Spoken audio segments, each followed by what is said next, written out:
she cried until her eyes were swollen, feeling guilty inside. Clearly, I know this feeling. Suddenly, the system announced. Resolve the hatred of the favored daughter of destiny. Ji Xianhe gained 8,000 luck, 40,000 destiny points. Ji Chang looked at them and said, Xianhe has suffered for many years. As her elder brother, I will make it up to her. This is a matter for the Ji family. No need for you all to waste your energy. Hao Miao was shocked by his power and stammered, Reincarnation power? I didn't expect you to possess the power of reincarnation. Everyone had to acknowledge his ability. His strength is truly terrifying. To have recovered more than half of his injuries that were so severe, another person exclaimed. It seems Ji Cheng's trump card isn't just his Dao bone. The person in the middle asked, is he the Tai Shu divine realm? Why does it feel like we're just fireflies compared to the moonlight? Ji Cheng wiped away the bloodstains and said, Xian Porer is the heavenly pride of my eternal Ji family. In my opinion, what Haiwang Palace did today is a challenge to my eternal Ji family. Prepare to bear the consequences. He still roared fiercely. So what if you have the power of reincarnation? If I didn't care about the relationship between our two clans, do you think I'm a pushover? Is he deliberately provoking a great saint? He suddenly lowered his head and said, Old ancestor, what do you think? Suddenly, a crack appeared in the sky. Ji Nanshan emerged from the crack. His eyes flashed. Haiwang Palace. All of you stay here today. Seeing Ji Nanshan step forward, Hao Miao couldn't help but shout in shock. The Ji family's old ancestor. He quickly took out a summoning scroll and yelled, This is bad, please Wu Wang, protect us. Wu Wang's spiritual avatar appeared from the scroll. He declared loudly, The Ji family is using its strength to bully the weak. Have you no shame? Hearing this, Hao Miao felt like a fish in water and cried out for help. Wu Wang, save me! Ji Nanshan held the knife in his hand, and the power radiating from it was extremely strong. He leaned forward, rushing towards them while shouting, It's all useless! Suddenly, Ji Changish called out from behind, Stop, old ancestor, wait! Ji Nanshan immediately skidded to a halt. Annoyed, he looked at him and shouted, his voice hoarse. What is it? Ji Change smiled cheerfully and said, I just wanted to remind old ancestor to be careful. Don't level the entire Tianjiu city, or the great elder will really get angry, he reluctantly replied. Tell me earlier next time, don't interrupt my spellcasting. He obediently blurted out, Okay. Wu Wang sensed that the situation was not good, and said appeasingly, My Haiwang Palace unintentionally made an enemy of the Jiyu family. Just hand over Jiyu Xianjie. Jiyu Nanshan didn't bother with what he was saying and shouted, Shut your mouth! What is Haiwang Palace? You don't have the right to be impudent in front of the Jiyu family. With that, he slashed at them with earth, shattering power. They were quickly cut in half, and Wu Wang's summoning artifact also shattered. 3 days later, snow began to fall, becoming heavier and heavier, covering the entire mansion in white. Ji Chang stood next to Ji Xian, nonchalantly saying, What's the matter with you? Just say it. She frowned slightly. She started complaining about Ji Change. What exactly is your purpose? Are you deceiving me? You didn't hesitate to give me your bone. Now it's been 3 days, and you haven't even bothered with me. What does that mean? Ji Change took a few steps forward, away from Ji Xianer, and replied, Is that all? Ji Xianer, you disappoint me too much. Not trying to cultivate. Wasting time on meaningless things. He glanced back slightly and continued to criticize. What? You don't feel motivated to cultivate? Then do you need me to take pity and give you another new bone? Ji Xianyer was teased and angrily yelled, Stop pretending to lecture me. I don't know about others, but I didn't just meet you today, you profiteering bastard. Hearing this, he immediately became furious, sneered, and replied, Ji Xianjie, do you think swearing with your Dao heart can stop me from beating you? How dare you? Be careful, I kick you away. She stubbornly kicked at him, shouting, You wouldn't dare. Let's see who's the one who deserves to be kicked. He slightly turned his body, dodging. Looking at her kick missing into the air, he blurted out, Childish! From behind, he quietly raised his foot. Then, with one kick, he sent Ji Xianhe flying into the sky. She angrily screamed before disappearing, Ji Cheng, you wait! I will definitely beat you up later. On a large courtyard, a person was kneeling down, reporting, That's the story of Dao Tian ancient city. Yi Langtian listened to everything, looking thoughtful, and blurted out, I didn't expect Ji Cheng to have such a past. Yi Liuli came from afar, said mockingly, Giving a bone to his little sister? He must really love his sister, right? But brother, will the Haiwang Palace and the eternal Jiyu family go to war next? Aunt Shu gently closed her eyes and replied, Young miss, probably not. The Haiwang Palace doesn't have the guts to fight the Jiyu family head. Gion, Ye Langtian also agreed, blurted out, That's right, unless Hai Wang's brain is broken. Meanwhile, in the Sea King's palace, an underwater palace emerged. Wu Wang angrily cursed. Damn it, my Sea King's palace has dominated for so many years. This is the first time we've been humiliated. The chubby subordinate immediately brown-nosed. Your Majesty, just give the order, and I'll gather all the elites of the Sea Clan to crush the Chengsheng Jiyu family and regain our face so they know we're not to be trifled with. Wu Wang stroked his beard thoughtfully and replied. The avatar I gave Hao Miao only managed to withstand a little bit of his power. If we really clash with the Jiyu family, I'm afraid. The subordinate spread his arms wide and boasted. Your Majesty, this vast ocean is full of the endless Sea Clan, and everyone knows how to contribute to our race. Even a small Jiyu family elder can't withstand the power of our entire race combined. Suddenly, loud noises echoed, startling him. Damn it, Wu Wang immediately recognized it, his eyes widening. This aura?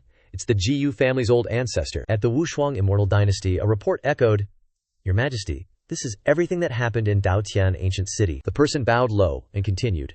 Young Master Chang said that if anyone dares to harm Jiyu Xianyer in the future, he will wipe out their entire clan and then dig out their bones. Yue Mingkong suddenly interrupted. I know, you may leave. The subordinate quickly responded, Yes, and retreated. She pondered. What are you thinking, Change? You're similar to how you used to be, and yet different too.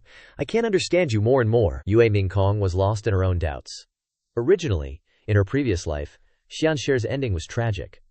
But this life is completely different from my memories. She remembered the intimate moments with Changzhe, thinking to herself, Xianxier's matters as well as mine are of no consequence. If he only wanted to hurt me, why would he do all these things? Recalling his departing figure, she secretly cursed. I'm so stupid, it took me so long to understand. Actually, he cares about me in his heart. Yue Mingkong's eyes widened, and she strode forward, telling herself, Whatever, if I'm wrong, then I deserve it. From now on, even if you are at odds with the heavens, I choose to stand by your side. She slowly stepped out of the door, her mind still recalling her previous life. After leaving the Immortal Ancient, the Sea King's palace made things difficult for Xianxie, and then the old ancestor destroyed them, sealing the palace for 10,000 years. After that, the peerless heaven descended again, leading all parties to establish the True Immortal Academy, cultivating talents for this true immortal era. Yue Mingkong pondered. When peerless yin appears, the human race will emerge. It is rumored that whenever a disaster capable of destroying the world descends, the human race will step in to save the common people. The human race will never be destroyed. It's just that they will constantly face hardships and reincarnation to save countless sentient beings in distress. She looked up into the distance. Continuing to recall, the human ancestor is reincarnated. Once awakened, he will inherit the power of the human ancestor. At that time, Jiyu Change's identity as the heir to the demonic art will be revealed. With Jiyu Change's current strength, it's still not enough to resist the human ancestor. I must find a way to postpone his awakening. Standing on a high place, Yue Mingkong issued an order. Convey my decree. The Wushuang Immortal Dynasty will establish the Wushuang Guards. Anyone with great talent can come and protect the Immortal Dynasty. Everyone knelt down, listening to the order, and responded in unison, Yes. Yue Mingkong continued to contemplate. The so-called Wushuang Guards are the peerless killing machine that Chengge told me to create in my previous life. Using the life and creation great art to turn soldiers into puppets, who can resonate life and share the burden of damage at crucial moments. Her eyes became sharp, colder than ever. In this life, I will do everything. Before that happens, I can help you now. In a room, snow was still falling outside. Jiyu Change was sitting in deep thought inside. His eyes were sharp as he pondered. The great elder is still too kind, giving the dragon race a few days to think. They're actually thinking of ways to betray us. Elsewhere, a group of people were discussing. The news from the dragon race is like this. All right? Hey Ming, quickly tell me about that immortal scripture. The red-skinned man was also excited. That's right, good brother. Why did you forget to tell your brothers about such a good thing? The Kunye clan will remember this. Hey Ming held a wine glass and swayed it, replying, Just count on me for everything. Accepting disciples, that supreme being probably doesn't care. These words reached Change's ears. He chuckled to himself and said, Of course. I don't care. I really didn't expect you, brat, to be able to generously share my bridal gown immortal art like this. This saves me a lot of trouble. Chang closed his eyes slightly, stretched, and exclaimed, Immortal ancient dragon race, if you want to seek death, then I will fulfill your wishes. His eyes became full of murderous intent, sneering. As for the Kune clan, it's time to welcome your master. In front of a city, two red-skinned men were chatting with each other. The immortal scripture obtained from He Tianying is indeed extremely effective. In just a short 10 days, breakthroughs were made after decades of stagnation. The big man laughed excitedly. I didn't expect those guys to want to hide it from us and cultivate in secret. The tall, long-haired man agreed. It's still our young master who is smart. 2 cups of wine and we tricked that He Ming. The chubby man began to boast. After cultivating the true scripture, the cultivation speed will be like traveling 10,000 miles in a day. Even without knowing where He Ming came from, suddenly the tall, long-haired man stared ahead and shouted. Something's wrong. Jiyu Cheng is coming from afar, he asked. What is it that makes the two of you so happy? Can you share it with me? Both of them were horrified and shouted. Who dares to barge into the divine eel clan? Suddenly the buzz-cut man stammered. Oh, Jiyu Chengs. Why are you here at our clan? Cheng looked at them and smiled faintly, replying, Since you know me, it's simpler then. Tell your clan leader to come out and welcome your new master. Both of them were angry, grinding their teeth and exclaiming, You! The next moment, the Shenzi clan leader slowly walked out, his body much larger and sturdier than ordinary people. He came out and asked loudly, Barging into my territory, arrogantly claiming to be the master of my clan, young Master Ji Yu. Are you such an arrogant and rude person? The 2 men immediately called out upon seeing him. Tribal chief, Chengge said, holding out a crimson sphere. I'm just here to take what's mine. Don't go calling me arrogant or disrespectful. They saw it and freaked out, yelling, That's the reincarnation strategy. No way, he's the successor of the ancient reincarnation Heavenly Lord. Jiyu Chang pointed at himself, smirking. Think I'm arrogant now? Pledge allegiance and I'll spare your lives. The Shani clan chief was so scared he couldn't even speak, but his underlings charged forward, shouting, So what if you're a successor of the ancient reincarnation Heavenly Lord? The Shani clan ain't submitting. Why would we bow to you? Jiyu Change. Don't even think about it. The clan chief was horrified, but couldn't stop them. Too late. He paused for a sec, then coldly said, Fools. The Shani clan dudes suddenly felt pain all over, veins popping out, and then they all dropped like flies. The clan chief was sweating bullets. Is that a slave seal?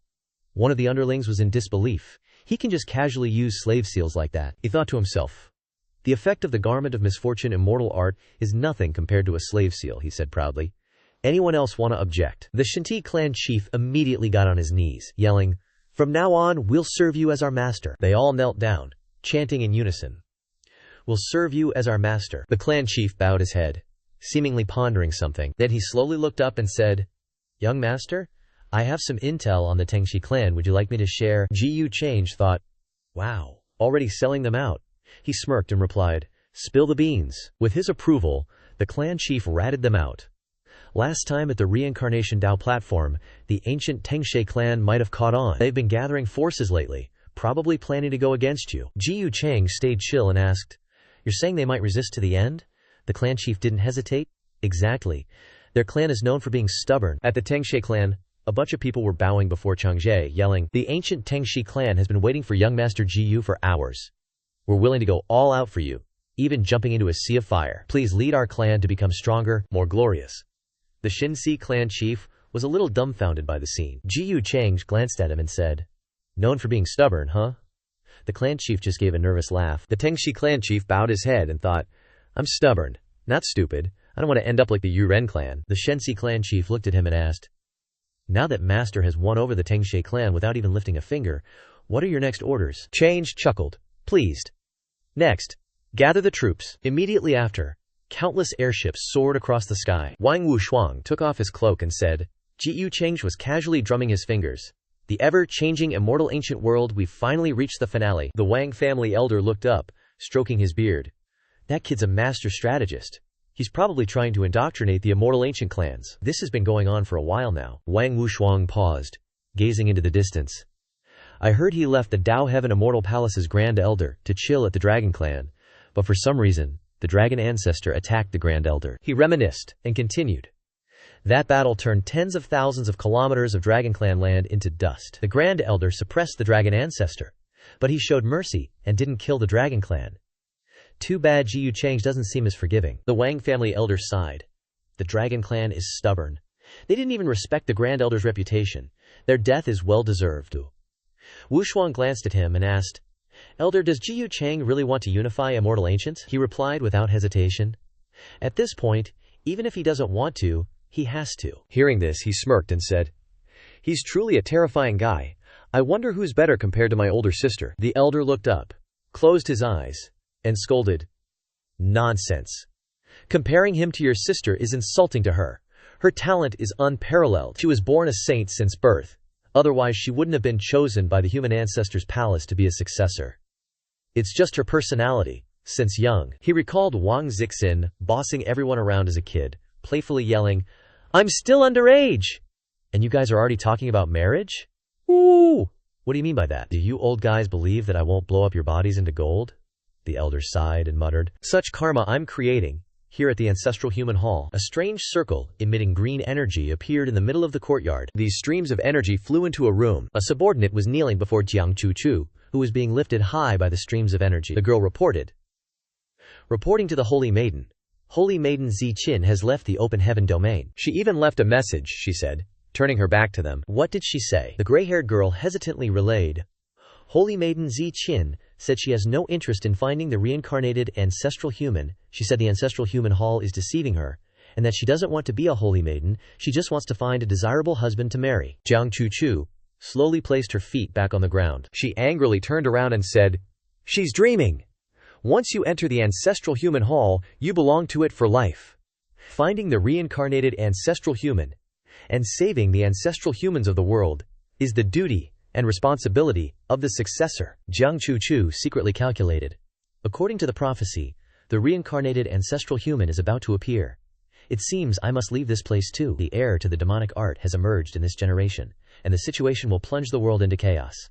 I can find him first, and get rid of him for good. Scene change. In the sky, a carriage was speeding away. Behind it, a group of people were chasing. The old man was still urging the horse to run faster. 2NH. I peeked her head out of the carriage and shouted at the people behind, "No need to see us off! Tell your young master to not waste his energy. My young lady has no interest in him." The group of people chased on horseback, answering miserably, "Miss 2NHI, this is the young master's orders. We have no choice. Please don't make things difficult for us." 2NH. I grew increasingly irritated and shouted, "Zhao Tianheng, that annoying guy. Why doesn't he just die early? Plenty of people are pursuing the young lady in the heavenly domain. He doesn't stand a chance." The group felt somewhat wronged and, using their master, retorted, "Miss 2NHI, our young master is, for better or worse, the future leader of the Thai ancient Zhao clan." "You can't say that." Another added, "That's right, and the young master is truly devoted to the holy maiden. So he arranged for us to escort you on the way, fearing that you might encounter villains who would harm the holy maiden. Even if there's no merit, there's still hard work." From inside the carriage, Ziqin angrily roared, "You are the villains! Before this young lady gets angry, scram." They stopped in fear. Ziqin threw a dagger at them as a warning.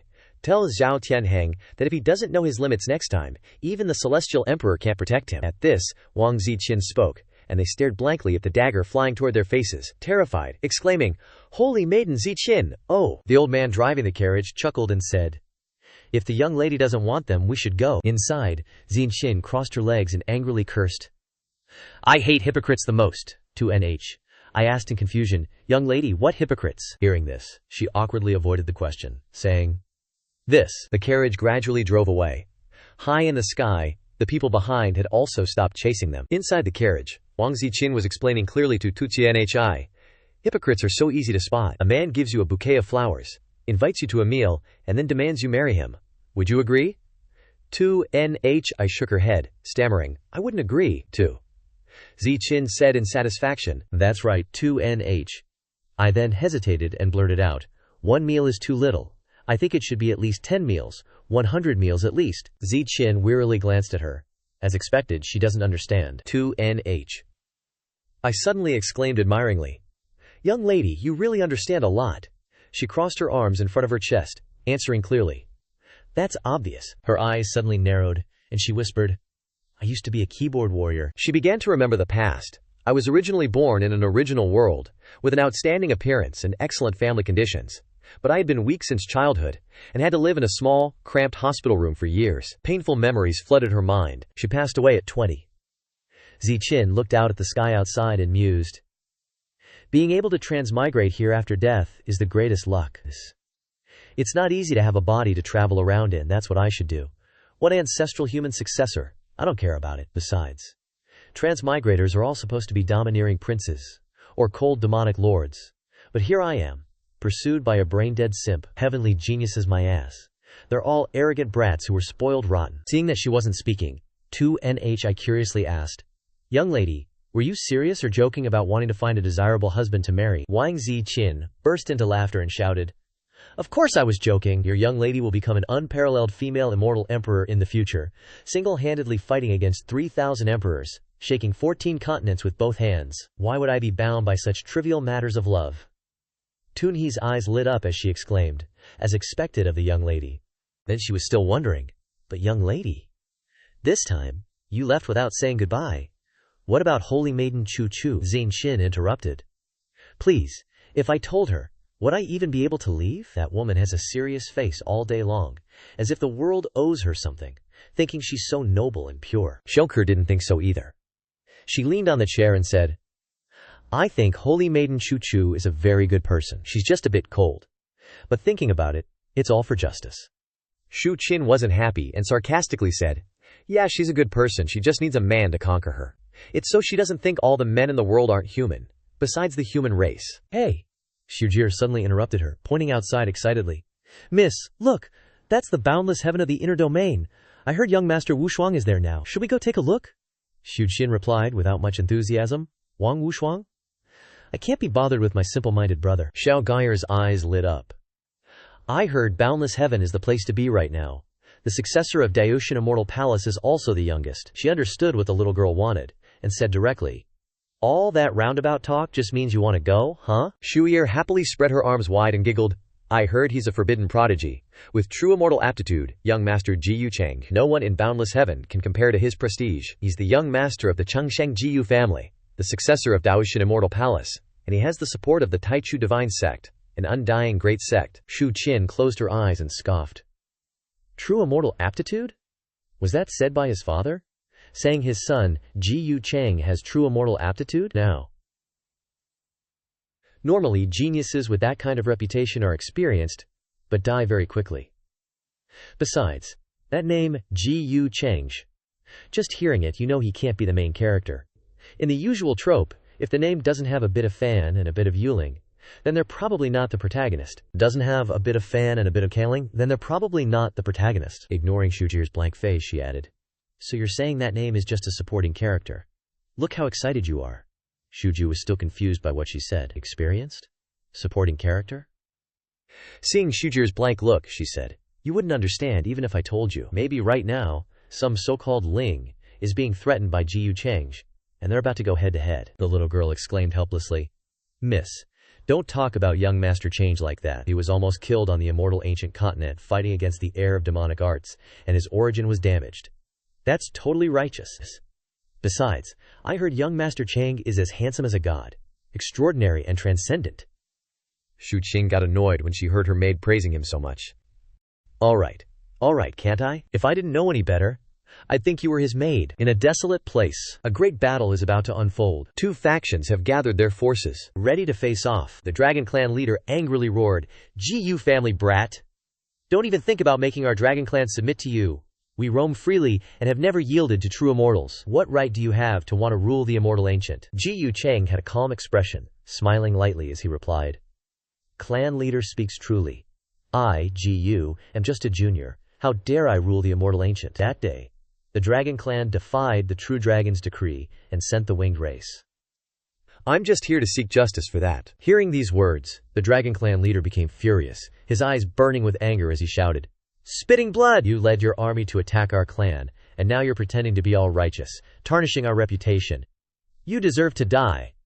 Two wings gradually appeared, surrounded by a blood-red aura. Jiyu Change floated in the air, emanating red mists, and laughed loudly. "Things have come to this, clan leader. Why get so worked up? If the Dragon Clan would rather die than submit, then don't blame me for being merciless." The people watching from the high ground cried out in shock.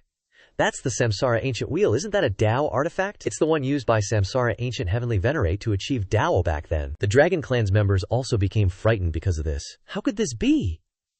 I didn't expect Jiyu Change to possess this item of his. What is his relationship with Samsara Ancient Heavenly Venerate after all? Some people angrily cursed, "Damn it, this guy has such a background." Unlucky. Should we just surrender? Clan leader. The Dragon Clan leader glanced at his subordinates who were gradually becoming frightened, thinking, does he want to disrupt the morale of our troops by bringing out this magical artifact? Thinking this, he roared loudly, regaining his momentum. Our Dragon Clan has eternal bones. We would rather die than be humiliated. Don't expect us to submit. Ji Yu Cheng sensed someone sneaking up on him from behind.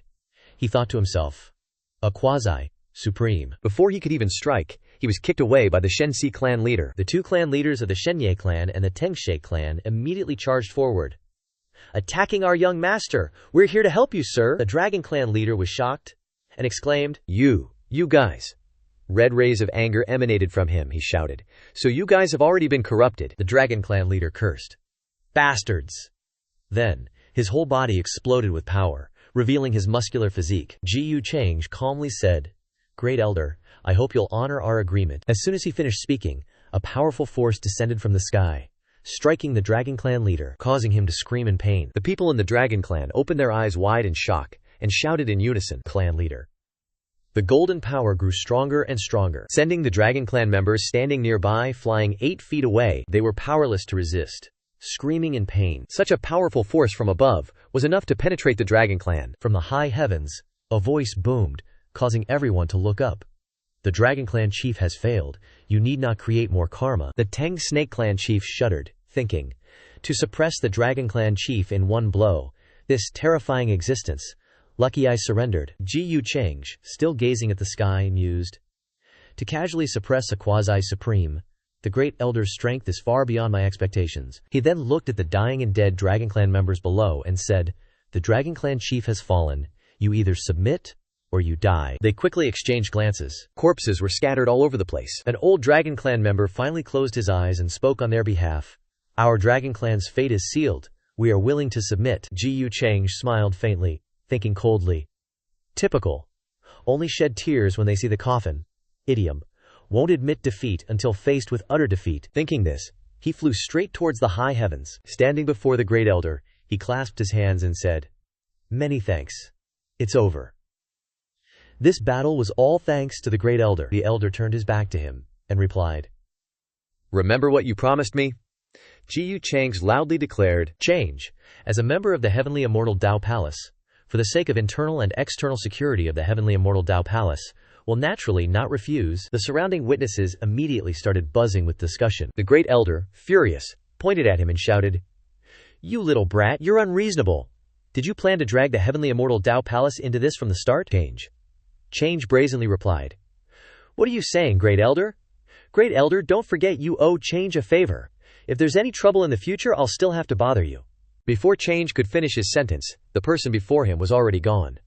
A void appeared in midair, and a voice boomed out, Shameless bastard, stay away from me. I don't want to see you again. He chuckled to himself. Blame me now, huh? The system notification popped up, quote, Detected a new daughter of destiny, identity hidden, a transmigrator. Hearing this, he was a little surprised. He wondered, a transmigrator? Huh, could it be? Then he suddenly laughed provocatively and meaningfully. Interesting. Fellow countrymen meeting. Deceiving you will be easy. The clan chiefs who had submitted to Cheng Mej stepped forward to report.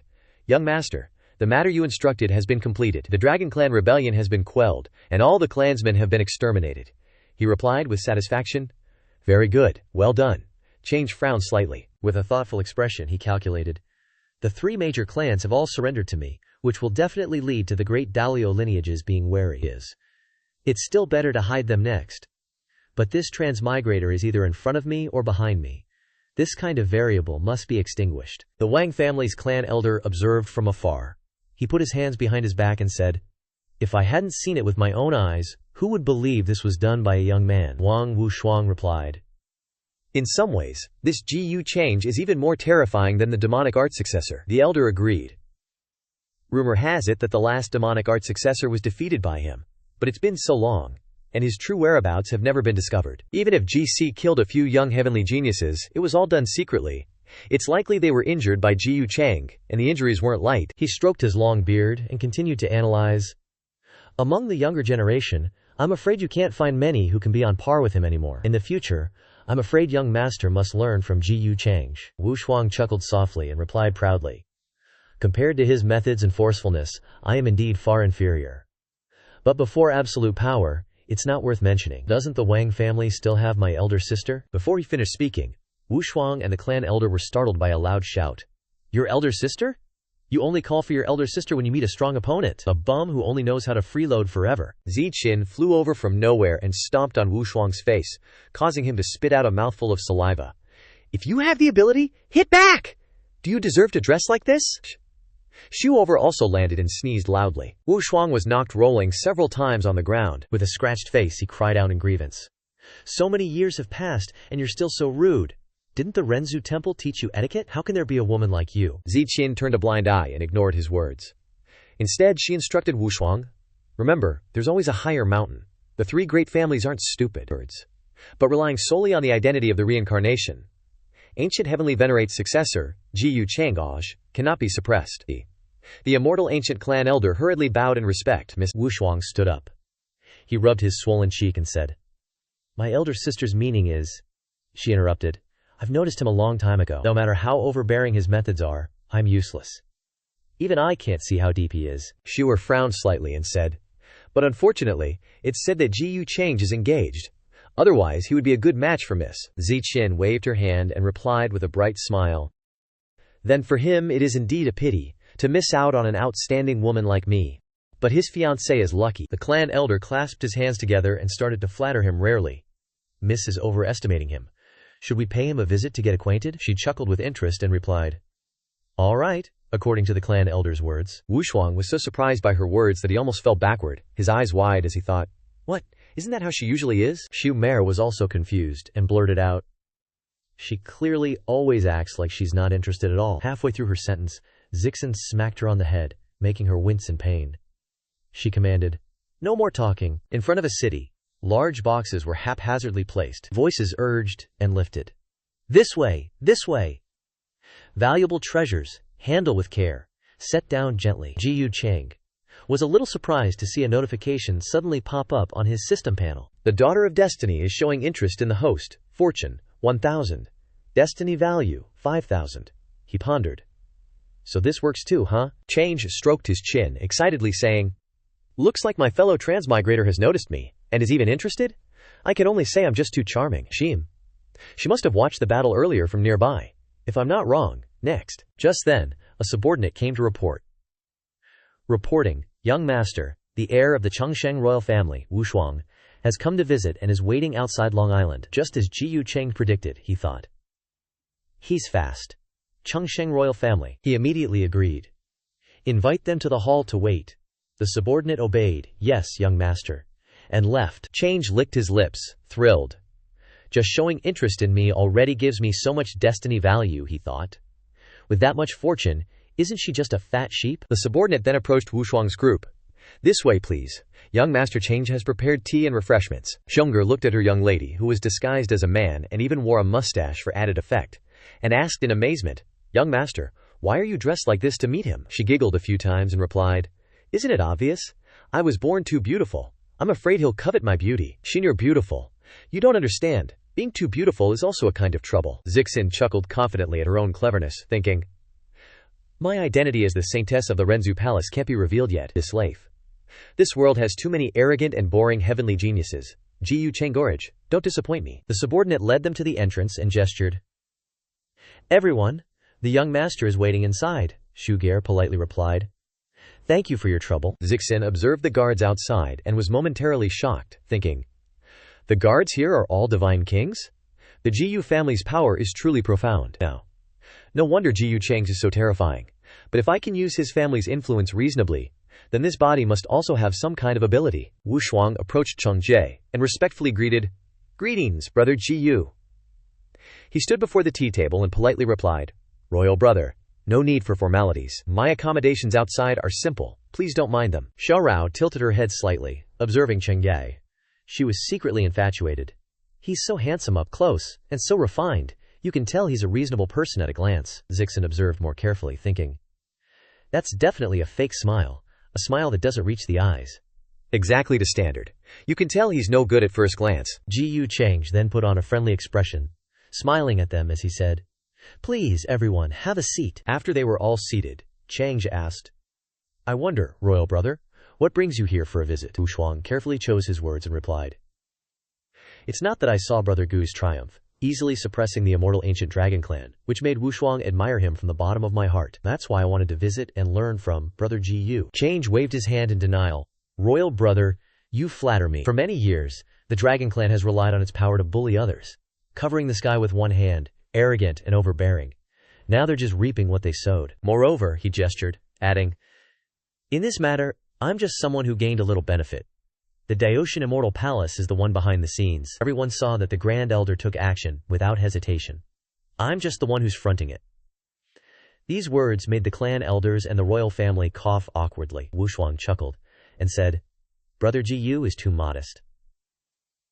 Moreover, among the younger generation, who can subjugate the Qitian Eagle clan? Change leisurely picked up his teacup and replied, Royal brother, you flatter me. I wouldn't say I subjugated them. Wasn't it just that I relied on my connection with the Samsara ancient heavenly venerate to get their help? Now that the immortal ancient is unified, they and I have no more dealings. Naturally, everyone goes their separate ways. Suddenly, a hand holding a fan snapped it open forcefully. Zixin held the fan, calmly saying, to be able to say such great and hypocritical words, you truly are no good person. The clan elders and Wu Shuang were so startled by her words that they spat out the water in their mouths. Xiao Chalir raised her hand to stop her. Young master, you can't say such things in front of people. Cheng then noticed her. This is, Wu Shuang chuckled and introduced, my apologies, Brother Gu. This is my elder brother Wang Xingqian. He often speaks recklessly without evidence. I hope Brother Gu won't mind. Chang then exposed her. So it's royal brother's elder sister. Wu Shuang's face was one of shock. It's a brother, Chengge said with amusement. Royal brother? Miss Wang's aura is otherworldly. Gu knows the difference between a man and a woman. Sure enough, the information, Wang Zixin, gender female, was clearly displayed above Zixin's head. She, however, was wide-eyed with surprise. He exposed me so directly, without hesitation. Such excellent observation skills, he truly isn't ordinary. Interesting, but no matter how capable he is, he can't possibly guess my transmigrator identity. Thinking of this, her eyes narrowed. Suddenly, Zixin picked up her teacup, laughed loudly, and boisterously shouted, I heard that Brother Gu has the qualifications of a true immortal. I thought it was just worldly rumors, but now that I've met you, it truly lives up to its name. Cheng also raised his cup and replied, just a false reputation. Miss Zixin, you flatter me too much. Immediately afterward, Zixin made a decision on her own. A rare opportunity. Related to the situation and development of the immortal realm, I would like to discuss it with Brother Gu. I wonder what Brother Gu thinks. Hearing her words, Wu Shuang, the clan elder, and Xuer all looked at her in surprise. Change also agreed. Miss Zixin, please speak. Gu is willing to listen to what insights you have. The other three were even more surprised that he had agreed to her request. Change smirked, calculating in his mind. She probably still doesn't know my background. She probably thinks all heavenly geniuses are fools in the eyes of a transmigrator. It seems I have to put on a good act. I can't waste her interest in me. Jerk. Dark thoughts began to creep into his mind. Once we're close, she'll understand how deadly it is to be interested in a villain. From early morning until nightfall, the moon rose high. The three of them sat and waited for them to finish talking, growing weary. Shunqir said dejectedly, I didn't expect the young lady and young Master Chang to be able to talk to each other. The two people were wearily drinking tea and burping. Ziqian immediately stood up and said, it's getting late. Ji Yuxiang may not be orthodox in his actions, but he's very genuine. That's better than those who always preach about justice. Ji Yuchengwei cupped his hands in thanks, replying, you flatter me. Now that Ms. Ziqian understands so well, I must listen with both ears. Seeing your enlightenment now, I regret not meeting you sooner. Ziqian laughed heartily and said with great spirit, is that how you see me? Ji Yuxiang, in my opinion, you'll achieve great things in the future, reaching unimaginable heights, like the vast and boundless ocean. Chengge, ever the smooth talker, replied, not having met Ms. Xinqin sooner is truly the regret of my life. Suddenly, Xinqin lowered her hands and asked, aren't you afraid your fiancé will hear you saying such things? Ji Yucheng was taken aback, his face blank as he looked at her. Ziqian radiated a breathtaking beauty, completely shedding her male disguise. Her long hair flowed in the wind, her voice soft. But I don't think it's too late. How about you break off your engagement, and I'll marry you? The three people sitting and eating snacks and drinking tea were so shocked that they spat out all the water in their mouths and exclaimed, Miss! Sister!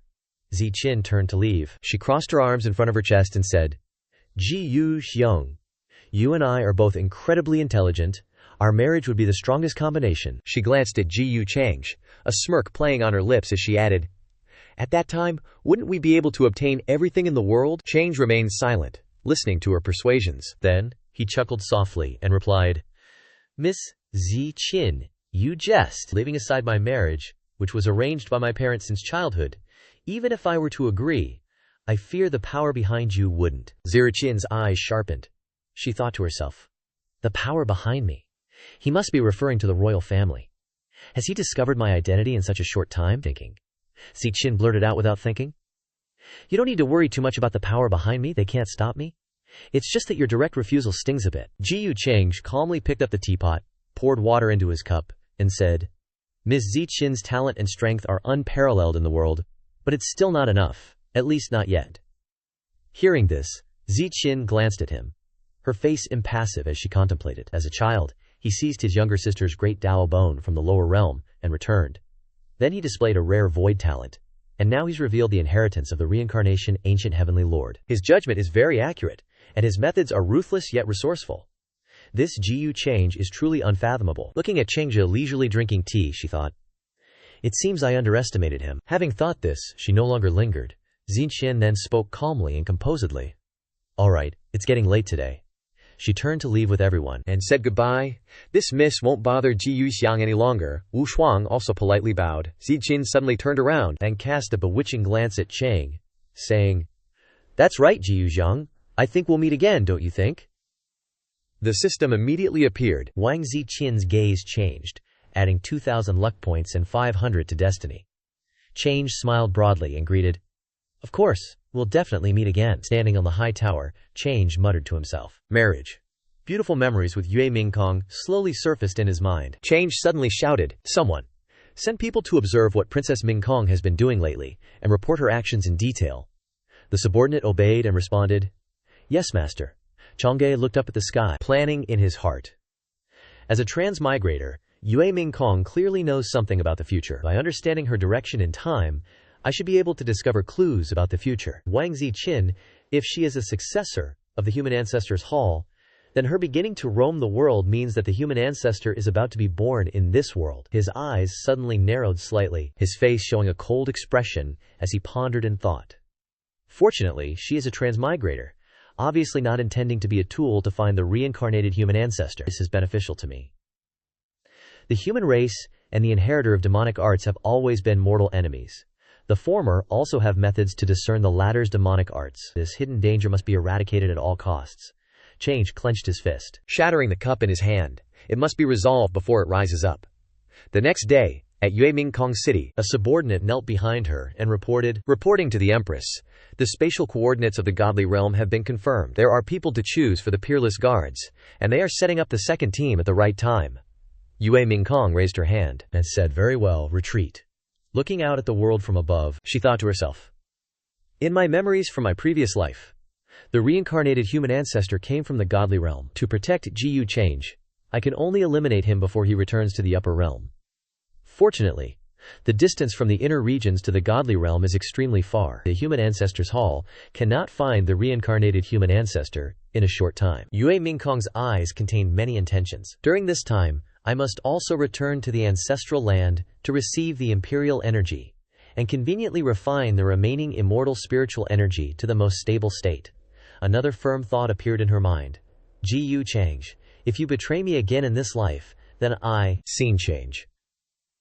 In a room in Ji Yu Chang's base, he was sitting on the throne and questioning, "Hey Ming, I heard you want to break the slave seal of your clan and escape my control?" Hey Ming was extremely frightened, kneeling on the ground and responding, "No, I wouldn't dare." Ji Yu Chang took heavy steps and asked, "You want to be a hero?"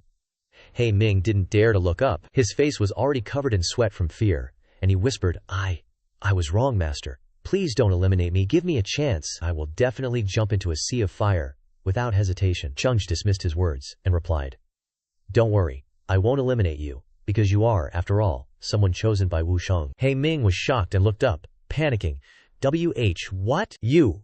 How did you know?" Ji Yu Chang helped him up and said, "The Supreme told me to tell you, with great accomplishment, all thoughts are possible. Those who have their names chanted in reincarnation can achieve eternal life. Hearing this, He Ming laughed joyously and shouted, "So, you are a believer of that one. No wonder I felt a sense of familiarity from you." Change suddenly held up 3 fingers in front of him and said, "The Supreme has entrusted you with a mission. Within 3 months, find 3 people with outstanding strength who are loyal followers. At that time, the Supreme's thoughts will manifest his true form." He Ming was thrilled to hear this, his eyes widening with excitement. Then, he knelt down to accept the order. "I understand. Please rest assured, Master, I will definitely complete the mission," Change added. "You're held in such high regard, don't let that one down." He Ming tensed up and replied, "Even if my body is hacked to pieces, He Ming will absolutely not disappoint the Supreme." After achieving his goal of manipulation, Change chuckled inwardly. How could the motivation of a threat be stronger than the motivation of worship? Even if it is a fake, then it is also the power of idols. Change walked past He Ming and added, "Remember, the Supreme only values you the most. You must remember that in your heart." He thought to himself, "Absolute nightmare of humanity. Now, if this experiment goes smoothly, then I can proceed to the second step of the plan." He Ming kowtowed, his voice trembling. "I remember. He Ming will not disappoint you. Thank you for the reminder, Master. Farewell." As he stepped away, Change was still pondering. The absolute nightmare physique is an unavoidable disaster for ordinary people. But for me, it is a great creation. This opportunity, of course, cannot let others ruin it. At the peak of the Supreme Mountain, snow blanketed the entire courtyard. After inquiring, a subordinate knelt down and reported to Change. "Reporting, Master. The Sea King has been seriously injured, and the Sea King Palace has announced that it will close its doors for 10,000 years and not go to sea." He replied satisfactorily. "Dismissed." The subordinate replied obediently, "Yes." A large letter appeared at his feet. Change read the contents of the letter. He thought to himself, "The birthday banquet of my father is coming soon, asking me to take Xianxie with me. This time is a good opportunity to contact Peach Village. Behind Xianxie. For Xianxie, I have been doing so many heartbreaking things for so long, and finally there is a magical new beginning." Shanlair sat on a high mountain peak, reading the letter aloud.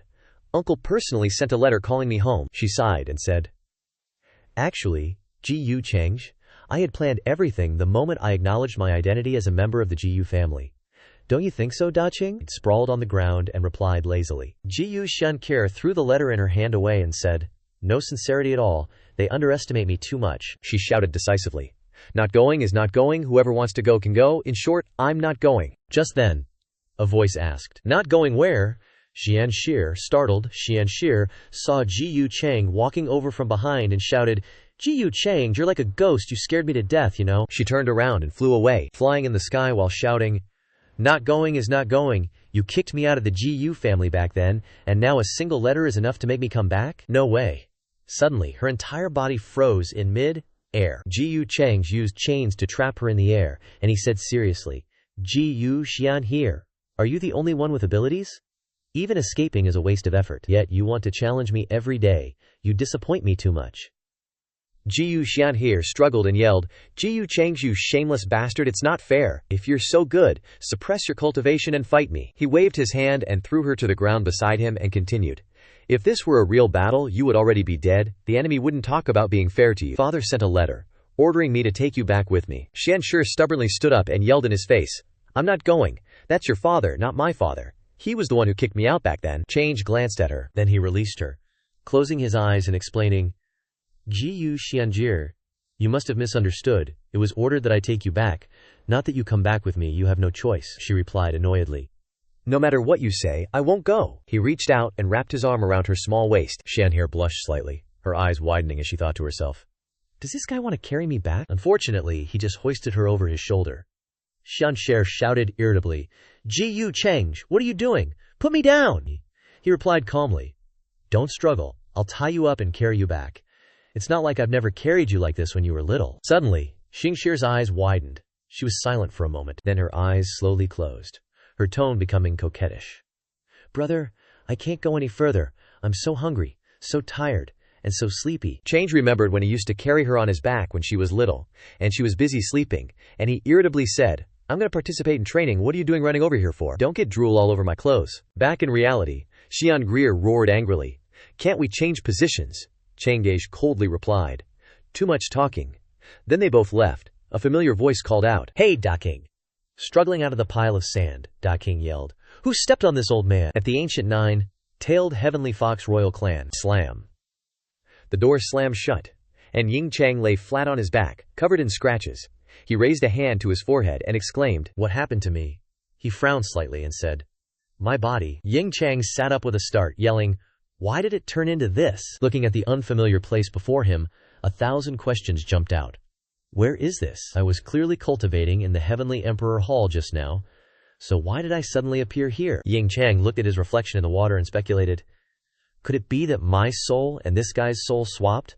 Otherwise, why don't I have any of his memories? Looking at Chu Fan's annoying face in the water, he angrily clawed at it and said, "Ying Cheng, I am the direct descendant of Ying Tianhuang. I will rule over all races in the future. How dare someone lay a hand on me?" At this moment, someone approached and asked Chu Fan, "Have you fed the young lady's horse yet?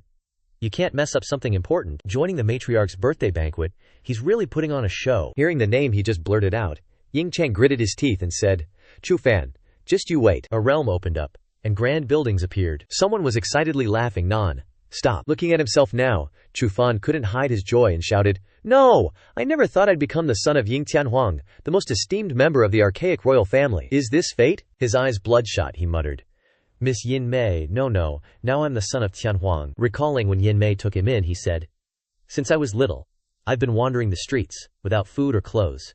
In this dog-eat-dog world, I was ready to die. Yin Mei, it was her.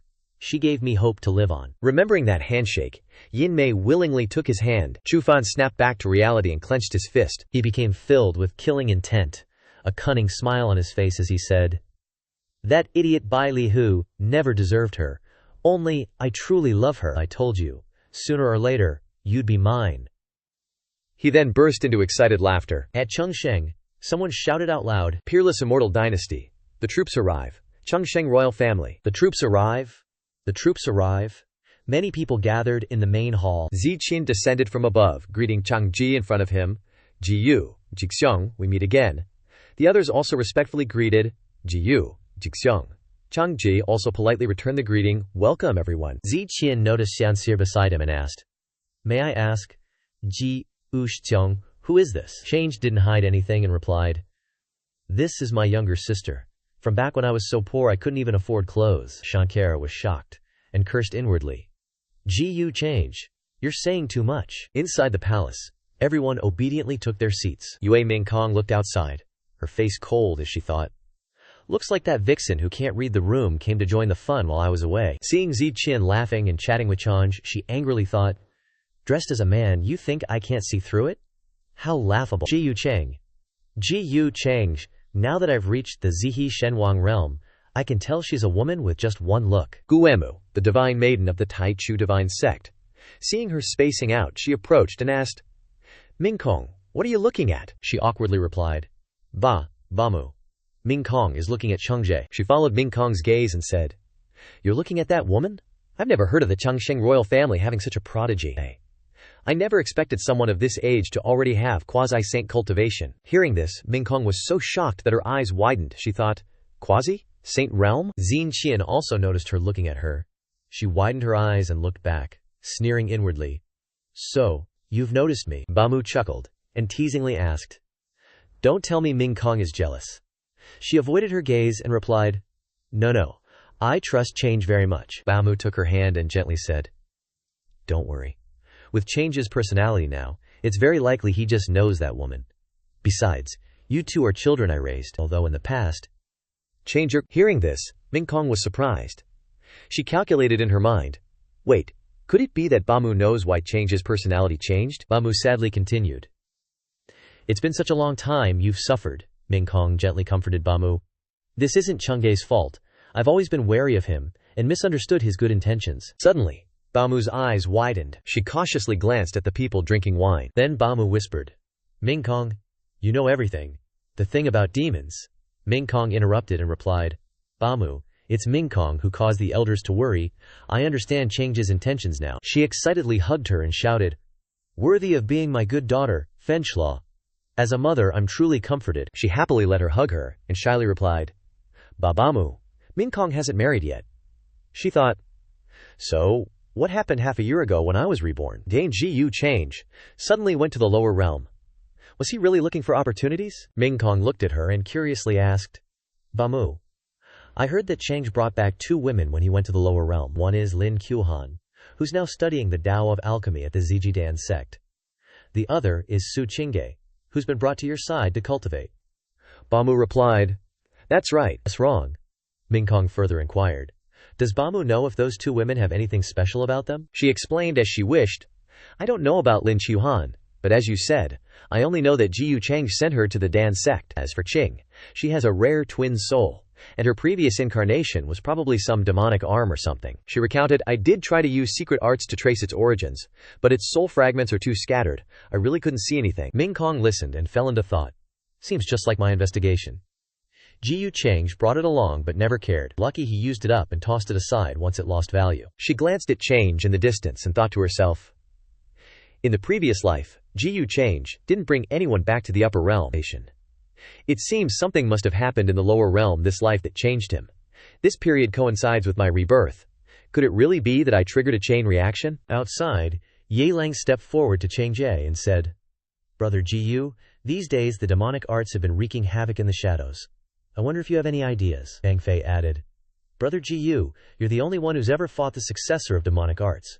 Surely you have a plan, unlike us. Chang stroked his chin and replied casually, To be honest, this is also something I've been wondering about. That day, I fought Ye Ling, and although I heavily injured him, he ultimately displayed a fearless demeanor, as if someone was helping him. He continued, Plus, I was injured pretty badly and didn't have the strength to pursue him, so I could only watch him flee and couldn't find his traces. In a corner, Xianjie huffed in annoyance, thinking, The clothes are expensive and unfashionable. Good thing I'm spending Jiyu Chang's money. A bald man with large prayer beads on his neck, upon hearing this, exclaimed in surprise, An accomplice. So, Brother Jiyu means the successor of demonic arts isn't just Ye Ling. Chang frowned and replied, Personal speculation. The successor of demonic arts might not be just a single individual. There might be a backing force behind them. Lang Thian pondered and said, We should have thought of it sooner. Which successor of demonic arts doesn't throw the heavens into chaos and bring misery to living beings? How come the one who appeared is just Ye Ling? Bang Fei blurted out. What should we do then? Ye Liuli also sighed in worry. At Wuliang Heaven, groups of people gathered and chatted. Recently, there haven't been any beautiful celestial maidens in Wuliang Heaven. A girl snuggled up to a young master and said, Young master, it's probably because the Sea King Palace had a lot of dangerous incidents before. The little celestial maidens don't dare to come. Jiang Chuchu covered her face as she walked past them. The young master even muttered in boredom. How boring. Chuchu's feet halted. She looked forward and whispered to herself, Jiyu Chang, and the successor of demonic arts. Jiang Chuchu looked up at the dazzling circle of light on the 2 walls joined together and thought, According to rumors, the successor of demonic arts fought Jiyu Chang at the immortal ancient continent, and ultimately couldn't win and fled. But before now, the successor of demonic arts has never lost a one-on-one battle, and has countless tricks and methods, she mused.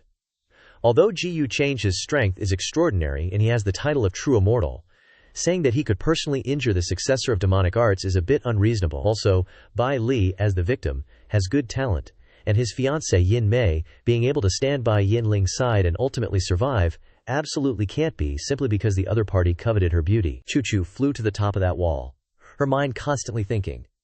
The key to the problem lies in the sequence of events. This happened too naturally. Like a play someone wrote. And those characters who appear will only be seen as a character arranged in the script. She landed on top of the wall and pondered. Ye Ling and the main character of this story seem to always be led by the nose, and that Yin Mei is always there, which also has a big effect. Standing from above looking down, she could clearly see everyone passing by, she thought. And now she's getting close to Jiyu Chang like this, so the person behind the strings is likely Jiyu Chang. After all, the biggest beneficiary in this matter is him. Chuchu frowned slightly and continued to think. But I hope my guess is wrong. Otherwise the power in each step of this matter will be too terrifying. In the sky, Ying Chang, currently in Chufan's body, was riding a carriage and shouting, Go, go, Xiao Yer is on the palanquin. She turned her face to look at him and asked, Chufan, what's wrong with you lately? You don't even remember what spiritual herbs little Bai wants to eat. He, with a dark face, tried to restrain himself and replied, I know, Sister Chiaoer. Next time it definitely won't be like this. She then instructed, You better be serious. Otherwise, if it weren't for the young lady, you would have died in some corner long ago. He had long been furious at being scolded, and the veins on his face were bulging. He gritted his teeth and thought, I never thought I would fall to the point of being mocked by a little servant girl. In the past, if this kind of bitch dared to talk to me like that, now not only has my soul been swapped, even the divine weapon that my father personally created for me is nowhere to be found. Now I'm no different from a cripple. Suddenly, his eyes widened, and his mind suddenly thought, that's not right, I still have a chance. I only need to come into contact with the living beings of Tianhuang Mountain to prove my identity and expose the imposter. Thinking of this, he mumbled, Tianhuang Mountain? As soon as the words came out, Xiao Weir scolded angrily. Chu Fan, what are you plotting again? And what's with Tianhuang Mountain? Did you get kicked in the head by a rock? Is that a place you can go to casually? You're still dreaming of becoming the Celestial Emperor's son. There's a limit to daydreaming. You must always remember your identity. Yin Mei sat in the palanquin and chuckled. She raised her hand to cover her mouth and mused. Tianhuang Mountain, huh? Recently, I don't know what's wrong with this Chu Fan. His behavior is strangely off the charts. And his mouth is always muttering about the Taiku Tianhuang Mountain, Ying Tianhuang. It's really interesting. When I meet Master, I can tell him about it. At this moment, a girl burst open the door and shouted, Brother, I heard you're planning to come into the world. She is the celestial Huang maiden, Ying Yu. Chu Fan glanced at her and asked coldly, So? Is there a problem? Ying Yu stepped forward and said annoyedly, But according to Father's prediction, the time for us to come into the world should be at least after the path to immortality appears. She stepped forward and hugged Chu Fan's arm and started to flatter. But it doesn't matter. If brother has decided, then of course I will listen to you. Chu Fan didn't care, and snorted coldly, thinking, even if she's the celestial Huang maiden, compared to her, she's just an ugly, inferior thing. He remembered himself from before and thought, when I was just a kid, she was already the rainbow of the ninth heaven, distant and unattainable, standing in a corner watching. Yin Mei from afar, Chu Fan gently clenched his hand again, just as her eyes stared at Chu Fan. Yin Mei, I know she doesn't have feelings for me. To her, I'm probably no different from anyone else. It's just because of my past identity that she showed so much. I understand this. Back then, just a glance from Yin Mei to Chu Fan was enough to make him blush. His heart beat wildly, and thinking that she was still dreaming about Jiyu Cheng, he muttered, Soon, I'll be able to stand properly in front of her, dispel the knots in her heart, have her in my arms. If she wants to revive the Celestial Fox clan, I'll help her make it come true. Because now, I've become the most noble person of the Taiku 10,000 races. Seeing Chu Fan spacing out, Ying Yu called out, Brother, brother! He's spacing out again, thinking about other stuff, and chuckling to himself. The Jiyu family's birthday feast, huh? Yin Mei, wait for me, at the Chengsheng Jiyu family's city. Loads of people have already gathered here. Jiyu Cheng is still chatting and laughing with the guests attending the birthday banquet. In a corner, Ming Kong asked softly, Xianjie, you called me here, what's up? Xianjie grabbed her arm and replied, Ming Kongji, I've looked into Jiyu Cheng's background. It seems like the family has discovered some clues. Ming Kong's eyes widened in shock. What? Xianjie then explained. Ever since Jiyu Cheng was born, the midwives on that day, anyone who knew about it has disappeared without a trace. Clearly there's something fishy going on, some secret, Ming Kong asked suspiciously. You mean, something was up with Cheng when he was born? Ming Kong furrowed her brow, deep in thought. The fact that Cheng possesses demonic arts, only my aunt and uncle probably know, but everyone else thinks he learned it later, that it will continue to harm the world. So what exactly are they hiding? Seeing she didn't reply, Xian Gair hemmed and hawed, adding, I've always felt Jiyu Chengje taking my Datho bone was a scheme, but he had no choice. It's like he has something he can't talk about, and feels guilty towards me. Xianjie turned on detective mode, changing her perspective. This caused animosity between us, and he's cold to me, so he definitely wants to deal with me. Hearing her say this, Ming Kong felt a pang of sympathy, thinking to herself, Xianjie, if I told you how tragically you died in your past life, would you still think that?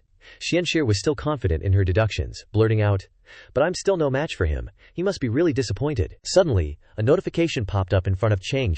Jiyu Xianjie's own deductions. Destiny value increased, fortune value increased, leaving him stunned, blurting, Xianjie is over here. She was still going on about it. Master once said Jiyu Cheng was born with demonic nature, but later said everything he did was like a demon but not quite a demon. Ming Kong asked in surprise. Born with demonic nature? Her eyes drooped slightly, lost in thought. Many things contain innate demonic nature, including innate demonic souls, innate demonic energy. Could it be he was influenced by something, which led him to cultivate demonic arts? Change! Suddenly, Change came up and grabbed their shoulders, yelling, What are you two gossiping about again? Okay, I've been running around busy, you two are slacking off here. Xianjie yelped in shock. Jiyu Change.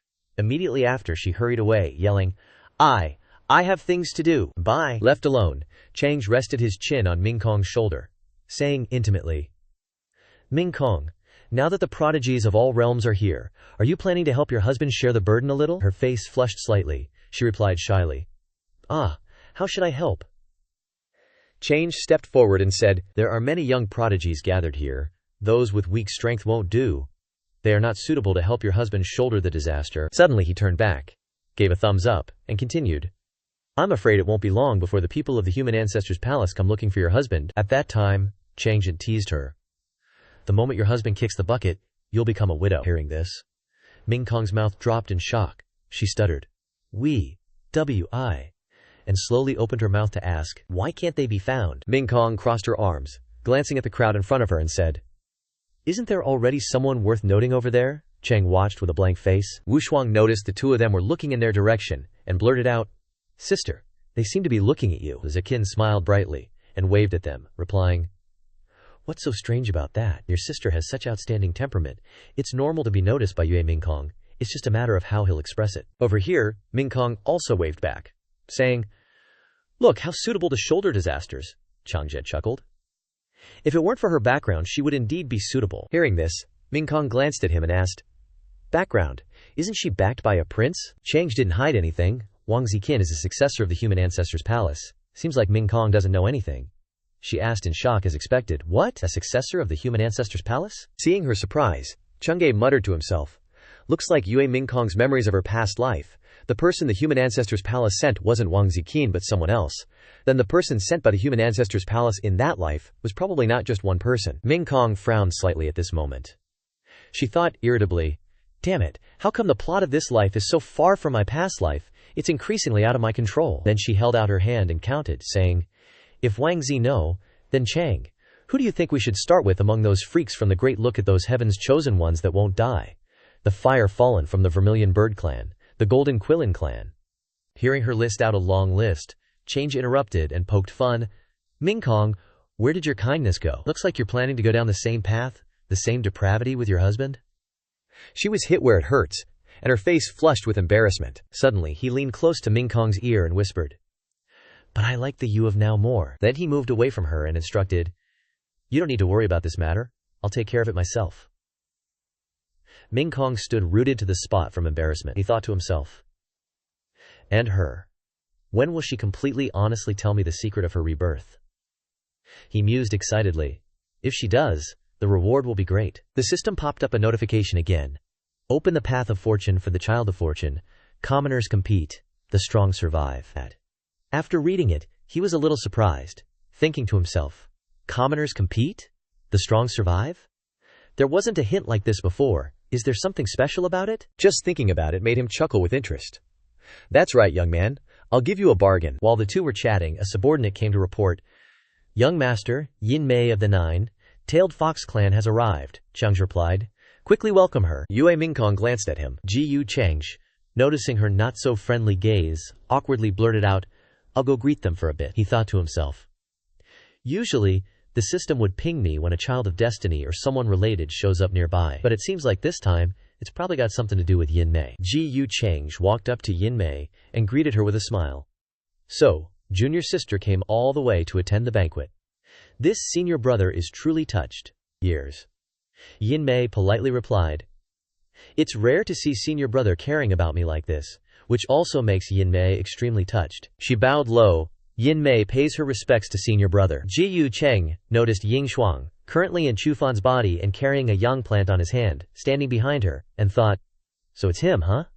What a lowly mortal. I just wonder what the real identity of the person whose body he stole is. Seeing Ji Yu change deep in thought, Yin Mei asked, What's wrong, senior brother? He calmly replied. It's nothing, it's just that I didn't expect you to bring along such a useless guy with no cultivation. Seems like he's special to you. Yang Shuang, feeling uneasy, wondered, why is Ji Yu Chang paying attention to a nobody like me? This guy's reputation isn't simple at all.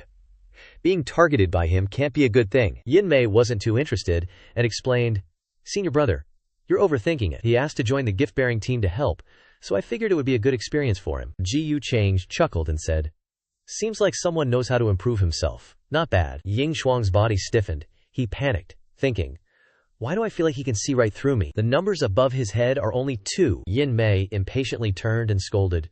Chu Fan, young Master Gu is praising you. Aren't you going to thank him? Do you want to die? People around them chimed in. This guy's lucky. He actually got praised by young Master Change.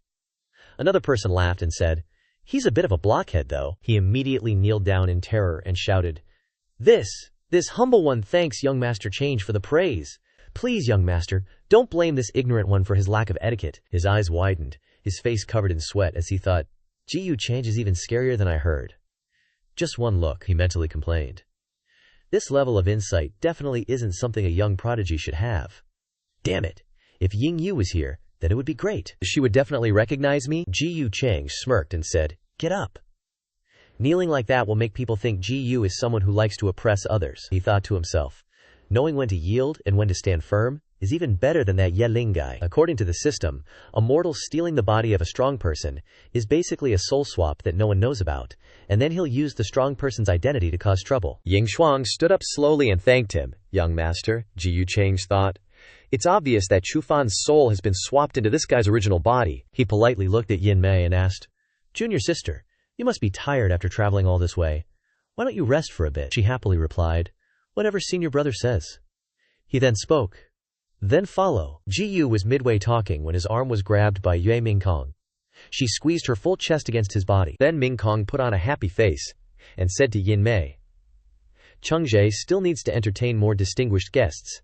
How can he leave with you? Gu Cheng stared at Yin Mei, saying inwardly, Keep an eye on this guy, and report to me immediately if you discover anything, making Yin Mei slightly surprised. Then he immediately turned around and instructed Xian He to take the celestial maiden Yin Mei to rest. She angrily shouted, Screw it! Before she could finish cursing, she was stopped by Gu Cheng.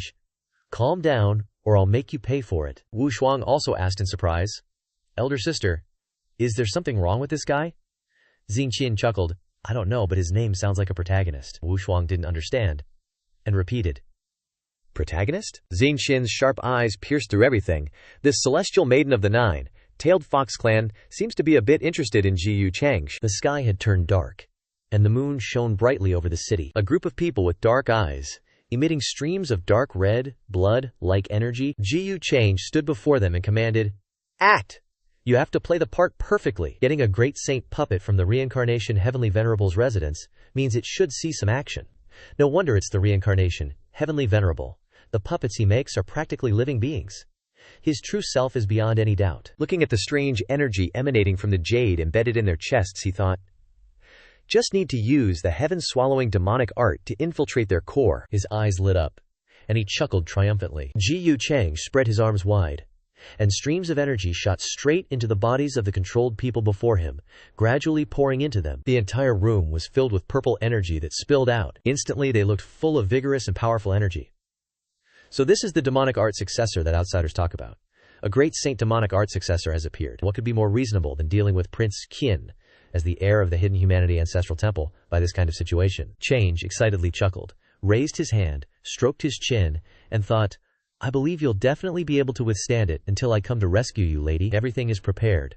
All that's missing is the east wind. Yin Mei was inside the room, keeping her eyes shut and practicing. Suddenly, her eyes widened warily, and she shouted, Who's there? Change went over leisurely and said, Why aren't you resting at all and still diligently cultivating, young master?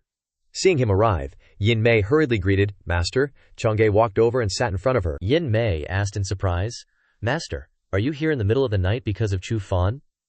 He thought for a moment after hearing this. So that's the guy's name. Chu Fan is his name, huh? Tell me about his background. Yin Mei placed her hands on his shoulders, massaging him as she recounted everything in detail. I picked him up on the road when I was out on a day. When I saw that he wasn't getting enough to eat and was about to starve to death on the road, I took pity on him and took him in. Change secretly assessed as he listened. So she's his savior? Seems like this child of destiny really has something to do with Yin Mei. She also moved closer and asked, Master, is there something wrong with Chu Fan? Change chuckled softly, turning to her and replying, Chu Farron now is probably not himself anymore. If we want to know the truth, why don't we just call him over and ask? Sure enough, a moment later, Yin Mei led Ying Shuang before him and reported, Master, I've brought Chu Fan. He trembled and paid his respects, his heart filled with anxiety. Did I hear wrong? Yin Mei just called Gu Cheng's master? She doesn't call him that during the day. Ying Shuang stammered, "No. I don't know why young Master Cheng has summoned me." Cheng immediately sneered and exposed him. "May I ask how I should address you, fellow Taoist?" His pale face instantly turned ashen. Drenched in sweat, he thought to himself. As expected, I can't hide it from him.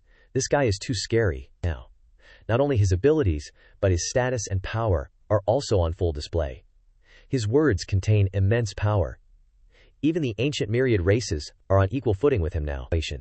Maybe he can even help me. Ying Shuang forced a few awkward laughs. He loudly and proudly exclaimed, "Brother Gu, you sure have a good eye. You saw right through me. That's right, I'm not some Chu fan." Yin Mei glanced at him, sharply realizing that he had indeed been replaced. Ying Shuang then explained, "Without hiding anything, elder brother, my name is Ying Shuang. I'm actually a descendant of the ancient Ying Tianhuang. Always sealed until now, always cultivating in the Tianhuang Palace, never having left this time. I don't know why my soul was suddenly swapped into this body. I've always admired Brother Gu. If Brother Gu is willing to help me." Ying Shuang knelt down and pleaded, "I'm willing to follow Brother Gu from now on, loyally assisting you." Yin Mei was immediately so shocked that her eyes widened, secretly thinking that he was unexpectedly a celestial emperor's son. Compared to her flustered appearance, Changgui was extremely calm. Ying Shuang lowered his head, pondering in his mind. "It's a good thing I was quick-witted in a pinch. If I were outside, this Jiyu Cheng wouldn't be some heinous villain. Even if he doesn't help me, he probably won't kill me." Just as he was busy thinking, Chang's voice echoed again. "According to you, you have nothing left but your memories." Ying Shuang was slightly stunned. Cheng, his entire body enveloped in strange mists, moved closer and said, "You, as a celestial emperor's son, are only showing yourself with a body?" Ying Shuang was horrified, exclaiming internally, "This aura!" He looked up and said, "Oh, Brother Gu." Ying Shuang stood up in fear and shouted, "Don't kill me! I swear I didn't see anything. I'll listen to you in everything, no matter what it is. I'll be your ox and horse. Brother Gu, I still have value to you." Cheng waved his hand, with strange currents of power swirling around it, and said, "Indeed, your memories do have some value." In the next moment, Chengge held the tiny Ying Shuang in the palm of his hand, sneering sinisterly as he said, "But I don't need a living person." Looking at the tiny soul of Ying Shuang in his hand, Cheng said with interest, "As expected of a descendant of Ying Tianhuang's. I didn't expect him to have so many inheritances and origins engraved on him. If it weren't for a child of destiny switching souls, obtaining this would indeed be no easy task." After Changzhe finished speaking, he touched Ying Shuang's soul again. Then he waved his hand, creating golden lights that flew towards the controlled crowd. Cheng smiled sinisterly and ordered them, with the support of the celestial emperor's aura. How wonderful! Then he looked down at his subordinates and said, "You have inherited from the celestial emperor mountain.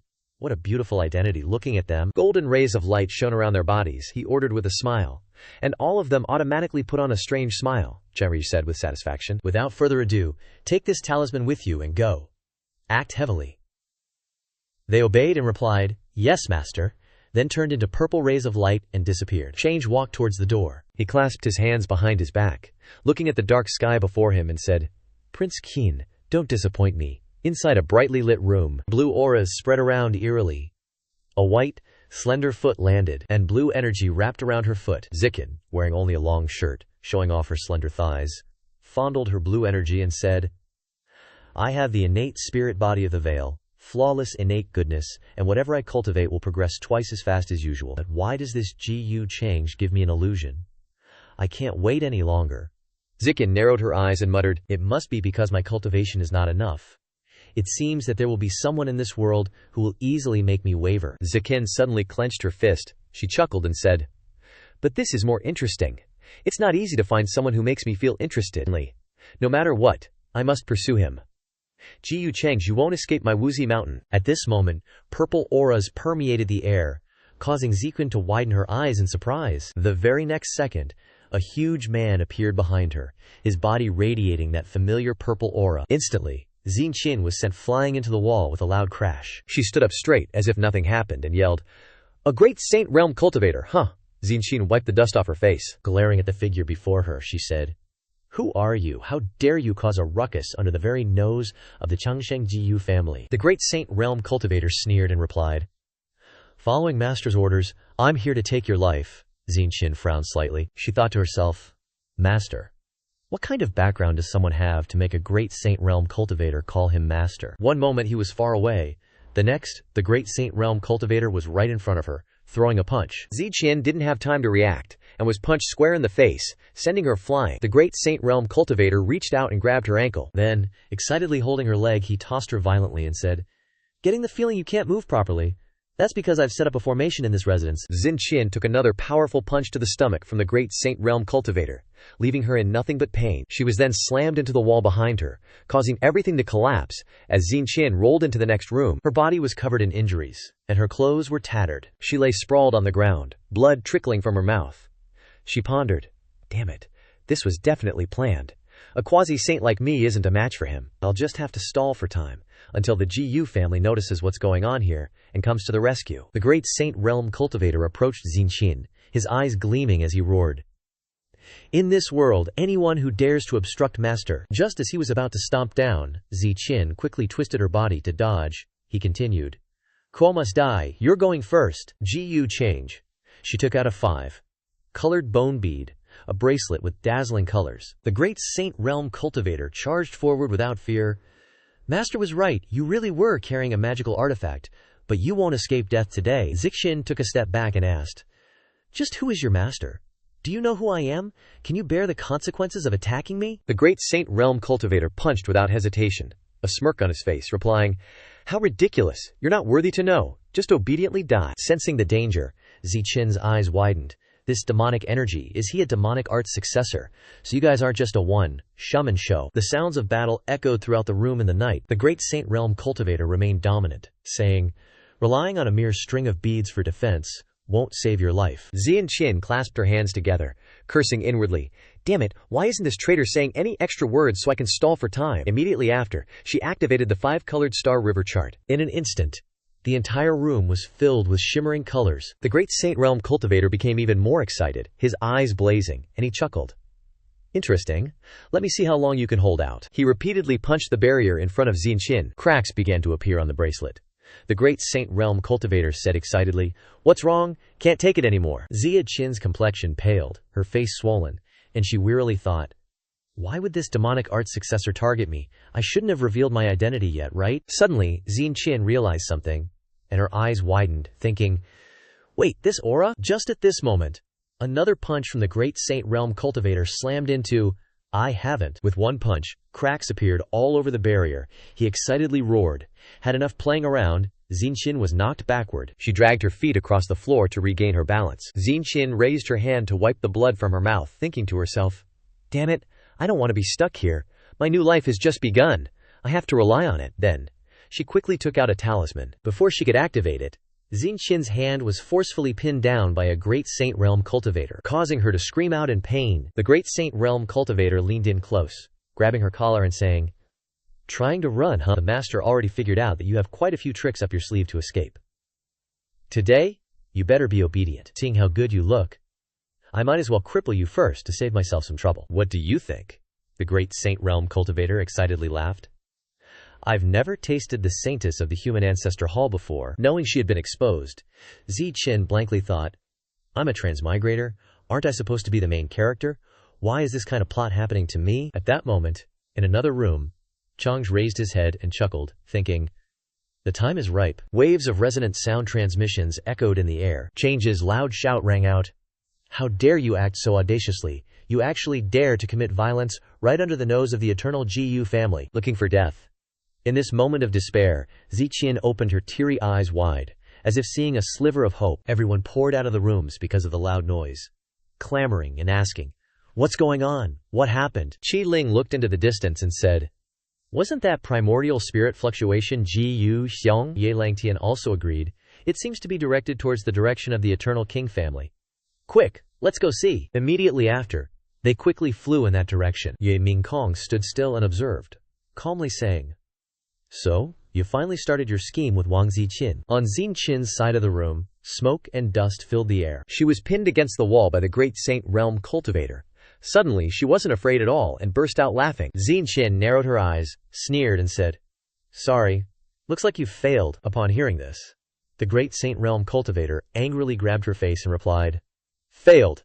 It's not too late to kill you now." Just then, Cheng, posing as a righteous hero, charged in from outside, shouting, "Stop right there." The great Saint Realm cultivator took the full force of his punch, sending his body flying dozens of meters away. Ziqin, her face bruised, looked at Chang'e and said, "Gu." He interrupted her, saying, "Miss Ziqin, I'm truly sorry that this happened right under my nose." The great Saint Realm cultivator, having been knocked back, angrily roared, "Gu Chang'e, you've ruined the master's plans so many times. Sooner or later I'll take your head." Chang'e feigned ignorance, and asked, "Who is your master?" At that moment, the Wang family's elder rushed down from above, slapping the great Saint Realm cultivator in the face. "How dare you! You actually dare to attack the young lady of my eternal king family!" Looking for death, a resounding battle erupted in the city. The eternal Gu family's great Saint Realm cultivator immediately flew away. The elder mocked, changing sides like a cheap harlot. "Don't even think about leaving." The great Saint Realm cultivator didn't stop, and instead taunted, "An elder of the eternal Wang family? You think you can stop me?" The elder angrily chased after him, replying, "You think you can leave today? You think the eternal Gu family is your backyard?" Chang'e, on his side, was dumbfounded. He secretly grumbled, "This old Wang family geezer's temper is really fiery. Can't he let me finish my act?" High in the sky, two powerful forces were clashing fiercely, and the people below also stepped forward to help. "Wang Elder, we're here to help you." Along with the incident today, rumors spread. There's actually a great Saint Realm existence trying to assassinate someone from the Wang family. Just what is Wang Ziqin's background? That she's worth a great Saint Realm to attack her in Gu family territory? They gathered around Chang'e, who was supporting Ziqin, and shouted, "Chang'e, young master, what exactly is going on?" Wu Shuang approached them and called out, relying on his loss of composure to yell, "Jiyu Zhang, assassination of Gigi. Who am I? You must give me an answer." Ziqin, seemingly about to faint, replied, "Wu Shuang, this isn't Jiyu Zhang's fault. If he hadn't arrived in time, I'm afraid I would have." Chang'e feigned guilt and sighed, replying, "It was my mistake, but I also don't know the details. I just arrived here myself." He loudly shouted to show his spirit. "But everyone can rest assured. No one can save this murderer today. He will definitely pay the price." They looked up at the continuous explosions in the sky and exclaimed, "A great saint, level battle, yet he shows no signs of fatigue. This assassin's strength is undeniably terrifying." Wu Shuang couldn't help but ask in surprise, "Just what is this guy's background?" Chang'e glanced at Ziqin, whose fortune value was still showing a whopping 12,000. He mused to himself, truly worthy of a top-tier female protagonist. Just a short rest, and her injuries have recovered 70 or 80%. Thinking this, he approached her with concern. "Ms. Ziqin, how are your injuries? Are you all right?" She flinched slightly and dodged him a bit, replying, "I'm fine." The words she was about to say caught in her throat. Ziqin thought to herself, "Although Gu Chang'e's actions and words express concern, I can't sense any warmth in the corners of his eyes. In the end, he just wants to protect the Gu family's reputation." Seeing Chang'e's smile that wasn't a smile, Ziqin plotted a counter strategy. With such a cold and heartless guy, if I don't take the initiative, things won't go my way. With that thought, Ziqin suddenly groaned, her legs went limp, and she swayed unsteadily. Then, Ziqin gently fell into Chang'e's arms, one hand supporting her head as she whispered, "It seems my origin has been injured. I feel a little dizzy." That was really dangerous just now. If it weren't for Brother Guna's timely intervention, I fear I would have died. Gu Chang'e was annoyed internally. "Girl, you're overthinking things. Even if I gave the order, your high fortune value of 12,000 wouldn't allow it." Outwardly, he feigned goodwill and replied, "I am truly sorry. Today's events are ultimately the Gu family's failure to fulfill our duties. We will definitely compensate Ms. Ziqin in the future." Ziqin pressed her advantage, snuggling closer to him and murmuring, "Brother Gu doesn't need to blame himself. Even if I weren't in the Gu family, they would have definitely made a move." Chang'e gently pushed her away a little and responded, "Why do you say that?" Only Wu Shuang stood far away, speechless at the scene. Ziqin smiled softly, looked up at Chang'e and said, "Doesn't Brother Gu want to know who wanted to assassinate me tonight?" Without hesitation, he replied, "The Devil Art's inheritor, right?" Ziqin mischievously smiled and continued, "It seems Brother Gu already guessed my identity. That's right, I am a holy maiden of the human ancestors' hall, and he's targeting me." The surrounding people were surprised, and started discussing among themselves. The man with long black hair said, "I didn't expect the Wang family to have a holy maiden of the human ancestors' hall." The person wearing large beads around their neck replied, "Then the attacker is the Devil Art's inheritor. And since it's not Yenling, that means..." Chang'e added to their words, "The Devil Art's inheritor is so arrogant. This time, the figure who appeared even reached the great saint realm. It seems I wasn't wrong. There's probably some organization behind them. Zikin pondered and said, I have reason to suspect that the Ye Ling who fought Brother Jiyu before wasn't the real Devil Arts inheritor. Perhaps he was just a pawn. Change glanced at her and replied, a pawn. But Ye Ling hasn't shown his face since then. It's hard to determine whether he's alive or dead now. Zikin stepped forward and said, his life or death is no longer important. Now we must find out the identity of the Devil Arts inheritor and the hidden organization behind him. High above, a lone great saint realm cultivator was fighting against many people. Wu Shuang, observing from below, exclaimed, capture him alive! He's a great saint realm cultivator after all. Maybe we can squeeze some information out of him. Chang'e replied, great saint realm cultivators aren't that easy to capture. Above, the great saint realm cultivator still exuded vigor, without the slightest sign of exhaustion. The Wang family elder also shouted loudly, intimidation of the Devil Arts inheritor! Even if you grow wings today, you won't be able to escape. The others echoed, surrender! 3 great saint realm cultivators are dealing with you. You won't be wronged, even if you die. Upon hearing this, the great saint realm cultivator wasn't afraid, but laughed heartily a few times, enjoying himself.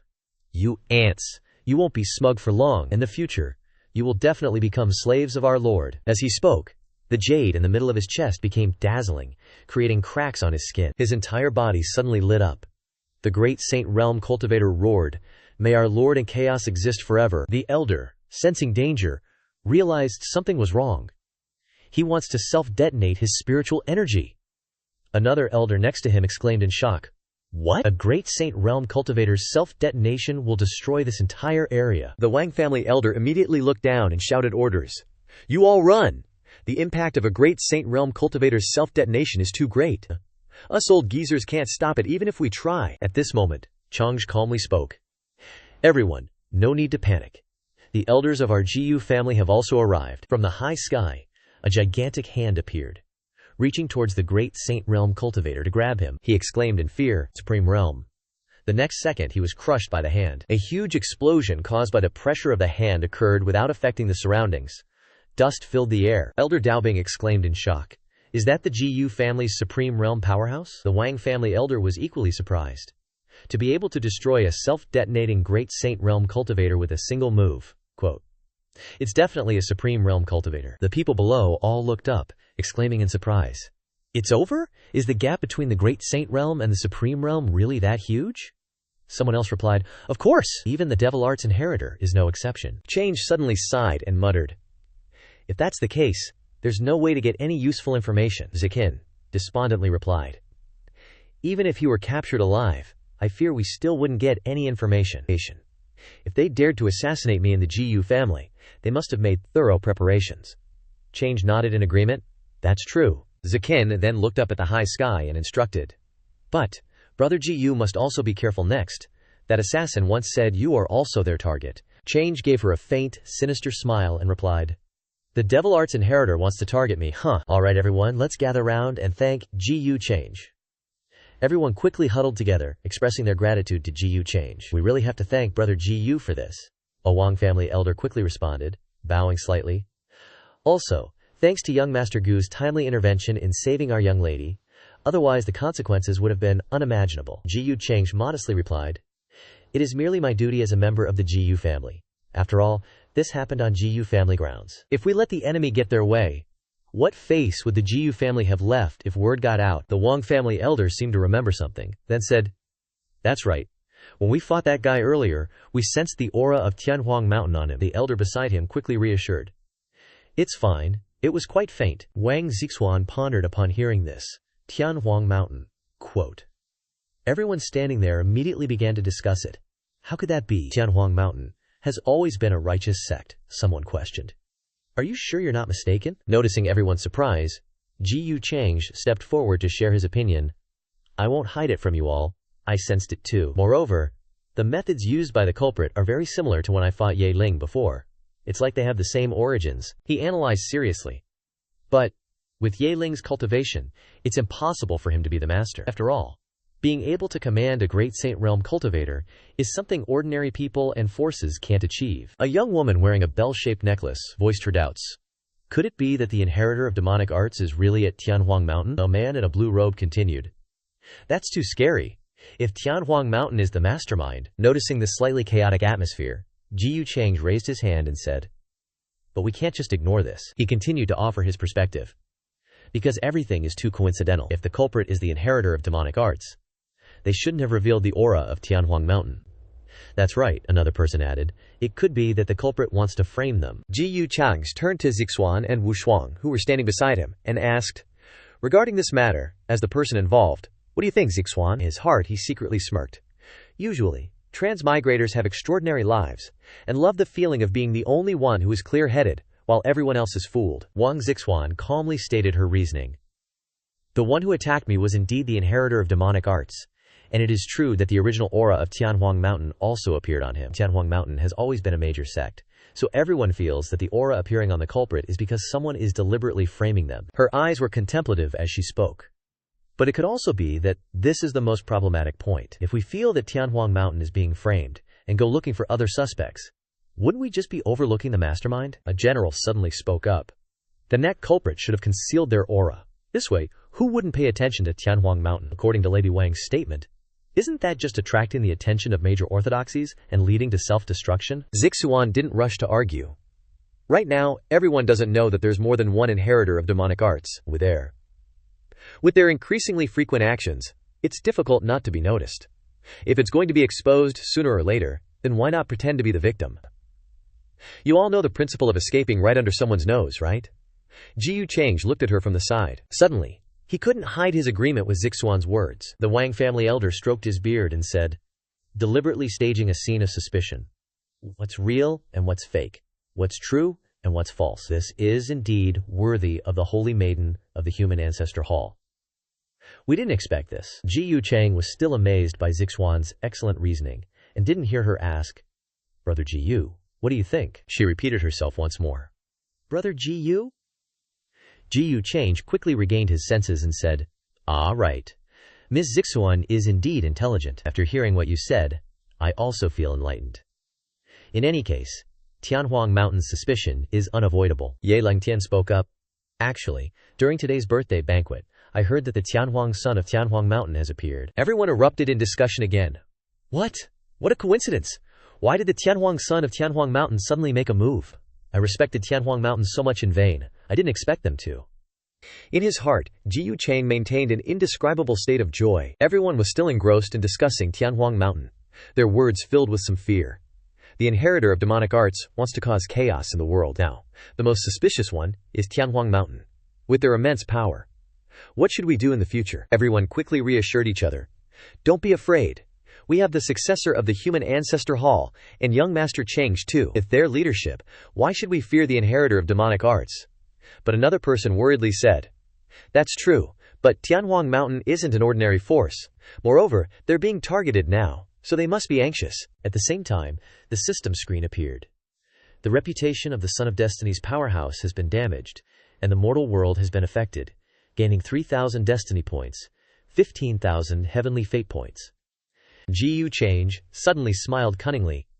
Right, it really is worrying. At a vast manor, perched high above the clouds, a teacup was quickly smashed to the ground, shattering into pieces. Chu Fan, currently in Ying Shuang's body, angrily paced back and forth, loudly exclaiming, How annoying, how annoying! I clearly appeared first, so why am I standing at the forefront of the storm overnight?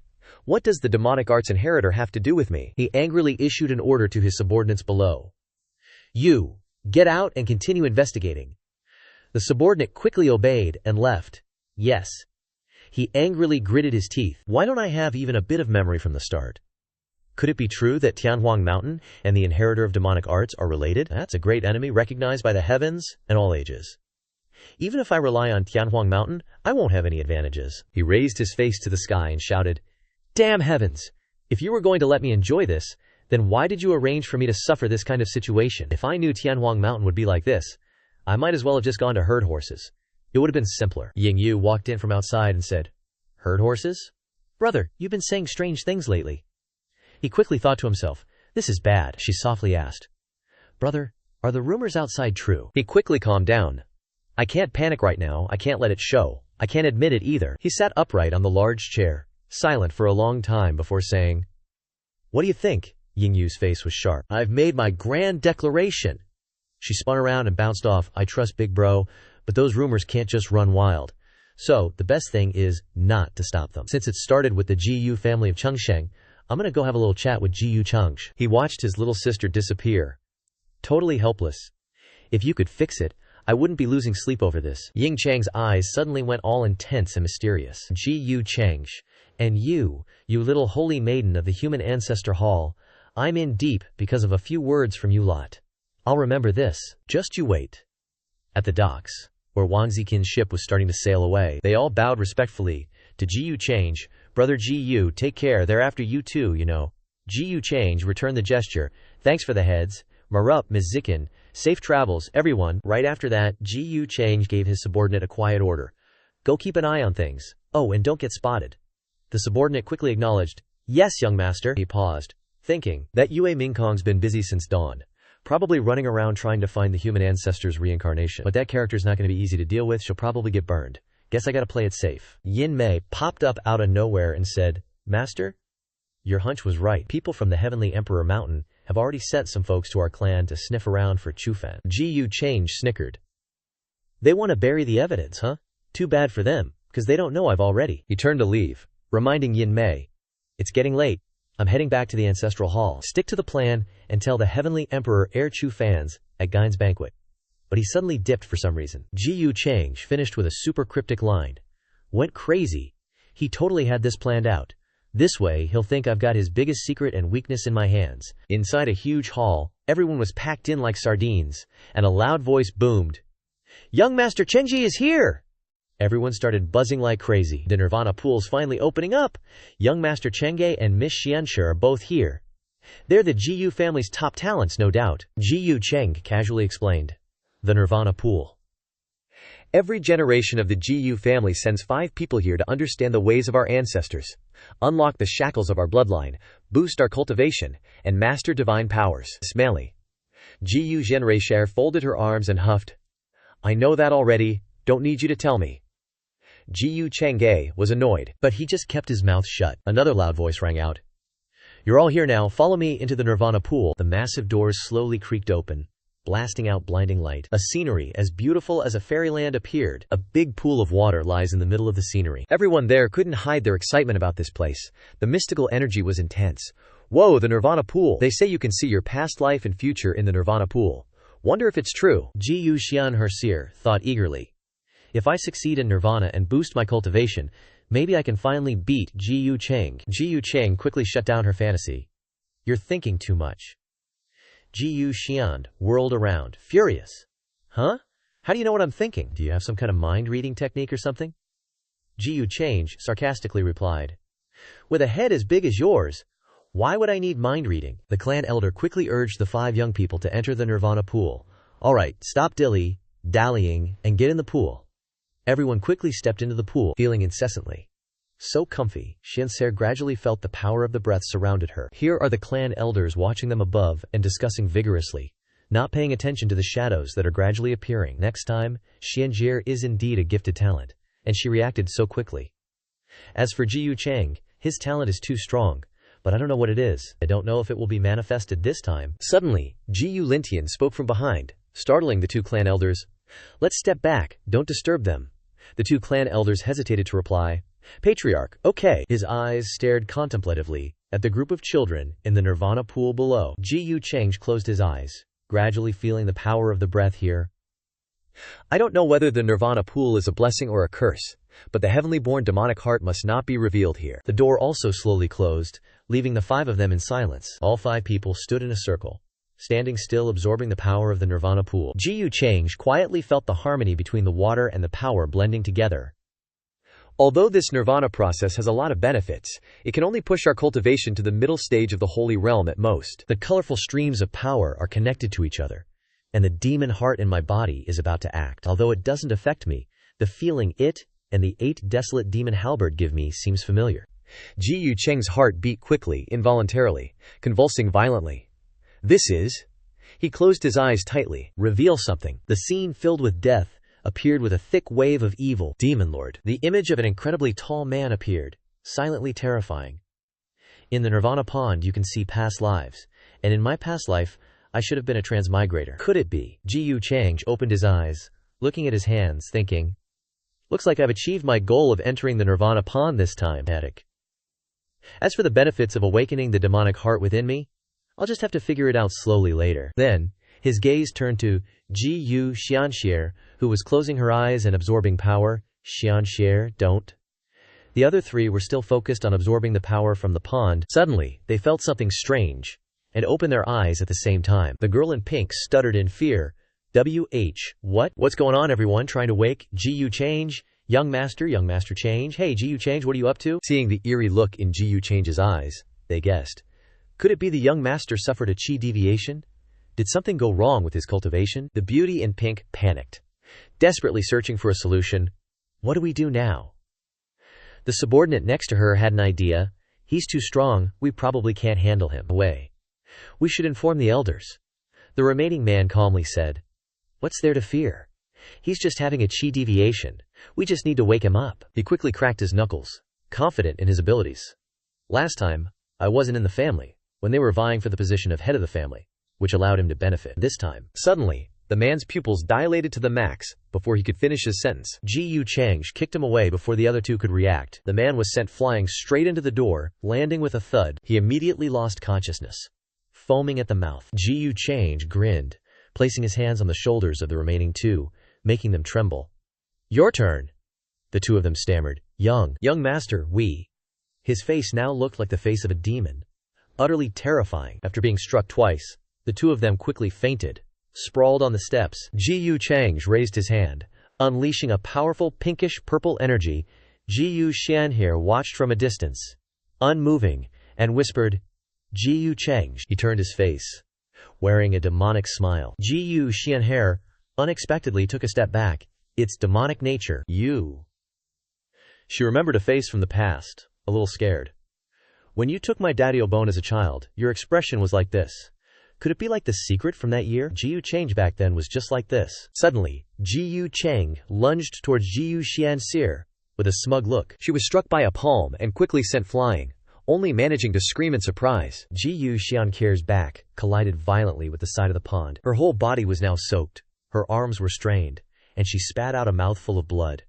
Not showing any mercy at all, Ji Yu Chang emanated a mysterious power, softly saying, the immortal bone will undergo nirvana for the second time. He looked at Ji Yu Xianhe pensively, coldly saying, I initially spared your life, but it almost became a hidden danger. I didn't expect you to give me an unexpected surprise. Are you going to take it out yourself? Or will I have to do it? Ji Yu Xianxie clasped her hands together. Casting a spell, she shouted, directing her spell towards Ji Yu Chang. The heavenly net holy artifact of Ji Yu Chang's purple chains quickly pierced through Ji Yu Xianpier's big shield. They quickly shattered the shield into pieces of various sizes, making Ji Yu Xianjie extremely surprised. She exclaimed, What? She cautiously looked at Ji Yu Chang, finding it difficult to gauge his exact strength. He casually destroyed the holy artifact. Just how strong is this guy really? Ji Yu Chang grinned and said, Don't resist. Hand over your Dalo bone obediently, and you'll die a more peaceful death. Ji Yu Xian quickly stood up, secretly using magic behind her back, while contemplating. Although continuously using two great artifacts is a bit forced, I must use my master's secret treasure now. Ji Yu Chang opposite her kept laughing loudly. He raised his hand, channeling his power towards Ji Yu Xianxie, saying, Still as stupid as ever, huh? Ji Yu Xiange was quickly and violently pulled toward Ji Yu Chang'e, catching her completely off guard. Ji Yu Xianhe was instantly lifted high into the air, with Ji Yu Chang smugly saying, After all this time, what tricks you have, could your brother not know? Ji Yu Xianxie's hands gradually drooped down. She braced herself, enduring Ji Yu Chang's tightening grip around her neck, fiercely thinking, Can't resist. Am I going to die in Ji Yu Chang's hands today? No wonder he wanted me to cultivate well, so I could one day defeat him. Ji Yu Xianhe started to feel regret for Ji Yu Chang's previous words, realizing that everything he did before was for today, when his demonic nature took over, to give me a chance to survive. Too bad, Ji Yu Chang, prepared to take Ji Yu Xianfier's Dao Bone, his face full of smugness.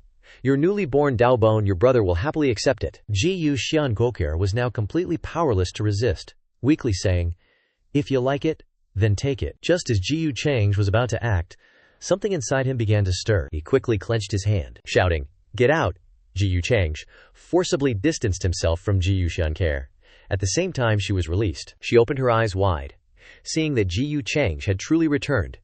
Ji Yu Chang, brother, are you all right? Ji Yu Chang clutched his arm, trying his best to suppress the rampaging evil within him, shouting to Ji Yu Xianxie, don't come here. His eyes fought each other, one evil, one good, can't hurt Xianxie. Hearing this, Ji Yu Xiante's heart was filled with emotion. Ji Yu Chang's side began to gather streams of demonic power around him, causing the water to split to both sides. Ji Yu Xiangre repeatedly shouted, trying to wake Ji Yu Chang. Ji Yu Chang, wake up! What's wrong with you? Ji Yu Chang shouted, not wanting her to come closer. Stay back, Ji Yu Xianke, tears streaming down her face, watched Ji Yu Chang struggle alone against the beast within. Ji Yu Chang, still clutching his wrist, continuously stopped Ji Yu Xianjie from approaching, trying to break free from the evil's control. Don't come here, don't get closer. Ji Yu Xianye, now with tears streaming down her face, helplessly asked, then what should I do? How can I help you? Ji Yu Chang used his usual cold tone to chase her away. Scram! I don't need your help, get as far away as possible. Ji Yu Xianye, disregarding the danger, still wanted to help him. I won't go. I can help you. Didn't you want a new bone? The immortal bone after nirvana will have that effect. She quickly placed her hand on his other arm, preparing to extract her own Dao bone.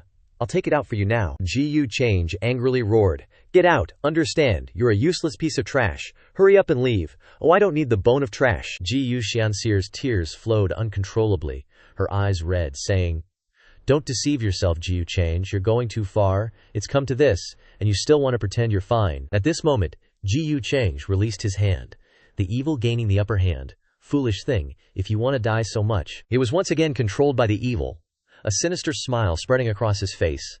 Then I'll send you on your way. Ji Yu Chang dashed towards Ji Yu Xian'er like lightning. Ji Yu Xian'er stood still, waiting for Ji Yu Chang's attack. Immediately, Ji Yu Chang regained consciousness. Using his magic to restrain the evil, I said, you can't touch her. He struggled to restrain the evil, not forgetting to use his usual teasing tone to say to Ji Yu Xianxie, why are you crying? You look ugly. Hearing this, Ji Yu Xianxie cried even louder. The evil's power once again prepared to invade his eyes. Ji Yu Chang flew away, angrily shouting, damn it, if you insist on hurting her. He used his sword to directly stab the demon's arm. Then, Ji Yu Xianhe, seeing this, shouted, no! A large sphere appeared, carrying a force that threw Ji Yu Xianxie away. The entrance to the Nirvana pool was also quickly blasted open. Ji Yu Lintian immediately flew out. This is bad. Ji Yu Lintian quickly caught Ji Yu Xianke, who was about to crash into a nearby lamppost. Xianke, are you all right? Ji Yu Xianke opened her eyes and urgently said to Ji Yu Lintian, Uncle, I'm fine. Quickly go check on Ji Yu Changish.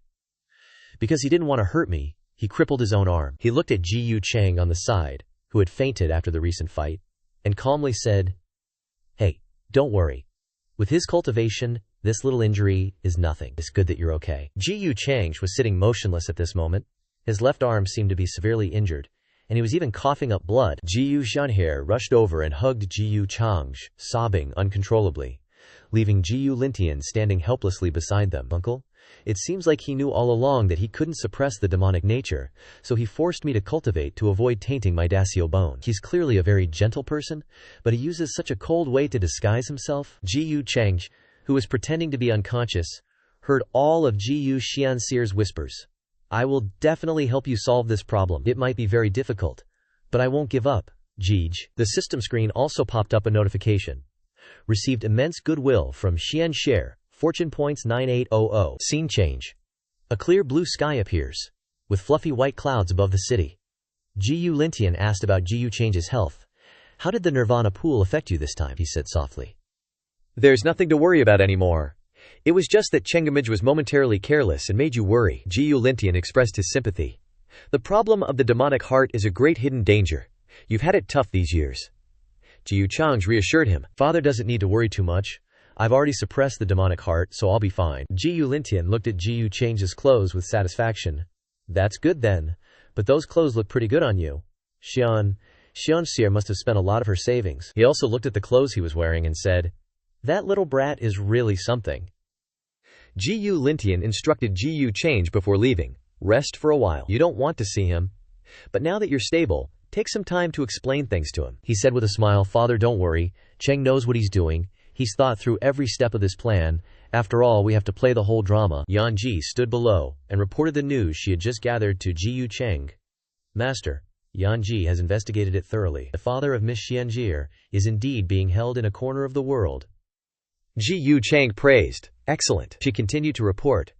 I've sent quite a few people to secretly protect them, but they've probably been discovered. Ji Yu Cheng leisurely drank his tea and said calmly, It's fine. I need them to understand that the Ji Yu family always cares a lot about them, so secretly searching will take a lot of effort. Yan Ji cautiously raised her opinion. Then master, why don't you show up in person? Wouldn't that show even more sincerity? Ji Yu Cheng gently explained. Yan Ji doesn't understand. There are too many eyes watching in the Ji Yu family. Beating the drums and gongs would make people think we have ulterior motives. Yan Ji began to understand. So that's how it is. She suddenly remembered something. Yan Ji continued. That's right, young master. There's one more thing. The successor of the human ancestor hall, Wang Ziqin, has described to the world his fight with the inheritor of the devil arts. After hearing Wang Ziqin's story, the people raised many questions. To face the inheritor of the devil arts and not be any worse than young master Ji Yu? How extraordinary. Is that so? Some people also quickly thanked Ji Yu Cheng for his help. Thank you very much, brother Ji Yu. He really gives a sense of security, and his strength is unfathomable. A young woman, after hearing the story, said in surprise. Could it be that Ji Yu Cheng is even stronger than the Holy Maiden? He is the successor of the human ancestor hall. A man next to her also chimed in. That's right. Wang Ziqin doesn't confirm brother Ji Yu, which makes me unable to understand. If I fought him 10 times, I'd probably win 1 and lose 9. The cup of water in Wang Ziqin's hand shook violently. He rubbed his head helplessly and said, Is Wang Ziqin really stupid or pretending to be stupid? When did I need her to make me famous? If this continues, those hidden threats behind will disrespect me. Ji Yu Cheng made an uncomfortable face like a 3-year-old child, angry that he wasn't bought candy. Ruining my good deed, I'll remember this debt. Yan Ji didn't understand after hearing it. Hidden threats. In front of the manor gate, a loud voice came. The successor of the human ancestor hall has something to ask. Young Master Cheng, please inform him.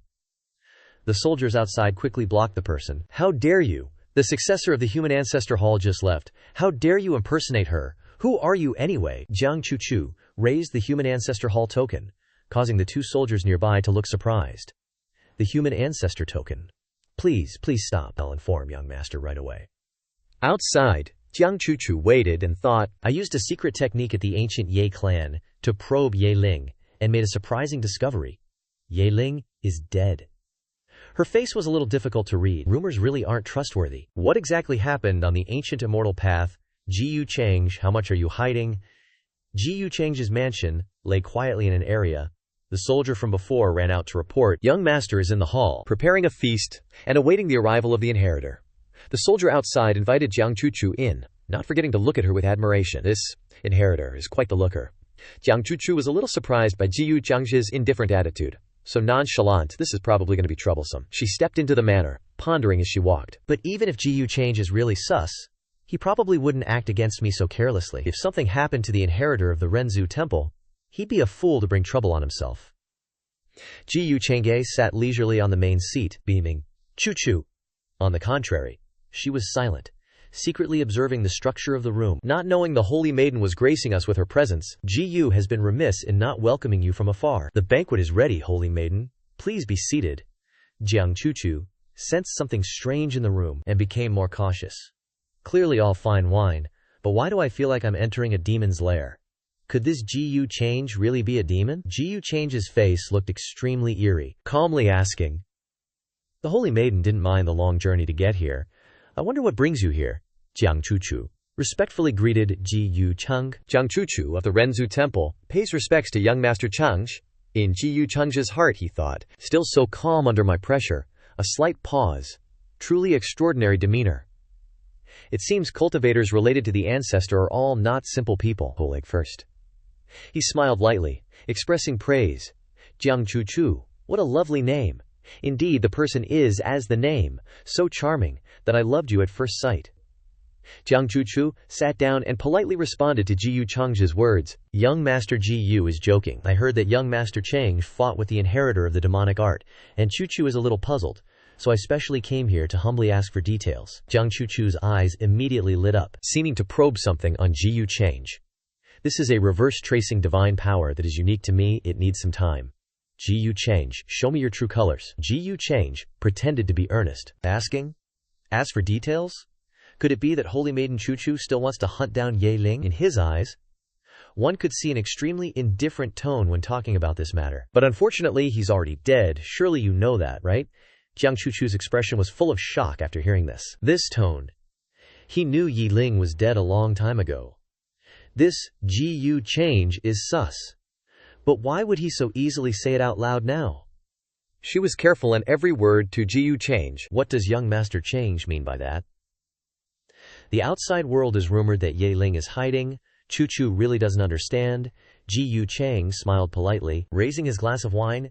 "It's okay, it doesn't matter if you don't understand, you'll understand later. Come." Ji Yu toasts you a cup. Jiang Chu was puzzled by his actions. She suddenly felt sweat pouring out as she realized something. Reverse tracing successful.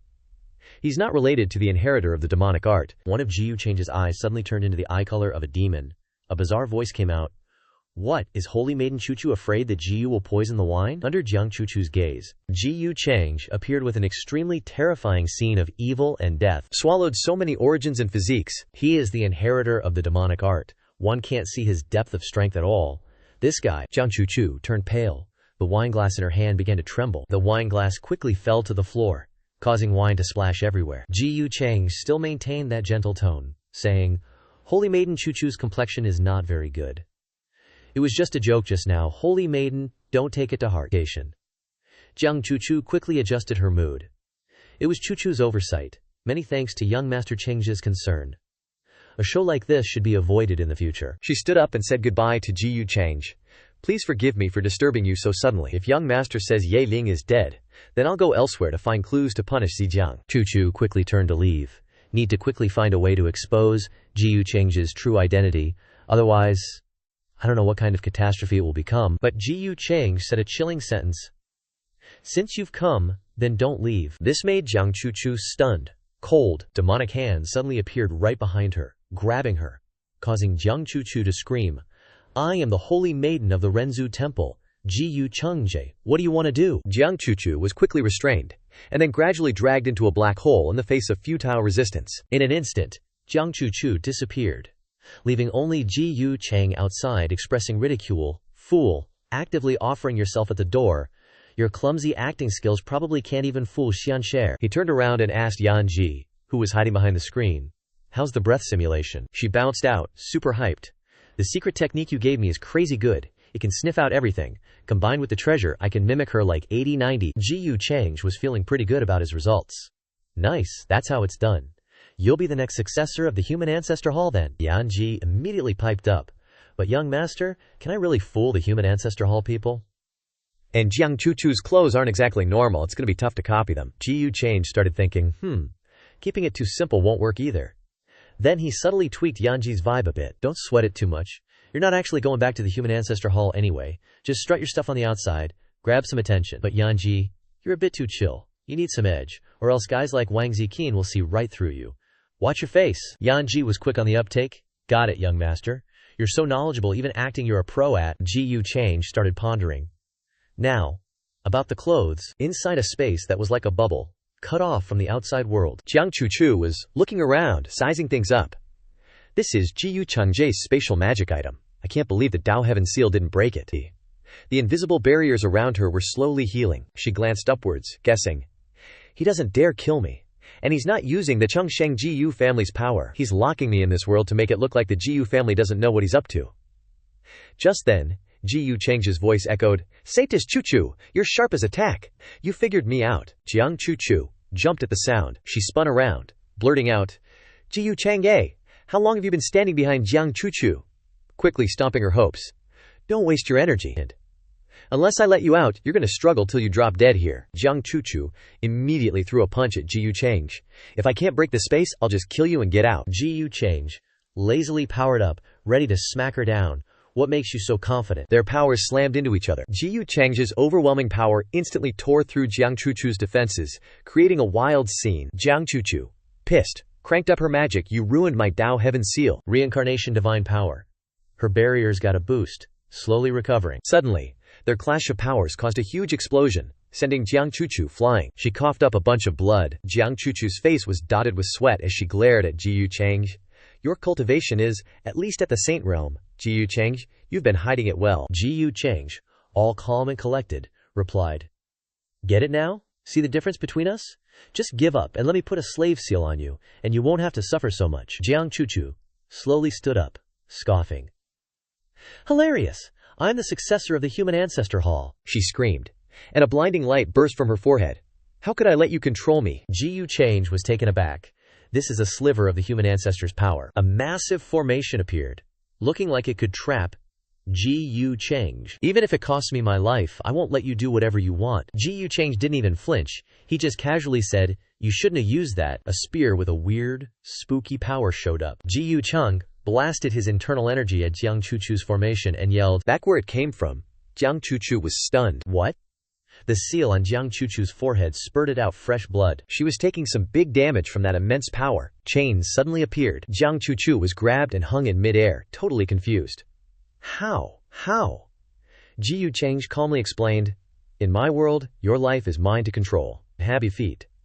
Now hand over the human ancestor token. Jiang Chuchu was completely spent, muttering, Ji Yucheng, you won't get away with this. The human ancestor's order is important. I absolutely won't betray it. Just kill me. Ji Yucheng calmly approached Jiang Chuchu. You're pretty smart. Killing you would alert the human ancestor hall. Then I'd be... He started grabbing Jiang Chuchu's clothes, in a bit of a pickle. But there are things worse than death, Jiang. Jiang Chuchu looked at Ji Yucheng, horrified. Ji Yucheng, what are you doing? Ji Yucheng nonchalantly continued. Doing what? If you won't play nice, then of course I have to punish you. Jiang Chuchu's eyes were already brimming with tears, helplessly shouting, no, stop it right now! Jiang Chuchu's clothes fell to the ground, and her voice screamed, Ji Yucheng, you are shameless and despicable, Ji Yucheng casually said. Thanks for the compliment. Ji Yucheng leisurely walked out of the spatial artifact, cleared his throat a couple of times, and tossed a glowing jade to Yan Ji. The human ancestor's order, and the clothes are inside. This time, your disguise is flawless. Yan Ji cautiously asked, young master, have you killed the holy maiden of the human ancestor hall? Ji Yucheng scratched his head, a little embarrassed. Hey, how could I? Killing someone at every turn? At least she's the holy maiden of the human ancestor hall. Gotta show some respect. Ji Yucheng held a list in his hand. He smirked, sneering. Yue Mingkong, she actually left behind a list of young freaks, all with questionable reputations. Mingkong is still soft-hearted, but for now, the prince will take care of it in a short time. They definitely won't be able to clear their names, and might not even be able to do anything. Ji Yucheng went on. The most important and urgent thing is still finding the reincarnated human ancestor. He stood straight and said to Ming Lao, who was kneeling below, Ming Lao, how's Lin Chuhan been lately? Ming Lao respectfully replied, reporting to young master, Lin Chuhan is being cultivated as the future sect leader in the Purple Peak Pill sect. Her level of alchemy is unparalleled. Ji Yucheng replied in satisfaction. Oh, very good. That girl really doesn't disappoint me. Ming Lao suddenly stammered. Young master, Chiwa Han she is. Ji Yucheng's eyes turned cold. Ming Lao, just say what's on your mind. We're all family here. I don't like beating around the bush. Ming Lao bowed low before Ji Yucheng. Chiwa Han. She misses you very much, and wants to ask you, when? This subordinate knows this is presumptuous. He went over and helped Ming Lao up. It's all right. I might as well go down to the lower realm to visit her first. Ming Lao couldn't hide the joy on his face, and said loudly, yes, young master. At this moment, in a certain place, a voice rang out. Xianxir greets the clan elders, causing you to worry. The clan elder sitting in the middle slowly replied, very good, Xianxir. You've suffered these years. And another spoke up. Get up quickly. Ji Xianxir remained kneeling, and replied, Xianxir has not suffered. Jade must be polished before it can become a treasure. These years have also been a trial for Xianxir. The clan elder with graying hair sighed upon hearing this. If it weren't for that bastard Ji Yucheng, how could you have? Him. Ji Xianxir quickly took the clan elder's hand, and replied with a happy smile. Clan elder? He was just ignorant back then, and now he knows he was wrong. Why don't we forgive him? The clan elder could only smile helplessly at Ji Xianxir. If you don't mind, what else can this old one say? Suddenly at this moment, a subordinate came to report. Elder Quan, Miss Xian Gore, there's news about the family head's location. Miss, the family head and the others seem to be in a lower realm somewhere, and are safe. Xian Care immediately turned around and said loudly, What? She widened her eyes in surprise. Father and mother. Is the information accurate? The subordinate looked towards Giyu Xianxie and respectfully replied, it's probably correct, but the source has gone through many twists and turns, and the information cannot be confirmed. Giyu Xianxie was silent, softly saying, cannot be confirmed. She recalled Giyu Chang's image and slightly curled the corners of her lips. It should be that guy. Clearly cares about me in his heart, but stubbornly refuses to admit it. She sighed. Big brother really gives people a headache. The three clan elders became dazed upon hearing these words, with question marks clearly on their faces. Giyu Xianxie suddenly stood up and loudly ordered, send down the order, summon the men, and set off immediately. I want to go down to the lower realm to find my parents. Sometime later, at the main gate, two people were standing guard, and a young woman was walking out. One of them suddenly appeared in front of Jiang Chuchu.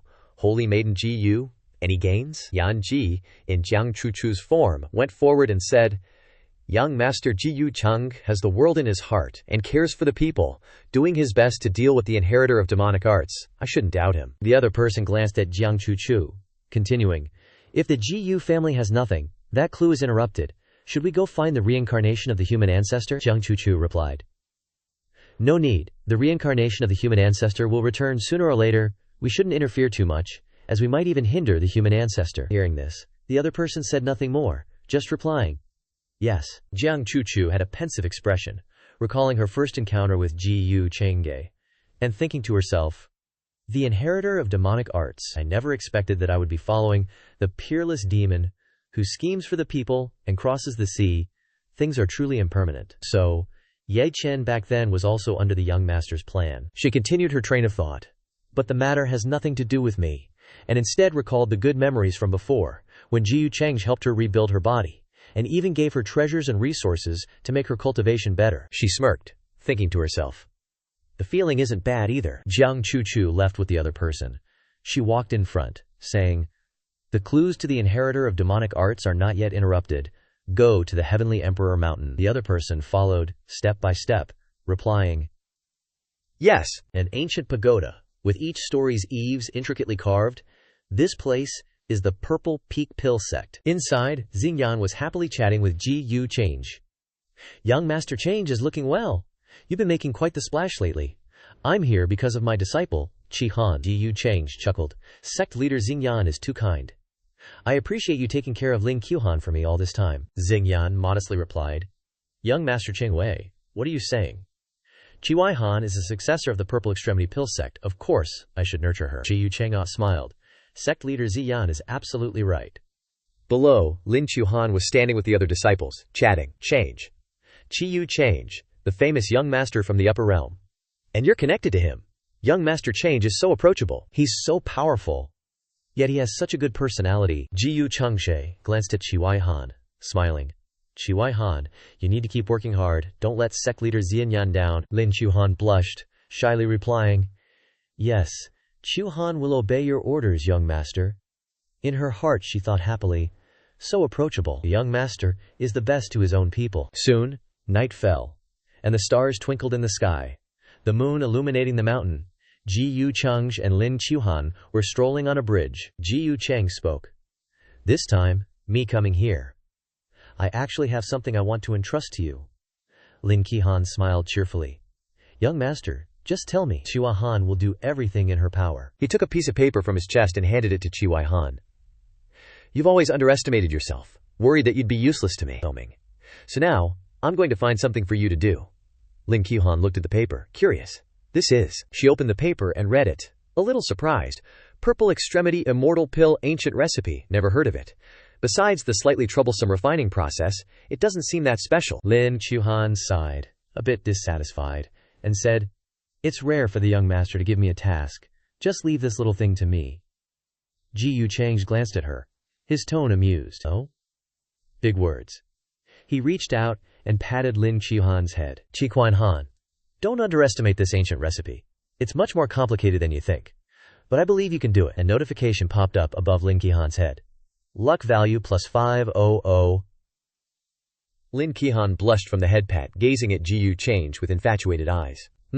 Qiuhan understands. Please rest assured, young master. She quickly grabbed Ji Yu Cheng's arm, and they walked and talked. By the way, young master, can you tell Chuai Han some interesting stories about your time in the immortal ancient continent? He thought for a moment. Interesting stories. Met a silly dragon, a silly bird, a silly person, and a clueless lobster. Huh? Lobster? At this moment, at the main gate outside Ji Yu Cheng's palace, a woman sitting outside was suddenly approached by a subordinate who reported, "Princess, something terrible has happened," the woman asked.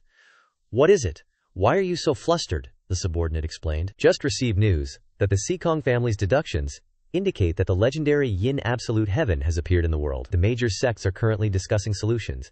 Ying Yu looked shocked. "What?" She frowned, looking worried, muttering, "Yin Absolute Heaven is the greatest disaster to descend upon the world. No one can escape it." Seeing that the subordinate was still standing with hands clasped, as if there was something difficult to say, she asked, puzzled, "Huh? What is it? Is there anything else?" The subordinate hesitated, and replied, "Another holy maiden from the human ancestor hall, after stopping at Heavenly Emperor Mountain for a long time, left behind an unclear mark. Rumors say that Heavenly Emperor Mountain is related to the heir of demonic arts." Ying Yu stood up abruptly, angrily exclaiming, "What? That damned human ancestor hall? My brother is clearly innocent. Why does everyone want to target him?" She turned around, loudly ordering, "Return to Heavenly Emperor Mountain. I'm going back to see if my brother's emotions have been affected." The subordinates quickly obeyed. "Yes." The gatekeeper standing behind, upon hearing this, looked bewildered and internally scoffed. Affected emotions. Is the Heavenly Emperor Prince a child? Ying Yu frowned, casting a cold glare towards the main gate behind her, and said bitterly, "Ji Yu Cheng, you can hide for now, but you can't hide forever. We will meet again later, in the lower realm. Divine Heaven Realm. Profound Domain." A dazzling ray of light shone down from the clouds in the sky, forming a straight line towards the ground. A pair of feet slowly emerged from the light. "Found it. This is the place." Ji Yu Cheng stood high above, looking down, and continued. "Strong boundary aura, full of energy. Although this realm isn't bad, it's been affected by spatial barriers. It's very difficult to refine experts beyond the Great Saint Realm here. If I hadn't followed the spatial mark left on Mingkong, there's no way I would have suspected that her reincarnation would come from this lower realm." He continued to observe. "The urgent matter is to understand the information of this realm, and then find Mingkong's location." As if Ji Yu Cheng discovered something, he smirked. "Oh, fast hands." From behind, a group of people rushed towards where Ji Yu Cheng was standing, shouting loudly. Blade-like trembles, smiling, "That's a human, an immortal from the upper realm." Upon realizing this, the group immediately clasped their hands together, respectfully saying, "We pay our respects to the immortal." One of them spoke. "I dare to ask, Upper Immortal, why have you come to this world?" Ji Yu Cheng lightly asked, "Is this realm the Divine Heaven Realm?" The man, upon hearing this, answered, "Reporting to the Upper Immortal, yes it is." Ji Yu Cheng turned around, and a beard quickly grew on his face. In his hand, a holy artifact radiated red light. "Then I didn't search the wrong place. Tell this venerable one all the information about this world. This venerable one will reward you handsomely." The group couldn't believe their eyes. Everyone was bewildered. "What? That's a holy artifact." The person next to him was equally shocked, doubtfully saying, "Casually rewarding a holy artifact? Such generosity." A sect that has been passed down for tens of thousands of years only has one heaven god level treasure. The group quickly clasped their hands together, and one person spoke. "Reporting to the Upper Immortal, the Divine Heaven Realm is divided into Heaven, Earth, Profound, Yellow, Universe, Hong, and Desolate 8 domains. This is the Profound Domain. The Profound Domain is vast and boundless, with ancient clans, holy lands, and numerous sacred mountains. The Profound Domain has many powers, and there are some existences that have been passed down for hundreds of thousands of years. Among the largest powers is the Tai Shu sect." The man in black pointed to the man in white next to him. "He's an outer sect deacon of the Tai Shu sect." The deacon was sweating profusely. I wouldn't dare. We just have ancestors who were fortunate enough to ascend to the upper realm 800,000 years ago, leaving behind some inside information." "Upper Immortal? Please don't believe him." Ji Yu Cheng pondered. "Tai Shu sect, is it? All right, you guys are the chosen ones." He smirked, stroking his beard, and said, "Tai Shu sect. What a coincidence. This venerable one is acquainted with your ancestor, owing him a favor. Passing by this realm today, I'll just repay it altogether. This item is a reward for you." With that, Ji Yu Chang threw the holy artifact to the deacon, before the astonished eyes of the rest of the group. This is impossible, the deacon stammered, shaking. The deacon hastily tried to return the holy artifact to Ji Yu Chang. Don't blame me, immortal. I know a sacred artifact like that is too precious for me. Besides, since you're acquainted with my ancestors, I'll naturally follow your lead. Ji Yu Chang put his hands behind his back and said coolly, "Oh? A mere true god can resist the attraction of a sacred artifact?" He smiled, looking quite pleased. Not bad, you have potential. Let's go lead this seat to the Taishu sect. The deacon was sweating buckets, eyes tightly shut, and replied, "Yes, please follow me, immortal." Meanwhile, in a certain room, a subordinate was reporting, "Lord, news from the Xuan region says a great power from the upper realm has descended. Apparently he's acquainted with the Taishu sect's ancestors." Yue Mingkong frowned. Taishu sect of the Xuan region? Yue Mingkong pondered in her head. The heavenly god realm is in a remote location, and the human ancestors' power isn't easy to find at the moment. The Taishu sect's ancestors here shouldn't have any connection with the human ancestors' palace. She glanced out and ordered the subordinate, "Don't bother with it. Keep an eye on the extremely yang area of the heavenly god realm, because that's where something exists that can help the human ancestor's body transform." Nishi Qinglian didn't look ahead. She continued to think, "Jiang Yang, even if I have to turn the 8 desolations upside down, I will find you." Beneath the clear blue sky was the Taishu sect. A large statue was placed in front of the sect's gate. Inside the Taishu sect, the elders and sect leader were gathered in the main hall, while the disciples outside were gossiping. "Heavens! A legendary immortal! He's like someone from another world. Yeah. He's unfathomable. His aura is so ethereal and profound it makes my heart race," the Taishu sect leader said nervously. "I am the current sect leader of the Taishu sect. May I ask for the immortal's esteemed name?" Ji Yu Chang replied calmly. "No need to mention titles. I'm here to repay a favor to Suo Taishu." He took out a secret manual from his chest. "This is the Taishu creation art," he said, holding the manual in his hand. The sect leader and deacons all looked up at him, he explained. "It's a cultivation method that Suo Taishu and I jointly researched and deduced back then." Ji Yu Chang handed the manual to the sect leader and continued with his pretense. "He's unable to descend to the lower realm today, so I'll impart this technique to you on his behalf," the sect leader said in surprise. "This is indeed the inheritance from our ancestor." Ji Yu Chang narrowed his eyes, recalling the inscribed tablet outside the gate, and chuckled inwardly. "Hanging up the ancestor's name at the door, that really saves me a lot of trouble." The sect leader opened the manual, and his eyes lit up. He laughed heartily. "Excellent! Wonderful!" This method, although profound and advanced, is still easy to understand. Truly amazing. The deacon beside him trembled, his hand reaching out in the air. This is truly immortal magic." The sect leader and deacons hurriedly bowed down and knelt before Ji Yu Chang, shouting, "Immortal, we will forever remember your great kindness. We are deeply grateful and willing to brave fire and water for you." Ji Yu Chang smirked, looking at them with half-closed eyes, thinking to himself, "Of course it's amazing. I designed it specifically for you guys, the lower realm version of the Yi Dress Immortal Canon." Ji Yu Changshe entered his own dimension. Inside was Jiang Chuchu, with only one piece of clothing left on her body. Cultivating, Jiang Chuchu frowned, her heart filled with anger, thinking, Ji Yu Chang. Step by step, Ji Yu Chang walked up to her, opened his eyes, and said, "I'm here." She didn't reply, only snorted coldly. Ji Yu Chang wasn't annoyed by Jiang Chuchu's attitude. Yeah, always been this stubborn. Suddenly, a purple chain appeared out of nowhere, rushing towards Jiang Chuchu's wrist. Her hands were pulled up by the chain, causing Jiang Chuchu to panic, her eyes wide, and she yelled, "Ji Yu Changje, what do you want, you shameless devil?" Ji Yu Chang grinned evilly and said, "Tell me the exact location to find the human ancestor's reincarnation." Jiang Chuchu turned her face away coldly and replied, "I don't know." Ji Yu Chang found it ridiculous. "You don't know? You're the #1 successor of the human ancestor's palace and you don't know?" Jiang Chuchu replied, "So what if you know my identity? The sea of people is vast." She suddenly paused, startled, thinking to herself, "Wait." Chuchu looked at Ji Yu Chang in surprise and said loudly, "Could it be that you've already found the place where he'll be born?" Jock.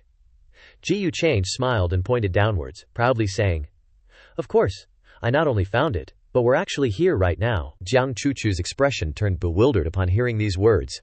Ji Yu Chang, the human ancestor's methods are beyond your imagination, you can't fight him. Ji Yu Chang smirked. He reached out and touched Jiang Chuchu's face. "Can't fight him? Am I supposed to sit here and wait for death? Wait to be killed by him? Why are you so cold-blooded? You don't recognize me as a man when you're wearing clothes? Jiang Chuchu yelled shyly. You're shameless. With that, she bit Ji Yu Chang's hand, but he retracted it in time. He didn't stop there. He continued to bring his hand in front of Jiang Chuchu, teasing her, but she never managed to bite him. Ji Yu Chang didn't say anything, just smirked. He continued to tease Jiang Chuchu in other ways, touching her face and then her hair, driving her nuts. Jiang Chuchu howled, "Let go!" After a bunch of teasing, Jiang Chuchu's hair was all messed up. Her eyes brimming with tears, she looked at Ji Yu Chang, biting her lip, unable to say a word. He turned away, dusting off his hands, saying, I really don't know what kind of mind-altering drug the Renzu Temple gave you. I can't believe you're willingly a puppet for them. Jiang Chuchu lowered her eyes, silently repeating Ji Yu Chang's words in her head. A puppet. She recalled a memory of when she was cultivating with Wang Ziqin. After cultivating for a while, Wang Ziqin couldn't take it anymore, standing up and stretching, saying with dissatisfaction, Ugh, this is so annoying. Cultivating every day, cultivating all the time. I still need to get married, you know. Jiang Chuchu tried to dissuade him. What are you doing? Sit down. This is disrespectful to Renzu. Wang Ziqin ignored Jiang Chuchu's words and walked outside. I need to get a good night's sleep. I'm not going to be anyone's tool anymore. From behind, Jiang Chuchu was trying to call Wang Ziqin back. Come back here! Ending the memory, Jiang Chuchu widened her eyes and shouted, I'm not a tool! I'm a successor of the Renzu Temple. Protecting the common people, maintaining order, and upholding justice is my mission. Ji Yu Chang, hearing this, couldn't help but laugh in disdain, replying, How laughable! Chuchu tilted her head, asking, What are you laughing at? Ji Yu Chang glanced at Jiang Chuchu, replying, The winner takes all, the loser is in the wrong. Since ancient times, whoever has the strongest fist is justice. You don't actually think the Renzu Temple has been inherited until now, because they're kind, right? With his eyes turning purple, he smirked and continued, Besides, you don't even have the ability to kill me, yet you're still talking about justice. You're just being used by the Renzu Temple to hold me back. He continued to say taunting words. Just a errand boy? No, at most, you're just a dog that can't even bite me. Jiang Chuchu's face darkened, and she bit her lip, saying nothing. Before leaving, Ji Yu Chang turned around and added, How many people in the world do bad things, but you guys never go kill them? The Renzu Temple only focuses on people who inherit the demonic arts, and doesn't care about righteous or not. It's just because I might threaten them. The chains on Jiang Chuchu's hands gradually disappeared. Before leaving the space, Ji Yu Chang added one last sentence. Ultimately, you and I are not fundamentally different. Jiang Chuchu collapsed to the ground, twisted words. It's not supposed to be like this. At the Xuan Yu Heavenly Forest sacred ground, crowds of people were rushing somewhere, with bustling discussions. Have you heard? The Tai Shu sect issued an order saying, the Xuan Yu needs to be unified. I heard. Our sacred master is discussing countermeasures with the elders. I also heard it's because that Shang Xian, Supreme Immortal, has some connection with Tai Shu old ancestor. Amidst the crowds rushing, there was a person walking in the opposite direction. This person had light brown hair, slicked back, while walking and thinking, countermeasures? Facing a Shang Xian who can casually bestow sacred artifacts, what countermeasures can this group of ants have?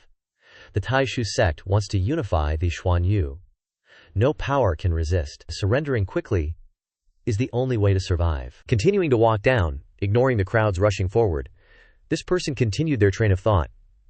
Now the Tai Shu sect has announced that people with special talents will receive the recognition of the Shangxian Yu. Beautiful birds choose trees to nest in, and staying in this heavenly forest sacred ground is probably not a good plan. This person came to see Ji Yu Chang with a destiny value of 2,500 displayed above their head. Shangxian, I am the most talented person among the young generation living in the heavenly forest sacred ground. Ji Yu Chang stepped down from the chair. The talent is real, indeed a good seed. It seems your self-recommendation is not a joke, but it is still too far away. Looks like I still have to go out for a walk and see. This person couldn't hide the confusion on their face. Shangxian, what do you mean? Too far away is what? Ji Yu Chang walked in front of this person with a full of aura, your luck, and that reincarnated one of the Renzu Temple? Are worlds apart. As expected, the child of destiny in the lower realm is not as good as the upper realm. Your little bit of luck can't do anything to me. This young man was sweating profusely, looking up at Ji Yu Chang. Ji Yu Chang's eyes turned purple, and he smiled sinisterly. Don't be stubborn. At the heavenly god realm, heavenly territory, a group of slaves were hammering rocks and carrying stones. Outside, a group of supervisors were constantly urging them, don't stop. Work faster, you wastes. Occasionally there were voices begging, "My lord, please spare me, my lord." A girl covered in wounds, her face fearful and worried, glanced to the side. Qinggui stood in the distance, watching the slaves moving below. Now I have captured another batch of slaves. This achievement will surely be remembered by the sect leader. Beside him, 2 other people were standing and smiling obsequiously. Of course, Brother Qinggui can rest assured. But Brother Qinggui joined our immortal Lan's sacred ground for less than 100 years, and has been honored to be promoted to deacon. It is too enviable. Qinggui laughed loudly with delight upon hearing these words. The one in blue clothes continued. The heavenly god realm hasn't had anyone ascend in 20,000 years. When our immortal Lan's sacred ground ascends to the immortal path, Brother Qinggui will definitely have the opportunity to ascend to the heavenly realm. The one in purple clothes behind followed up. Brother Qinggui has the face of an immortal.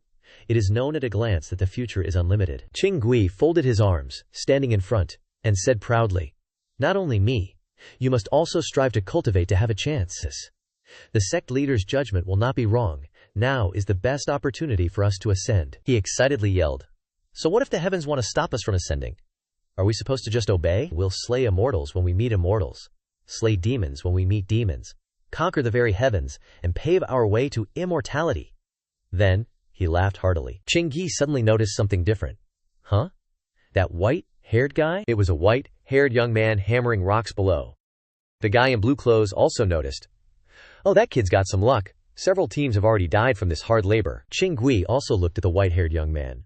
He was initially brought here from a small village. His physique was a bit special, his blood energy was stronger than others, so they thought he was a prodigy. Turns out he's just a good-for-nothing. Only after bringing him back to the Holy Land did they realize he was cursed.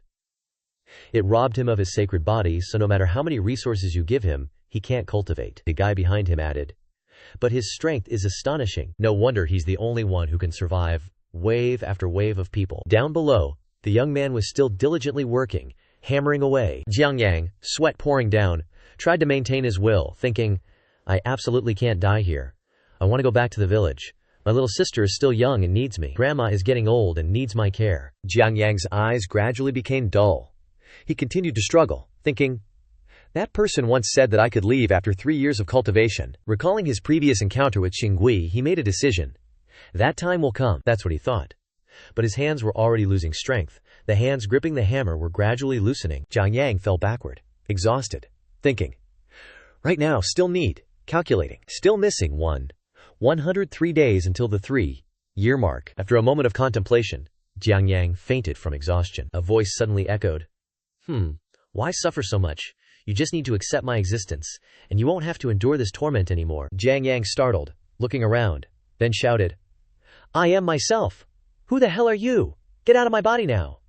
The voice continued, "This is my body. You're just a wisp of consciousness.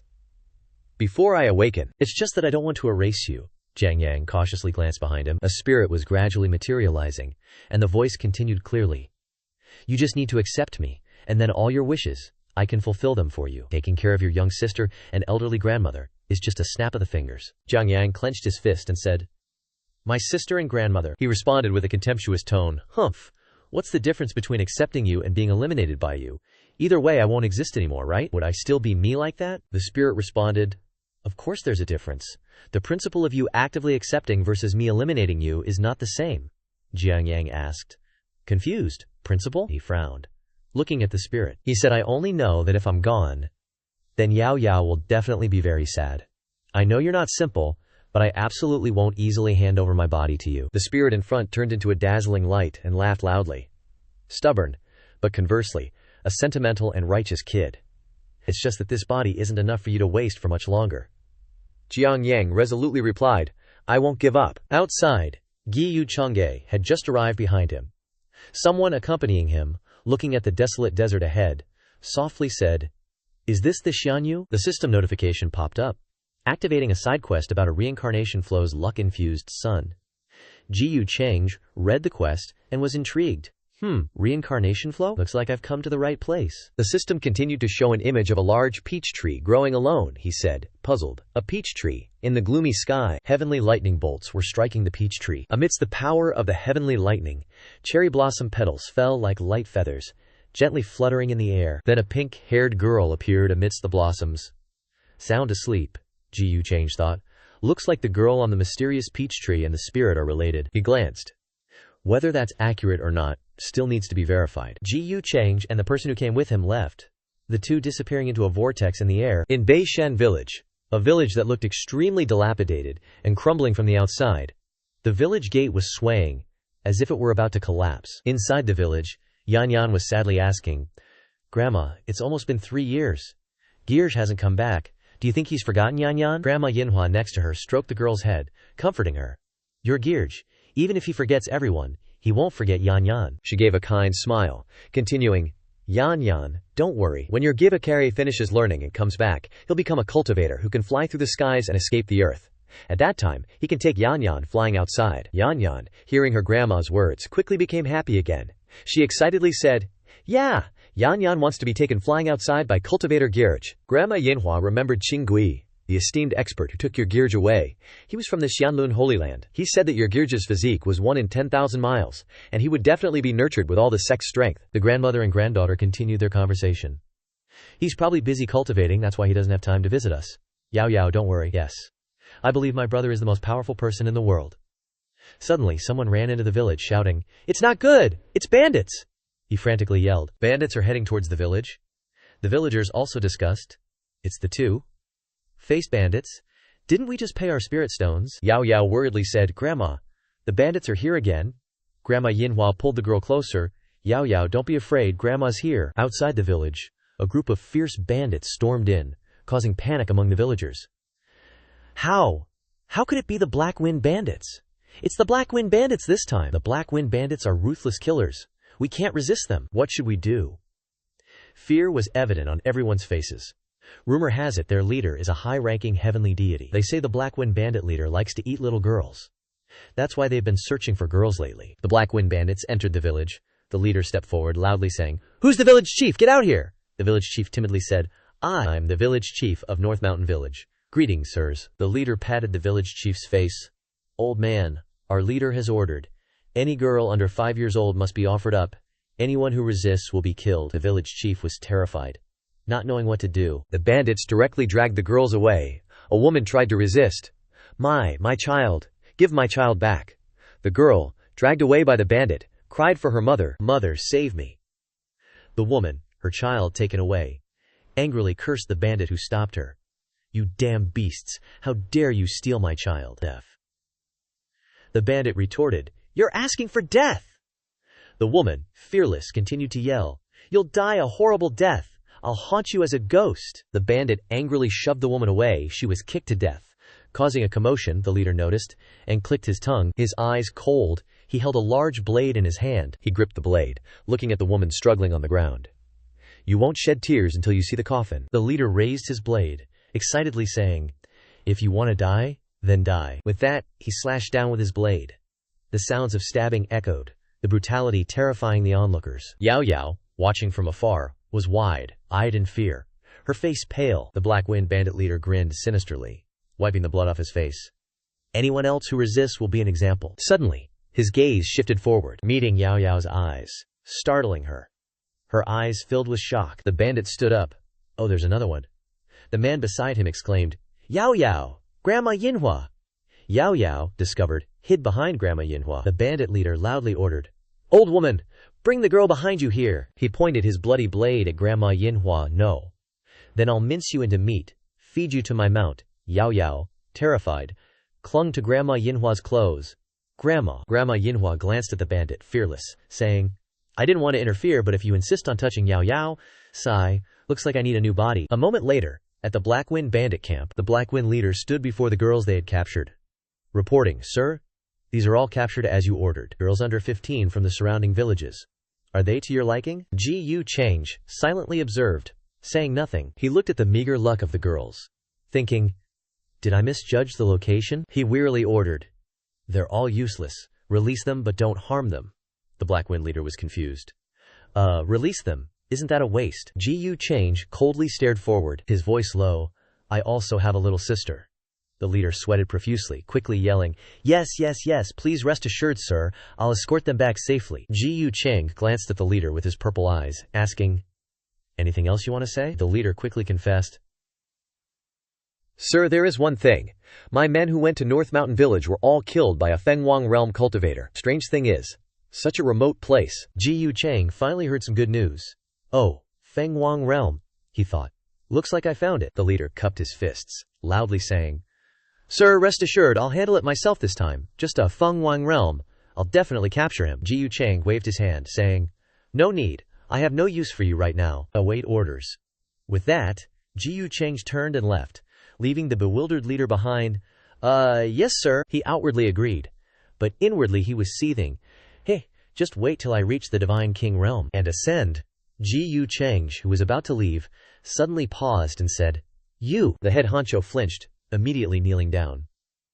My lord, is there anything else you require? This humble one will do everything in my power. Ji Yu Chang nonchalantly said, Finish this task, and you can be free. The head honcho was terrified and lowered his head, saying, I don't know what task my lord requires of me. Ji Yu Chang walked up to the head honcho and slowly said, I want you to. The head honcho didn't know what he'd heard, but his eyes widened upon hearing it. He was panicked, sweating profusely, and fearfully looked back at Ji Yu Chang, asking, My lord wants to leave not even the dogs and chickens alive in North Mountain Village. Ji Yu Chang's face darkened, and he exuded murderous intent. Correct, that's right, I want you to massacre the village. At this moment, in North Mountain Village, the villagers saw the two old and young were preparing to leave and stopped them. Granny Yinhua, Granny Yinhua.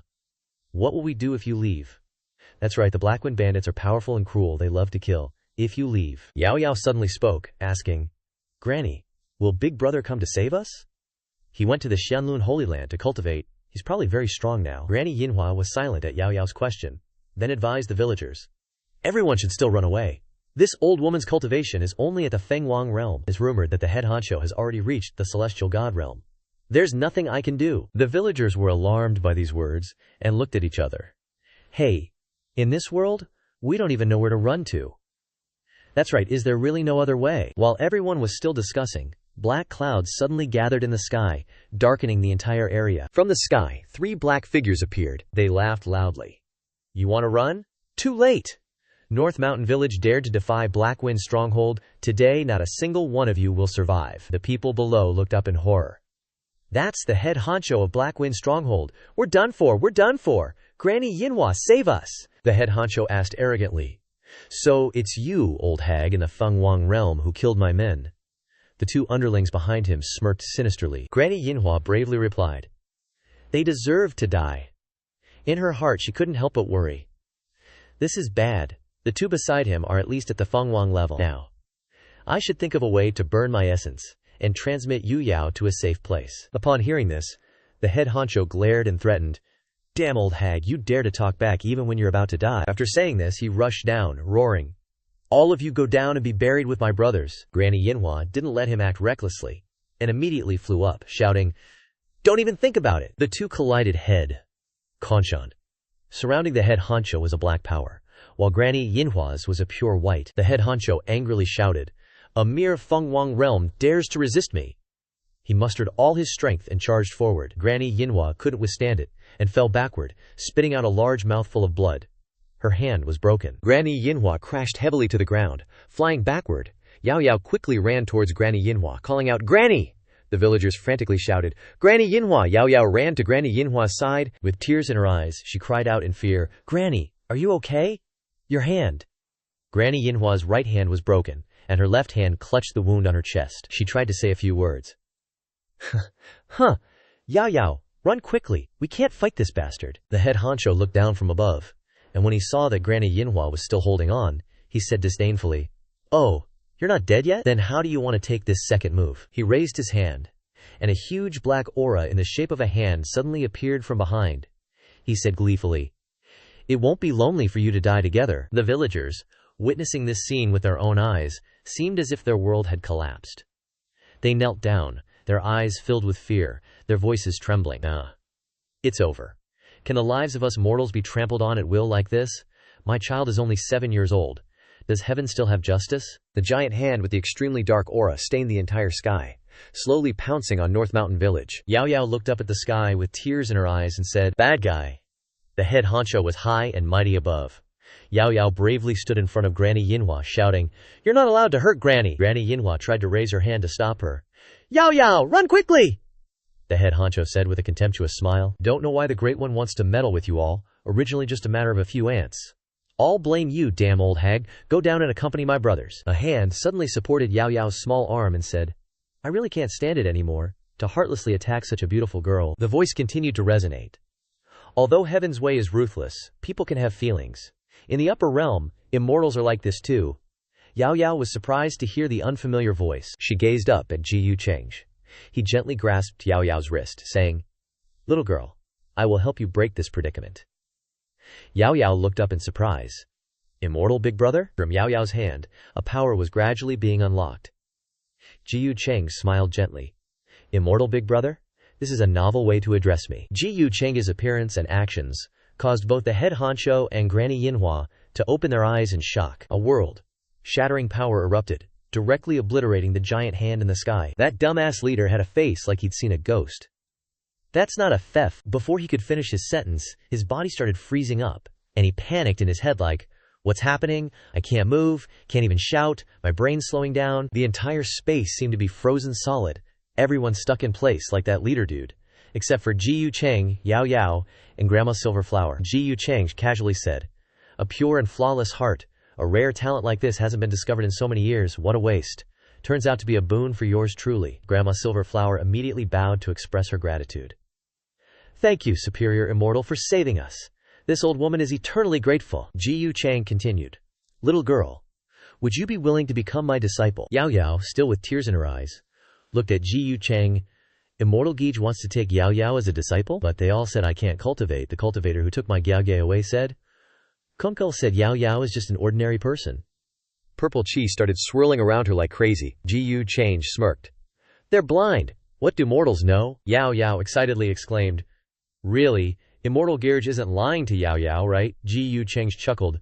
"Do I look like the kind of person who goes around scamming people?" Yao Yao jumped for joy and hugged Ji Yu Cheng tightly. Yao Yao was willing. Ji Yu Cheng smiled contentedly. So obedient and well-behaved. Yao Yao was still hugging Ji Yu Cheng. She looked up at the leader and asked nervously, "What about those bad people?" Ji Yu Cheng looked up, the corners of his mouth tilting up in a wicked smile. "Bad people, huh?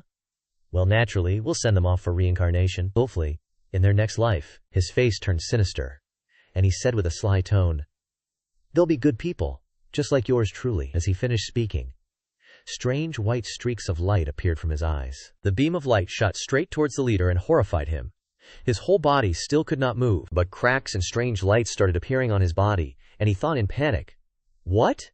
Immediately afterward, his body exploded in the sky, creating a huge firework display. Down below, Yao Yao was being held up by Ji Yu Cheng, and she exclaimed in shock, "Immortal Geerge is so awesome." Ji Yu Cheng replied, "Call me Shizun." Yao Yao quickly called out, "Shizun." Ji Yu Cheng chuckled, "Good girl, your teacher is getting more and more fond of you." Yao Yao excitedly repeated, "Shizun." The two happily walked ahead. Grandma Silverflower watched them, thinking, "So powerful, beyond my comprehension." Grandma Silverflower could not hide the shock on her face, and continued to think to herself, "This is the immortal from the upper realm? Or is every immortal as powerful as the heaven itself?" Suddenly, Ji Yu Cheng waved his hand, and a bunch of sacred artifacts appeared. First meeting gift. Yao Yao saw so many sacred artifacts for the first time, and asked in surprise, These are all for Yao Yao? Why is Shizun so good to Yao Yao?" Ji Yu Cheng smilingly replied, "Silly girl, you must know that sometimes a Shizun can be closer than family." Yao Yao was moved to tears and softly said, "Closer than family?" Ji Yu Cheng gently wiped away her tears. "Why are you crying? With your Shizun around, no one will dare bully Yao Yao anymore." Yao Yao quickly perked up and answered, "Yes." Grandma Silverflower in the back was enlightened, and exclaimed in a panic, "Sacred! A sacred artifact! There are so many." "That is a sacred artifact, and with just one artifact, you can be the hegemonic force of Tianyu." Ji Yu Cheng put Yao Yao down and held her hand. "All right, let's leave this place, how about it?" Yao Yao held out her hand toward the back and asked, "What about Grandma? Can Grandma come with us?" Ji Yu Cheng replied, "Of course, you see, I don't restrict her freedom. Because she is Yao Yao's family. Hearing this, Yao Yao and her grandma said in unison, "Old woman thanks the immortal. Thank you, Shizun." On the Tianyu side, two figures are rushing forward. They are two of the Black Wind Gang's underlings who are fleeing. The bald guy spoke first. "What the heck was up with that immortal?" The other guy with the bun continued. "I don't know. He told us to go. The devil knows what he wants us to do. We might have been played," the bald guy asked. "Then should we go back and gather the troops to avenge him?" The other guy said angrily, "Avenge your mom! Didn't you see how our boss just disappeared? So he hasn't noticed us yet. Run as far as you can." The two of them were busy arguing, so they didn't notice a space vortex appearing in front of them. Ji Yu Cheng's subordinate slowly walked out. She widened her eerie eyes, and killing intent was revealed all over her body. "Wanna run?" Too late. A little later, the rolling mountain ranges in the hazy mist created a mysterious and solemn scene. There were three people walking in the forest. Grandma Silverflower in the back spoke up. "Superior Immortal, what this old woman said just now is definitely not a lie. It is Yao Yao's luck to meet a man like you." Ji Yu Cheng held Yao Yao's hand as he walked ahead. Considered as destined?" Yao Yao asked ignorantly. "Shizun, in the future will Yao Yao become a great cultivator? Be able to do anything in heaven and earth, like that elder brother?" Grandma Silverflower smiled gently and said, "Superior Immortal, please don't blame her. Yao Yao is still young and doesn't have a clear concept of your power yet. I am sure that under your cultivation, she will soon be able to surpass her elder brother." Ji Yu Cheng glanced at Yao Yao and replied calmly, "It's all right. Yao Yao is my first disciple. I am very happy that I can understand that the whole journey is that she loves her elder brother so much." Yao Yao walked next to him and smiled very happily. Ji Yu Cheng smiled with pleasure, thinking in his heart, "Is that so, Jiangyang?" Suddenly, a huge beast jumped down from above and blocked the way. It roared, "Daring humans! Beast with huge horns!" Its eyes lit up, and a huge aura surrounded its body. It said fiercely, "Dare to set foot in the territory of the ancient deer god." Grandma Silverflower was so scared that she fell backward, and she shouted, "Sacred! Sacred artifact! Aura above the saint realm, an ancient sacred spirit!" Yao Yao fearfully grabbed Ji Yu Cheng's hand tightly. Shizun, it is!" Ji Yu Cheng grinned wickedly. It is the medicinal guide for your medicine." A moment later, Ji Yu Cheng was channeling energy for Yao Yao. Golden lights floated in the space, and were gathering into her body. After the golden rays of light disappeared, Grandma Silverflower stood outside and watched, and she exclaimed in shock, "How is this possible?" Superior Immortal used so many miraculous medicines and immortal elixirs, and even used ancient sacred spirits as medicinal guides. But unexpectedly, he still could not help Yao Yao break through. Ji Yu Cheng narrowed his eyes, thinking to himself.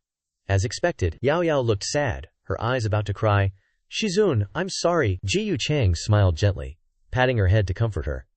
"Has Yao Yao done anything to disappoint waifu?" Yao Yao immediately burst into tears, sobbing, "Yao Yao is useless, wasting Shizun's time and resources, and still can't cultivate." Ji Yu Cheng gently wiped away Yao Yao's tears, continuing to comfort her. "Just because you can't cultivate, does that mean you're no longer Wei Shi's disciple? Do you remember what Wei Shi told you before?" Yao Yao tried to smile and replied. Shizun said, "You're closer than family." Ji Yu Cheng smiled contentedly. "Good little brat, don't overthink it." Yao Yao called out emotionally. "Shizun," Ji Yu Cheng replied indulgently. "Rest assured, Shizun has power and influence. Even if I raise you for a lifetime, it's no problem." Granny Yinhua stood silently to the side, pondering. She had originally worried that the Shangxian had some ulterior motives for Yao Yao.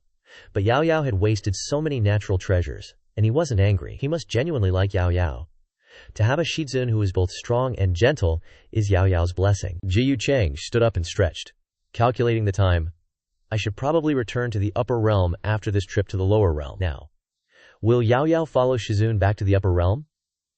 Yao Yao blankly replied, "Shizun is going back to the upper realm now?" Ji Yu Cheng put on a puzzled expression and asked, "Oh, Yao Yao doesn't want to? Is something the matter?" Granny Yinhua stepped forward to explain. "Yeah," reporting to Shangxian, "I'm afraid this child is terribly missing her older brother." Yao Yao lowered her head slightly, stammering, Shizun, Yao Yao wants to visit older brother." Ji Yu Cheng nodded in response. "So that's how it is." Wei Shi was negligent.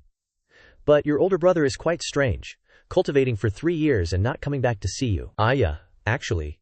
Yao Yao felt sad hearing these words. Her expression gloomy. Ji Yu Cheng suddenly said, "Forget it." This made Yao Yao jump. He turned around, his expression darkening, and gave a dangerous smile. "If Yao Yao wants to go, Then Wei Shi will take her on a trip to a place called the Xiankun Holy Land. Behind him, Granny Yinhua and Yao Yao were excited. Yao Yao happily replied, "Thank you, Shizun." On the other side, Yue Mingkong was standing on the edge of a cliff. She asked her subordinate.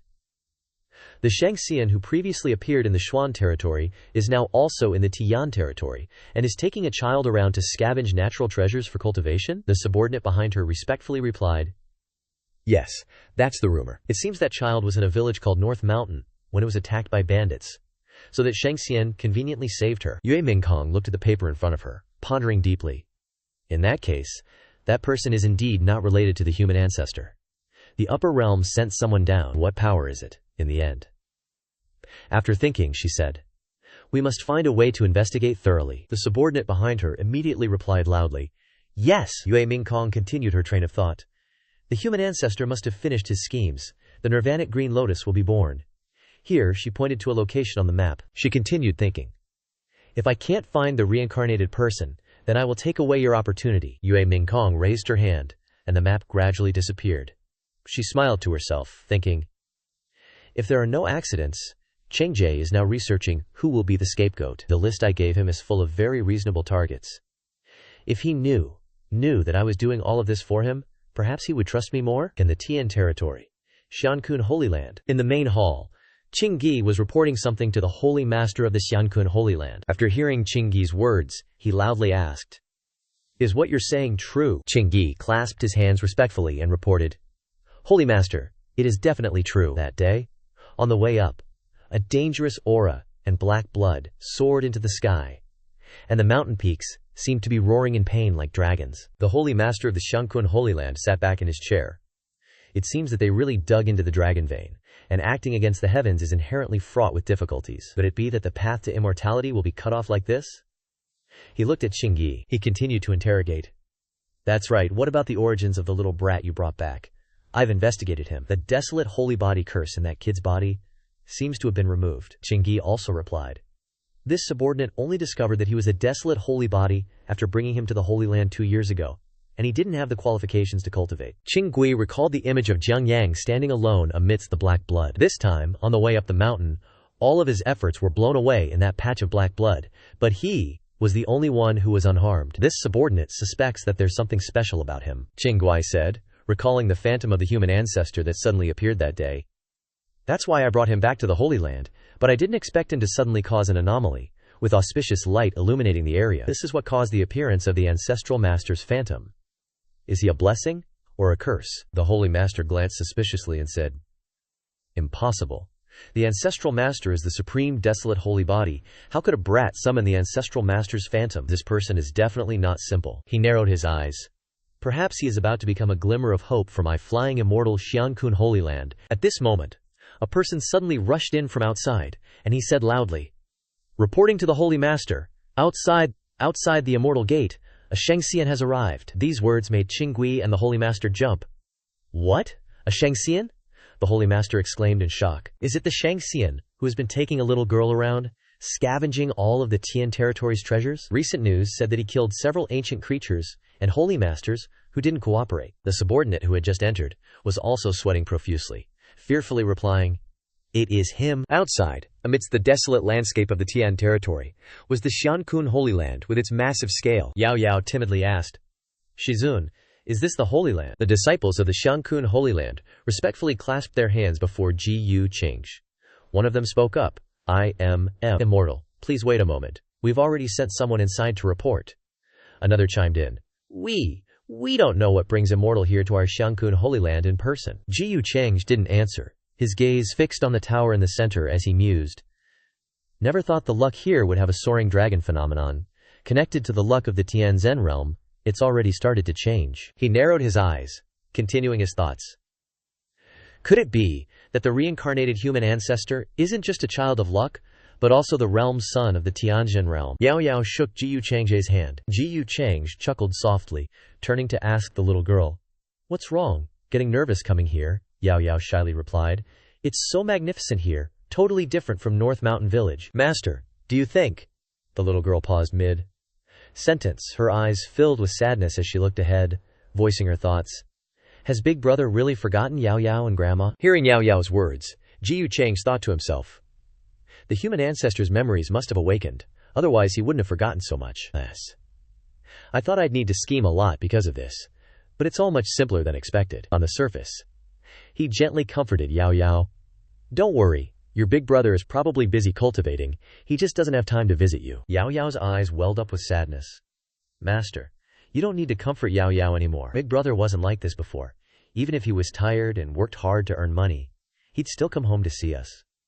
He's really changed. After all, this place is so much better. Ji Yucheng was taken aback, somewhat bewildered, thinking, heaven and earth bear witness, I haven't even started to act this time. Suddenly, beams of light of different colors appeared and rushed over. The disciples began to stir, saying, it's the Holy Master. The Holy Master is here. The Holy Master of the Xiankun Holy Land appeared, and the disciples quickly clasped their hands in respectful greetings. The Holy Master continued, Immortal, your arrival is an honor for our sect, bringing light to our humble abode. He looked up, trying to maintain his composure despite his confusion, saying, I don't know what brings Immortal to the Xiankun Holy Land. Cheng Gi, beside him, was sweating buckets, thinking, is this the legendary Immortal from the upper realm? Ji Yucheng glanced at Yao Yao and said, I'm looking for... He smirked with amusement, continuing, Jiang Yang. Cheng Gui was suddenly shocked. He saw Ji Yucheng holding Yao Yao's hand, with Granny Yinhua behind him, and immediately pondered, isn't that child from that village?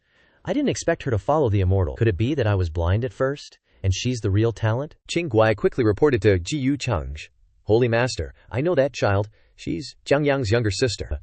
The Holy Master of the Xiankun Holy Land immediately thought, I didn't expect there to be this connection. Isn't this heaven helping our Xiankun Holy Land? He put on a thoughtful expression.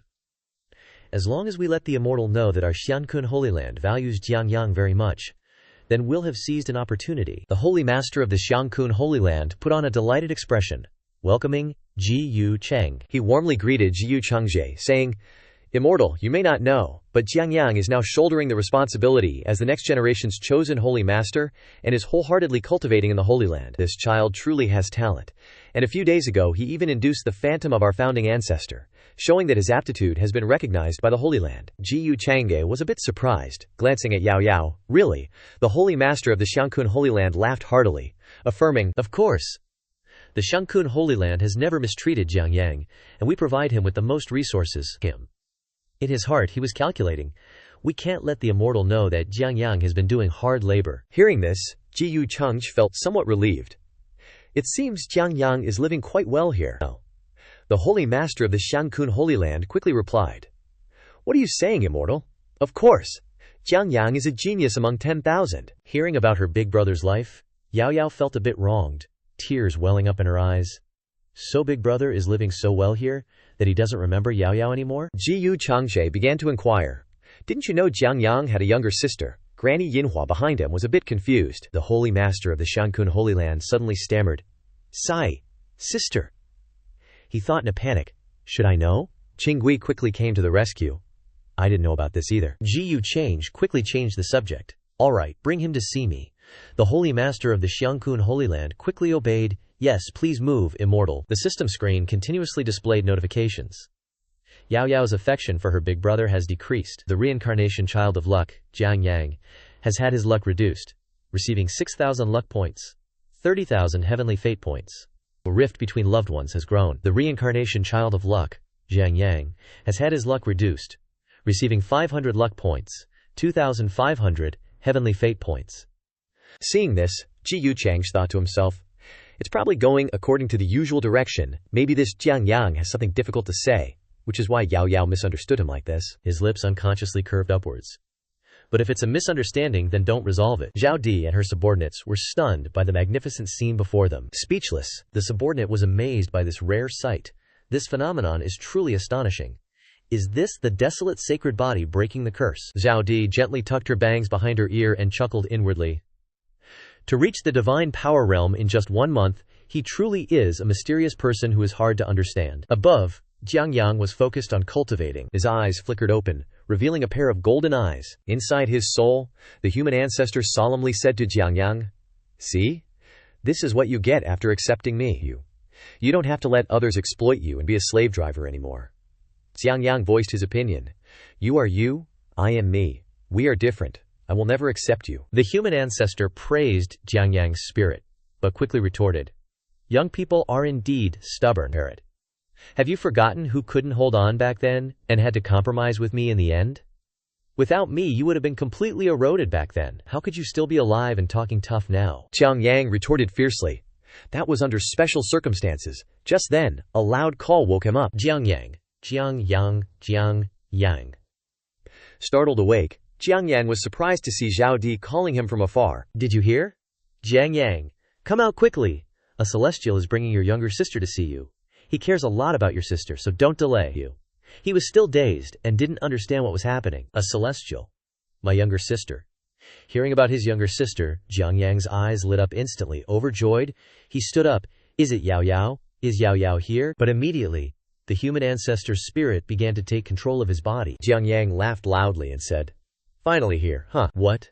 The human ancestor's inheritor coldly ordered Zhao Di, "Go tell that celestial to come here, I'll wait for him here. As for the others, don't bother me." Zhao Di and her subordinates were shocked to hear Jiang Yang's words.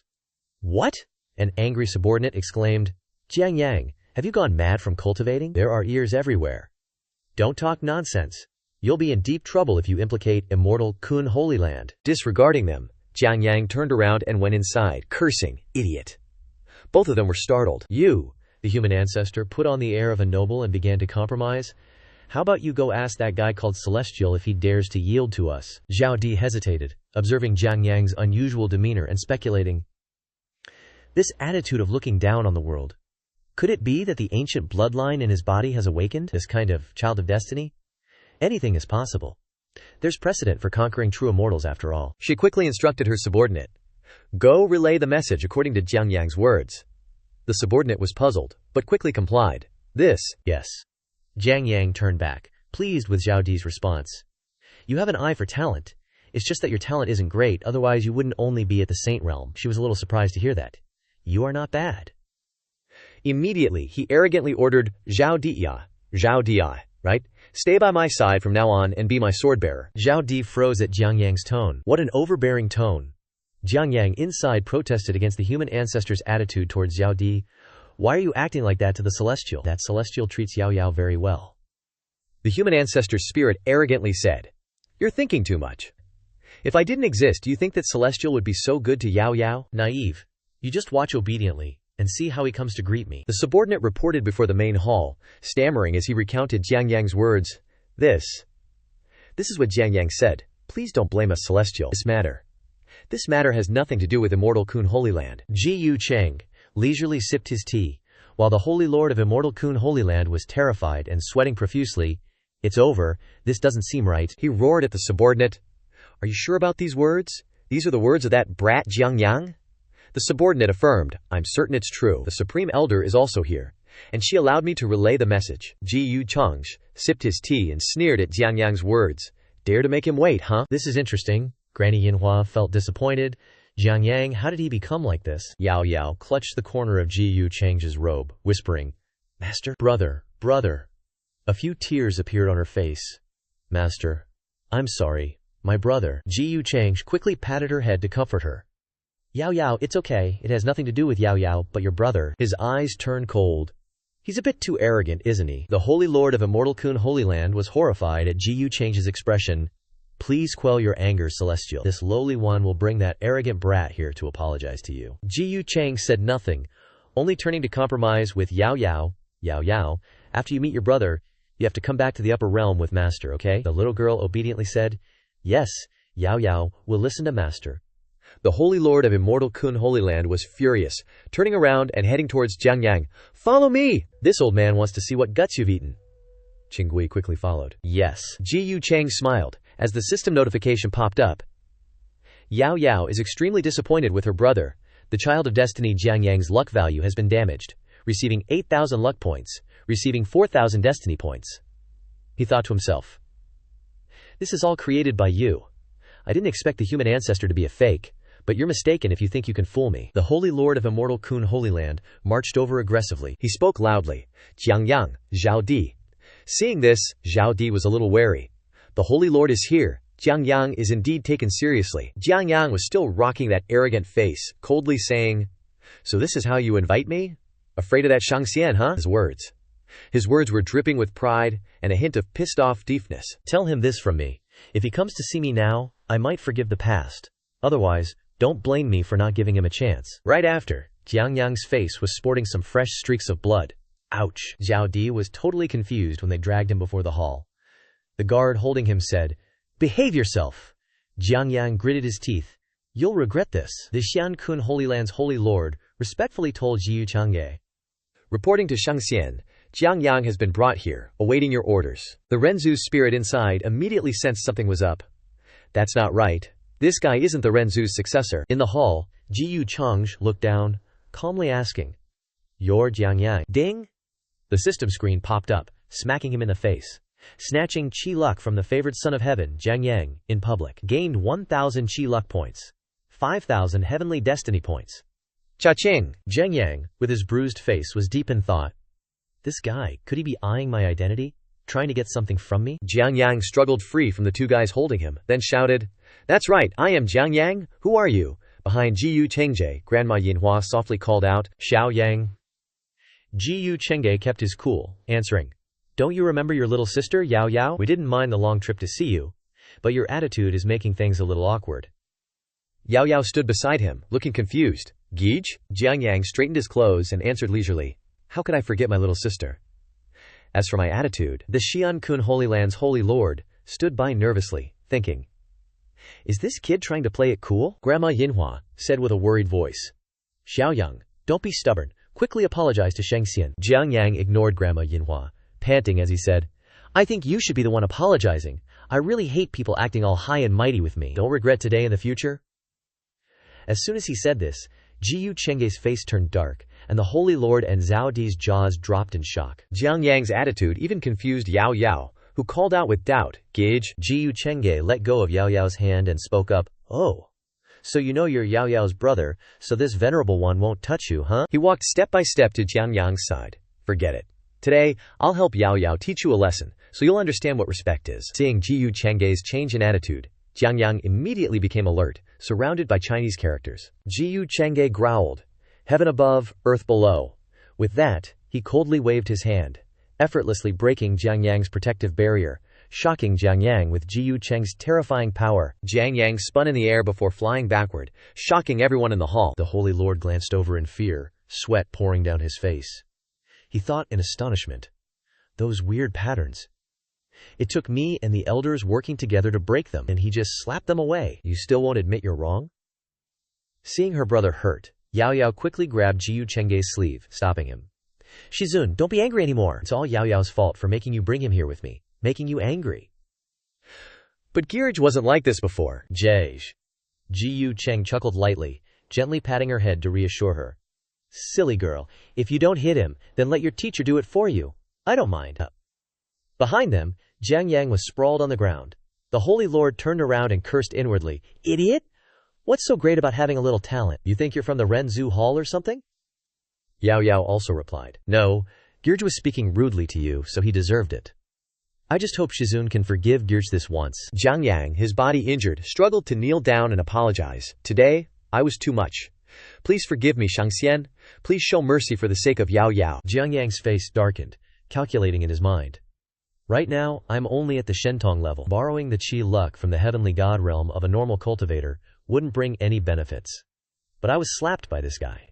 I should lay low for now and prepare for the future." Jiyu Chengge looked at Jiang Yang and gave a light, "Ooh." Jiang Yang. Jiang Yang stood up, cupping his hands respectfully, and continued. "Hearing that Yao Yao has such a loving Shizun, I became jealous and let possessiveness take over." Jiang Yang explained, "Actually, it's because I've been immersed in cultivation these past few years and have neglected her. I'm also unwilling to let anyone else get close to her. And I'm even more afraid that Yao Yao won't need her gauge anymore if she has a Shizun." Zhao Di, standing beside them, was confused by Jiang Yang's change. She thought to herself, "Could I have misjudged him? Is Jiang Yang just putting on an act?" Yao Yao's eyes showed clear confusion. She said softly, "Gij?" Jiang Yang continued to explain, "Thank you for the Shangxian slap that reminded me. If it weren't for you, I'm afraid I wouldn't have woken up. As Yao Yao's gauge, I was irresponsible." Jiyu Cheng glanced at Yao Yao's expression and thought, "Seems like he's smart. He's afraid I'll keep attacking, so he's using a soft approach, using Yao Yao's affection to make me want to hit the bad guy but can't. He chuckled inwardly.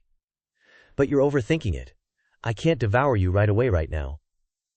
On Jiang Yang's head, the Qi Luck information was still unconfirmed. Jiang Yang looked up straight ahead and continued. Sorry, Yao Yao. It's all my fault. Can you forgive Guijie? Ji Yu Cheng finally replied. Rest assured, for Yao Yao's sake, I won't kill you, nor will I hold a grudge for your rudeness earlier. It's just that you're here, at the Xiankun Holy Land, eating and drinking well, while Yao Yao is in the Beishan village, on that desolate mountain, missing you day and night. This really isn't right. Jiang Yang immediately pointed at Qingui on the other side and accused, Yao Yao, it's not that Garage didn't want to visit, it's him. Qingui, who was standing quietly, glared at Jiang Yang, thinking, oh crap. Yao Yao's eyes welled up with sadness. She shouted, Guijie, don't say any more. Yao Yao believes Guijie has his reasons. Jiang Yang was also surprised by the little girl's words. Okay then. Qingui breathed a sigh of relief on the side. Ji Yu Cheng said softly to Yao Yao, who was looking sad beside him, Yao Yao, he's still your Gij, right? Everyone makes mistakes when they're young. I think he's being sincere, and his explanation makes sense. He coaxed her. If he's already apologized, then Yao Yao, can you forgive your Gage? Okay? Yao Yao looked at Ji Yu Chengge and replied, okay, Yao Yao will listen to Shizun. Jiang Yang thought to himself.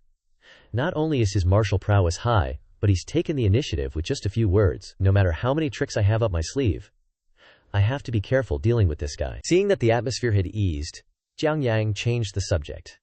Well, you must be tired from your travels. Yao Yao and Granny should rest well tonight, and tomorrow I'll take you all for a walk around here. It's much more interesting around here than Beishan village. The Holy Sun couldn't help but sneer inwardly. He knows how to be tough and gentle, huh? Yao Yao also agreed. Okay. Jiang Yang immediately smiled happily.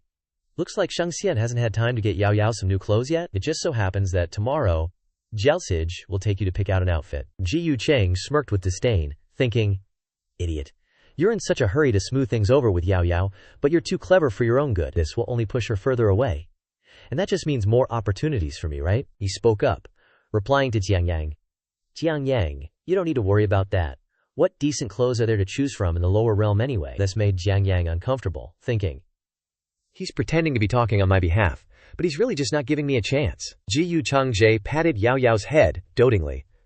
After we meet Yao Yao's Xinyang, she'll measure Yao Yao for some new clothes, Yao Yao asked in surprise. Yao Yao's Xinyang? On Yue Mingkong's side, she was holding a pastry, enjoying it. The person behind her asked, what's that Shang Xian from the Xiangkun Holy Land doing here? Have you found out his identity yet? The subordinate behind him hesitantly replied, not yet. That person's strength is immense. Unless he doesn't want to hide it, we can't possibly figure out his movements. Yun Mingkong instructed as she walked. Keep an eye on the Xiangkun Holy Land from now on. Don't let him ruin my plans. Night fell, and the dark sky was dotted with twinkling stars. Below, the Xiangkun Holy Land was emitting strange rays of light. Jiang Yang's tiny soul was angrily cursing. Renzu, you're shameless. You deserve to die. What kind of great man are you? You don't deserve to be Yao Yao's Jij. Give me back my body. Renzu, in Jiang Yang's body, was focused on cultivation and angrily said, shut up. It's not your turn to lecture me. Jiang Yang didn't stop, and he continued to curse. It's all your fault that Yao Yao doesn't trust me anymore. Give me back my body. Renzu coldly replied. No matter what, Yao Yao must never fall into that person's hands. I have to gain her trust. Renzu glanced at Jiang Yang's soul. One must not be restrained by minor details to achieve great things. At most, it'll just be a little troublesome when all the worlds return to one. Jiang Yang was startled by these words, and he asked in a panic, what do you want to do? Renzu exuded killing intent. He grabbed Jiang Yang's tiny soul. He struggled to break free. Let me go! Didn't you say you wouldn't touch me? I can't die yet. I have to protect Yao Yao. Renzu coldly replied. The situation has changed. It's not up to you anymore. From now on, you are me, and I am you. You can rest assured. Jiang Yang screamed, Let go! You liar! Renzu narrowed his eyes. Whether it's my younger sister or our old granny, I'll take good care of them. After all, I am Jiang Yang. A hopeless scream echoed from inside the cave. Outside, Zhao Di, who was standing nearby, was startled by the powerful burst of energy. She frowned as she looked at the light emanating from the cave, thinking to herself, the power of the heavenly seal is too strong. With this power, why did he have to bow his head during the day?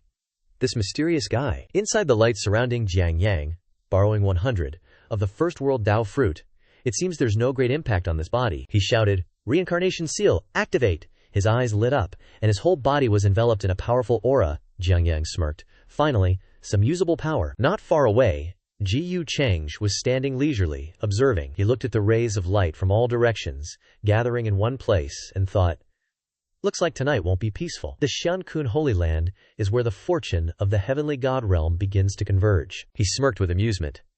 Sure enough, he's thinking of ways to deal with me. Because he got slapped so hard by me today that he's holding a grudge, this unstable aura. How many rounds can you last against me? He tilted his head slightly and asked Qinggui, who was standing behind him. The things you just told me are related to Jiang Yang's situation? Qinggui clasped his hands and replied loudly. Reporting to the Shengxian, I've told you everything I know. Absolutely nothing is being hidden. Ji Yu Cheng became even more intrigued. He smiled happily and thought, reincarnation has a purpose, so everything that happens later is actually all arranged. The path to immortality, conquering the desolate lands, the holy body. He chuckled. Looks like, aside from me, even the reincarnation of Renzu is a variable for the heavenly god realm. His method of reincarnation isn't exactly above board. If I'm not mistaken, then the original world's chosen of the heavenly god realm probably isn't you, right? At the same time, Yao Yao was in her room with Granny Yinhua. The two were sitting opposite each other on the bed. Yao Yao shyly looked up at Granny Yinhua and said, Granny, I feel like something's been strange today. Inside Ji Yu Cheng's dimension, Jiang Chuchu's hands were chained up, and she only had a single piece of cloth covering her body. She shouted shyly, that beast Ji Yu Cheng is a scoundrel. He always uses these methods. You shameless jerk. Ji Yu Cheng calmly replied from behind. You can't blame me for this. Who told you that you never answer me whenever I ask you something? I even thought you were enjoying yourself. Jiang Chuchu's cheeks flushed, and she threatened.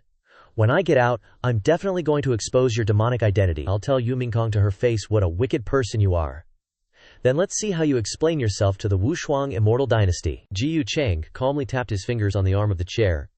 How I'll explain myself is none of the holy maiden's concern. I just know that if you don't cooperate, I'm afraid you won't be able to get out for the rest of your life. He approached Jiang Chuchu from behind, raising his hands, preparing to touch her, and said, What's the Renzu Hall's biggest trump card? You.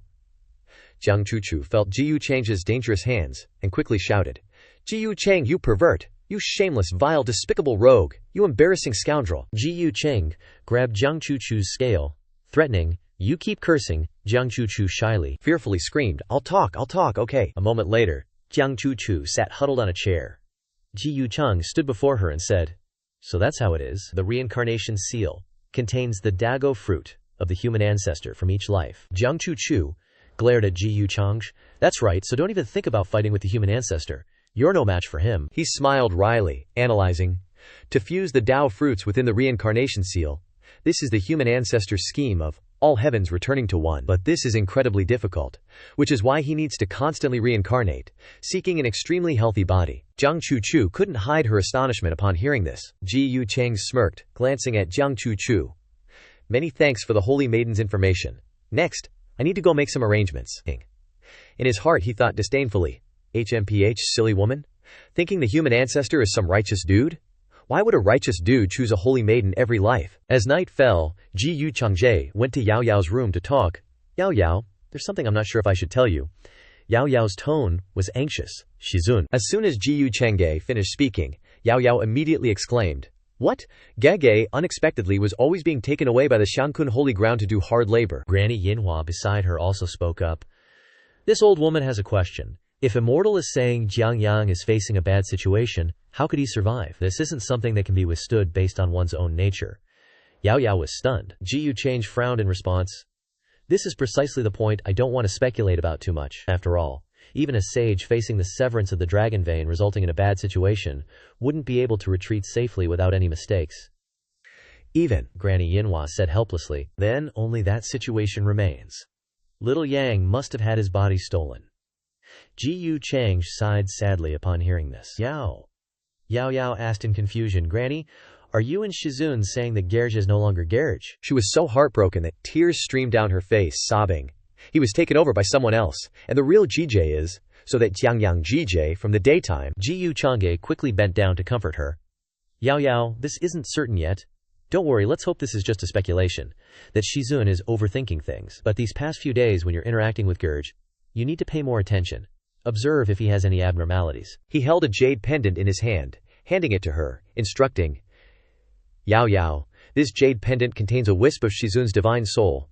If you encounter danger, break it. Ji Yu Cheng gently reassured, Yao Yao, rest assured, Shizun will handle everything. Yao Yao grasped the jade pendant in her hand. Okay, thank you, Shizun. The little girl sadly looked down. The system panel displayed a notification. The child of fortune Jiang Yang is suspected by a loved one, creating a crack and harming his fortune. Receive 6,000 fortune points, 40,000 destiny points. On Yue Mingkong's side, she slammed her hands on the table, asking, Jiang Yang, is this information true? The subordinate quickly reported, the information is true. The little girl beside the immortal is Jiang Yang's younger sister. Yue Mingkong propped her hand on the table, standing up. No wonder there was no news before. So he went to the desolate holy body, to be a commoner. But in the end, I've still found you. She pondered thoughtfully. If I remember correctly, the ancestor of the Shankun Holy Ground was a spirit medicine humanoid that was enlightened in some generation. The Shankun Holy Ground must still have some tricks up their sleeve. Carelessly making a move there will be the end of me. Yue Mingkong sat down, holding a writing brush in her hand, thinking, I have to lure him here, creating a unique condition. She looked at the writing brush stained with ink in her hand, smiling.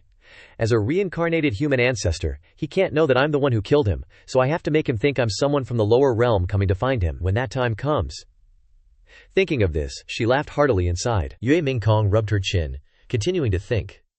But that immortal, could he also be a variable? Should I subdue him first? Later, in a certain town, the streets were crowded and bustling, with vendors shouting everywhere. Passing by, don't miss it! Contribute money if you have money. Contribute strength if you have strength. In the middle of that bustling road, Jiang Yang excitedly walked ahead. This is your first time here. Today, I must take you guys around. Yao Yao, have fun. Money is no problem. Yao Yao walked with Granny Yinhua behind, her face extremely sad. Jiang Yang's gaze suddenly caught something, and he was stunned, thinking. That is, he saw the jade pendant that Yao Yao was wearing around her neck. Jiang Yang thought to himself, guarding against me making a move. HMPH, you think I'm stupid? Jiang Yang turned around and walked forward, excitedly saying loudly, Yao Yao, look over there! He laughed loudly. That person is so interesting. There's also the candied hawthorns you like to eat over there. Yao Yao didn't react to Jiang Yang's enthusiasm. She was silent. Jiang Yang returned with 4 skewers of candied hawthorns in his hand, smiling cheerfully, showing off to Yao Yao, ta-da! Yao Yao, try it and see. They all have different kinds of immortal medicine.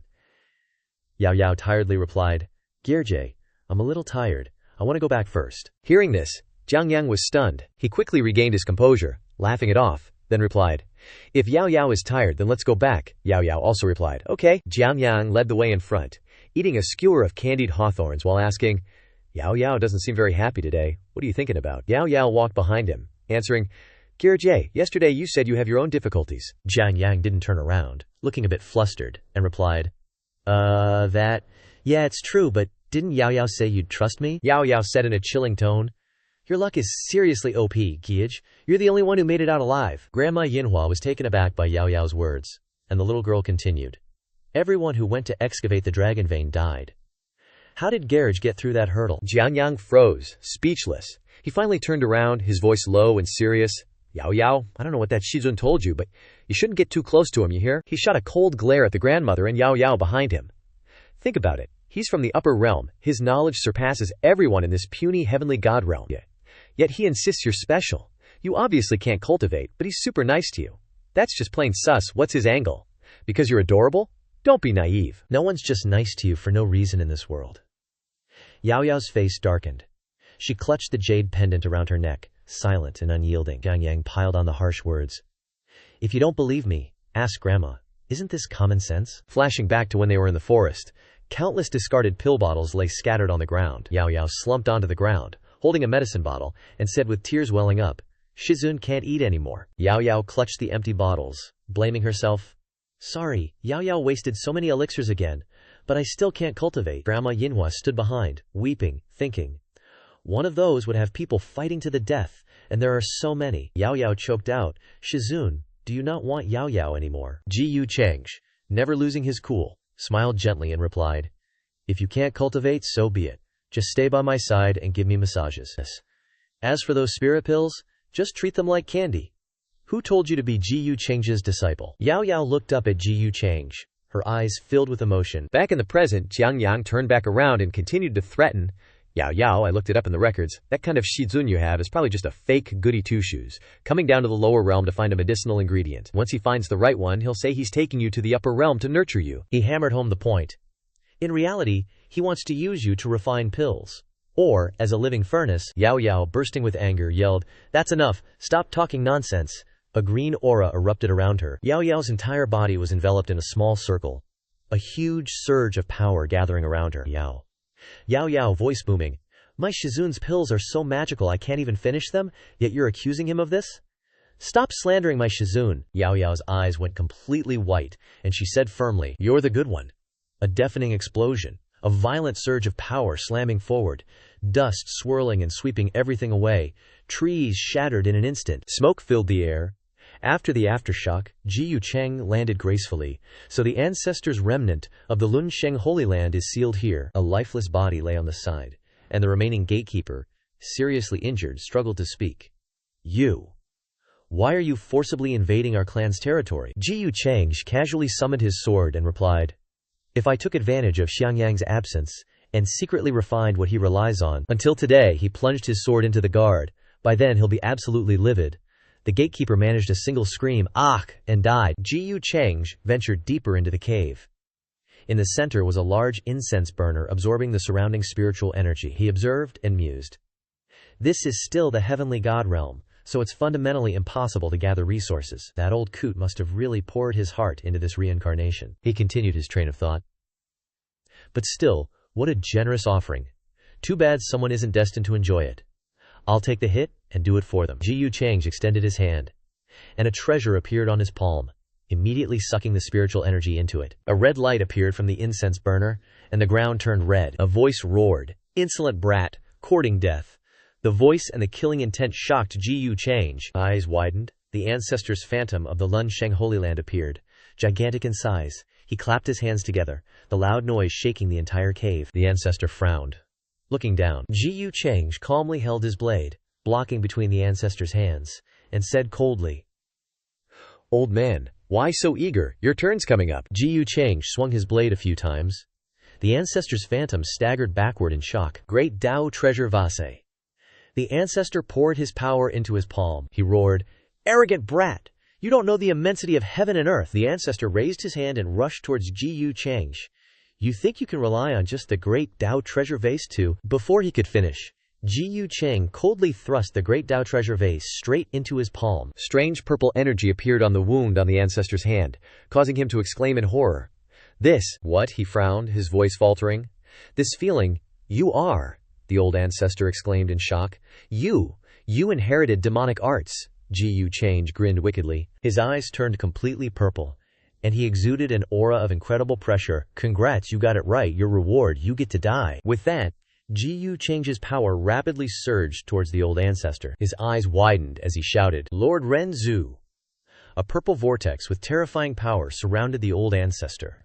All he could do now was scream in pain from within the vortex, blood spurting out, almost staining the entire space. Ji Yu Cheng, holding the great Tao precious bottle, said leisurely, "Don't worry, Ren Zhu will be joining you soon." His whole body brimming with killing intent, he glanced at the treasure in his hand, a smirk playing on his lips. Who would have thought the origin of the immortal Wheel Supreme would be so pure? This time, it's the real deal. I'm afraid it won't be so easy to get my hands on it. Ji Yu Cheng's eyes returned to their normal black. He seemed to sense something. Oh! The jade pendant on Yao Yao's chest emitted a dazzling light. Yao Yao's vacant eyes moved towards Jiang Yang step by step. Grandma Yinhua behind her called out worriedly, "Yao Yao!" Jiang Yang thought in surprise, "She's awakening." Zhao Di rushed over from afar, yelling anxiously, "Not good." Yao Yao glanced at Zhao Di, charging towards her. Yao Yao's power slammed into Zhao Di, disorienting her. Streams of power like sharp blades stabbed continuously into Zhao Di's body, leaving her no chance to dodge. Zhao Di spat out a mouthful of blood, her body gradually losing consciousness. Jiang Yang, on the other side, was worried and shocked. He thought to himself, "That attack is so bizarre." Yao Yao turned back and raised her hand. Power immediately gathered in her palm, startling Jiang Yang. Jiang Yang tried to reassure her. "Yao Yao, I'm your brother Jiang Yang. Don't you recognize me? You used to pick vegetables and catch fish with me when you were little. Have you forgotten?" Yao Yao's eyes seemed to regain their spirit. She hesitantly said, Jiang Yang, brother, Jiang Yang, immediately seized the opportunity when Yao Yao lost focus and rushed forward. "There's an opening," Grandma Yinhua yelled. Yao Yao.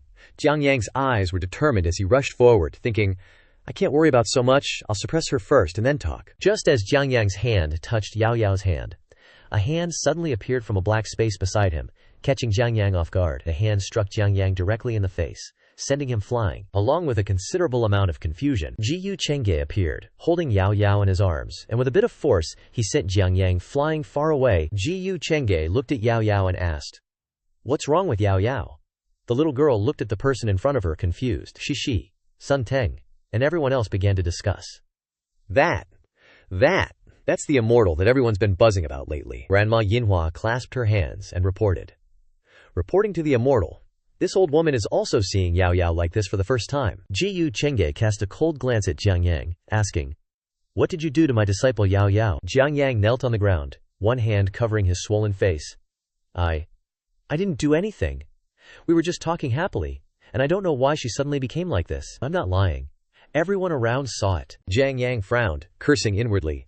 "Damn it, the gap between me and him is so big, and he can just slap me like that." Jiyu Chengge hugged Yao Yao and left, not forgetting to warn before leaving, "If this deity finds out you're lying to me, Yao Yao won't be able to protect you then." Jiang Yang weakly replied, "I wouldn't dare." Jiang Yang covered one side of his face, grinding his teeth in anger, thinking, "It's time to activate the means I arranged earlier. I must kill this guy." System notification.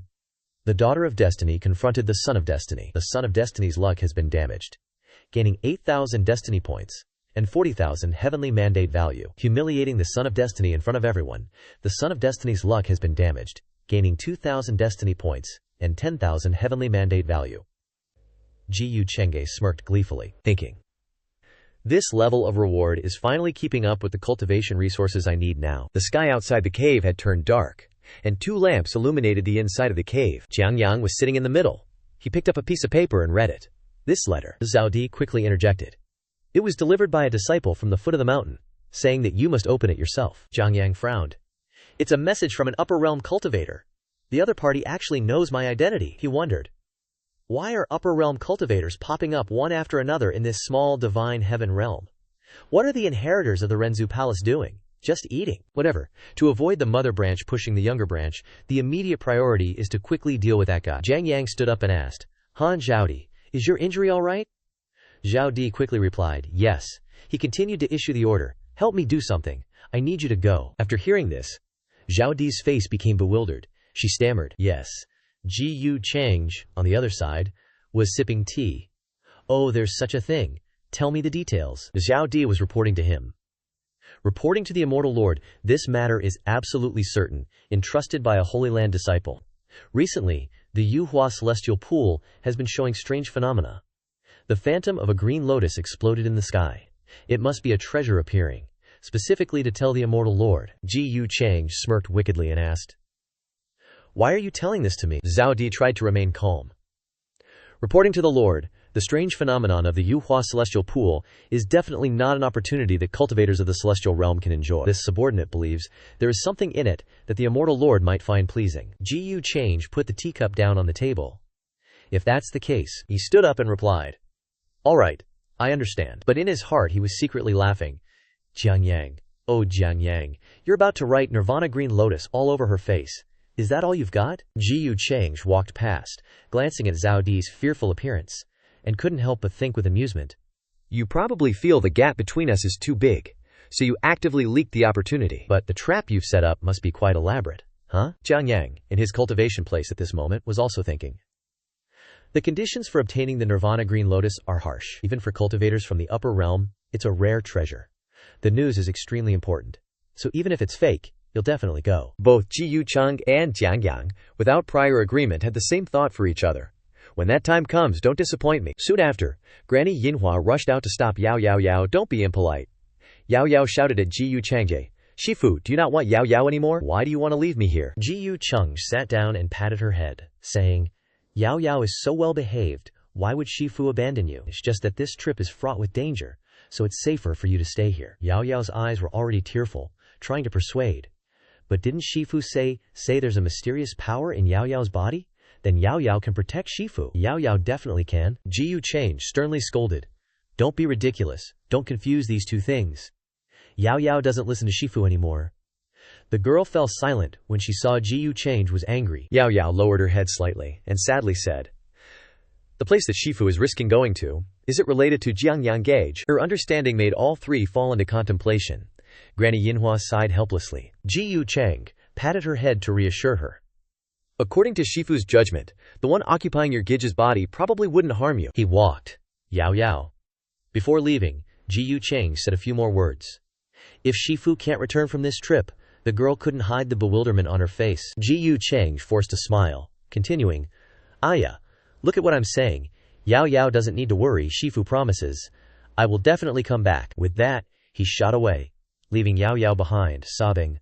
Granny Yinhua comforted her. "Aya, your Shifu doesn't want you to be in danger." Jiang Yang, on the other side, happened to see Ji Yu Chang's leaving. He smiled with interest. "Still can't resist the temptation. In the end, you're not a better strategist than me." He squinted his eyes, smiling slyly. "The trap at Yu Hua Celestial Pool was left by me to protect the Nirvana Green Lotus. Even a great sage would have a hard time escaping death." Zhao Di, standing behind, was sweating profusely. She anxiously thought, "Why do I always have a bad feeling? Hopefully there won't be any accidents, otherwise the Kunlun Holy Land will." Ji Yu Chang, on the other side, was soaring through the sky. His eyes had turned purple, and cunning was evident on his face. At the same time, Yue Mingkong was walking outside a manor. There's still no reply. She put her hand on her chin, pondering. It seems this Jiang Yang isn't stupid. I didn't expect him to not fall for the trick and reply to me. Could it be that all my traps have failed? Or should I send another letter? If it were changed, this wouldn't happen. She gently pursed her lips, continuing to deduce. And that mysterious immortal lord, I heard he's also in the Kunlun Holy Land. Could he be someone arranged by the Renzu Hall? If that's the case, this is tricky. Yue Mingkong decided to wait a little longer. If Jiang Yang still didn't fall for it, then she would have to go to the Xiangkun Holy Land herself. She turned around, preparing to go inside. If it were changed, he wouldn't do this, right? A faint spatial vortex appeared nearby. Ji Yu Changshe, hidden, had heard everything Yue Mingkong said. He thought, foolish woman, Jiang Yang isn't that easy to kill. He smiled gently, his eyes closing, pondering. Coming down to the lower realm fiercely to find someone, and you don't even have a decent plan. I should still help you, my wife. Finishing his thoughts, Ji Yu Chang disappeared into the spatial vortex. He entered the space where Jiang Chu was imprisoned. Jiang Chu saw Ji Yu Changge and immediately used both hands to cover her chest. She shouted in panic, "Oh, Ji Yu Chang, why are you here?" Ji Yu Chang, with his hands behind his back, sneered. "Haha, what joke are you spouting? This is my world. I come and go as I please. Do I need to report to you?" He walked towards Jiang Chu, who was sitting down, grabbed her chubby cheeks, and teased. "Now you belong to me, watch your attitude." Jiang Chu, blushing furiously, yelled, "You devil! I'm telling you!" Before she could finish, Ji Yu Chang tossed her aside, leaving her stunned. He coldly uttered a single word, "Get down." Jiang Chu steadied herself, immediately turning back to glare at Ji Yu Chang. "You!" He raised his hand, and a table gradually appeared. "Behave well, and if I'm in a good mood, I might just let you out." Chu was stunned by these words. Let me out? She thought to herself. As long as I can get out, even if it's in my next life, I'll have a chance. Ji Yu Chang leaned back on the chair, feigning exhaustion, and said, "Aya, I'm a little thirsty." Jiang Chu pursed her lips. Without a word, she picked up the teapot and started brewing tea. Ji Yu Chang was pleased. Wow. Ji Yu is truly blessed to be able to drink tea brewed by the Saintess Chu. Jiang Chu gritted her teeth and replied, "Don't go back on your word." He quickly responded, "Of course not." Jiang Chu poured the tea into a cup. Ji Yu Chang couldn't help but mock. "With your skills, it's a waste of my 5-spirit immortal elixir and 800,000-year-old tree heart spring." Annoyed, Jiang Chu slammed the teapot down on the table and said loudly, "Ji Yu Chang, if you want to humiliate me, then you've succeeded." He held the hot cup of tea in his hand and said, "I don't have that much free time. I'm just afraid you'll be lonely here with no one to talk to." Jiang Chu crossed her arms, snorted, and replied, "Spare me the fake sympathy. A devil like you is cold and heartless. There's no humanity in you." Ji Yu Chang narrowed his eyes and asked, "Humanity? What have I done to make you think I'm inhuman? Am I supposed to sit here and wait to die? Or wait for someone to come and take my life? Is that what you call having humanity?" On what basis? She avoided his gaze. "But that's not a reason for you to slaughter others." These words directly angered Ji Yu Chang. He slammed the teacup down on the table and retorted loudly, "Slaughter others?" He angrily roared, Which eye of yours saw me slaughter others? Did I randomly go around causing trouble or destroying countries? If you have to yield when you encounter a stroke of luck on the path of cultivation and not compete, then why cultivate immortality at all? Why not just hang yourself? You'll be killed anyway. His eyes showed weariness, and he lowered his voice, continuing, Do you know how many people are eyeing my identity and my position? They fight and struggle, and in the end, they fail and die. What you see is just my life in the moment. Jiang Chuchu opened her eyes wide in surprise.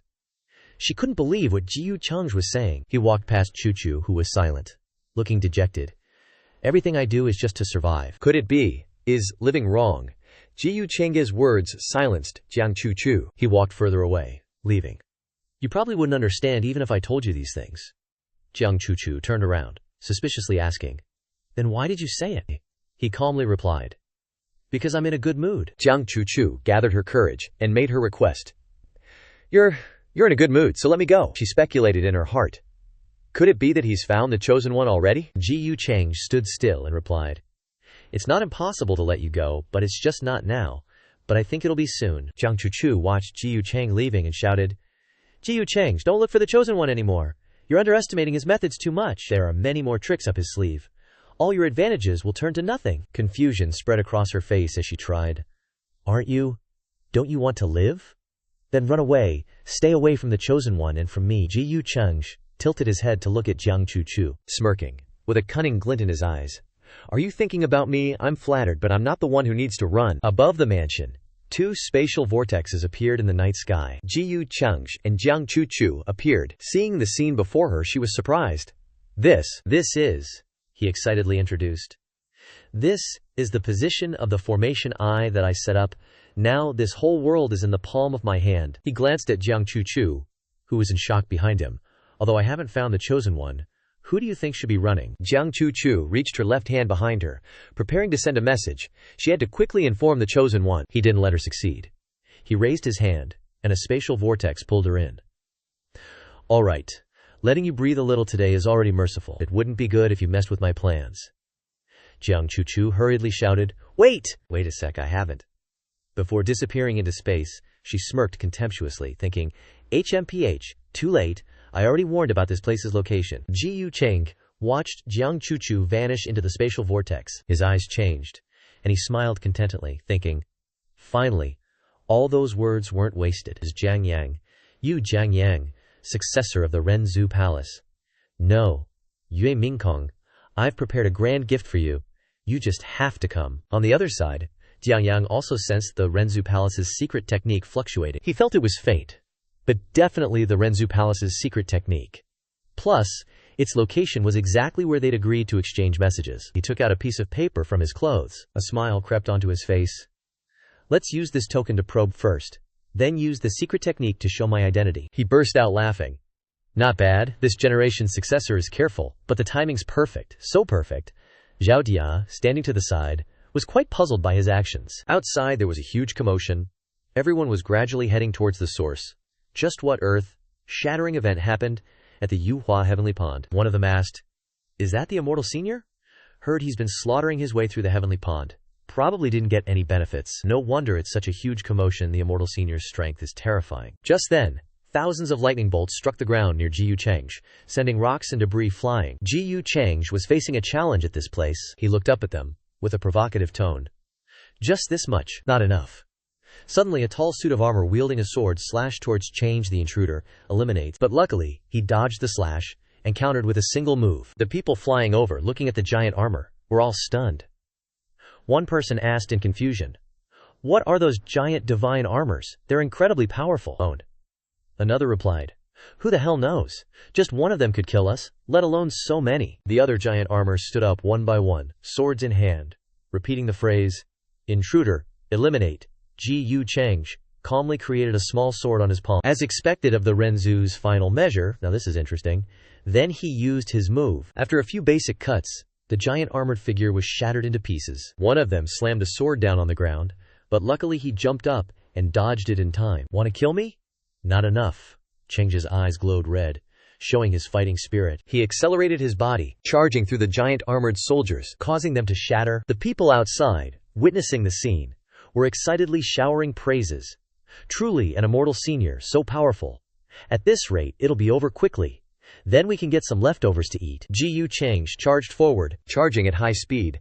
Suddenly a large sword stabbed down from above, making it impossible for him to dodge. The sword came from an ancient divine golem. Because Ji Chang was charging at high speed, and something came at him, making it impossible for him to stop.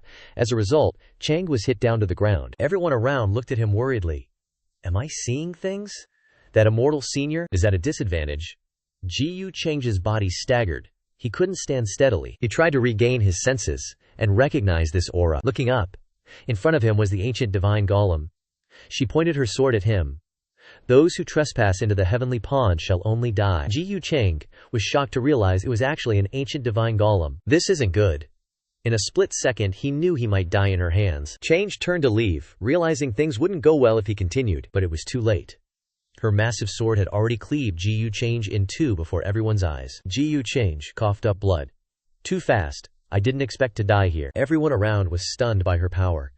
They whispered to each other, What? What is that monster? Even a powerful immortal like him died? They're giving orders. Run! Run! We're dead if she notices us.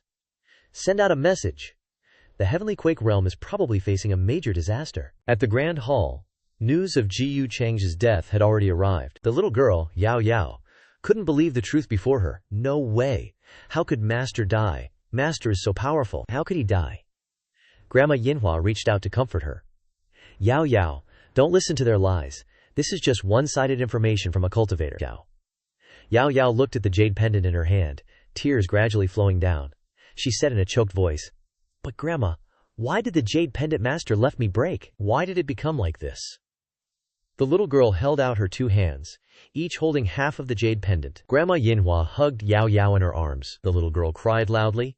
Master clearly said, he said he would definitely come back. The little girl shouted. Liar! In her mind was an image of Ji Chang smiling gently. Everyone around watched Yao Yao cry like that, but could only stand there silently. At this moment, Jiang Yang, walking in front of Zhao Di, burst out laughing. So foolish. So foolish. Not only foolish, but also arrogant and conceited. If it were me, I definitely wouldn't throw myself into danger like that. He was too confident in himself, thinking he'd be invincible just by descending to the lower realms. Zhao Di looked at Jiang Yang's back, disbelieving that Ji Chang was really dead. I didn't expect that immortal to die in Jiang Yang's scheme. Just what kind of terrifying trap is at the Ascension Celestial Ground? Jiang Yang raised his hand, proudly saying, Just a tiny immortal cultivator dares to fight me? Did he think he was some demon ancestor or Tao ancestor, but not killing him with my own hands? What a bargain for him! Zhao Di stared intently at him, thinking to herself, Jiang Yang's identity is definitely not as simple as it seems on the surface. His methods are even more terrifying than his cultivation. Looks like I guessed right. It's fortunate I chose to work for him. Suddenly, a person wearing golden armor hovered in the air, attracting the attention of the two. Who is it? Zhao Di sensed the aura. These people are all from the upper realm, one of the golden armored men said. The situation is no small matter. Where is the master behind you? Tell her to come meet me. One person stepped forward to report.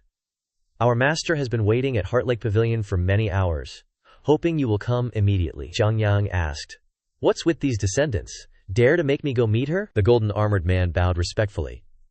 This matter is important. Please forgive us, Jiang Yang snorted. It seems the rules of the human ancestor palace are being repeated again. Upon receiving his reply, the golden armored man turned in another direction, making a cupped hand gesture and calling out, Master, he has been brought. A girl was playing a zither. Lightly speaking, you are Jiang Yang. He, with a firm expression, asked cautiously with a bit of defensiveness. Since you already know my identity, then watch your words. Don't you know any better? That's right.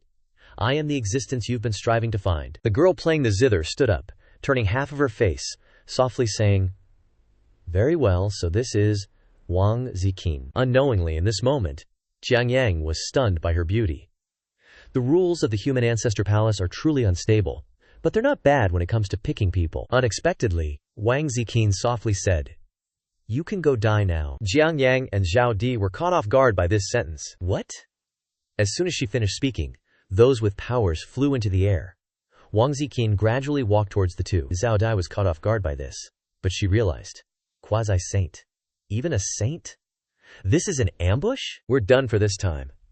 Jiang Yang was probably provoked. He frowned, looking straight at her and said through gritted teeth, You're not from the human ancestor palace either. How did you know my identity? She gradually walked towards the two, softly replying, Forget it. No need for many words. Today is the day of your death. As she spoke, she manipulated her powers in her hands and gradually walked towards Jiang Yang and Zhao Di. The two rushed into battle, causing the rocks and surrounding houses to be shattered by the battle between the two. Jiang Yang sprung backwards, suddenly asking, Could it be that you are from that guy's side? Wang Ziqin retorted. Why ask so much when you're about to die? He retreated, chanting incantations, quite confident with his abilities. Whether you are or aren't, the time will come when you beg me. I wonder if you can withstand the power of the supreme level, he chanted, power forming a vortex in his hand. But while he was chanting, his power suddenly disappeared. Wang Ziqin had already finished chanting and created a magic circle. She wasn't in a rush to attack. Playing defense and observing her opponent, Jiang Yang was a bit thrown off by her magic. After a moment he realized his powers were suddenly gone. What's going on? Why can't I borrow the power of the immortal Kun Supreme? Has it betrayed me? Prince Qin saw his distraction and went for a hit, putting on a big show, but luckily he dodged in time. But that left him open, and Prince Qin slapped him right across the face. Blood spurted from his mouth. Her slap was so strong it sent Jiang Yang flying. Jiang Yang, sent flying by the slap, dug his heels in to stop. His head was still spinning. After that slap he turned and yelled at her. Another slap to the face. Do you bastards just love slapping faces? Prince Qin got pissed at that. She frowned, annoyed, and said, Nonsense. Then she summoned a massive sword. Imperial art. Heaven-piercing sword. Jiang Yang growled. You think I'm that easy to kill? He unleashed his attack. Immortal Kun imprint. A huge shield appeared, blocking her attack. The two attacks collided, causing an explosion that destroyed houses all around. And with that, Jiang Yang disappeared with the explosion. Prince Qin looked around, but he was nowhere to be seen. Gone. Then she felt a movement behind her and turned around. She saw Zhao Di lying on the ground, beaten by her subordinates. Zhao Di desperately shouted for help. Jiang Yang, save me! As soon as he heard her cry, he quickly rescued her, while the two subordinates tried to capture them, then created a magical explosion. But Zhao Di was gone. All that was left was one of her shoes. The two subordinates looked up at Jiang Yang. What secret art did he use to rescue her right under our noses? Meanwhile, Jiang Yang had snatched Zhao Di and flown high into the air. He looked down, annoyed, and thought, Damn it, I have to use the reincarnation ancestral imprint's power to get out of here fast. But Prince Qin and her subordinates weren't about to let him go. They chased after him relentlessly. Jiang Yang, we've sealed off this area. You can't escape even if you grow wings. Jiang Yang looked up. Just as she said, the area was sealed off by people in golden armor. Even surrounded, he remained arrogant. You want to keep me here? This isn't enough. He tried to fly even higher, but a beam of light was chasing them down. But when the light hit them, it turned out to be a substitution technique. What they hit was just a rock. Prince Qin looked at the falling rock fragments, confused. What? It's the ancient body substitute art, a subordinate said. This must be a trap he set up beforehand. Prince Qin was actually a little impressed, as expected of the human ancestor. Cunning tactics, truly not easy to deal with. One of her subordinates reported. Report! Before that heavenly immortal descended to the lower realm, he fell into the feather transformation heavenly pool. Forces like the Profound Domain and the Taishu sect have received the news and are gathering troops to the immortal Kun Holy Land. She smirked triumphantly. You can run on the first day of the Lunar New Year, but not the 15th. Let's head to the immortal Kun Holy Land. Also, tell the disciples of the heavenly domain that Jiang Yang of the immortal Kun Holy Land is a heretic cultivator. Anyone who dares to harbor him will be punished according to the harshest laws. Ji Yu Cheng was casually receiving system notifications. Jiang Yang, cultivator from the upper realm, defeated and disheartened, received 8,000 luck points, 40,000 destiny points. He was a bit surprised. Already? It seems Ming Kong's plan is working. With the trap she set, this Jiang Yang is going to get skinned alive. He frowned slightly. Excellent. Keep reducing his luck. 2 more times and he'll definitely make a move. He turned and spoke to the ancient divine puppet. You're really going through a lot of trouble to kill me. Even setting up something that can suppress even a great sage like you. But sadly, this much power isn't enough to deal with me. Once I'm done refining the world-destroying Azure Lotus, there won't be room for you, Rongshen, in the angelic realm anymore. Then, our showdown begins. Jiyu Chengjiang was really looking forward to what Jiang Yang would do next. This is going to be good. What kind of face will you make then? Jiang Yang. 2 people are temporarily staying at a temple. Jiang Yang shouted in frustration. Who did this? I didn't expect that the remnant soul of the Supreme Fairy was completely eliminated. Zhao Yi looked around with some suspicion. This is a place to worship ancestors. Why is it so desolate? Outside, they're still searching everywhere. Jiang Yang, we've found him. He's here in the market, Zhao Yi said fearfully. Holy Lord, they're coming in. Venerable Lao looked around in shock. The forbidden ground has been destroyed. The Holy Lord of the immortal Kun Holy Land saw him inside and asked, through gritted teeth, Jiang Yang, do you know what you're doing? He stood with his back to everyone. You fools. Why would I do this? Shouldn't you be the ones held accountable for guarding the forbidden area? The Holy Lord of the immortal Kun Holy Land was furious, with murderous aura radiating around him. You bastard!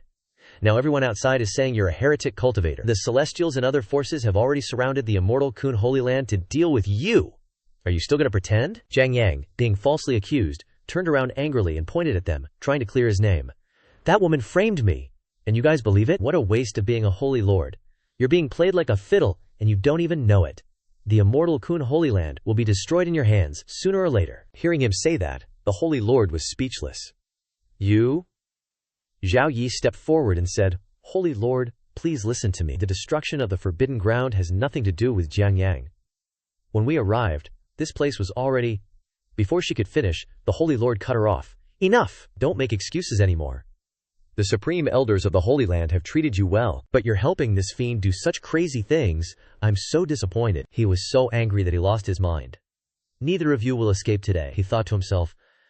I was originally hoping that you guys would kill that celestial, but one after another, you let me down. Quickly capture that little brat who's relying on the upper realm to plot and scheme. Zhao Yi was still trying to reason. No, that's not it, Holy Lord. But Jiang Yang sighed and said, Looks like there's no explaining this anymore, huh? I was originally planning to take care of your immortal Kun Holy Land after I succeeded, but who knew you'd get greedy? Qing Gui chimed in, agreeing. Holy Lord, the Supreme Elders and Jiang Yang are breathing erratically right now, and they're injured. They really did fight a celestial. The Holy Lord of the immortal Kun Holy Land said, I see. The immortal Kun Holy Land absolutely cannot be implicated by him and be destroyed with him. Attack him with me and capture him. Hearing these words, Jiang Yang suddenly burst out laughing. Good, good, good. Then, he changed his expression. Today, I want to see if you have the ability. At Wang Ziqin's place, she was walking and talking with her subordinates. It seems that the Kun Holy Lord is truly a reasonable person, able to see the situation clearly. Barrett. He's really smart right now, but that's still not enough. Jiang Yang has a lot of tricks up his sleeve. Barrett. Everyone here is a veteran who has controlled a region of the angelic realm since ancient times. Good and evil cannot coexist. If the Kun Holy Lord loses, then I'll have to trouble you to take action and eliminate that heretical demon. Suddenly, Ji Change felt a tickle and sneezed. The sect master of the Taishu sect said, Celestial, rest assured, if that demonic heretic cultivator appears in the angelic realm, we will definitely eliminate him. Venerable Lao also agreed. We will not refuse. Meanwhile, at Jiang Chu's place, she was looking at the surrounding volcanoes in panic. What happened here? That devil broke through. How could he descend to the lower realm? How could he have the opportunity to break through? She looked around, and a thought popped into her head. Could something have happened to the human ancestor? But she immediately denied it. No, it won't. I've already transferred the warning to the reincarnated human ancestor. At this moment, a beam of powerful light with aurora, like purple color, descended to the ground, and the system also announced, Congratulations to the host for refining the world, destroying Azure Lotus and breaking through to the One Mind Saint realm. The purple power projected through Ji Change's body. He stretched out his hands to absorb this power. Finally, I've broken through. Refining the opportunities of this human ancestor really took some effort, but after so many weakenings, Jiang Yang's luck probably can't stop my luck plunder card anymore, right? He took out the card and looked at it, muttering, Let me see how I should completely drain your last bit of luck. Suddenly, he noticed that everyone from afar was rushing here. He was excited. Then, let the show begin. From afar, there was movement approaching. The movement came from Wang Ziqin's side. One of her subordinates reported, Celestial, the place ahead is the Feather Transformation Heavenly Pool. It's unusually dangerous inside. I didn't expect Jiang Yang to rush in without hesitation. That guy's methods are extraordinary. The Fairy Holy Lord and all the elders can't do anything about him. Wang Ziqin frowned unhappily, feeling a surge of frustration in her heart. I really underestimated the human ancestor. When she arrived, everything was already in ruins. I didn't expect the human ancestor to be able to use the Tao fruit of reincarnation to fight his way here from the immortal Kun Holy Land. At this time, in the Silver Blossom Forest, Granny chased Yao Yao into the forest. Yao Yao, slow down! It's dangerous here! The little girl insisted on going forward and said, Granny, I must find Master. Yao Yao believes that master will definitely not die. The little girl tightly gripped her necklace. Out of nowhere, Jiang Yang and Zhao Di show up, bumping into each other.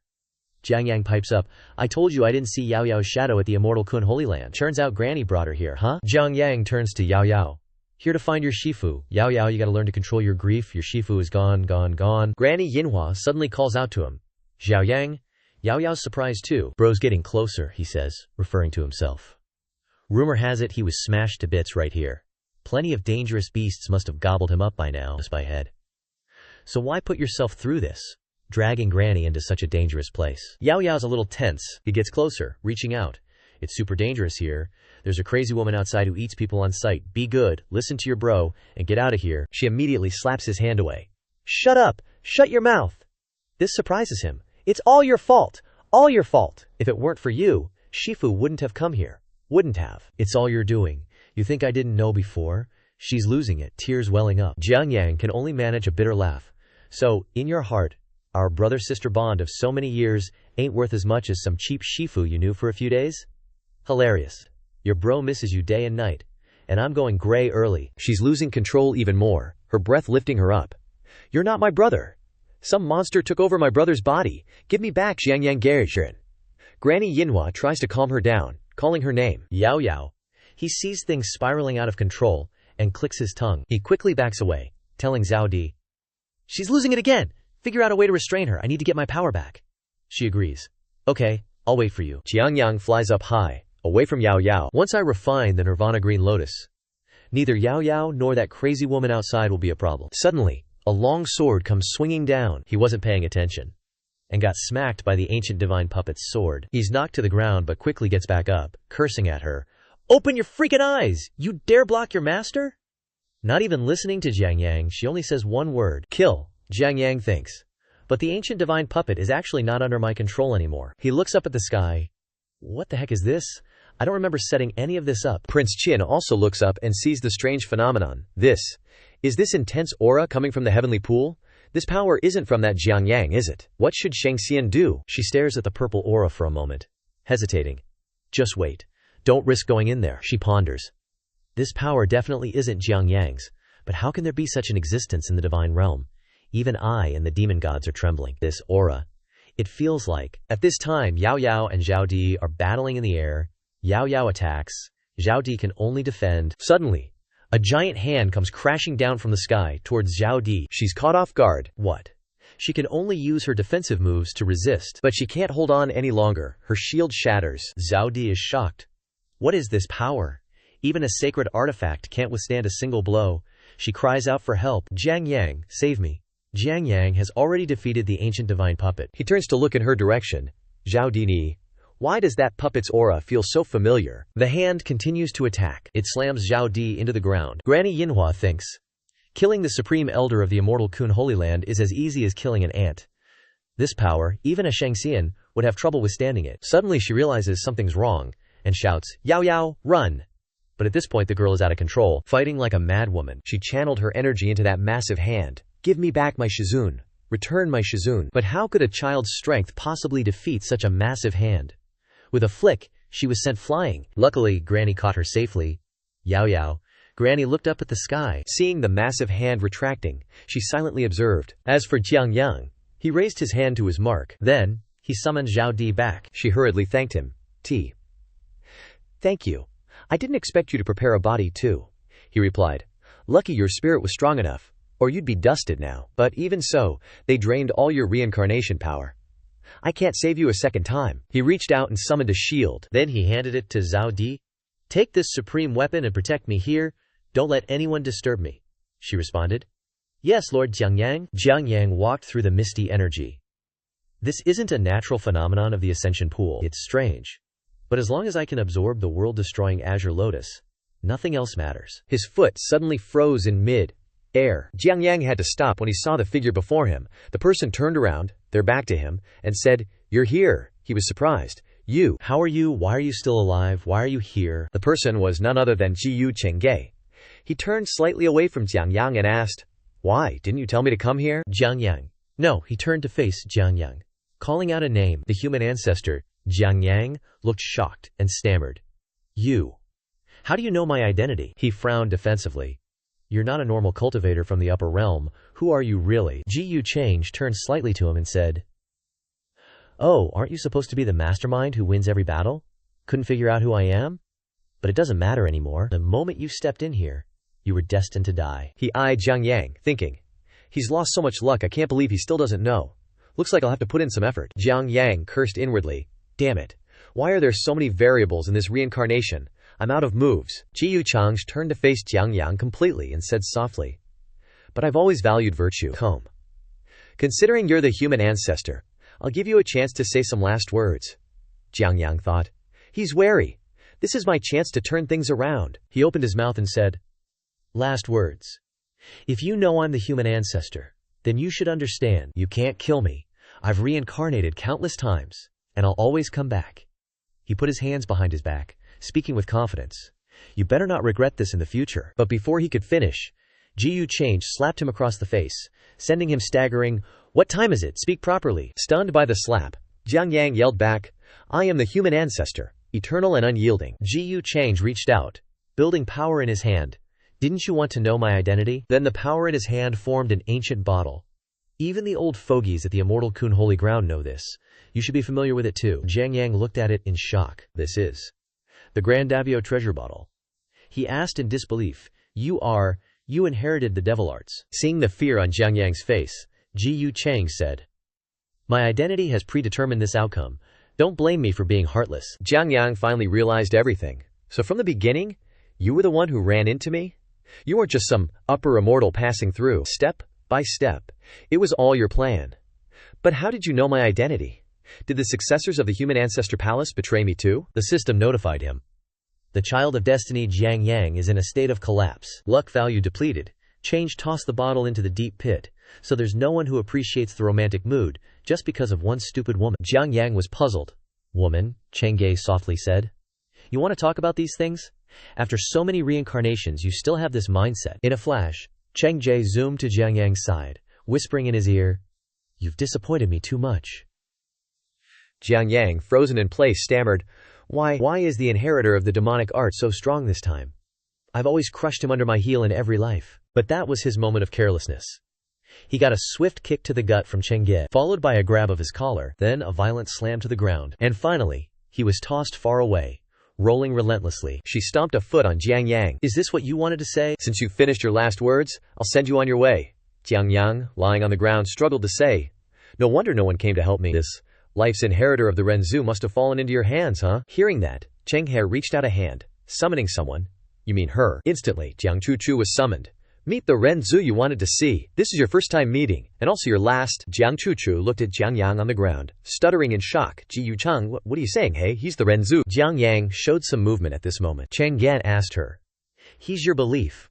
Aren't you coming to save him? She doesn't quite believe it. Not the Renzu. Jiang Yang looked up at Jiang Chuchu before him. You're the holy maiden of the Renzu temple. Great, he smirked. His body suddenly burst with light. Jiang Chuchu, wary, retreated. Ji Yu Chang calmly watched the event unfolding. Jiang Yang exploded, creating a cloud of smoke all around. Then he escaped from Chang's grasp. Oh, he said casually. Jiang Yang rushed to Jiang Chuchu, grabbing her neck. I was out of options, but now I must thank you for giving me this chance. Cheng Ge looked at them. You're not thinking of using her to threaten me, are you? Jiang Yang regained his confidence. I'm not that naive. But she's an inheritor of the Renzu temple. It's time she went back to report her responsibilities, using her life to speak the words of the Renzu. Jiang Chuchu's eyes narrowed, desperately seeking help from Cheng Ge. At this moment the mark on her forehead reacted and lit up. Jiang Yang, still smug. Even now you're still going to die. Ji Yu Chang, our victory is not yet clear. Suddenly, he smiled a little. Is that so? At this moment, the plunder value card subtracted 1 and gradually subtracted to 0. Jiang Yang was caught off guard. Huh? What's happening? Suddenly, Jiang Chuchu's body burst with light, pushing him away from her body. This is a trap. Controlling the Holy Maiden is still alive. Why does he know the secret of the Dao Ancestor's seal? This time, Yang is really scared to death. He looked at Change's eyes with some fear. That bloodshot eyes seemed that all my actions were in his predictions. Jiang Yang was pushed into the deep pit. He also looked back at Cheng's face for the last time. Is the gap really too big? At this moment, thousands of black shadow hands clung to his body. It's slowly dragging him down with them, and down to hell too, he screamed. No, But it was all in vain. His scream echoed all the way to the pit where Jiang Chuchu was sitting there looking lifeless. Successfully killed the child of destiny, the human ancestor's reincarnation. Unlocked the fate. Call wiped rule. A&D didn't even get the Chandao treasure. Jiang Chuchu sat there, completely drained, and quietly said, "You killed the human ancestor." Change casually accepted his rewards and said, "Killed him. So what? Was I supposed to wait for him to kill me?" Reincarnation seal. Another life added to the 2 reincarnation seals in my hand. The system screen flashed a notification. Congratulations to the host for obtaining the Fate Puppet.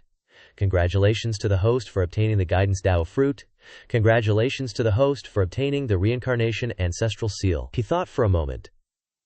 Guidance Dao Fruit, so that's the human ancestor's martial talent, related to the soul.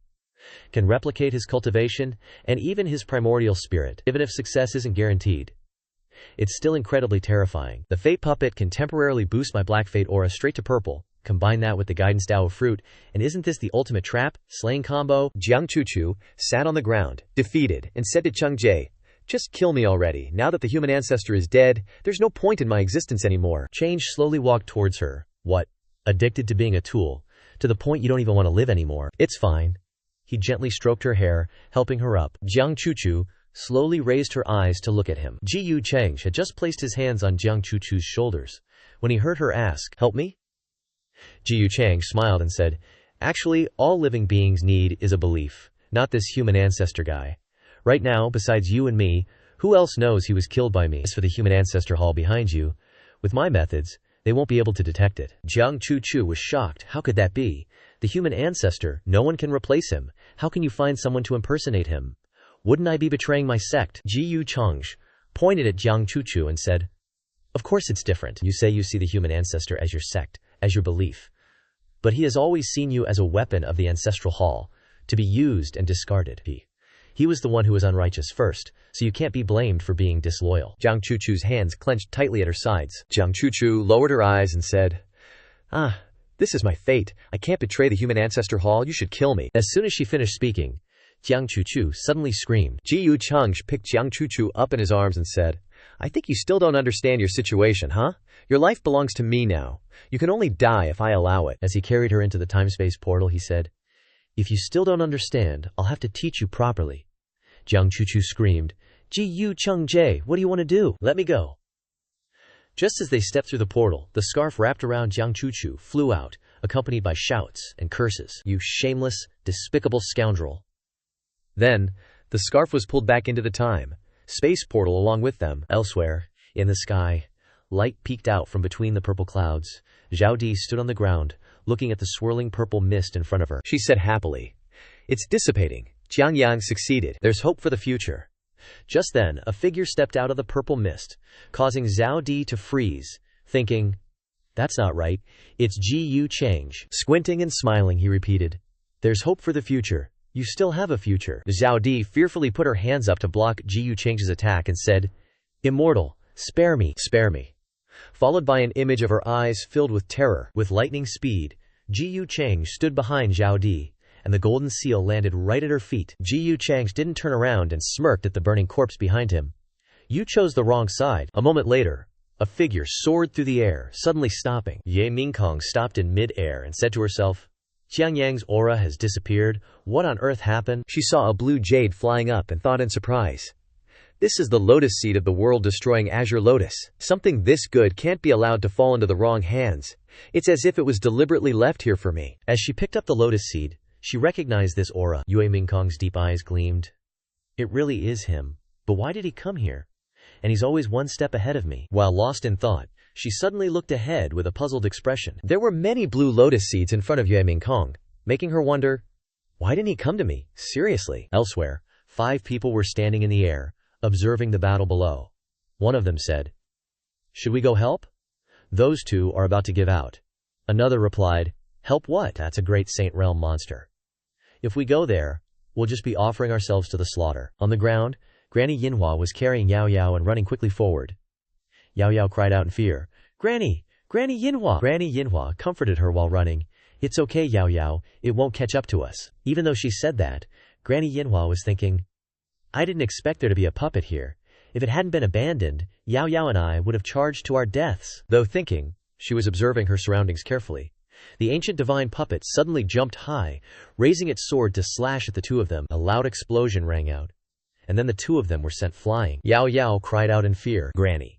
Behind them, the ancient divine puppet was swinging its sword to attack Yao Yao. She yelled and screamed. Yao Yao closed her eyes in despair, crying, "Shizun, I'm sorry, I can't avenge you, and I'm about to meet you soon." Just in the nick of time, a purple light flew from the sky, blocking the divine puppet's attack. Yao Yao peeked open her eyes and asked, Am I dead?" Ji Yu Cheng was holding Yao Yao in his arms. He smiled and said, "Little brat, why didn't you listen to me? Didn't I tell you not to run around?" Yao Yao looked up and asked, "Shizun? So I'm not dead, I've seen Shizun." Ji Yu Cheng laughed and said, "Silly girl, your Shizun is all powerful. How could I die?" The little girl reached out and touched Ji Yu Cheng's cheek, asking again, "Really? Shizun isn't dead?" Ji Yu Cheng smiled and said, "Of course. Your Shizun is a good person and gets rewarded." Yao Yao pinched Ji Yu Cheng's cheeks with both hands, happily saying, "I can really touch you. It's so good that Shizun is alive." Ji Yu Cheng flicked Yao Yao's forehead, scolding. "What nonsense are you thinking?" the little girl cried out in pain. Yao Yao, covering her forehead, her eyes were filled with tears. She dove into Ji Yu Cheng's arms and sobbed, "Shizun, please don't abandon Yao Yao again, okay? Yao Yao only has you and Granny." Ji Yu Cheng replied, "Okay." It went into Rex. "The one who occupied your brother's body has been dealt with by me. It is just that your brother's body could not be saved."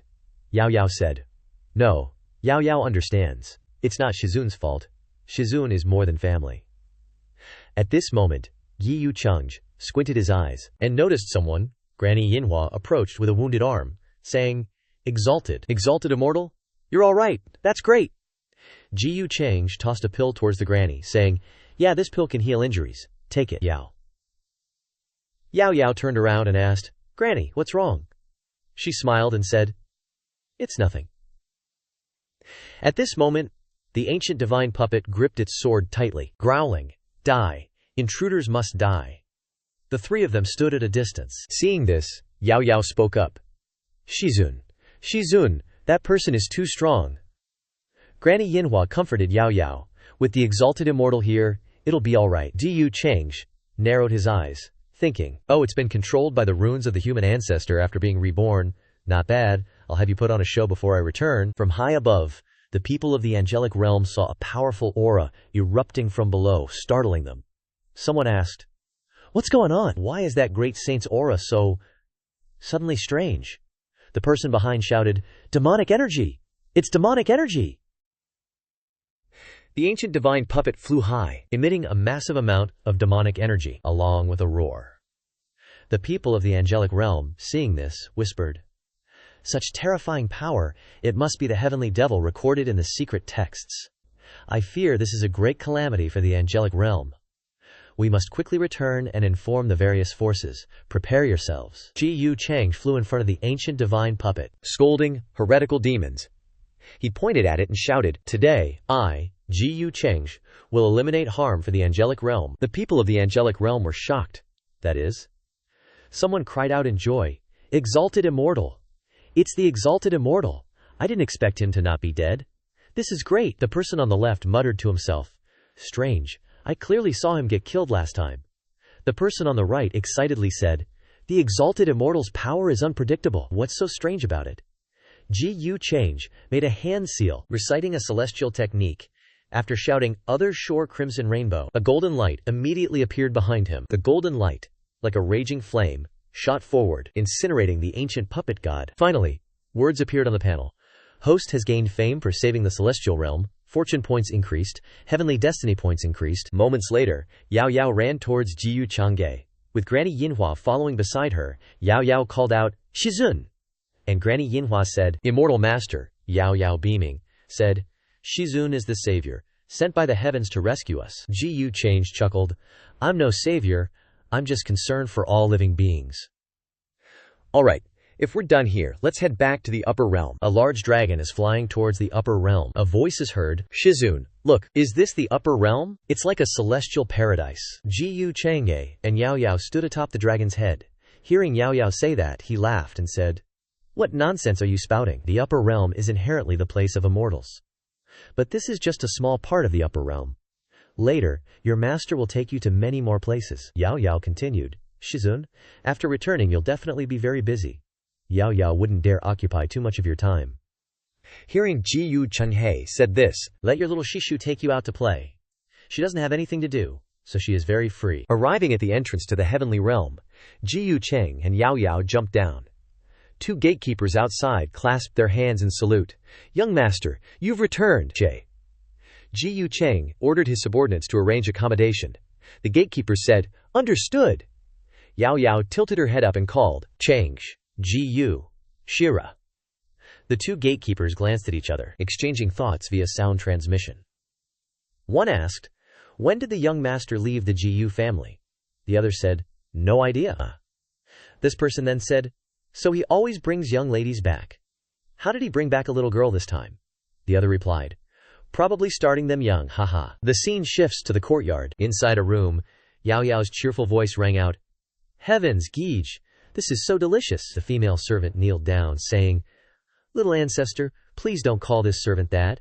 If others hear, this servant will be in trouble. Yao Yao paused in eating her pastry and said, okay, I'm sorry. She lowered her head, looking at the pastry with discomfort, and said, I understand now. Ji Yu Cheng sat on a chair in the grand hall, listening to a report. Speak, his subordinate began. Recently, ancient beings have detected signs of the absolute yin heaven and are very uneasy. Therefore, the various lineages and clans have discussed and planned to jointly establish the True Immortal Academy, and in the meantime, prepare to start the Immortal Confinement Plan. The subordinate continued. They hope that someone can become an immortal in this generation and prevent the descent of the absolute yin heaven in it. In addition, Sheng Tianhuang, the divine son of Tianhuang Mountain, because of suspected of being an inheritor of the demonic technique, has not left Tianhuang Mountain during this period. Another successor of the ancestral human palace is also traveling around, trying to find the reincarnation of the ancestral human. Ji Yu Cheng listened, his hand going to his chin in thought. A successor of the ancestral human palace, An image flashed in his mind. Nowadays, a person travels around actively looking for the rebirth of his ancestors. Now one is actively traveling around in various places to find the reincarnation of the human ancestor. The little book boy held a bunch of grapes beside her and said, Miss, what should we do about the Renzu Palace? The young lady, while eating grapes and lying comfortably on the head seat, said, big things can't be done, small things don't need to be done. Back in the main hall, the subordinate clasped his hands and said, that's right, young master. Some time ago, Tianhuang Nu of Tianhuang Mountain even came to visit, waiting outside the door for many days, then angrily left. Ji Yu Cheng said with interested smile, oh, is it Ying Shuang's younger sister? This kind of younger sister creature always makes people care about them. Outside the gate of the heavenly realm, a ship had just landed. The two gatekeepers bowed and greeted, Miss Xianger has returned. Was this trip smooth, Miss Xianger? Ji Yu Xianxier replied with a satisfied expression. Yes, I've found my parents, she added in her mind, even though they didn't want to come back. The two gatekeepers spoke to congratulate her. Then congratulations to Miss Xianger. Ji Yu Xianher rewarded the gatekeepers with a blue jade ring, saying, well, you have fulfilled your duties well. This is a reward for you. One gatekeeper glanced at the ring, thinking to himself, looks like she's in a very good mood. Miss Xianster is usually stingy but is so generous this time. The other gatekeeper, holding the jade ring in his hand, hurriedly said, thank you for Miss Xianfire's reward. We will do our best. Ji Yu Xianher backed up, asking, oh right, is Ji Yu Change back yet? The gatekeeper hurriedly replied, young master is back, and he even brought back a little cutie. The other gatekeeper chimed in happily, yeah, she's super adorable and quiet. Ji Yu Xianjer repeated, adorable, quiet, little cutie? She immediately pictured a little girl snuggling up to Ji Yu Cheng, him gently stroking her hair, saying, she's my little sister, Ji Yu Cheng's little sister. And that little brat replying, I only like Big Brother. Thinking about this made Ji Yu Xiangrer grind her teeth in anger. She snatched back the reward ring she'd just given the gatekeepers, scolding, HMPH, neglecting your duties, letting anyone in, confiscated. The two gatekeepers were totally lost and confused. Ji Yu Xianer kicked open the door to the room, storming in and yelling, I heard Ji Yu Cheng brought back a little sister. I want to see what kind of little sister she is. A maid turned around, calling out, young Miss Xianher. Xianher saw Yao Yao eating pastries and exclaimed, So this is the little brat. Yao Yao greeted her with a bright smile. Hello, hello, Xinyang. Ji Yu Xianxie was instantly thunderstruck. She stammered. What? What did you call me? A moment later, Yao Yao, after looking at her new dress, happily ran over to show it off. Shizun, do you think it's pretty? Tian Tian loves it, Ji Yu Chang said. If Tian Tian likes it, that's good. Yao Yao turned to Ji Yu Xianye, smiling. Xinyang, these are all the greeting gifts from little Shishu. Ji Yu Xian Grujir said self-importantly. Tian Tian is so adorable. It's a pity to have her follow a cheapskate like your master, who isn't willing to even change her a nice dress. Ji Yu Chang heard this, closing his eyes. I just don't want you to say I'm stingy. Before Ji Yu Chang could finish, Ji Yu Xianhair snatched Yao Yao away, saying, Come on, Tian Tian. Little Shishu is taking you to see something fun. Yao Yao turned her head to look at Ji Yu Chang and called, Ha Shi. Ji Yu Chang said, It's okay, go with her. Seeing the two getting along so well, the master feels at ease. Watching the two leave, Ji Yu Chang thought, Xian Queer, you should be able to recognize Tian Tian's unique points, right? Then we'll just wait for you to take us to see the island behind you. Cut to the Heavenly Emperor Palace. A magnificent building appears before the eyes. Ying Yu rushed into the room, frustrated. Ugh, elder brother, I heard that the holy maiden of the Renzu Palace is at the Ji Yu family again. Ying Chang, who was sitting playing Go, calmly replied, Oh, so what? Is the truth on him? But she can't control him, he thinks to himself. What exactly are these people up to? Ying Yu put her hands on her hips, angrily continuing loudly, Why are the two holy maidens of the Renzu Palace so close to Ji Yu Chang? They're even convinced that elder brother is the heir to demonic arts. I feel like something's up, Ying Chang said calmly beside her. The problem is that I've never even met any of them. Why are you here? He paused for a moment and continued. Continue. Forget it. Just let them go. And then he reached out and moved the chess piece in front of him. Ying Yu hurriedly continued to ask, So what are elder brother's plans? The True Immortal Academy is about to be built. It's time for us to go there too. Hearing this, Ying Chang wondered in his heart. True Immortal Academy. After the birth of Zhu Yintian, the number of people in the academy has been involved in killing Zhu Ying creatures. If possible, I don't want to take risks, but it can easily make my sister suspicious. After thinking about it, Ying Chang immediately stood up and said, Little sister is right. We really have to find an opportunity to clear our suspicions, and let those who suspect me see the power of Tianhuang Mountain again. Area. Ying Yu stood beside him, admiring him, looking at him with sparkling eyes. She secretly admired in her heart. Elder brother is really powerful now. It seems that the heavenly emperor, Ziju Qisheng, thousands of miles away, has returned. Looking at the chessboard with the two black and white pieces arranged in the shape of a heart intertwined in front of him, Ying Chang began to wonder. Ying Mei, will you go? Inside the bamboo forest with green space, Yao Yao spoke up. Little Shishu, making Ji Yu Xianxie very curious. The little girl asked curiously, Is master always this busy? Yao Yao immediately replied, Him? You usually don't see him around.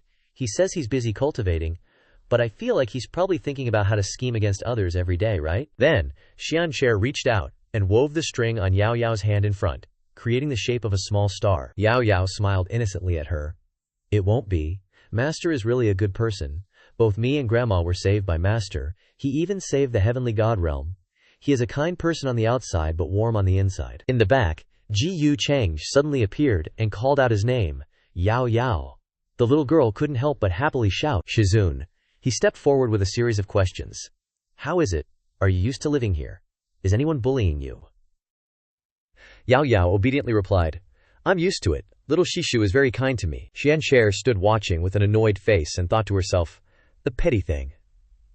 At this moment she asked curiously, Why did Shizun come here? Xianxie replied with a gentle smile on his face, Isn't this because I miss you? Next, Xianbrie put her hands on her hips and unhappily cut in, Hey, can you see me or not? Why are you ignoring me? Hearing this, he began to say sarcastically, Oh, you're here too? I thought it was some country bumpkin playing with Yao Yao. The little girl happily chimed in, Country bumpkin, before Chang's teasing. Xian Creer was so angry that she lost control and blurted out, Ji Yu Change. The surrounding scene seemed to explode. She turned around angrily and rushed forward, throwing a punch straight forward, along with the words, I'm going to fight you! Yao Yao reached out and stopped him, saying, Little Shishu, calm down. Chang'e gently stepped back and said casually, I see you're getting itchy again lately. Want to be beaten again, right? Xianxie didn't stop and kicked straight forward, while she shouted in full anger, Who's going to hit who is not certain yet? Stop looking down on others. Cheng easily dodged her attack and continued. Did you forget the pain because your wound healed? Yao Yao sees clearly here. If you don't listen later, you will be beaten like this. As soon as he finished speaking, he stepped forward and gave her butt a solid kick. Xianxer went flying from the kick, looking super humiliated. She cried out in surprise at the sudden pain. Cheng explained clearly. This move is called faceplant incoming. It's to avoid landing face first on the ground. Xianxer quickly used her hands to brace against the ground. After being kicked like that, she immediately braced her hands on the ground to stop flying. Instantly, she spun around and landed in a relatively perfect pose. Cheng couldn't help but admire. Wow, you've got skills. You used to always land face first. Before it was like the song Homeward River was playing. Xianxer shouted angrily. You! Don't I have any dignity left? She formed a hand seal, and a dazzling light appeared. Xianxer quickly summoned a formation in front of her and said, Today, I'll definitely make you crawl on the ground, unable to get up, she proudly continued. This is the dragon imprisonment formation my masters taught me. Xianxer's body gradually floated upwards as the formation became more complete before Cheng's eyes. Then, Cheng smiled meaningfully and thought to himself, such petty tricks. He thought to himself in dismay. Those old geezers in Peach Village are no joke. The tricks they teach Yao Krier to deal with the Child of Destiny are totally sufficient. Xianxer confidently said, adding the bust enhancement technique that fourth master taught me. Let's see how tough you are. Then she unleashed a torrent of energy forward. She couldn't help but proudly ask, this is the Heavenly Blade Dragon Imprisonment Formation. How's that? In the center of the formation was Gi Yu Xian Fra, along with a giant, brilliantly colored dragon appearing before her eyes. The light radiating from it was dazzling, and the power from this attack seemed extremely strong. Whoa, look at that, little senior martial sister is amazing. Xian Krier smiled smugly and thought to herself, HMPH, Gu Cheng. I can now stand on my own, I don't need you anymore. Before she could celebrate for long, Cheng summoned an enormous weight and dropped it straight down, crushing her whole body. He raised his hand, covered his mouth, yawned, and said in annoyance, show off, much. The moment the weight was lifted, Xianxer lay there helplessly, stammering, slipped up. After that, Cheng turned to the side and began to warn Yao Yao. See that? That's the end for slackers.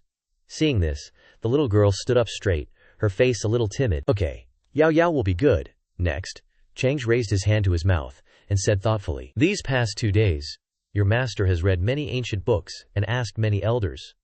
But there's still no clue about your condition.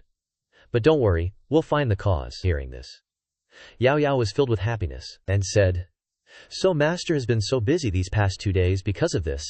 Master, you've worked hard. He stepped forward and patted her head with a gentle smile and continued, it's okay. You must believe that master will definitely find a solution. Yao Yao obediently replied, okay. When Yao Yao cultivates and controls her power, she'll help master. On one side, Jiyu Xianwei, with her body full of wounds, approached and asked, what's wrong, Yao Yao? The little girl replied, little senior martial sister, Yao Yao can't cultivate. So, master is always thinking of ways to help me solve this. Cheng quickly turned and left, saying, this is what your master should do. Okay, you two play, master will go think of a solution. Suddenly, Xianxer froze. After thinking for a long time, she immediately suggested, I always feel that Yao Yao's aura is very familiar. Ji Yu Chengji, why don't you take Yao Yao and me back to Peach Village for a trip? I have several masters there, whose divine powers are vast and profound, and they might have a solution. Cheng asked with a puzzled look. Peach Village? She stroked Yao Yao's head and confirmed. Yes, I hid in Peach Village to cultivate and grew up. He once again questioned. Peach Village is a place even immortals despise. You have several mysterious masters there, and a mysterious peach tree? Xianxer stared sharply ahead and said, as expected, you know. That's right, you have eyes and ears everywhere. She put her hands on her hips with a smug look and continued. You too, face softy, secretly investigating to find a way to care about me. You still care about me, huh? Seeing the unreasonable confidence before him, Cheng calmly explained. You're overthinking it. I'm worried they'll seek revenge on me, so of course I have to investigate clearly. Jiyu Xianxer patted Yao Yao's head with a complacent look and instructed the little girl, Yao Yao, don't be like that guy, saying one thing and meaning another. He could only helplessly think. At this age, no one believes the truth. A while later, at the Longevity Wang family, a man was kneeling before Wang Zijin, who was reclining in a chair. After hearing the report, Zijin said in confusion, you said Jiang Chuchu went to see Ji Yu Cheng again. This doesn't seem like something she would do. I feel like something's off here. Scene changes to the ancient Ye clan. Ye Langtian was chatting with Ye Liuli beside him. This time, the great Taoist factions are joining forces to build the true heavenly academy, and with Giyu Zheng's talent, he will definitely be qualified. At that time, I will ask him about this. Liuli looked into the distance and said, "Could it be the Do Prince of Heavenly Emperor Mountain?" Langrestian immediately refuted. "Impossible. He has never left Heavenly Emperor Mountain before. Moreover, the area where the incident occurred is very far from Heavenly Emperor Mountain." She immediately raised her opinion. "Then this must be a means to divert his attention." He stared sharply ahead and continued, "It's not impossible. This matter must be handled with caution." Liu Lai immediately voiced her thoughts. "If I hadn't seen it with my own eyes, I really wouldn't believe it." After hearing this, Lang Tian closed his eyes as if to calm his mind and affirmed, "The essence within the devouring ancient corpse concentrates cultivation on those bizarre methods. It's definitely demonic practice." Memories of the past immediately flooded back. The image of the two siblings hiding behind a tree, peeking at Ji Yu Chang as he released a dense, pink energy towards the girl in front of him, flashed before them. At this moment, Liu Li couldn't help but exclaim in shock. That is, the small sound immediately attracted Chang's attention. In a somewhat dazed state, he turned around with terrifying blazing eyes and asked, "Who?" And a flashback. It seems no one recognizes that it's Ji Yu Chang at this time. 15. Liu Li couldn't help but regretfully say, "Too bad. Before we could see her real face, she already escaped." If Gi Yuxiang was there at the time, that would have been great. Lang Tian beside her, looking bored, agreed with her opinion. "That's right. The upper realm is getting more and more chaotic. All sorts of demons and monsters are popping up." Indeed. We still need Shixiang to preside over the situation. "Liu Lin, this matter, before it's been thoroughly investigated, cannot be spread around. After all, the one inheriting the demonic art is also very terrifying." On the other side, a huge sailing ship, steady with two bronze dragon sculptures in front, was soaring through the endless sky. Above it, Ji Yu Xianhui was playing rock-paper-scissors with Yao Yao in front. On one side, Ji Yu Chang, with a face full of excitement and determination, thought to himself, setting off to Tao Village. At Tao Village, the former residence of Ji Yu Xianjie. Suddenly, a voice said, "Has Lao Wu not returned from the Sea King Palace to vent Xianjie's anger yet?" The Grand Master said, "Not yet. This little brat Xianker has been gone for so long and doesn't know the way back." Seeing this, the second master sarcastically said, Oh, are you worried?" The Grand Master stroked his beard and denied it. "Worried about what? Xianher bears the inheritance of several of us. How could ordinary people outside harm her?" The second master laughed loudly. "Just keep denying it. I bet if Xiancher comes back, you'll definitely be the first one to cry and whine." The third master also chimed in. "That's right. You're the one who spoils her the most," the Grand Master said. "Back then this old man was seriously injured and near death, but I never shed a single tear. Cry? I can't cry." Suddenly, there was a loud shout, "Master, second master, third master." The masters all exclaimed in surprise. "Huh? Did I hear Xianbir's voice? I think I heard it too." The Grand Master immediately mocked. "You guys were saying I was having hallucinations earlier." Ji Yu Xianhuer quickly ran closer and shouted loudly, "Grand Master, second master, third master, masters." Seeing this, the masters were startled and said, "That's really that little girl coming back." She cheerfully waved to the masters, and they couldn't hold back their tears and burst into tears. Xianker then quickly gathered around her and asked with concern, "Let Grand Maester take a look. Have you lost weight? Have you been poisoned by people in the pugilistic world?" "Geez, big bro, just take a look. Xianher's horse seal is becoming more and more brilliant like jade." Ji Yu Chang stood in the distance thinking, "This little brat hasn't been gone from Tao Village for long. Why can't I see any changes?" Yao Yao on the side quickly pointed to the peach tree next to her and said, "Shizun, that tree," he immediately comforted. "With your teacher here, don't be afraid." The masters saw him and gossiped, "Xianxir, why did you bring a man back? Xianxir is so muddle-headed. Have you forgotten what your Shizun taught you? Those handsome men like to deceive naive and simple girls the most." "That's right, even the child is so big already." Change immediately clasped his hands and saluted. "This junior greets the seniors. I am Xianjie's older brother. I hope the seniors don't overthink it." Yao Yao on the side also quickly saluted. Yao Yao greets the seniors. Ji Yu Xianher then explained, "Everyone, don't guess wildly. He is Ji Yu Chang." Then everyone laughed and said, "So it's the older brother. This kid Ji Yu Chang's name isn't bad. Look, that child even knows how to salute. He's quite courteous." Suddenly, everyone was still laughing and joking, and then quickly fell silent. Then they immediately yelled, "What is this thing?" Everyone was furious, with murderous aura, and shouted loudly, You are the bastard who took Xiansher's Dao bone when she was little. Good. I didn't expect you to be so swaggering, and you even dared to come here. Are you relying on the evergreen Jiyu clan behind you? Then you've miscalculated. Jiyu Xianhe frantically explained. Masters, you've misunderstood. Listen to me. They ignored her, and fiercely said, Xianhe, you don't need to be afraid. He won't be able to leave today. That's right. Let the masters vent your anger for you. Seeing the situation like this, Jiyu Chang then said, without distinguishing between right and wrong, good and bad, you want to attack as soon as you arrive? If the seniors have such great hostility, then there's no need to waste words. The more he spoke, the more he added fuel to the fire, and the masters became more and more angry. You don't know the immensity of heaven and earth. Where did you get the courage at just the sacred realm? Xian Kuei quickly tried to stop them. Masters, don't get agitated. Things weren't like you think back then. Jiyu Chang, would you die if you said a few less words? Have you forgotten the purpose you came here for? Jiyu Xianbar shouted in helplessness. Grandmaster, Second Master, listen to me. After a while of explanation, everyone understood everything. Innate demon heart, so that's how it is. I didn't expect so many things to happen. Xianxir, he didn't deceive you, did he? Third Master, do you think I look stupid? That's true. If he had any intentions, he wouldn't dare to come here alone. Suddenly, Tao Yao on the side spoke up. What are you looking at? This surprised everyone. Seeing this, the second master said in surprise, Great Tao Yao. The third master was equally surprised. I didn't expect Great Tao Yao to actually take the initiative to talk to this guy. Jiyu Chang quickly explained. It's nothing. It's just that I feel that the senior's aura seems similar to my disciple Yao Yao's. Tao Yao then said. It and I do indeed have a deep origin with each other. I can sense its thoughts. Yao Yao spoke up. Shizun, I can sense it. It feels like that big sister. Jiyu Xianhe was surprised. Yao Yao is actually connected to Peach Demon Big Sister. What a coincidence, the Grand Master immediately asked. What's so special about this child? Peach Demon, quickly bring that little girl to me.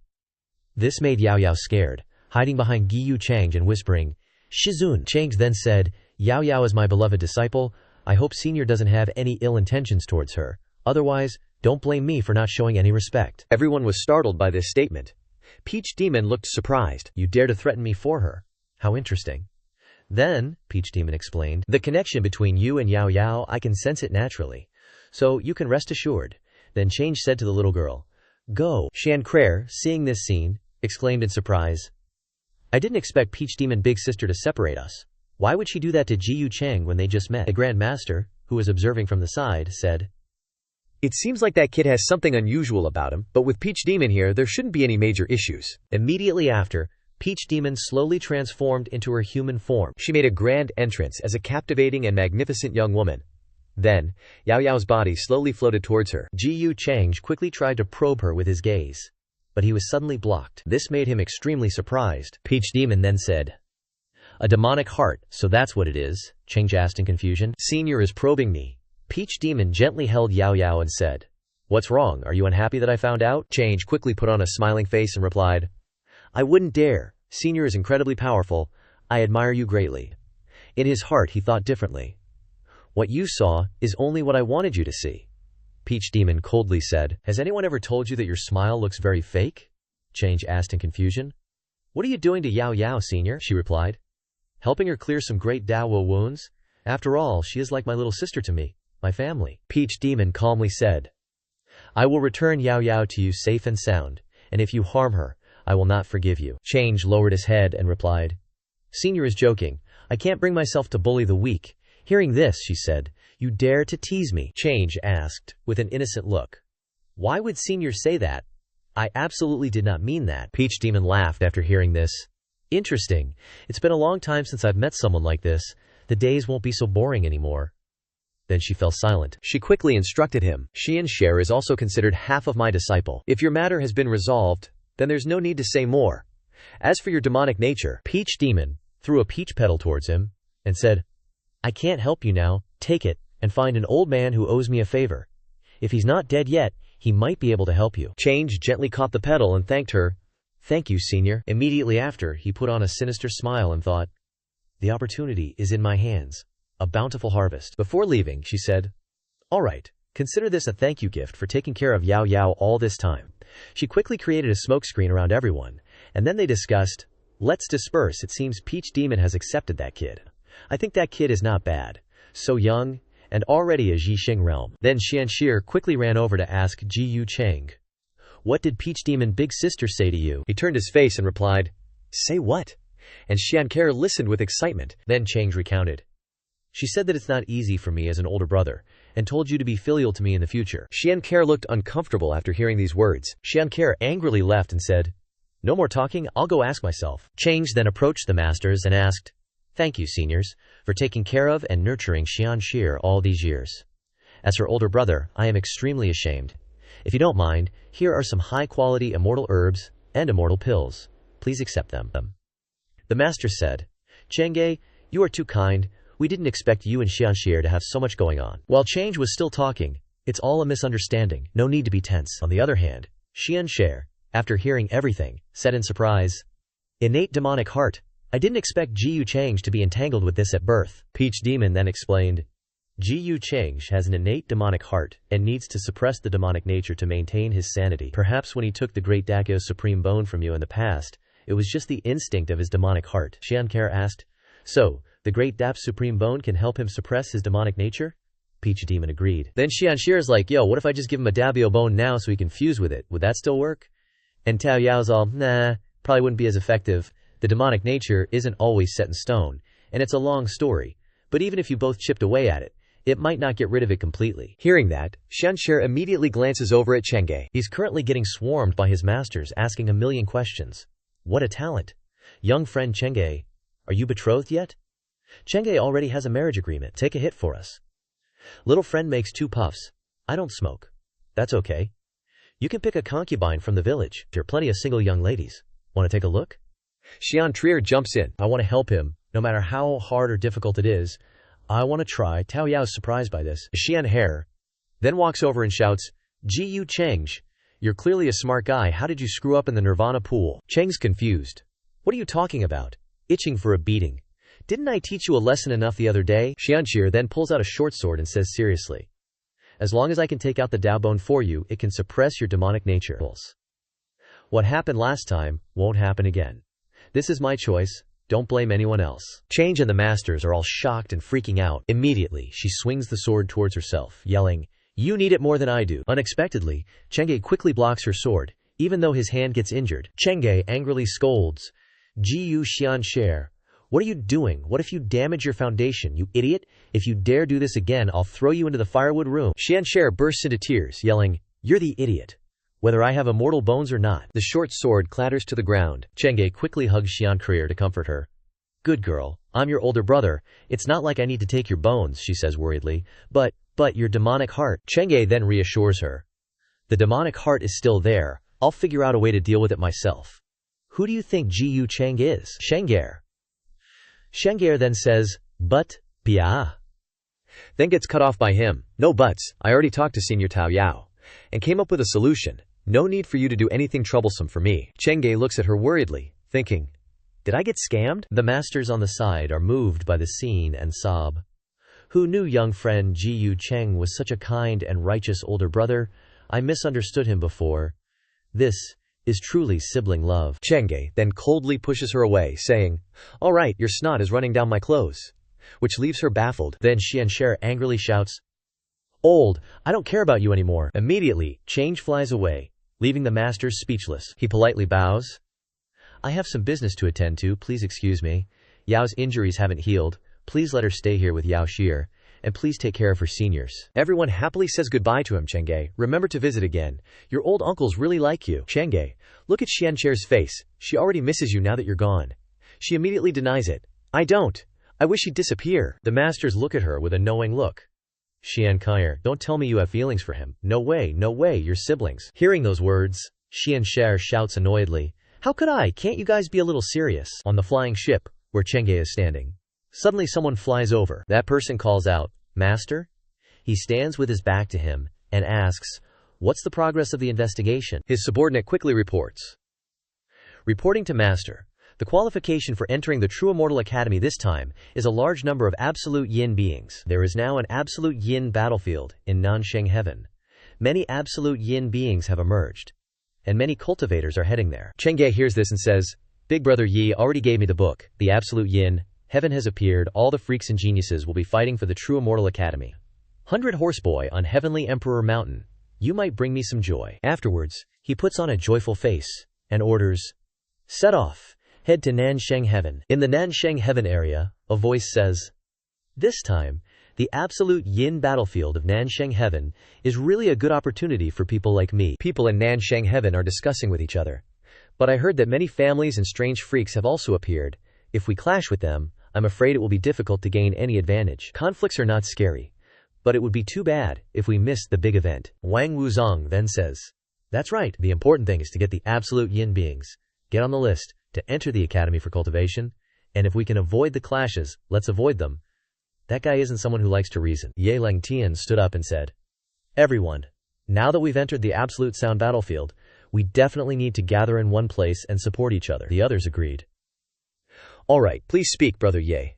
Seeing this, Qin Ling sighed dejectedly. If young Master Ji Chang was here, that would be great. Those families would definitely be more cautious around him. The others agreed. That's right. With young Master Chang here, we can feel much more at ease. He's so reliable. Ye Langdatian then said, this is a big matter. How could we leave out Brother Ji? He continued. Don't worry, I've already sent a message to Brother Ji. Judging by the date, he should be arriving soon. Everyone became excited upon hearing this. Taoist Brother Chang is coming too? That's great. We won't have to fear those guys this time. Suddenly, a voice spoke up. You said Ji Chang is coming here. Everyone was surprised. It was the Heavenly Phoenix Maiden and the ancient freaks like the Black Keelan from Heavenly Phoenix Mountain. Such an overbearing aura. The group behind them shouted, Your Highness, are you deaf? We're not coming down the mountain now. Everyone's calling themselves prodigies these days, huh? You better know your place. The others were angered by this. These guys. But Yi Langtian stopped them with a telepathic message. Don't get agitated. These people are very strong. Even I'd have trouble dealing with them. He then said, Brother Ji did say he would come, but I don't know when. Before he could finish speaking, a wave of oppressive aura suddenly rushed over. Gu, standing in front of him, released an immense pressure and said, You're Ye Langchetian, right? The guy who hangs around with that Ji Chang? The ancient emperor is a true immortal? Let me see. Doesn't seem like much. He then mocked, Looks like that Ji Chang is just all hype. Hearing this, everyone objected. How can you say that? Wang Wushuang reminded him, Brother Ji is the leading figure of the righteous path among the younger generation. I advise you to think carefully before you speak, lest you regret it later. Gu laughed upon hearing this. Leading figure of the righteous path. In the mountains, when the tiger is away, the monkeys become king, huh? Ying Yu, seeing this, interjected, Gu, don't be so rude. If he's coming, then I and you guys will sit down first. I don't believe I won't get to meet him this time. Ye Langkotian, feeling something was off, asked, This doesn't seem right, does it? We hadn't even finished talking about it. He was interrupted by Ying Yu. What's not right? Having the opportunity to interact with my Heavenly Phoenix Mountain, isn't that your honor? Even as a royal from the Ying family, you're no match for my Heavenly Phoenix Mountain. Today, I must wait until he appears. Suddenly, a voice shouted from below. No need to wait anymore. Startling everyone to turn their heads, someone was walking up from the bottom of the steps. It turned out to be Chengge. Having arrived just in time, he said, Ji is here. Then he calmly greeted, Have you all been waiting long? Ying Yu frowned and called out, Ji change? People around them also called out in turn, Young Master Change, Brother Ji Gu burst out laughing, exclaiming, Finally here, let me test the waters. A figure emanating black aura slowly stepped forward. The cold air enveloped the group. Ji Chang lightly glanced over them, ignoring the freezing atmosphere. As he passed Ying Yu and Gu, he spoke, I am he. May I know what the Heavenly Phoenix Maiden and this brother Gu wish to instruct? Only then did the two of them snap out of it, their faces filled with horror. His face was covered in sweat. His pupils contracted. Duan Yu regained her composure and exclaimed, You're the young master of the Chengsheng Ji family. Don't you think it's a bit much to just randomly accuse my brother of being a demonic arts successor? Ji Cheng calmly replied, Perhaps you're mistaken, Miss Duan Yu. I don't recall ever saying your brother was the demonic arts successor. Ye Liuli, standing nearby, chimed in, Yeah, why are you spitting venom? He continued. Besides, I'm just going by the theories of the Zikin Holy Maiden. Seeing him twist things around, Duan Yu snapped, Ji Cheng, don't try to weasel your way out of this. The Holy Maiden of the Renzu Hall has visited the Ji family countless times. Do you think my people haven't noticed? What exactly are you plotting, colluding with the Renzu Hall to frame my Tianhuang Mountain? Ji Chengge just smiled and retorted, I'm a bit curious. Demonic arts are no joke. Instead of trying to prove your innocence, why is Tianhuang Mountain so quick to anger you? You don't dare confront the Renzu Hall about the rumors, and you keep coming to bother me. What's the deal? He paused, glancing at her with a pointed look, and concluded. Do you think I, Gu, am too gentle and easy to bully? The surrounding crowd immediately pointed fingers at Do Yanyu's group, taking turns to speak. Tianhuang Mountain is too domineering. I think you're completely making this up, trying to protect a demonic art successor who's an enemy of the world. That's right, they came here all aggressive and intimidating, trying to bully people with their power. The guy who assassinated my sister that day had the unmistakable original aura of Tianhuang Mountain. Can you deny that? Chu Nh. I looked at everyone in confusion and quietly called out, Miss, this. At that moment, Do Yanyu replied, Ah, then fell silent. Gu next to her was also speechless. Gu Change suddenly turned serious and raised his voice.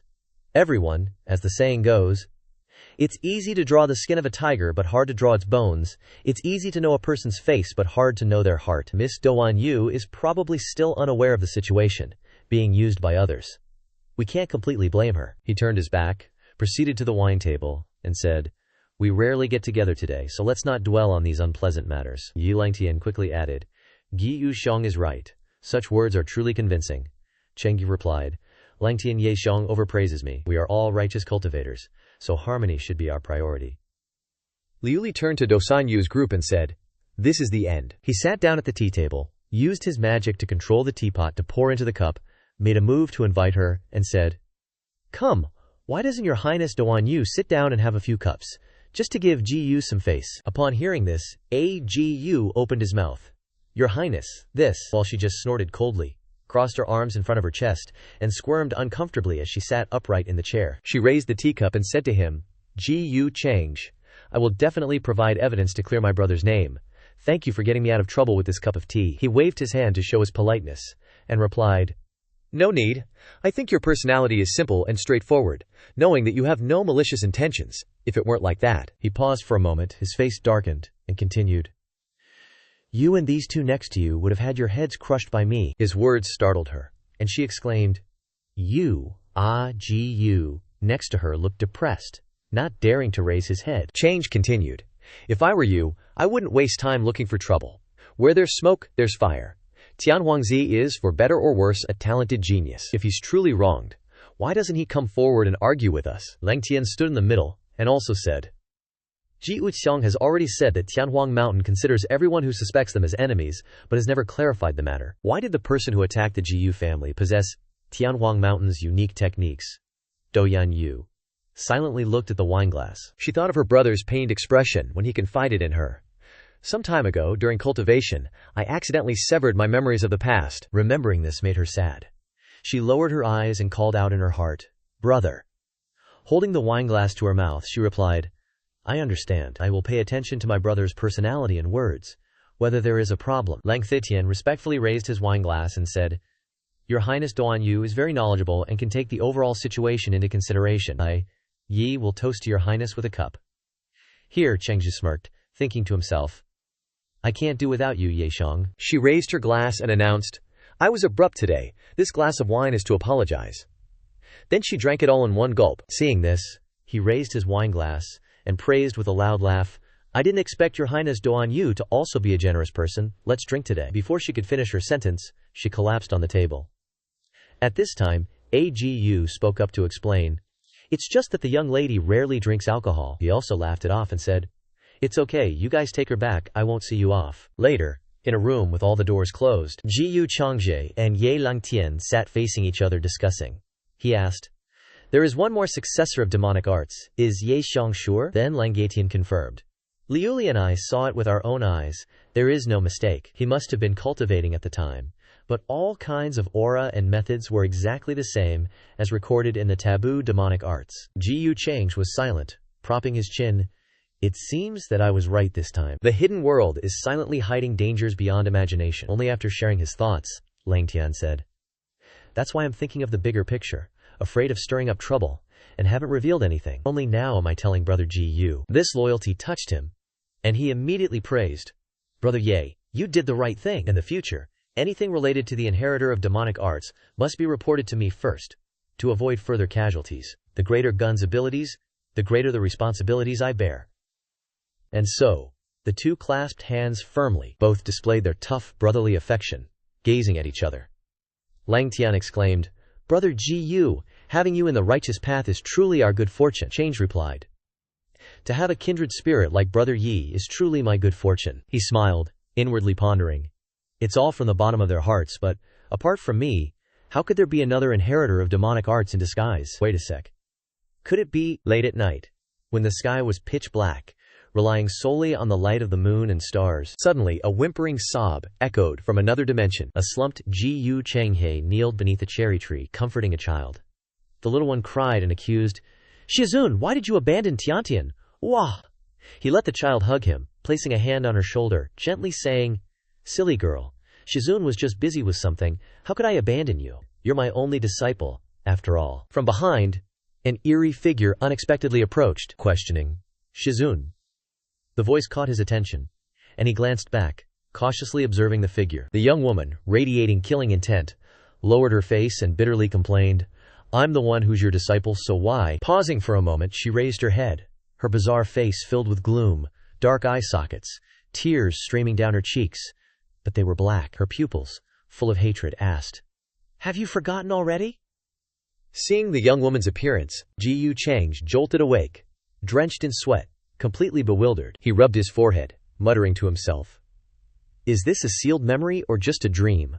A guy like me having nightmares. If this gets out." He opened his information panel, searching. The panel displayed numerous lines of text. Activating the Luch daughter, crimson-clad demonic woman. She was lost long ago, her body falling into the endless abyss. Yet even that couldn't extinguish her hatred for you. Now her consciousness has returned from the darkness. Soon she will cleanse the world with blood, solely to avenge you. Reading the information, he wondered, Luch daughter? Are you sure she's not the bad guy? Rewinding time. A group of people were kneeling, simultaneously bowing their heads to the ground. The image of a small girl, with silky black hair, silently not, raising her head, listening to the words from the person she was holding hands with. Your relatives were killed by them. The village was burned down by them. They are all your enemies. Now I have captured them all. You can do whatever you want with them. Kill them or release them. It's up to you. The girl in red trembled, holding the sword in her hand. Finally, the corpses lay scattered on the ground, blood pooling everywhere. In the distance were two figures, one large and one small. The girl in red softly called out, "Shizun!" She looked up, smiling brightly at him, and declared, "When I grow up, I want to marry you." Hearing these childish words, he simply reached out and patted her head, laughing, "We'll talk about it when you grow up." As she grew older, the girl in red became increasingly beautiful, with a slender figure and rosy white skin. At this moment, she stood tall, facing her Shizun, and seriously asked, "Shizun, were those bandits from back then arranged by you?" He didn't turn to look back, and replied, "What if they were?" Without a word, she decisively drew her sword and charged towards him. However, when the tip of the sword touched his long hair, she froze, trembling, her eyes widened. Tears streaming down her face, she pleaded in anguish, "Shizun, can you tell me why?" But he bluntly refused. "I can't." Watching the short clip before him, Ji Chang was silent, speechless. He gloomily, his face full of confusion, complained, "What kind of dog blood is this?" Surrounded by mountains and rolling clouds, the faint silhouette of a magnificent city could be seen. In a room, Ji Chang, a girl, just woke up. She groaned, holding her head. "My head hurts too much." She was holding her head, while vaguely recalling, "Too embarrassing. I didn't expect to get drunk in front of strangers." Ji Chang is completely different from what I imagined. I thought he was an unreasonable, evil, cunning, and sinister person. She sighed. I must not have talked nonsense in front of him when I was drunk. A young man pushed the door and walked in. "Xiao Yu, this is the hangover soup I just cooked." She frantically pulled the blanket up to cover her body. "Brother? Bro, why didn't you knock?" Ying Shuang looked at her, flustered. What the heck was he thinking before? My silly little sister always did whatever I wanted before. He stepped closer to her, but she was still hiding under the blanket. He asked, "What's up, bro?" He replied, "I heard about last night from AGU. I can't believe that idiot thinks your words and actions offended people." He sat down next to her and handed her the hangover soup. She reached out and took it. "It really was my fault. I almost dragged Heavenly Phoenix Mountain into the mud," he retorted immediately. "Bullshit. My gut tells me that Jiyu Zhenge is sus. He set a trap for everyone." She took the bowl. Bro. After talking with young Master Jiyu this time, I felt that Heavenly Phoenix Mountain was very likely schemed against. Young Master Ji was also used by that person. Her eyes widened as she looked at Ying Shuang, who stood up angrily and said loudly, "Young Master Ji, what kind of bewitching spell did he cast on you? You keep calling him Young Master Ji, and behind my back, that Ji Zhangge has been spreading rumors about me." She froze when he snatched the bowl of soup she was drinking. "Don't drink anymore. Hangover soup can only sober you up from the alcohol, not from your infatuation." He stormed out, leaving her stunned. "Without my permission, you're not allowed to go out. Stop messing with him." She called after him, "Bro." She didn't understand. Clearly, Bro said he didn't know young Master Ji, but why did she feel like he had a huge taboo against young Master Ji? His actions and words seemed completely different from before. Meanwhile, in another scene, Wang Wushuang was awkwardly smiling. "Sis, don't be mad anymore." Wang Zikin glanced at him and said, "And don't use my life-saving charm unless it's a big deal, got it? I'm very busy. If you can't explain why, I'll show you why the flowers are so red later." I wonder what drug this Jiang Chuchu woman took. Why is she so angry? At a place filled with mountains and clouds. "Chuchu, baby." The call made the other person turn around. She coldly asked, "Aren't you supposed to be at home eating, drinking, and being merry? What are you doing here?" Zikong smiled. "Aren't I just missing you for wins?" "That's right, you've been running around everywhere lately. Have you found any clues about the heir to the demonic arts?" She was annoyed. Seeing this, Zikin continued, "Why does your face look like that? It must not be going so smoothly, huh? I heard you've been looking for young Master Zhengge of the Giyu family. How is he? Is he interesting?" Her expression worsened, and she frowned. Annoyed, she flew away, leaving the guy standing there dumbfounded and calling out, "Hey, come back now," Wang Wushuang said. "But you said I could use the life-saving charm in an emergency, so do I have to wait for you to come personally?" She snapped angrily. "That means, when your life is in danger, I can come save you. Do you understand this life-saving charm? It's very precious. Just think of it as a cell phone." Wu Shuang was dissatisfied. "Are phone calls that urgent?" "That's what you told me before. You said if there was news about young Master Zheng, I had to tell you immediately. He came to Nansheng Heaven and asked me to find you. That's why I thought I should tell you." "No." She suddenly patted his shoulder, making him jump. "Wu Shuang, you did great this time. I'm very relieved." In a remote place with withered trees, two figures stood there faintly. It turned out that this was the entrance to the Absolute Yin battlefield. "If we don't pay attention," the other person continued, "wouldn't we not find it?" It turned out to be Wang Zikin and Ji Zhengge chatting. There's more than one entrance like this, but sadly, too few people know about it now. "Is Ji only looking for me to investigate the entrance to the Absolute Yang battlefield?" he replied. Ji remembers that if there is a factor that can block the existence of the Absolute Yin heaven, then Zikin, as the successor, must know how to enter the Absolute Yin battlefield. Ji also wants to strive for a position at the Immortal Academy. She was displeased. This man doesn't even have a single thank you. How he smilingly answered, "Thank you, Prince Zikin." Still dissatisfied, is Gun's thank you just perfunctory? Finding this place took me a lot of effort. It was indeed Gun's oversight. How does Zikin want Ji to thank you? He opened his eyes and looked at her. She happily said, "How about repaying with your body?" He backed away, avoiding her. "Ji already has a fiancé. I hope Zikin will speak cautiously." The words made her freeze. Her eyes drooped as she looked at him and said, "I didn't expect you to look like a playboy, but you're so faithful. Then you should at least give me a personal treasure." "All right." He handed over a jade pendant. The glowing jade flew towards her. She looked at it happily. "This is Gumpya's personal jade pendant, so it's okay for me to give it to Zikin," she happily said. "Wow, a real personal jade pendant?" She looked at him excitedly. "Then if I have anything to do in the future, I'll use the jade pendant to find Ji, okay?" He smiled. "Of course," he thought darkly. "Finding me is one thing, but doing something is another. These are two different things." As she put away the jade pendant, she turned and asked, "That's right. I heard that Ji and Heavenly Phoenix Mountain had some dealings? What do you think?" He replied, "I only met the Heavenly Phoenix Maiden, Ying Yu. Never met Ying Shuang. Maiden Ying Yu is very simple and upright. She must have been deceived," he said calmly. "I heard that Ying Shuang has come to Nansheng Heaven, but I don't know why he hasn't appeared yet. Could he be feeling guilty? Is he really the heir to the demonic arts?" "Ji bro, finding you today also reminded me of something. I have a way to make Ying Shuang reveal himself. When that time comes, we'll test him." She rested her chin in her hand thoughtfully. He glanced at her with a smile. He went, "Oh, impressed. No wonder you're Zichin, my lady. When that time comes, we'll know what's real and what's fake." In another setting, the sky was turning dark, surrounded by large boulders. a desolate and scary place. A group of people flew to that remote place full of rocks and dust. The group stopped. This is the entrance to the legendary Yin-Yang battlefield. He's not coming with us. Did he enter first? Ye Langtian glanced over, confused. Another group of people landed, bursting into laughter. Little you did a great job. Since you've found the Yin-Yang battlefield, that means you've also obtained the list from the True Heavenly Academy, right? Yin Shuang happily exclaimed. It's all thanks to Ji Yu Gongzi, who didn't dwell on the past and informed me. Just don't let Big Bro know where the info came from, Ying Yu thought to herself. He was surprised. There are others. Ye Langtian's side also recognized the people from Tianhuang Mountain. The crowd discussed. That's Ying Shuang, the Tianhuang son. He's come personally. As expected, he has an extraordinary aura. Is this the true son of destiny? Unless sight. Unbelievable. With Tianhuang Mountain's resources, how strong has his secret cultivation become by now? Elsewhere, Xin Qin and Jiu Changsh were observing them. She said, Look, he couldn't resist coming after all. Xin Qin, my lady, your calculations are divine. Looks like someone arrived before us a long time ago, but they're really bold.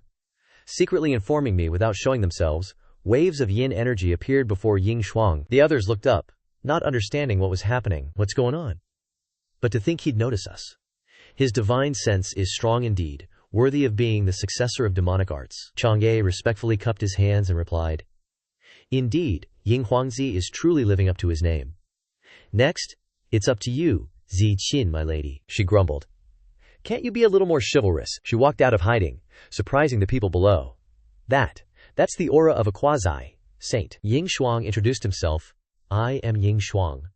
From Tianhuang Mountain, may I ask who you are? Before he could finish, Xin Qin rushed forward to attack him. He was shocked, his head full of question marks. She rushed forward and punched him in the stomach with a powerful blow, turning his face green. She interrupted. What's with the talking? The people behind him turned pale, terrified. He was punched away several meters by her. Her energy still surrounded him. The others cried out anxiously, Big Bro, your highness. She leisurely rotated her wrist, scornfully looking at him. Why are you so weak? You should at least have quasi-saint cultivation, right? Are you pretending to be weak? Ying Shuang angrily shouted. Audacious and arrogant. How dare you injure Tianhuangzi? Your highness, attack, capture her.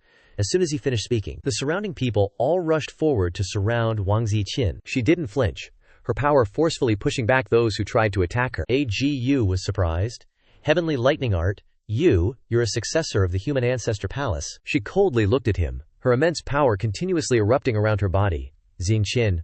Oh, you recognized it. Good then, don't get in my way, and I might spare you. Xiao Yu stood in front of Tianhuangzi, protecting him. Stop it now.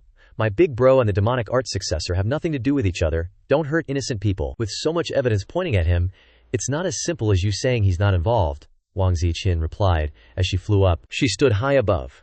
Behind her was a large and majestic gate. Last time, I was caught off guard by his attack, but this time I've made full preparations. Come here, Tianhuangzi Ying Shuang. Use all your strength. Tianhuangzi had a pained expression. Damn it, you think I don't want to? Everyone started gossiping again. Wu Shuang, are you the older sister? Chiisk, as expected of a woman from the Renzu Palace, she's got some serious skills. She's probably already a saint, at the very least. Now, someone said with a sneer, but that Ying Huangzi is ridiculously weak. Another added, not just weak, but a total scaredy cat, still hiding behind Tianhuang Nu at this point. Right? Rumor has it Tianhuangzi isn't like that. He gritted his teeth and listened silently, not saying a word. Then, he stood up and walked in front of Tianhuang Nu. Xiao Yu, step back. Let me handle this. She worried. Garage, he thought to himself. I haven't even mastered many of the Tianhuangshan techniques yet. Guess I'll have to bite the bullet. Zian Qin looked down from above, sneering. You're pretty good at putting on an act, aren't you? Tianhuang Dharma image. A surge of power erupted from Tianhuangzi, creating an image of a majestic emperor behind him. Zi Qin's power slammed down hard, sending rocks and debris flying everywhere. The smoke cleared, revealing Tianhuangzi standing unsteadily. I'm afraid my strength has disappointed you. His face was covered in blood. You think I'm the demonic art inheritor? No way. Even if you kill me, I'm not the demonic art inheritor. He thought, damn it, enough probing already, huh? She glared at Ying Chang angrily, and then created a ball of demonic energy in her hand, still pretending. Then take that secret to your grave. Xiao Yu and Agu rushed to their Girja's side. Run, your highness. Stop hiding it. Use your power now. We can't hold her back any longer. The massive ball of energy put immense pressure on those below who were desperately trying to protect Tian Huangzi. Xiao Yu stood in front of her Jige with open arms, he thought to himself. This woman wants to wipe us out entirely. A hand created a gentle surge of power and asked, "Isn't there some misunderstanding here?" But this person's power was anything but ordinary. The power enveloped Wangzi Zichin's ball of power. Saintess Zichin, for Jiyu Mao's sake, please stop here. Xiao Yu was so happy she almost cried. Oh, Gongzi Jiyu. Thank you, Gongzi Jiyu, for lending a hand, he replied. Jade horn, little girl, I have frightened everyone, Ying Chang thought. Ji Yu Changsh. This person is Ji Yu Changsh. The others were surprised. Brother Ji Yu. The two of you appeared together. Are you not going to fight? I will not. Call him Brother Ji Yu, the tycoon. Just recently gave pointers at San Lei Ding. His strength seems to have increased again. Someone exclaimed again. So handsome. Zichin was dissatisfied. Ji Yu Changsh, what do you mean by this? You want to stop me? He said Ji Yu Mao just feels that whether Ying Huangzi is a demonic art inheritor or not needs more discussion. Therefore, I earnestly request that Saintess Zichin stop here today. Is that okay? No. There are many abnormalities about him, can't you see? Could it be that you're interested in the Tian Huangnu behind him? She said angrily. He was still calm. I just think there's something fishy about this. Of course, Miss Ying Yu has a straightforward personality, and I really don't want her to get involved in this. Xiao Yu blushed. Oh, Gongzi Ji Yu. Wangzi looked at him with disdain. A man needs to make a choice at this moment. Should he forget his fiancée? Then he said, Fine. If you've said so, then I can't help it, and I can't beat you anyway. She disappeared, leaving only a small residue of power. He cupped his hands. Many thanks, Saintess. I'll treat you to a drink for this kindness. She refused immediately. Forget it. I'm afraid you'll poison me. The people behind him bowed in unison. Thank you, young Master Change, for resolving the situation, he smiled. Everyone, there's no need to be so polite, it's just a small matter. Greetings, Brother Ji Yu. I've heard of you for a long time. Thank you for your honorable kindness. Afterwards. If he hadn't finished speaking, Ji Yu Mo Yu had interrupted. Brother Ying doesn't need to be so polite, it's a small matter. He continued to say, Gongzi Ji Yu, if you need anything in the future, as long as it's something I can do, Tian Huangshan will do its best. He ignored it. What are you talking about? Speaking of which, I also have a responsibility. If I hadn't told Miss Ying Yu that this place was the entrance to the battlefield of absolute yin, you probably wouldn't have met Saintess Ying Qin. Ying Cheng's eyes widened when he heard this. Xiao Yu spoke again. Gongzi Ji Yu has good intentions. You don't need to blame yourself. It's just our bad luck. The Saintess of the Renzu Palace is indeed unmatched. We are really ashamed. Speaking of which, Ji Yu Mao daringly asked a question. Has Brother Ying switched to a different cultivation technique? With your strength, you wouldn't be so unsubstantial. He frowned. Brother Ji Yu, what do you mean? Do I have a reason to switch cultivation techniques? Cheng Ge replied. That's because I was reckless. I thought you had switched cultivation techniques, which caused your soul to be injured, so you couldn't use your true strength. The people behind were noisy. This matter. What, there's such a thing? Xiao Yu asked. But didn't Gage say last time that there was a problem when cultivating the divine soul, which caused a part of the memory to be forgotten? Is there a need to ask Gongzi Ji Yu to take a look? He shouted back. Too much talk! That's just a small mistake. It's not worth mentioning. The system panel appeared, robbed the Qi Luck of the Son of Destiny Ying Cheng, causing internal suspicion within Tian Huangshan, and the Qi Luck was severely damaged. Cheng Ge smiled and said, In that case, Brother Ying, just recuperate from your injuries. Ji Yu Mao won't bother you any longer. I'm very happy to get to know Brother Ying today. The other side replied.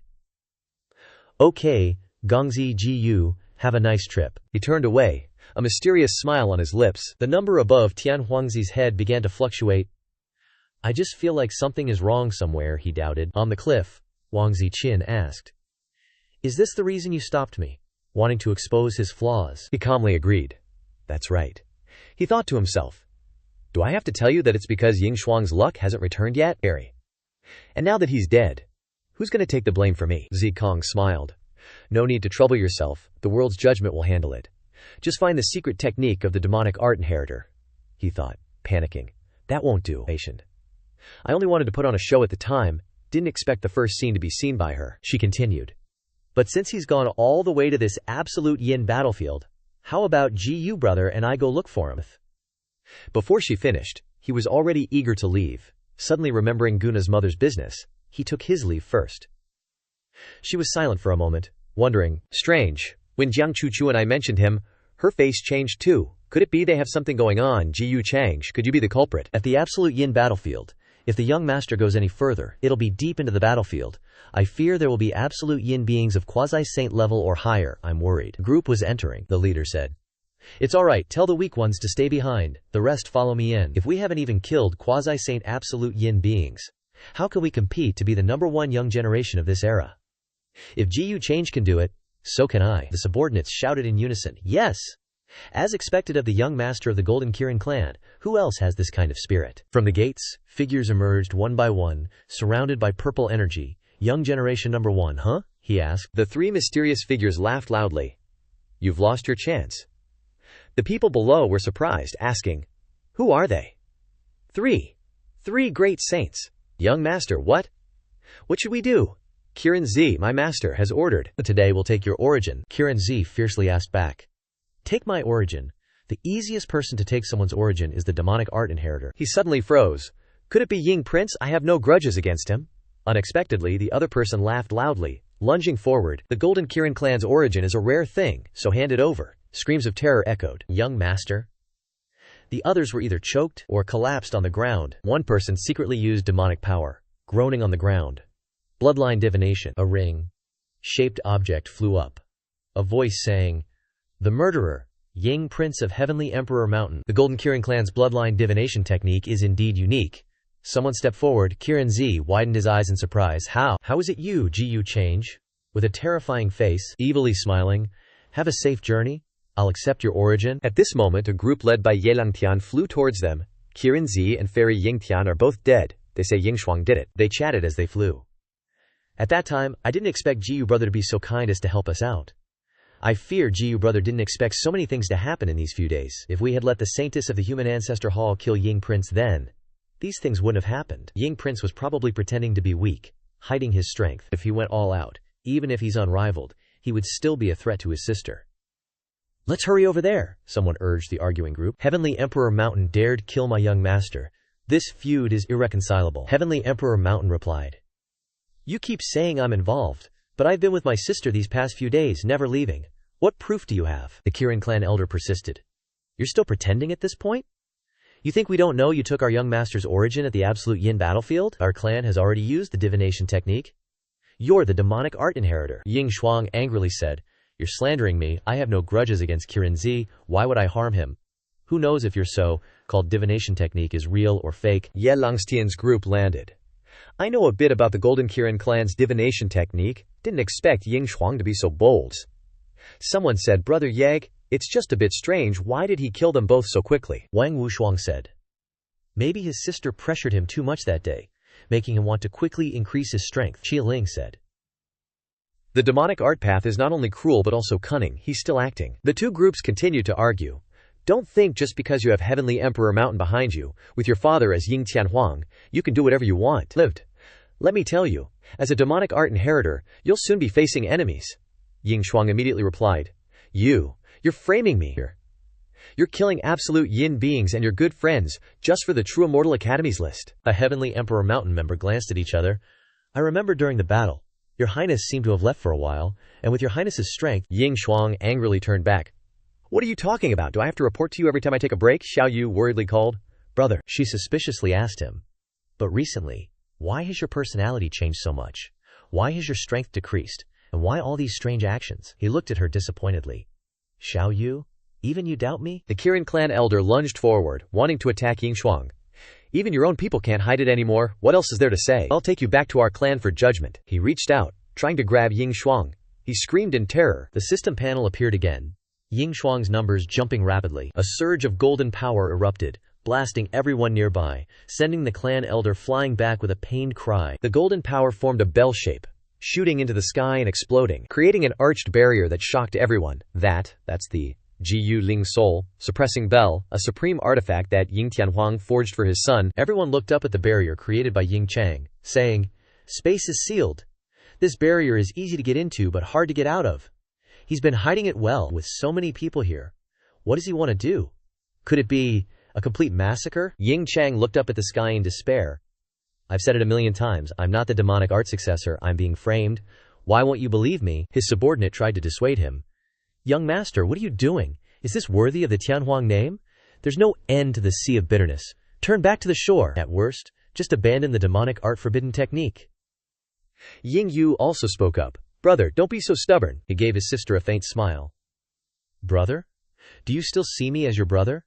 If I were your brother, would you doubt me based on just a few words from others? Ying Yu's eyes welled up with tears as she denied. No, that's not it, brother, he shouted angrily. Enough. No more talking. If you don't believe me then. The bell above them glowed, causing everyone to panic.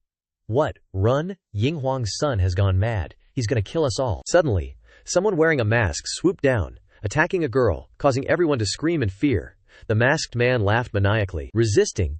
You won't escape my master, someone yelled. It's demonic energy, and it's great saint realm, a girl continued. No wonder he effortlessly killed two geniuses. So this was his trick. Two other masked figures knelt before Ying Chang. Greetings, successor. Please rest assured, no one will survive here today. Years. Ying Yu immediately questioned. Three great saints with demonic aura. Quote, Brother, do you still want to deny it? He was stunned. Would anyone believe me if I said I didn't know these three? Someone is deliberately framing me, making it look like they're helping me, she said angrily. Even at this point, you're still acting? Brother, you've failed the Tianhuang Mountain's upbringing. The two masked figures angrily charged forward to attack. You subordinates dare to scold the successor. Agu spat out blood, resentfully saying, I haven't even said anything yet. Wu Shuang and Ye Langtian looked at the masked figure attacking the crowd, confused. What do we do? It's hard for us to deal with a great saint realm. It's all clear now.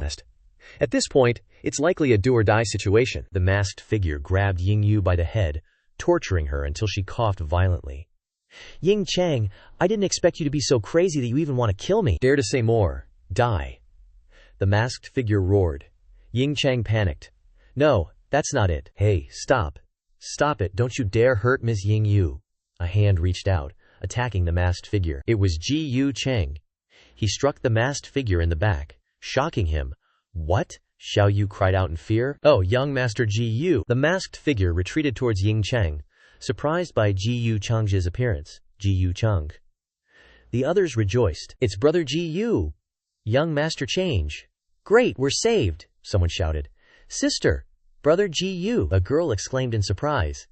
I can't believe he broke into the soul-suppressing Bell's blockade to save us. Ji Yu Change helped Ying Yu up, saying, Brother Ying, demonic art forbidden techniques are long-lost relics. Why are you still so obsessed? Rest assured, I greatly admire you. Perhaps we can sit down, have tea, and discuss the world. The notification board showed Ying Chang's stats as 12250 Gu Change. Stop pretending to be a good person. Are you behind all of this? You know in your heart, you understand, that I am not the successor of any demonic art. He stood in front of Xiao Yu. Annoyed, he said, it seems talking is useless. I may not be a saint, but I can't stand someone who kills fellow cultivators, or even attempts to kill their own sister. Such actions defy all reason, so I must act on behalf of heaven, he said angrily. The others whispered. Young Master Change. He still wants to shift the blame onto you at this point. He's truly evil. This guy and his subordinates have killed many of my friends. He can't be forgiven. No, he definitely can't be forgiven. Ying Chang turned his head and shouted, You stupid fools! You're being played in the palm of his hand and don't even realize it. Gi Yu Chang is a sinister villain. Before he could finish, he froze as the two masked figures suddenly rushed forward. You demonic art successor, rest assured, we'll kill him now. Ji Yu Chang Shansha also rushed forward, making Xiao Yu worried. Young Master Ji Yu, be careful. Those are two great sages. He reassured her. It's all right. Right now, all I can do is protect you guys anyway. The two sides charged at each other, launching attacks. The clash of their powers created immense pressure. The masked guy yelled, A bunch of suicidal fools, let's see how long you can last. At this moment, it seemed Ji Yu Chang was running out of steam. He coughed up blood, looking really beat up. He was knocked back. Xiao Yu cried out anxiously, Change! Young master! The others sighed. As expected, they're just too strong. After all, those are two great Sage Realm experts, Yu Mo mused. Having cultivated for so many years, I've always believed that. The two masked dudes rushed forward again, ready to attack. I can't win this way. He unleashed a massive wave of power, pushing back the two masked figures. This is a supreme artifact. Everyone was stunned. To think young Master Che can use a supreme artifact on his own, truly worthy of being the leader of the righteous path. The two masked figures retreated to Ying Shuang. He yelled, Stop, thief! You're the real villain here. Then he screamed, watch me use the soul-suppressing GU bell. Suddenly, his expression twisted in confusion. He grimaced, looking bewildered, as the two masked figures held him back. The air. Something's weird about this guy. Let's temporarily retreat for now. This isn't the place to continue the fight. We'll be back another day to claim our source energy. The three grabbed Yingshuang and flew away. He struggled, unable to break free. Let me go! Just who are you people? I don't even know you! The masked dudes replied. Air, don't be stubborn. Let's just leave for now. Yingshuang flailed. Let me go! The others were both shocked and thrilled. Prince Ying escaped. The barrier's been opened. Young Master Change pushed back Prince Ying and his demonic arts organization. Qi Ling was scared, stiff. But it's a pity the opponents were too strong. We couldn't hold them back.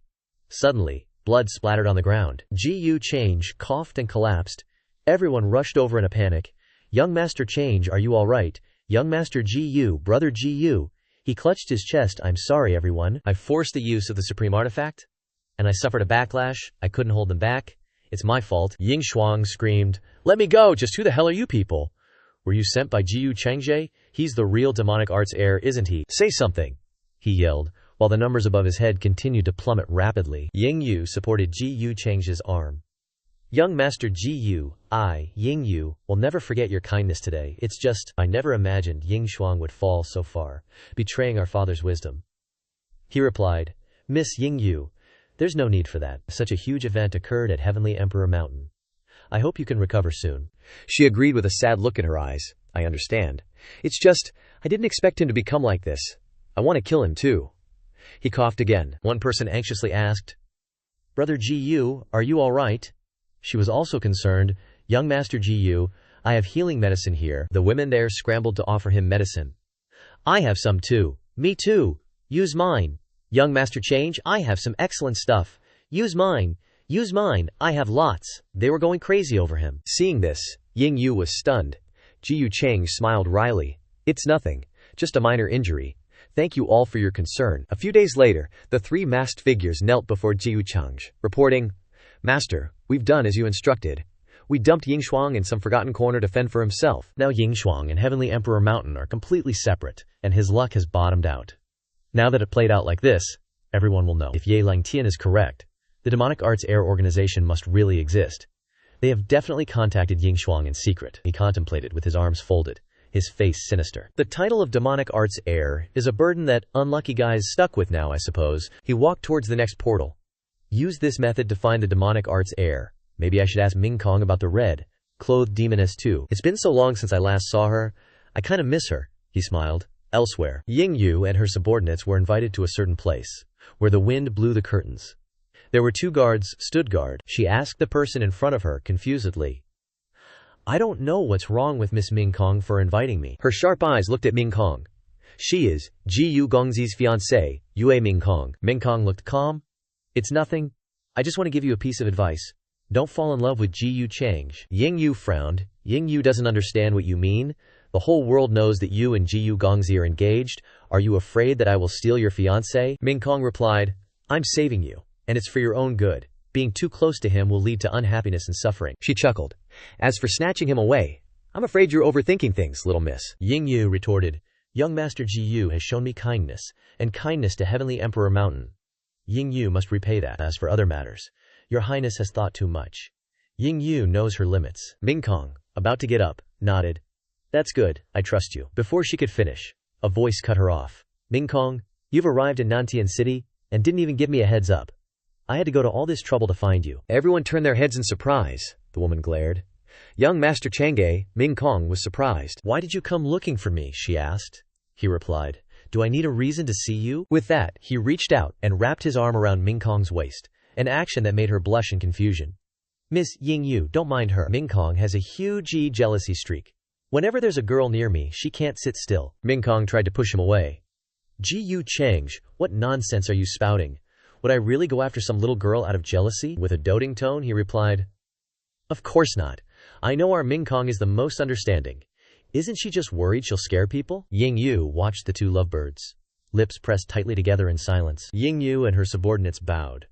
Young Master Ji Yu is joking. It's rare to see you and Her Highness Ming Kong together. As an outsider, I won't intrude any longer. In the future, I hope young Master Ji-yu and Her Highness will come to Heavenly Emperor Mountain for a chat. He immediately replied, "Definitely! Safe travels to you all." Afterwards, the others also excused themselves. Young Master Change, we'll take our leave now. Brother Ji-yu, farewell, travel safely. He bid them farewell, only to be pulled by a girl. Let's go, don't look anymore. Can you compare to Princess Mingkong? I can be a concubine, the girl replied. Mingkong said with a cold face. How welcomed. Not only do you get medicine, but it seems like you're also offering yourself up.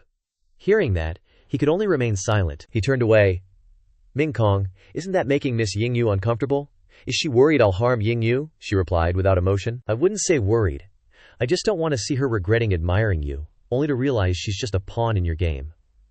Suddenly, he leaned his face close to hers, making her wide-eyed and flustered. Pawn or not, it doesn't matter. I just want to know if she's not really jealous. Does that matter? She asked. Would you lessen your contact with them if I were jealous? He scoffed. Take a guess, she replied. You guess if I'll guess. He smiled mysteriously, no telling what he was thinking. Suddenly, he scooped her up in his arms. Not bad, haven't seen you in a while, and Mingkong is back to being so mischievous. She blushed.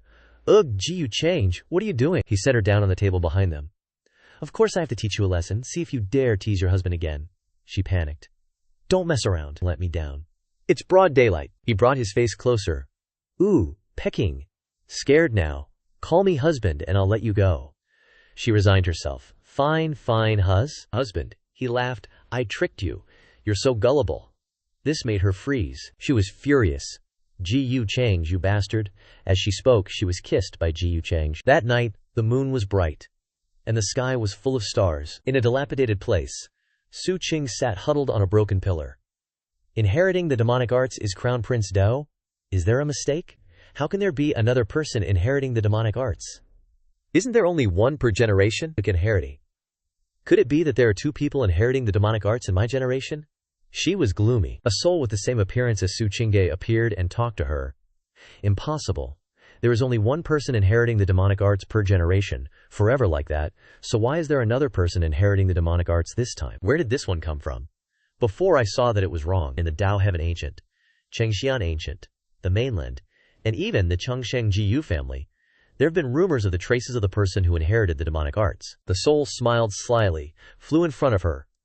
Why think so much? Anyway, someone is taking the blame for us. It is much more convenient for us to act, and finally we don't have to sneak around like before. She replied, that's right. Now, to get on the list of Xingxian Academy, you also need a lot of points, and someone with the title of Inheritors of the Demonic Arts will be detrimental to my actions. The soul gave her a sharp look, approached her. Actually, it doesn't need to be so troublesome, she whispered in her ear. We just need to be bolder. Then with Ji-yu Change's trust in you now, just swallow him. With his talent, we can. Without letting her say anything more, she stood up and shouted, Shut up! How many times have I told you, don't mention this matter again, otherwise you also know that with my current strength, I can completely swallow you too. The shadow panicked. Why are you talking so loudly? She smiled. Su Qingge, what are you fantasizing about? You are the inheritor of the demonic arts, destined to stand on the opposite side of everyone in the world. Are you going to spend your whole life in front of him just being a maid making tea and boiling water? She laughed loudly. I'm laughing to death. You should know that Ji-yu Cheng has never regarded you as a woman. He brought you back to the upper realm, and then he didn't bother to care about you. He left you alone. In his eyes, you are just a pet. He plays with you. When he is in a good mood, when he is in a bad mood, you are nothing. She covered her mouth and pointed at her. A stupid woman who is self-indulgent must not be. You think you are important to him, right? No. Must not be. Must not be. She laughed loudly again. Su Qingge, you're not dumb. Surely you know all of Ji-yu Cheng's recent actions, right? If he finds out you're the inheritor of demonic arts, you think he'll spare you? She flew even closer to her, looking menacing. No, not only will he not do that, but he'll personally kill you and use your corpse to win people over. Yes. If you don't believe me, try telling him you're the inheritor of demonic arts and see what he does. She laughed loudly again. She clenched her fists, suppressing herself. Her eyes welled up with tears, and the energy within her body erupted. She yelled, Shut your mouth. He attacked the monster head, Mikon, causing it to be quickly split in half afterwards. With just a few slashes, he strongly defeated a lot of monsters. At this time, only a few remnants of the monsters remained, and he had no difficulty in taking them down. Ji-yu Cheng retracted his weapon. The number of absolute yin creatures I've killed should be enough to enter the true immortal library, but for now, what method can increase my power? He rested his chin in thought. Crimson-robed demoness. Burial demon abyss. Based on Ming Kong's clues, that crimson-robed demoness's strength far surpasses mine. Although I have immense power behind me, it's still not safe enough. Change smirked. That's right. As a successor of the human ancestor hall, he must have already groped his way to the depths of the absolute yin heavens. Then following behind him and refining a portion of the absolute yin heaven shouldn't be a bad choice. Luckily, the jade pendant for Wang Zijing doesn't have my divine sense mark, so I can track her location. At this moment, the jade pendant in Zijing's pocket was constantly glowing. Zijing, who was with Jiang Cui, saw the scene of her fighting against 7 monsters alone. Jiang Cui, are you crazy? What did you drink? With your current strength, you basically can't beat them. Wang Zijing rushed up to attack one of the monsters. Go, go, Wang Zijing said, to go back. This is my business. Zijing, the human ancestor, is dead, and that guy is living very well. But I don't have any way, and only desperately slowing down the devouring progress of the absolute yin heaven can be worthy of my identity. She desperately attacked the monsters to push them back. She turned back and said to Cui, preventing the absolute yin heaven was originally the human ancestor's job. What are you doing here? As Pajek, the demonic art successor Ying Zheng has been found. If your strength has nowhere to use, then go deal with him. Cui was silent for a moment, and then whispered, the demonic art successor is still off guard. Zikong turned her head and shouted, hey, what are you staring at? Careful. She startled and glanced behind her. A monster had been standing behind her for who knows how long, and it even reached out as if it were about to attack her. Because of her carelessness, she was attacked by the monster, causing her to fly away. The monster didn't want to let her go, and it continued to rush towards her. From somewhere, 2 slender hands surrounded by blue lightning blocked him. It was Xinjing who was trying to push back the monster to protect Cui. Go quickly, Jiang Cui, are you crazy? If you don't leave, you'll really die. She fell to the ground and replied, I can't leave. I'm the successor of the human ancestor hall. I want to protect the world. Wang Zijing was about to give up and turned back to scold. Protect the world, you stubborn fool. You're just a worker. You don't have that destiny. Hurry up, I'm about to reach my limit. Cui stood up. You go, she said. But without knowing that there were still many monsters behind her, Zijing shouted, damn it, be careful. She weakly gave up. Dying like this is fine too, it doesn't matter. Thinking so much, something landed and knocked away all the monsters around her. From there, a golden sword flew over. It appeared next to Zijing, making her surprised to glance at it. Suddenly, it rushed forward and stabbed straight into the monster's stomach, catching her off guard. Right now, Song Song was being carried by someone. She asked Xinyi, Saintess, are you okay? She widened her eyes. Huh, I'm fine. You're okay, Jiu Change. While still carrying So, greeted them. What a coincidence, we meet again. So was surprised it was him who saved her. Ugh, Change. She immediately struggled out of his arms. Let me go. Aren't we done with each other? I don't need your help. He calmly said, I didn't want to save you either. I just don't want you dying in front of me. It's an eyesore. Xin was dumbfounded listening to their bickering. Jiang So are you crazy? Jiu Change interrupted. She continued to scold. You bastard, he immediately replied. I'm a bastard. Is that how you talk to your savior? Xin could only stand there watching them argue. Who told you to save me? Ugh, I didn't want you to. Jiang So you really haven't changed your self-righteous personality? I don't care whether you live or die. Wang Ziqin had a head full of question marks. Am I lagging? What's up with these two? Are they actually that close? Jiu Change pushed. So, move. Get out of the way. Never seen someone as stupid as you, having a brain and not knowing how to use it. Isn't it just an absolute yin life form? Zhen Qin was shocked when she heard that. Ji Yuxiang, what are you going to do? You're not thinking of taking on the absolute yin life form alone here, are you? Hey, Ji Yuxiang, you're crazy too. What's this? A different dimension appeared. Thousands of demons were standing there, waiting to attack.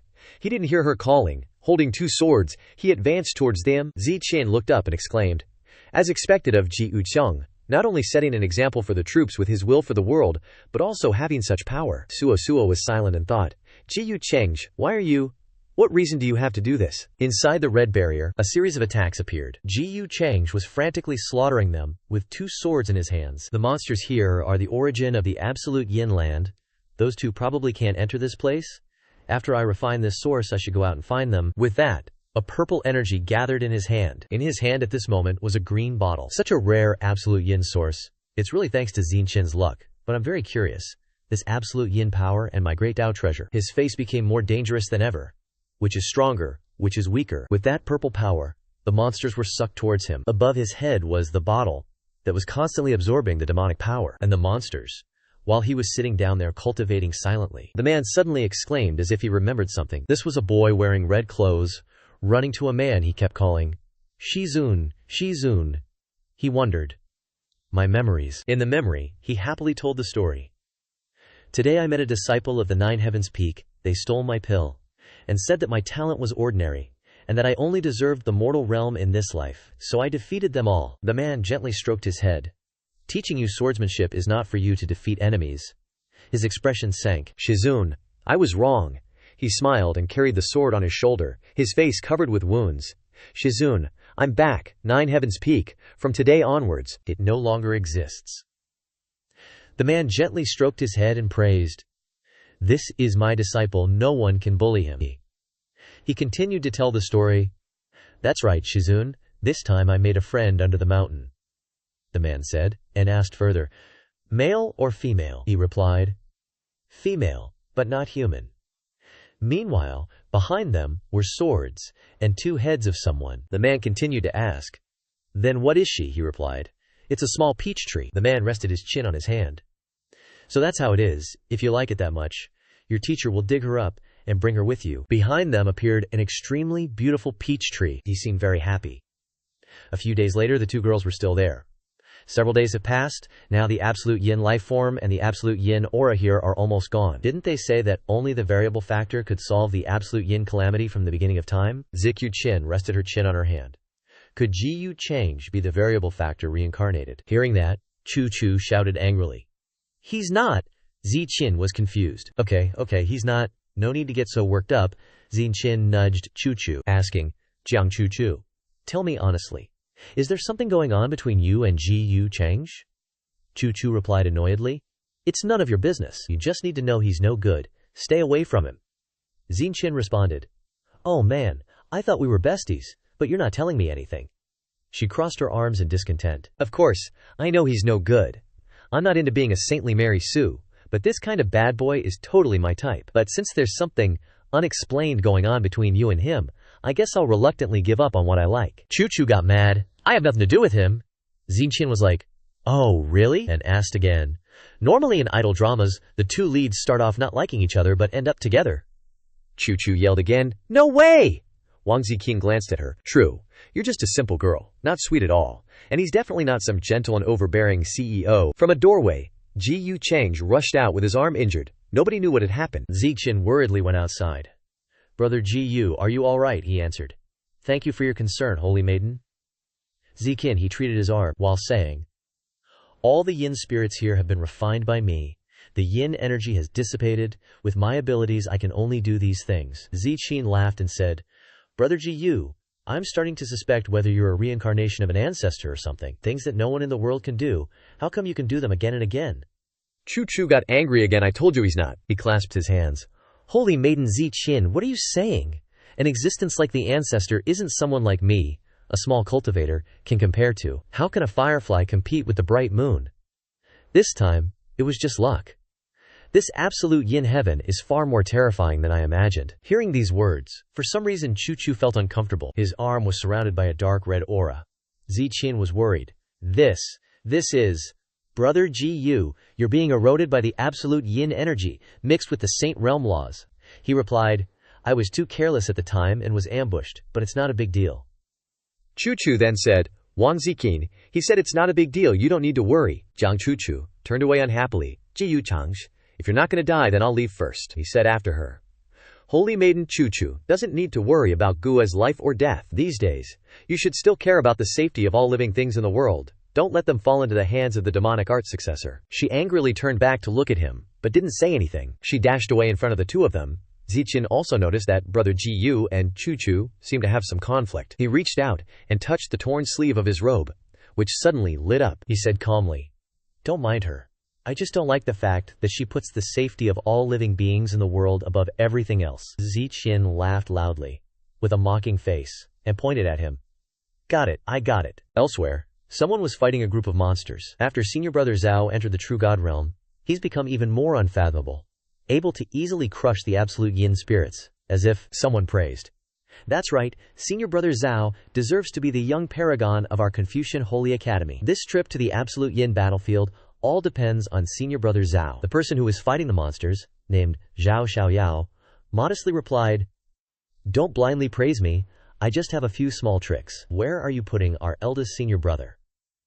I'm far from his level." He glanced at Su Qingge, who was fighting a monster. Her fighting form was truly beautiful and charming. Zhao Xiaoyao immediately played the hero, and rushed to save the beauty, attacking the monster. "Die, don't you dare hurt Miss Su." He turned to ask her, "Miss Su, are you alright?" She immediately replied, "I'm fine, thank you, young Master Zhao, for your help." He continued to ask, "The divine powers and spells of Miss Su are very unfamiliar to me. I don't know your teacher." Su Qing bowed. "My teacher has told me not to reveal their name. I apologize, young Master Zhao." He wanted to reach out and support her arm. "So that's how it is. I was being rude. I'm the one who should apologize." But she withdrew her hand to avoid him. "It's all right," he said, a little embarrassed by her action. "But Miss Su's skills are extraordinary, so your teacher must be a reclusive master." She politely declined. "Young Master Zhao is too kind, but my three-legged cat skills are a disgrace to my master. I'm just a nobody." He laughed. "Miss Su is being modest. In my opinion, if you revealed your true strength, I'm afraid you wouldn't be weaker than me. Perhaps this trip to the absolute yin battlefield will depend on you from the Confucian Holy Academy." She didn't say anything more, just silently looked at him. Behind them, the others kept talking. Zhao Xiaoyao and Su Qingje. "Senior brother Zhao really has a good impression of that strange Miss Su. What's so good about her anyway? Our Confucian Holy Academy only invited her to join us because we saw her come to the absolute yin battlefield alone. That's right. Senior brother Zhao has been affectionate with her after only knowing her for 3 days." He turned to the others. "Everyone is tired.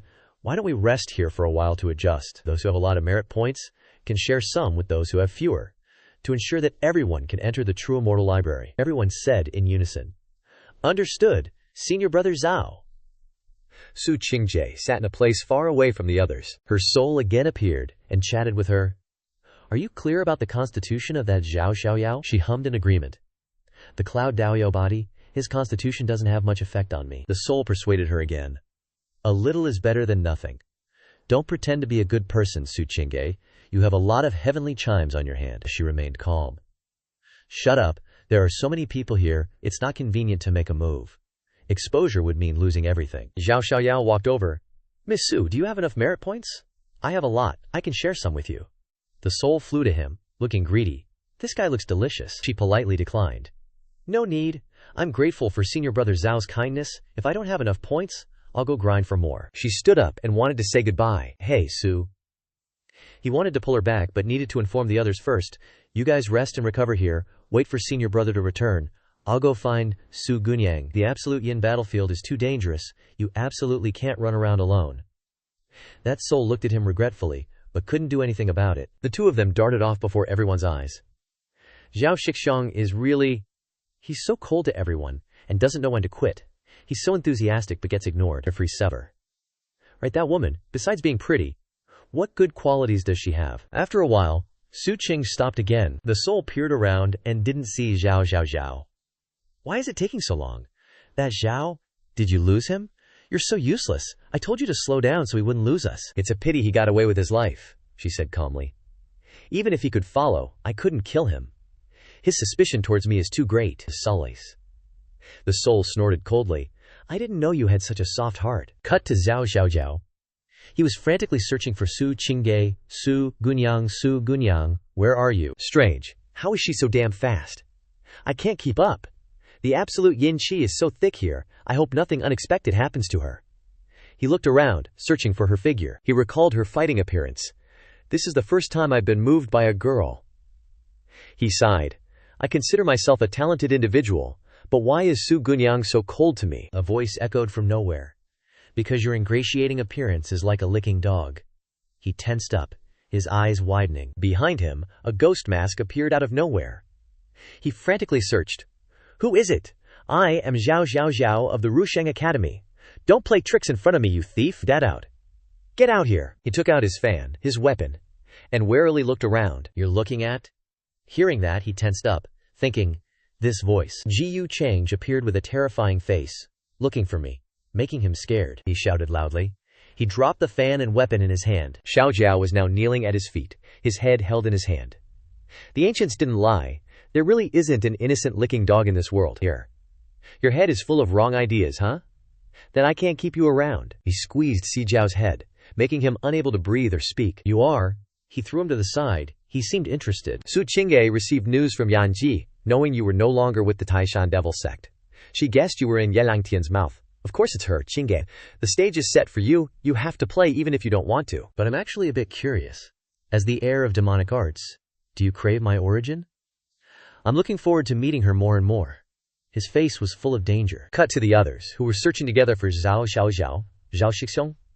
Everyone said, Zhao Shixiong chased after Su Gunyang. Why hasn't he returned all night? Did something happen? Zhao Shixiong is so strong, nothing could have happened. As for that Su Gunyang, you can tell at a glance she's not a good person. Another man, called the Rusheng Academy's senior brother, Jun Gao, a person walking in front frantically reported, Senior brother, we found a corpse here. And Zhao Shixiong's chase wind fan, Jun Gao, suddenly asked back, What? He and the others rushed over, startled. It really is Zhao Shixiong's weapon. He went closer to inspect. This method is demonic energy. A name, suddenly, with a serious expression. He said, that Su Gunyang is likely related to the heir of demonic arts. He turned around and ordered, Quickly send a message to the disciples to stop her. Don't let her escape. Everyone said in unison, Yes. We must get justice for Zhao Shixiong. At this time, Su Qingje was surrounded by many people. That Su, it's a waste that you have a beautiful face. Unexpectedly you are so evil. The people around gossiped. What happened here? It seems that Zhao Xiaoyao of the Rusheng Academy was killed by the heir of demonic arts, and it's related to that Su Gunyang. A girl angrily questioned.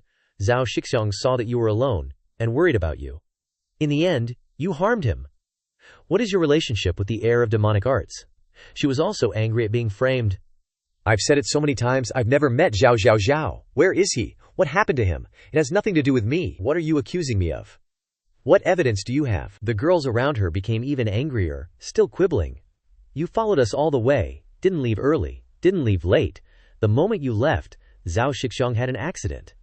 The truth is right before our eyes. What evidence do you still want? She also angrily shouted back, He wanted to follow me. What does it have to do with me? If you've decided I'm the subordinate of the heir of demonic arts, then go find him now. What skill is there in bullying a weak woman? That girl angrily pointed at her. You shameless little slut. Zhao Shixiong was so outstanding you killed him, but aren't ashamed at all. The others continued to gossip.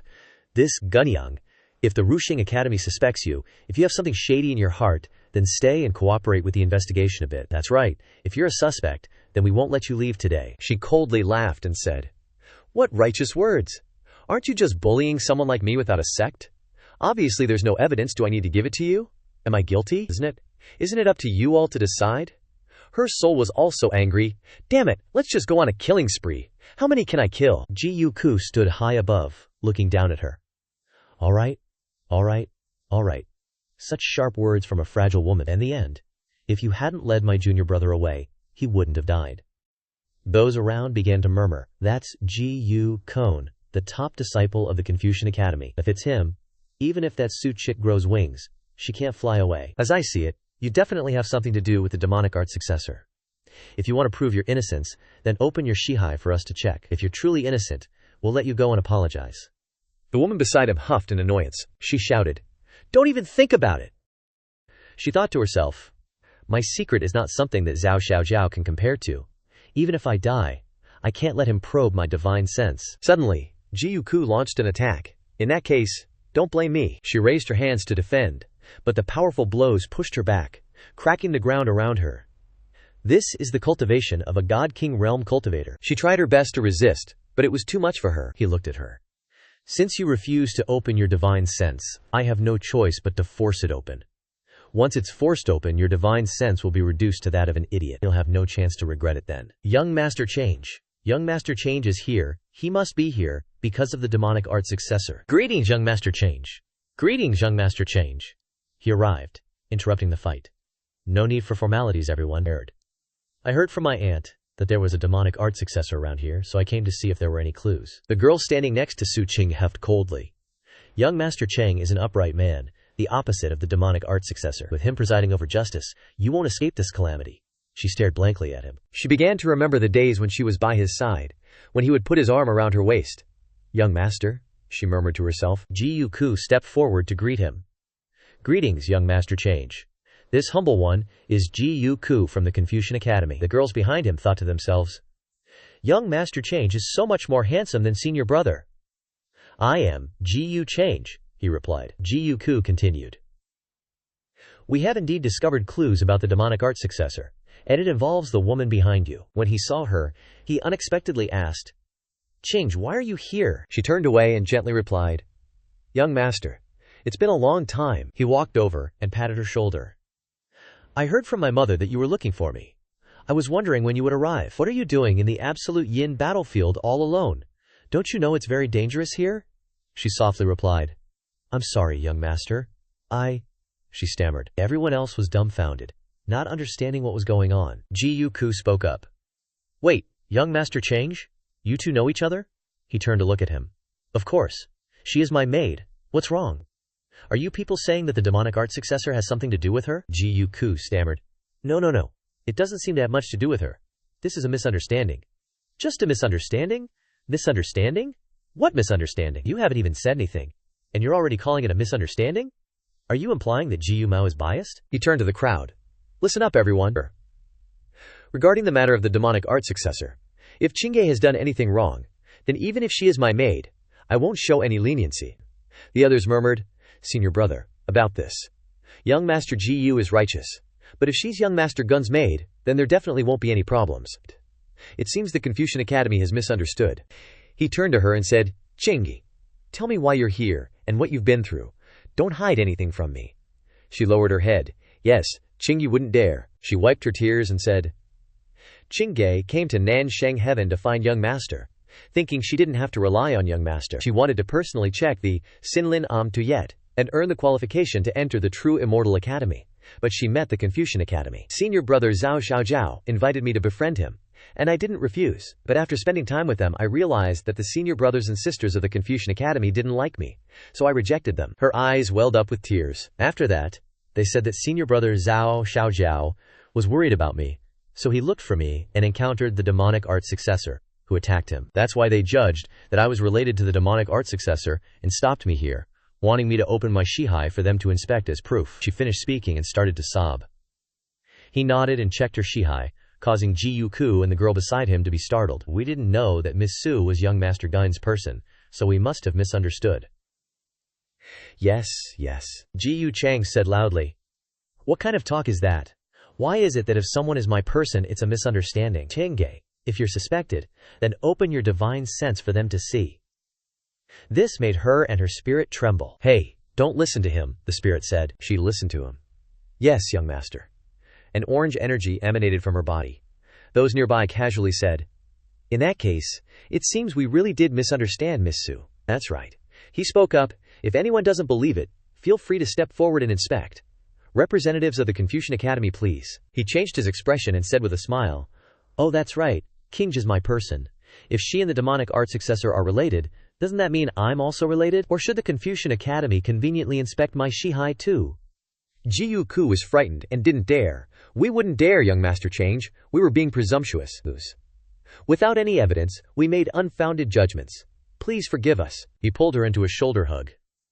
If my people get involved in scandals, I will personally clear the ranks. But if anyone takes the opportunity to bully them, then don't blame Ji Yu Mu for becoming heartless. With that, he released a tremendous aura, causing those around him to kneel before him. Please calm your anger, young Master Ji Yu Change, who will explain this and restore justice to Miss Su, he loudly said. Forget it.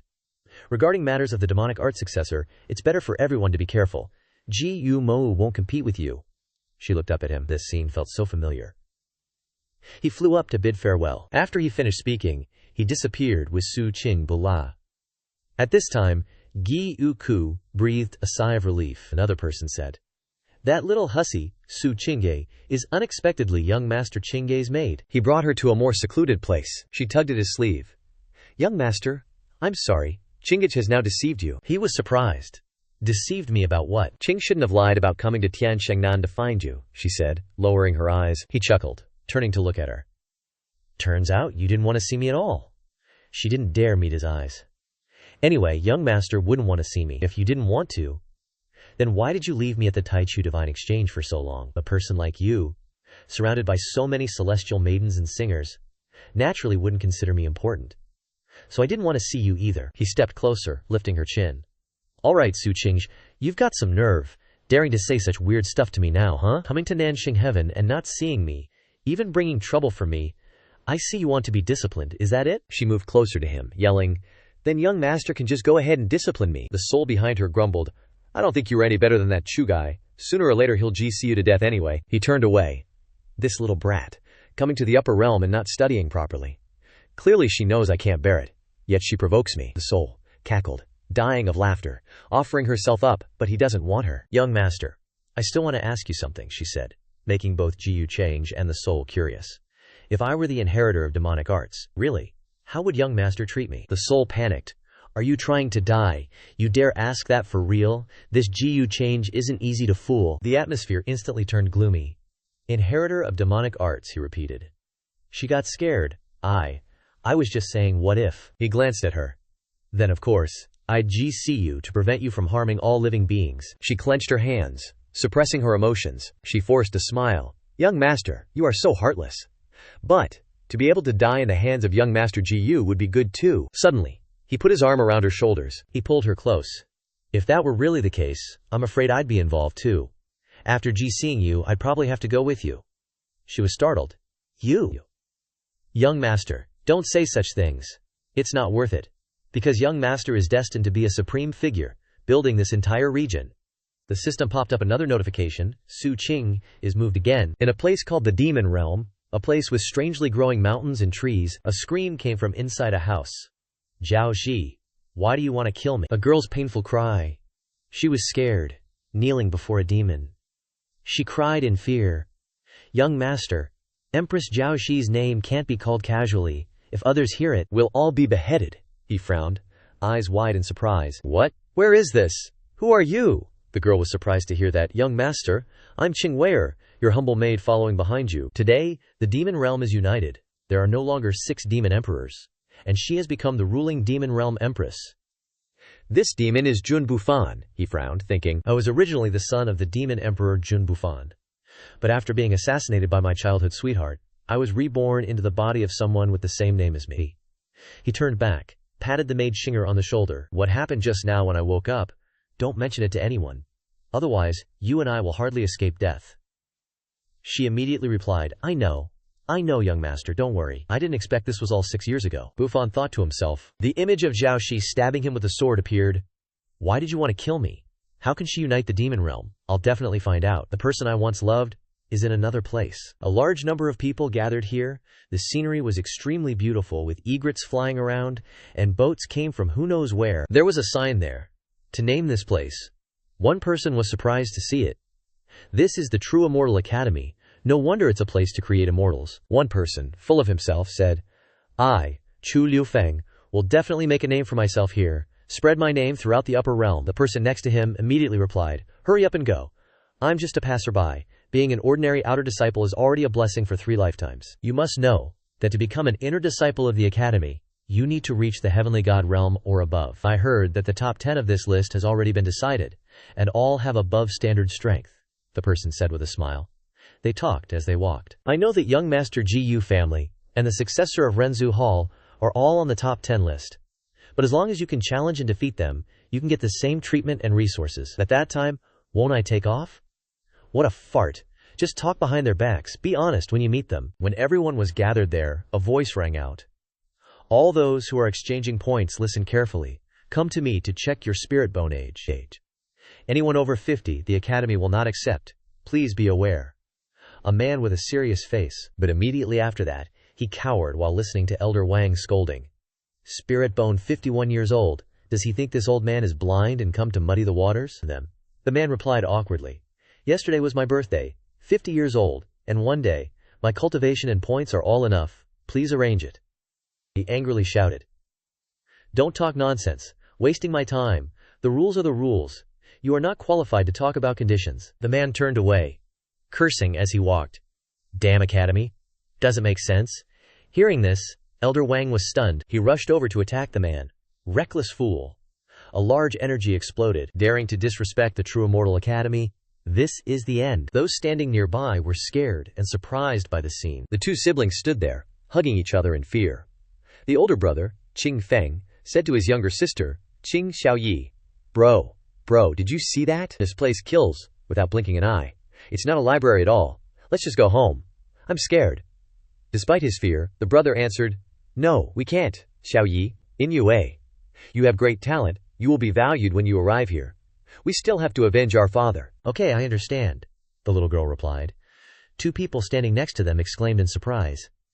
That's Ji Change, the young master of the Ji family. An extremely large, green dragon appeared. Ji Change and Su Qing came down. Someone shouted loudly, Young Master Change has arrived. A person praised. Young Master Change is so handsome, Qing Feng thought to himself. If it wasn't him that cut in line, no one would say anything. Why are you covering your sister's eyes, Xiaoyi? Don't look too much.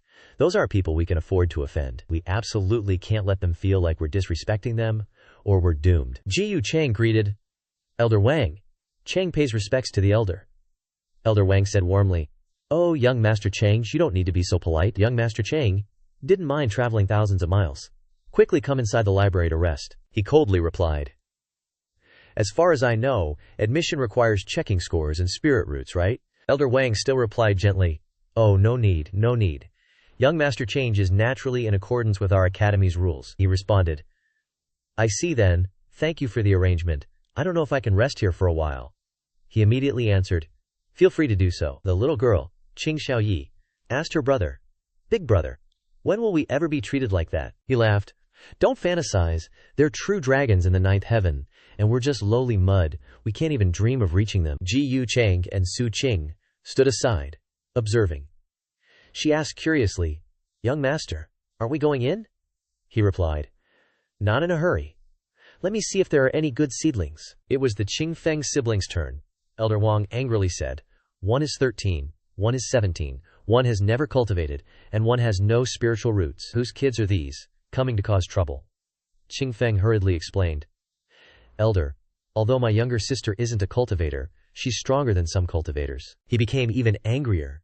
Nonsense. Are you mocking this old man? Didn't the guy just now teach you a lesson? Qing Feng knelt down in fear, begging. It's true. We wouldn't dare deceive the elder. Please accept my younger sister, he snorted. Without accumulated points from killing evil beings, consciously leave. Considering you're still kids, this old man won't bother with you, Qing Feng pleaded again. Isn't there any other opportunity? We really want to cultivate. Please take us in. We can be your slaves at the library. Elder Wang angrily raised his hand, channeling magic to attack the two children. I see you insist on relying on this place, so don't blame this old man for chasing you down the mountain. The two children could only cry. Ji Change hurriedly stopped him. Hold on, elder. He was surprised, young Master Change. He asked, Would you mind if I provided the accumulated points for the library on behalf of these siblings? It just so happens I'm missing 2 sword-attendant children. The people behind them were astonished. What? Young Master Change wants sword-attendant children? Damn it, why didn't he look at me? I can warm his bed too. Qing Feng was helped up by his younger sister. Elder Wang hurriedly said, Forgive this old man for speaking frankly, but they aren't even cultivators, Bankleys. What virtues do they have to be your sword-attendant children? He replied. Precisely because they're mortal bodies. Yet they still traveled far to the library seeking advancement. This much determination is unmatched by ordinary cultivators. That's why I feel a bit of pity. If the library pursues this matter, Ji Change is willing to bear all the consequences. I hope the elder can make arrangements. There was a purple glow surrounding Qing Xiaoyi's body, and also purple 4-leaf clovers. Qing Xiaoyi listens to what he has to say. What are you saying, young Master Change? It's just a small matter. For you to take a liking to these two is their fortune. The two children knelt before him, saying in unison, Young Master Change, your great kindness and virtue, we will never dare to forget. He was caught off guard. What are you doing? I don't need you to kneel before me. Get up quickly. He reached out and helped the two children up. Qing Feng, yes. Young Master Change. The little girl thought to herself, Young Master Change, he's so gentle. He smiled. Little ones, no need to be so polite. A bolt of lightning appeared out of nowhere, surprising those nearby. Elder Wang stammered. Greeting Elder Lei elder. He stood from above and said, Elder Wang, I have come to find 2 people. Only then did he notice Ji Change. You're from the Ji family. It seems the rumors underestimated your strength. He smiled. Greetings, elder. You flatter me. May I ask how to address you? But today I didn't come for you. Elder Lei glanced past him as he spoke. He and Elder Wang were stunned.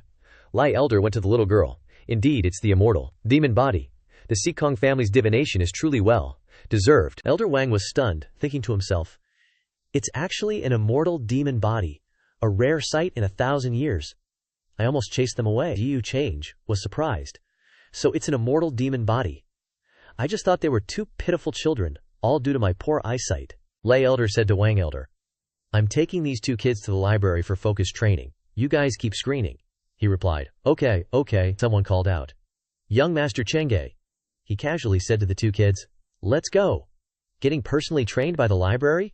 You guys are hitting the jackpot. You've got way more potential than being my sword-carrying brats. Ching Feng shouted, Chenge, young master.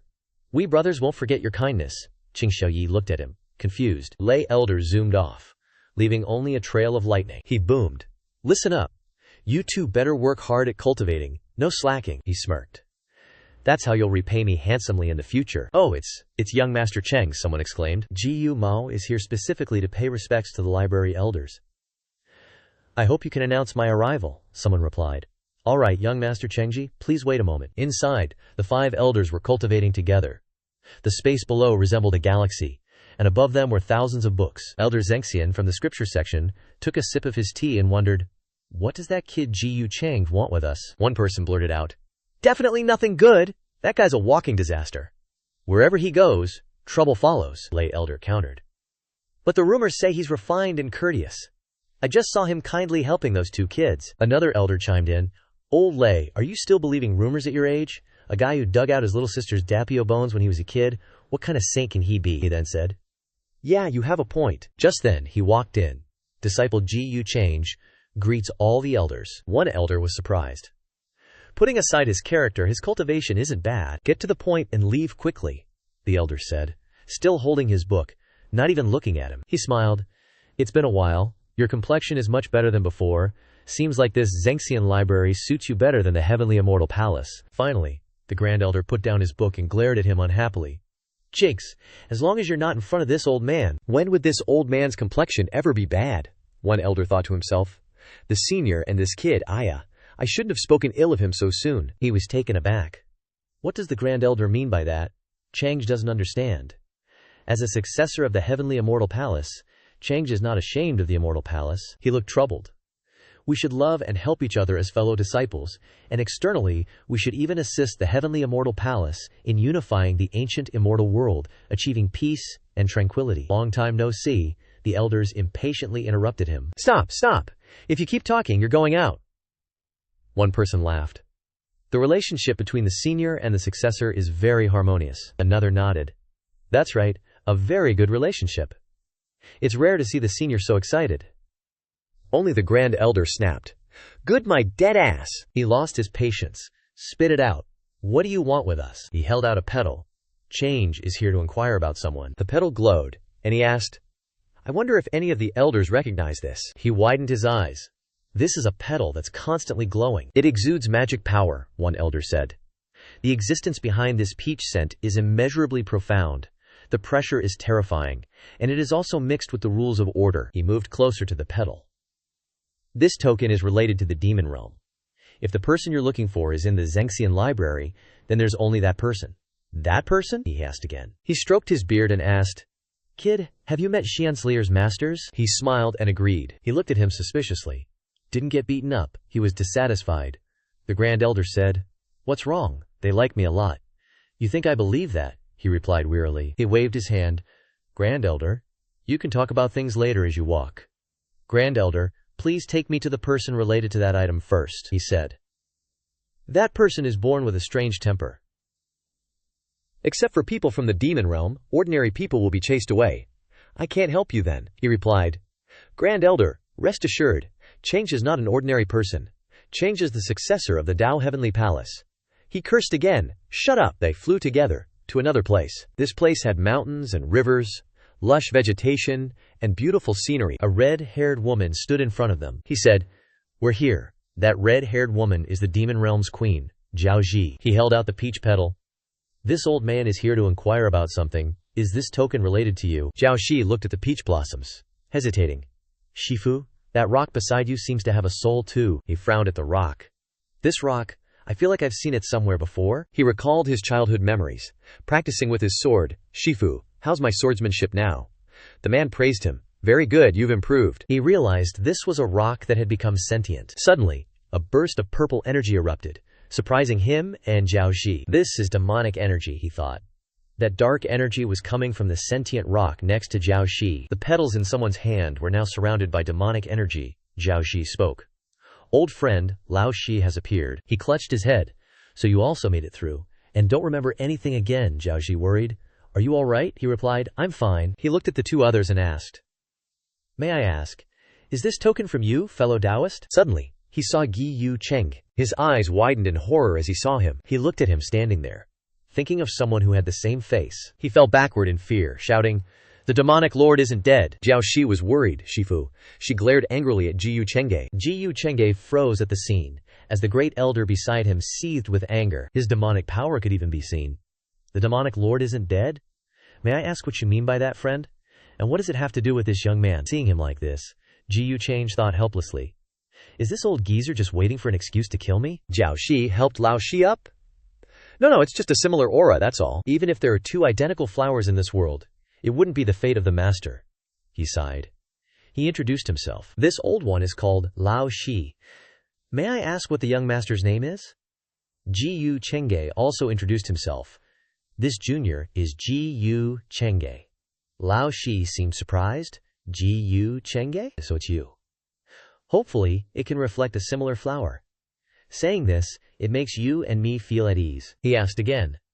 Did Tao Yao tell you to come find me? Ji Yu Chengji replied. That's right. Tao Yao said you might be able to solve the problem with my body. The great elder beside him mused. Innate demonic nature, huh? Lao Shi clicked his tongue. I'm actually not very clear about this problem either. Tao Yao probably felt that when the master's blood previously entered, it wasn't controlled by demonic nature. But that was basically just luck. Moreover, with Tao Yao's current state, she probably doesn't remember anything. Lao Shi bowed his head and said, since the world began, people like you have appeared countless times. But without exception, they are ultimately plagued by misfortune and never have a good ending. This can't rely on others. You can only rely on yourself. No one can help you. The great elder beside him thought, what exactly is wrong with this kid? I don't need to solve any demonic heart problem. What I want is your favor. Thinking this, Ji Yu Cheng asked, Senior, have we met before? Why do I feel a sense of familiarity from you? Zhao Xi and Lao Shi looked at him in surprise. A sense of familiarity?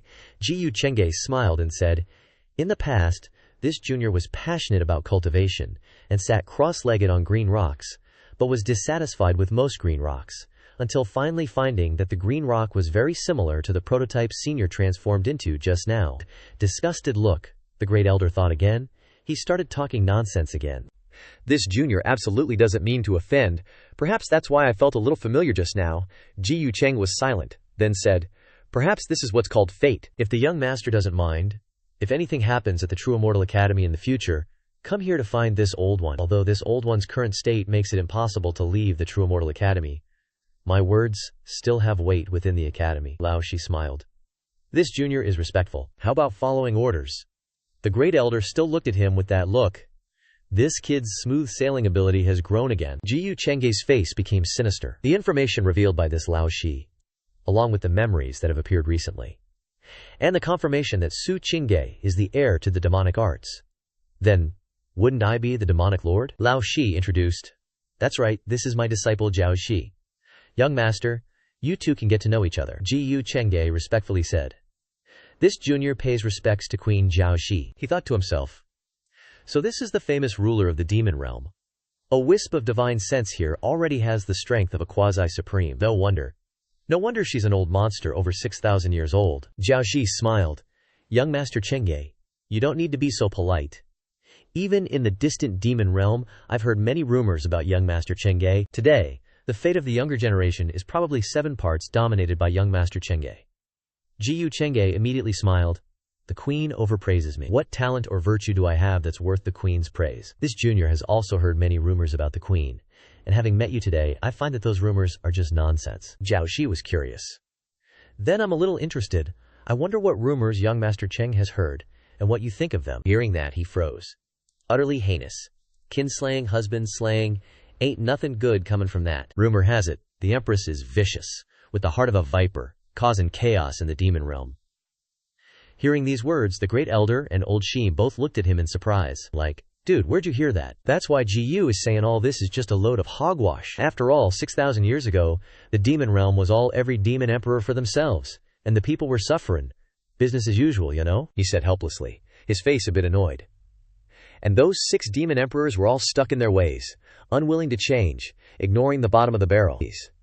Keep going like that, and the demon realm's luck is going to run dry. If it weren't for the Empress, not to mention the demon realm would never have unified, much less have the peace and prosperity of today. Isn't all that the Empress's credit? But the world is full of fools who don't get that ya gotta pay to play. This whole debate over merits versus demerits is why the Empress is getting such a bad rap. As he spoke, he cupped his hands respectfully. Zhao Ji just stayed silent, listening. Old Sheen heard these words and thought, "The world is full of fools. My previous master said the same thing." The Great Elder looked at him, thinking. After this kid finished blabbering, Old Shi chimed in. "This old man feels that Jiu Gongzi's explanation is probably really close to what Zhao Shi is thinking inside." Zhao Shi's face showed a hint of joy. "Chengge young master is sticking up for me after all these years? Never thought only Chengge young master could figure me out. Never expected there'd be someone who thinks like me." He cupped his hands and bowed, saying hurriedly, "In this junior's eyes, the Empress brought change to the demon realm. The merits far outweigh the faults. She deserves to be called the greatest Empress of all time." Zhao Shi heard that, and her eyes widened in surprise as she looked at him. "Chengge young master is new here? Not yet familiar with the True Immortal Academy. Coincidentally, I've been here before. I wonder if young master would be satisfied if I acted as your guide today." The two walked together along a road nestled between bone and smoke, past rocks floating in the air. As they walked together, the Empress joked, "The Empress guiding this junior is a great honor to be sure. Chengge is troubling the Empress like this. How could he not be satisfied?" she asked. "Chengge young master, where else would you like to go? Want to go or not?" He froze as he saw the system panel pop up. System prompt. Event triggered. The child of destiny of the demon emperor is returning. She saw he hadn't answered and turned to ask, "Why aren't you saying anything, Chengge young master?" He hesitated and made up an excuse. "I just suddenly remembered something funny." He started walking. "Thank you, Empress, for guiding Chengge on his tour. If the Empress doesn't mind, you can call me Chengge in the future. Otherwise, it feels a little strange," she replied right away. "All right then, Cheng," he asked again. "I don't know if the demon realm has been peaceful lately. Cheng has never been through it. On the contrary, it is a little curious. Back then, the whereabouts of the 5 demon emperors of the demon realm are unknown. I don't know if the forces behind them have caused the Empress any trouble," she snorted coldly. "Those remnants of the 5 emperors are just a rabble. Always lurking in the shadows, they can't raise any big waves. Forgive Chengge for speaking frankly, but the Empress absolutely must not be careless. After all, you're in a high position and can't see the mud in the shadows. Maybe the 5 emperors have some contingency plans, waiting for you to let your guard down." Finishing speaking, he thought to himself, "Can't make it too obvious, or they'll get suspicious. The Empress needs to investigate whether or not the enemies have been exterminated to the root. After all, some disasters will hide from people's eyes when they're not paying attention, spreading like wildfire." She listened to him silently, then asked back, "The 5 emperors' contingency plans, huh?" It was hard to tell what she was thinking, but she looked very thoughtful. Elsewhere, demonic energy was constantly erupting. That source of demonic energy came from a white-haired man, Dao Immortal Shimei. "I've been waiting for you at the True Immortal Academy for so long." That white-haired man was Ziyang Tianjun. "In my previous life, I tried everything. Even before Buddha, I couldn't get you to look at me once. You never stopped pursuing the great Dakyo, and I never stopped chasing after your footsteps." He looked extremely angry. The mark on his forehead lit up because of it. "If you still refuse to turn your head and look at me in this life, that will definitely be the greatest regret of my life. I wonder, after your nirvana, will your Dao bone be 1 grade better? Or will my Hongmeng Dao bone be the only one of its kind?" The mark opened wide and became a 3rd eye, so he could use the immortal Dao heavenly eye to peek at a fragment of your future. An image of an arm in shackles appeared. That arm belonged to a woman. She was chained to a wall, drenched in blood, while someone else stood beside her holding a bowl of blood. This blood is getting thin. Dao Immortal Shimei, this is your future? With your character and talent, why would you end up like this in this lifetime? The girl's face was turning purple, and blood streamed from her eyes and nose. Xinyang then looked at the other person. "This guy, he has a silhouette standing there, leisurely looking at her. Isn't he your cousin? How could he do that to you? Was him bringing you home back then, all that talk about returning your Davio bone, all an act?" He saw the person standing there more clearly. "Jiu change. You really are no good. Davio bone snatching, what a joke." Jiu Chang's eyes changed, as he turned to look at Ziyang. "Oh, how interesting." He was startled. "What?" The eye on his forehead was severely damaged. His expression looked very pained. He noticed I'm from the future? No way. He wiped the sweat dripping down his face. "This guy's way more than meets the eye. He's 100 times scarier than the rumors. Ji Change is a total monster. Gotta watch out for him." Over with the Qingfeng siblings, Qing Xiaoyi asked, "Brother, what are immortals and demons?" He replied, "Xiaoyi, you just need to know you're super awesome, okay? See, all the elders are fighting to take you as a disciple. Without you, I couldn't even get in here." Qing Xiaoyi shrank back. "But brother, I don't want to cultivate. The way those elders look at me scares me. It's like they don't see me as a person. The cultivation world is so cruel and heartless. I'm really scared." Qing Feng reassured her. "Xiaoyi, don't overthink it. Your brother Qing is useless and can't protect you or give you a carefree life." She hugged him tight. "Brother, don't say that. You're the bestest Xiaoyi I know." He just hummed in response. In his arms, she revealed, "If those elders hadn't shown up that day, we could have followed young Master Cheng, eh? I think young Master Cheng is different from the others." "Silly girl," he chuckled. "Someone like young Master Cheng probably doesn't even remember our names. Don't get any ideas about him. We're not even in the same world." He patted her head. Qing Xiaoyi covered her face and ran off. "Brother, what nonsense are you spouting? I don't have any ideas. I just want a chance to repay him later." Qing Feng watched her run off, sighing inwardly. Without strength, you're always at the mercy of others, discarded when they please. Qing Feng stood before a door. He gently pulled a green vial from his robes. Qing Feng used his magic power to lift the vial in his hand. "No matter what, your brother will protect you from now on." Ji Change arrived at Elder Wang's place, causing a stir among those nearby. "Young Master Cheng, wow, he really has presence. I bet even in the top 10 list, young Master Cheng is top 3 material." Elder Wang beamed. "What brings young Master Chengge here?" Ji Change replied. "Elder Wang, I'm waiting for someone." The elder perked up. Could it be young Master Chengge's fiancée? Princess Mingkong, Yingshuang, standing with Old Mo, suddenly glanced over at Ji Cheng. "What's wrong?" Old Mo narrowed his eyes. "Ji Change, since you suffered such a big loss against him last time, now that we're at the True Immortal Academy, you have us to back you up." Yingshuang scowled. "I know." Old Mo, on the other side, was still chatting happily with Elder Wang. "What can you do?" Mingkong insisted on me coming to pick her up. She was throwing a childish tantrum. Ji Change laughed. "I see. The relationship between young Master Change and Princess Mingkong is really good." "Young Master, please make yourself comfortable. This old man will continue screening the Academy disciples. Number 5100, Ying Shuang, over there. Is it just my imagination? Why do I feel like he's watching me?" Change stood there, watching Elder Wang leave. "Looks like you've taken on a new identity. A successor to demonic arts, with an old Supreme Realm expert from the True Immortal Academy at your side. Must be someone from a demonic arts organization." He smirked evilly. "Changed your face, found a backer, and think I won't kill you." Yue Mingkong and Golden Eagle descended from the vast blue sky, witnessed by Ji Changge and many others.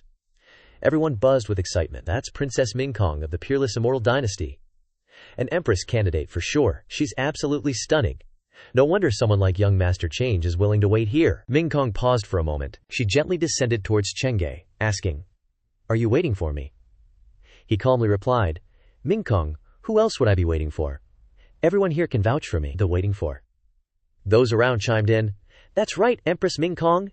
Young Master Cheng has been waiting for ages." Cheng gently placed his hand on Mingkong and looked towards Elder Wang, asking, "Elder Wang, does my Mingkong still need to be tested?" The elder immediately replied, "Of course not.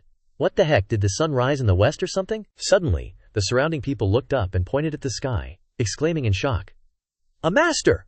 A 9-headed lion! It's the Golden Cicada Temple from the peak of Buddha Mountain.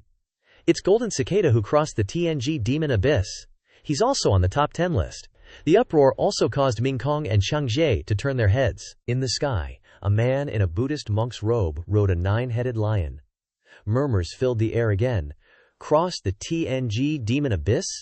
That's insane. The top 10 list is full of monsters. People were constantly discussing. As soon as Golden Cicada landed on the ground, to think we could see both young Master Cheng and Buddha Mountain's Golden Cicada from the top 10 list at the same time. I wonder who's stronger. Ji Change, after seeing Golden Cicada, went to greet him. "Brother Golden Cicada, a pleasure to meet you." Mingkong looked at Golden Cicada with a lot of questions running through her mind.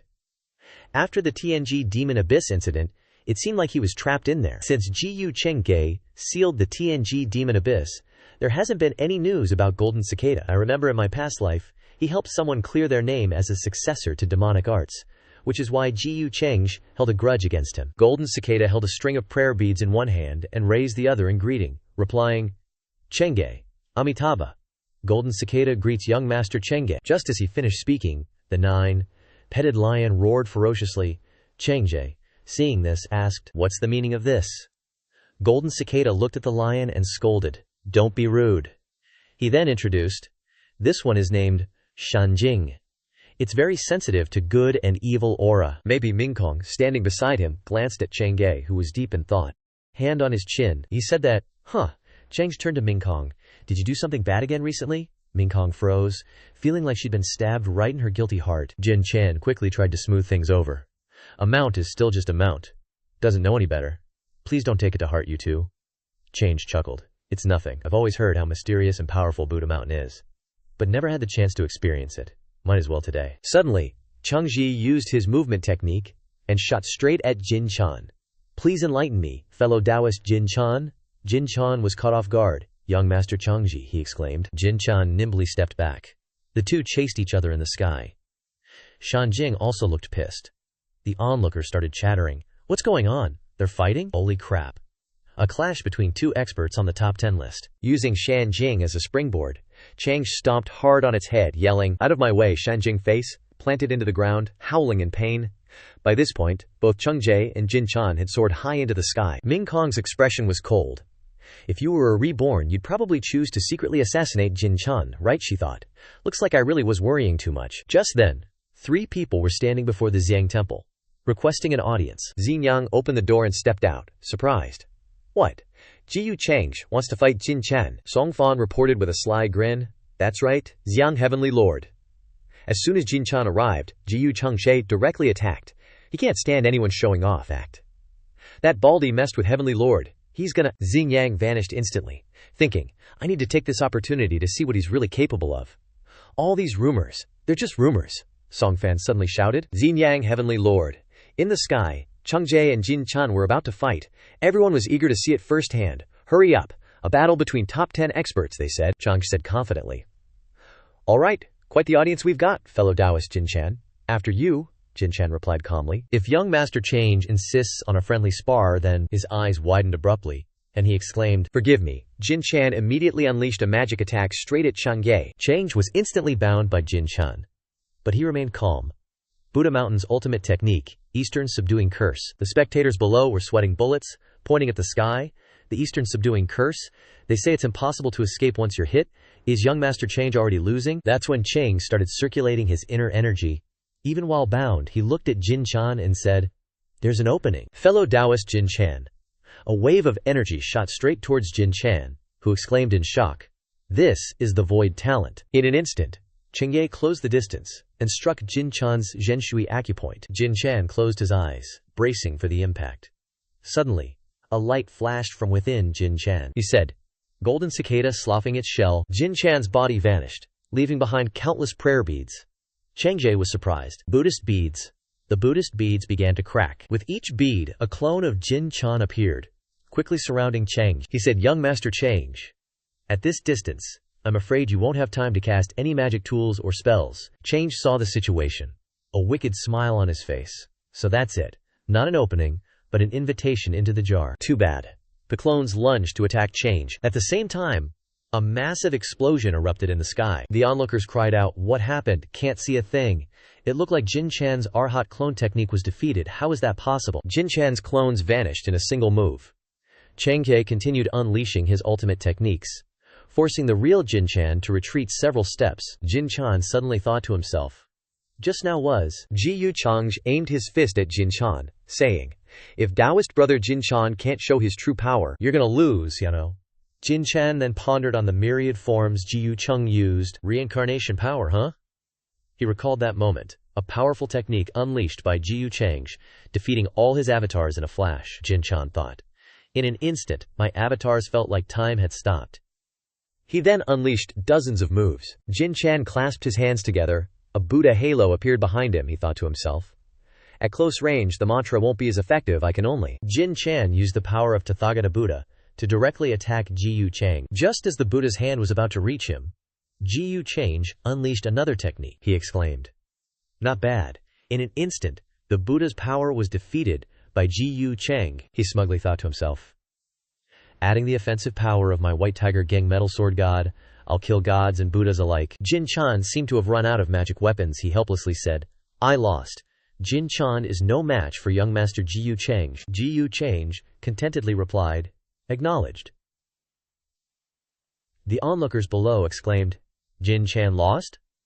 So fast! This young master Ji Chang is too strong." They are both on the top 10 list. Yet the difference is so huge. Xing Yang, witnessing everything from afar, worriedly thought, "This Ji Chang is too dangerous. Even if I make a move, I'm not confident.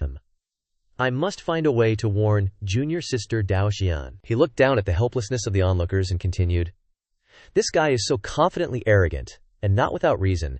You are also the only heir blocked by Yu Tianjiao." Jin Chan and Ji Chang slowly descended to the ground. Everyone cheered Ji Chang's name. "Young Master Ji Chang. Young Master Ji Chang is mighty." Yue Mingkong glanced at Ji Chang and said, "This Jin Chan is really unlucky, becoming a stepping stone for you to establish your prestige." Ji Chang smugly said, "He's lucky to be alive after fighting me." Right, Shanjing was still dizzy from the kick earlier. She hugged herself and cried, while Jin Chan sighed and comforted her. Ye Mingkong had returned to her residence. She was restless, many questions in her mind. She mused to herself. As expected, Qing Xiaoyi finally joined the True Immortal Academy. The immortal demon physique from my past life. Qing Yi, immortal fairy. Yue Mingkong gently put her hand on her chin to think, she continued. But after she became a true immortal, suddenly disappeared without a trace, probably assassinated. I don't care about her fate. If I remember correctly, I'm more interested in the vase in her brother's hand. Growing Sky Vase. Among the Growing Sky 7 treasures. The Growing Sky 7 treasures with peerless power existing somewhere out there, Yue Mingkong continued. It is said that the Growing Sky 7 treasures are the key to the immortal palace left behind. She took out 2 Growing Sky 7 treasures. Yu Mingkong looked at them with cold eyes and thought, now that I have 2 in my hand, I must also get the Growing Sky Vase. Back to the scene 3 days ago when the True Immortal Academy closed its doors. A question echoed. Name. And a voice replied, Ji Yu Xian, Jurer. Elder Hua Jia Wang was the one asking the question. He looked at Ji Yu Xiansir and continued.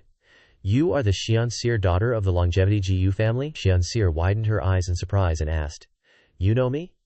The people behind were also surprised by Xiansir's presence here. They exclaimed, Ji Yu Xiansir! How is she, Ji Yu Xiansir? Wang Zhen laughed and replied, This old man knows Ji Yu Chang. No need to guess. Come on in. The people in the distance immediately stirred when they heard Xianshir's name. She's young Master Chang's younger sister? Seems like just a cousin. It is said that these days, young Master Chang has been waiting outside the door for Princess Mingkong for a long time, since she is his fiancée after all. People walked back and forth in the True Immortal Academy, although not crowded, but enough to create a noisy sound. Xianjie closed her eyes uncomfortably. She held the food in one hand and raised it to Dao Qing. She said, What does he mean?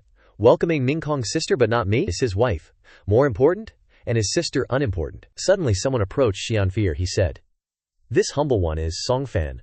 I saw you, sister, and was curious. I don't know if there is a chance to get to know you. Xian heard this and stood stunned for a moment. Turns out this guy is Songfan.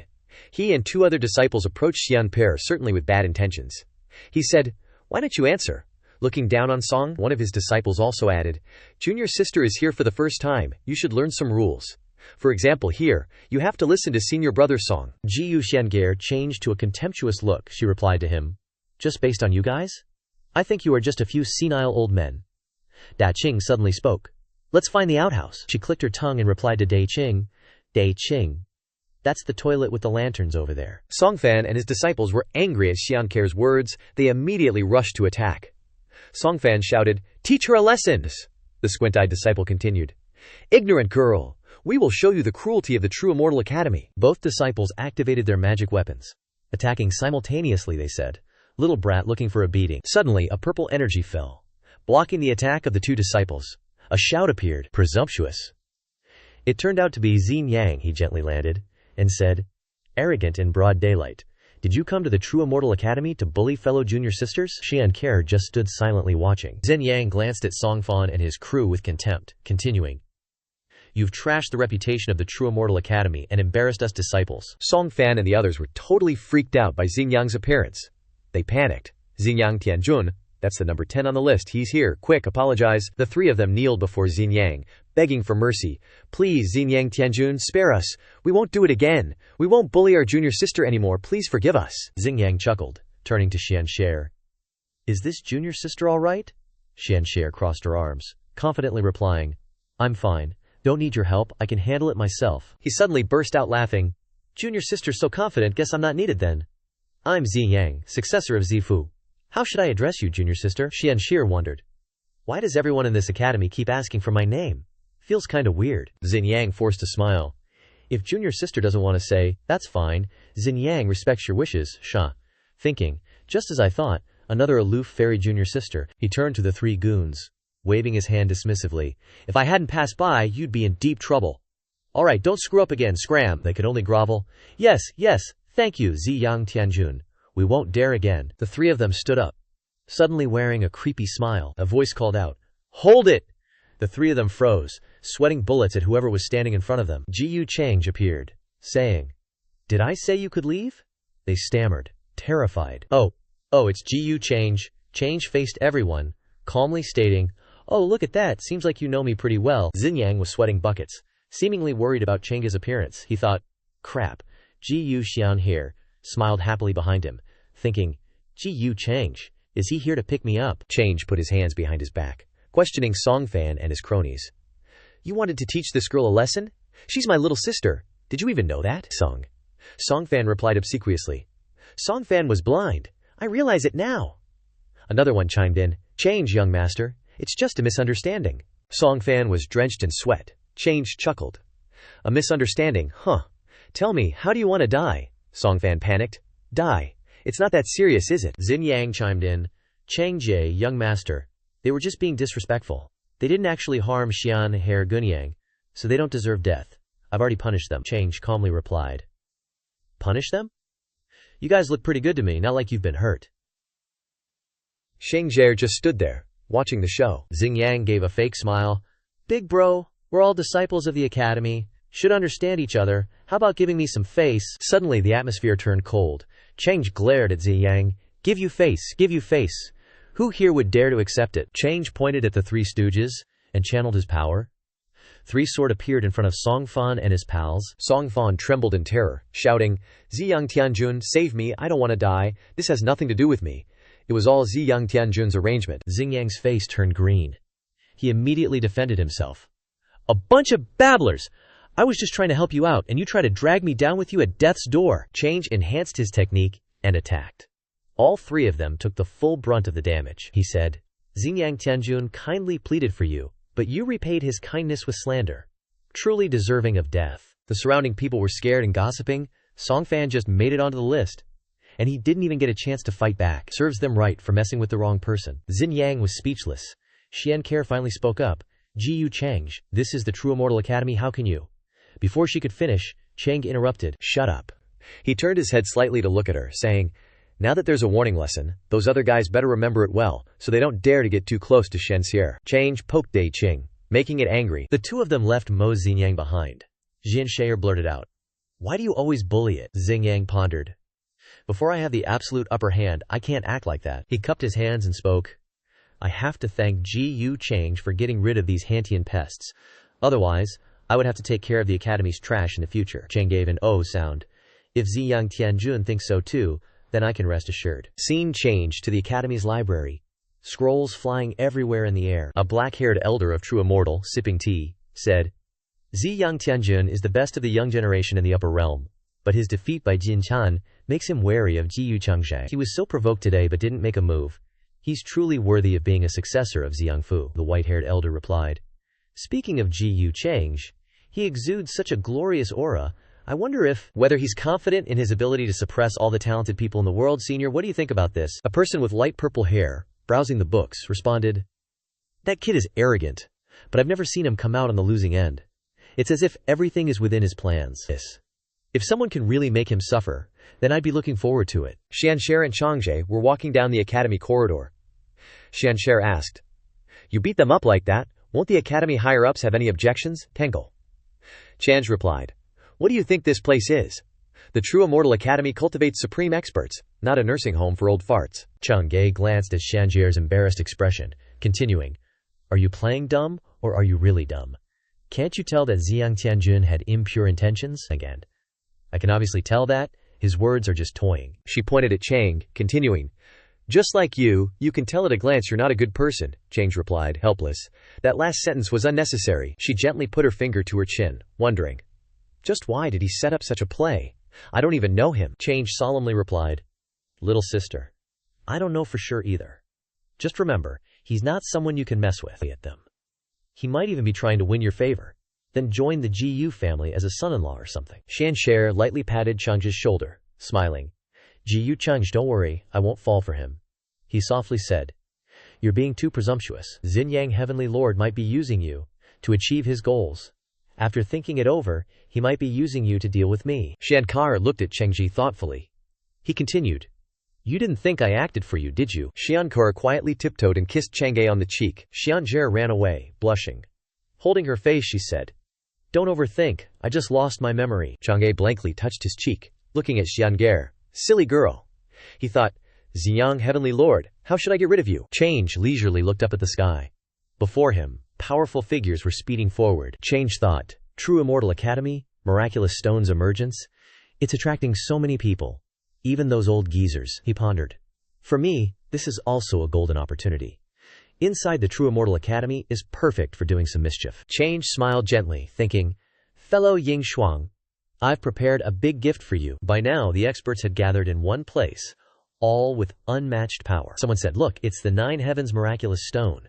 Nurtured in the Academy for countless years, they say it's about to emerge. A green jade radiated powerful energy. Placed under a waterfall, they said, fallen from the Nine Heavens. I wonder if it's a descendant of a true immortal." Immortal Phoenix Lady appeared in a dazzling phoenix attire, with the divine Phoenix Prince behind her. He said, "All are from the top 10 list. What does Phoenix Lady think of this Nine Heavens Miraculous Stone?" She replied, "Can't see through it. Very mysterious." Divine Phoenix Prince continued, "Rumor has it Phoenix Lady is a reincarnated immortal phoenix. Even you can't see through this stone." She indifferently replied, "Divine Phoenix Prince is more leisurely than I thought. Heavenly Emperor Mountain has such a big issue, and you're still in the mood to watch the show." He was annoyed. Replying, "Oh," he frowned, saying, "That traitorous good. For nothing Ying Shuang. However, I'll clean up my own house. No need for Phoenix Lady to worry." Suddenly, a light shone from someone hovering in the air before the waterfall. The others respectfully said, "Greetings, Star Ancestor." "It's Star Ancestor. A petite girl," she said. "No need for formalities." The others were shocked, whispering, "Is that her?" Someone said, "Looks 80% younger than the elders." Another person corrected, "Shush, don't mention a lady's age, you want to die?" Star Ancestor landed, a faint golden light shining beneath her feet. She bowed, saying, "Greetings, Stone Elder," he replied. "Little Yuxing, you look younger after all these years," she politely said. "Stone Elder, don't tease me. You know this body of mine can't do anything." Star Ancestor turned to the miraculous stone. She said, "The stone is about to emerge today. Does Stone Elder see any clues?" Stone Elder replied, "It's embarrassing to say. This miraculous stone shares my origin, but I don't know its history." An old man suddenly exclaimed, "Look, the miraculous stone is finally moving," another said. "It's cracking." The stone gradually cracked, a massive power erupting from its core. Stone Elder said, "It might be related to this immortal emergence. How terrifying. Could it be a true immortal?" A surge of power erupted from the sky, everyone looking up. Stone Elder continued, "But this emergence is still not as shocking as that lady of the Wang family, just recently spread from the longevity Wang family. They had been hiding it well." Suddenly, a hand emerged from the power. Laughter echoing. Familiar spiritual energy. "I'm finally out of that ghostly Nine Heavens place that tortured me for 300 years. A young man in all red appeared. He said, "Finally out. The feeling of sunlight is great. I wonder how long it's been outside." Stone Elder wondered, why is it a human? Star Ancestor also doubted. And only heavenly deity realm cultivation. True Immortal Academy elders asked, "May I ask, where did you come from? "Why were you inside the nine heavens miraculous stone?" He replied, "Me? I have no identity. Just an ordinary cultivator. Nothing special." He pointed at the miraculous stone, saying, "But if you're asking about that stone, a long time ago, I was still going out to train as usual." In his memory, he was training as usual, he continued. Suddenly, the ground cracked. He fell into a pit. Then, out nowhere, he stumbles upon a chunk of immortal stone. Being the curious cat he is, he touches it. He said the moment he touched it, he got sealed inside. The young dude looks at the elder all confused. "So, what year is it now?" Everyone around starts buzzing like bees. What a letdown. There's no fairy maiden in that rock, just some bum-looking kid. One even clicked his tongue. Talk about disappointing. How'd a heavenly god realm cultivator get pre-selected for the top 10 list? This kid. Stone Elder says, "Nah, it ain't that simple. That kid's hiding something." Star Ancestor chimes in, "Yeah, looks like we should take him back and ask a few questions." So the young dude scratches his head and gives a carefree grin. He's like, pure and harmless. He suddenly remembers some folks and thinks, finally escaped the nine heavens. Wonder how Shifu, my Marshall brothers and sisters are doing. He smiles to himself and thinks, Chin Wu Yai, I'm back. Back to change, he's saying, why is a heavenly god realm cultivator attracting so much attention? Turns out, it's just the heavenly god realm, huh? Wan Tractor kneels to report to Changji. Just like those elders also seem disappointed about that. But all the same, take him away. She goes on, also, there's something else. A prodigy named Chu Liu Feng got devoured by demonic arts. The elders are swamped today. Who would have thought that the heir to the demonic arts would come to the academy? Change blurts out, oh, is that so? He turns his head, gives a light smile, and says, guess I gotta help those elders with their troubles then. A fiery chariot blazes across the clear sky. The divine prince sits inside and says, Yingshuang was once a successor of my heavenly emperor mountain. But now he cultivates forbidden demonic arts, betraying my heavenly emperor mountain. Now, I will find him to bring the peace for this world. He goes on. He's fallen to the demonic path. His death is of no pity. Ying Yu, sitting beside him, meekly replies, I know. If I meet him again, I won't show any mercy. The divine prince responds, good that you understand. I don't want to be cleaning up the mess twice. Ying Yu agrees with him. The chariot arrives at True Immortal Academy. The moment they arrive, they hear a commotion. Who knew the heir to the demonic arts would be so bold, sneaking into True Immortal Academy?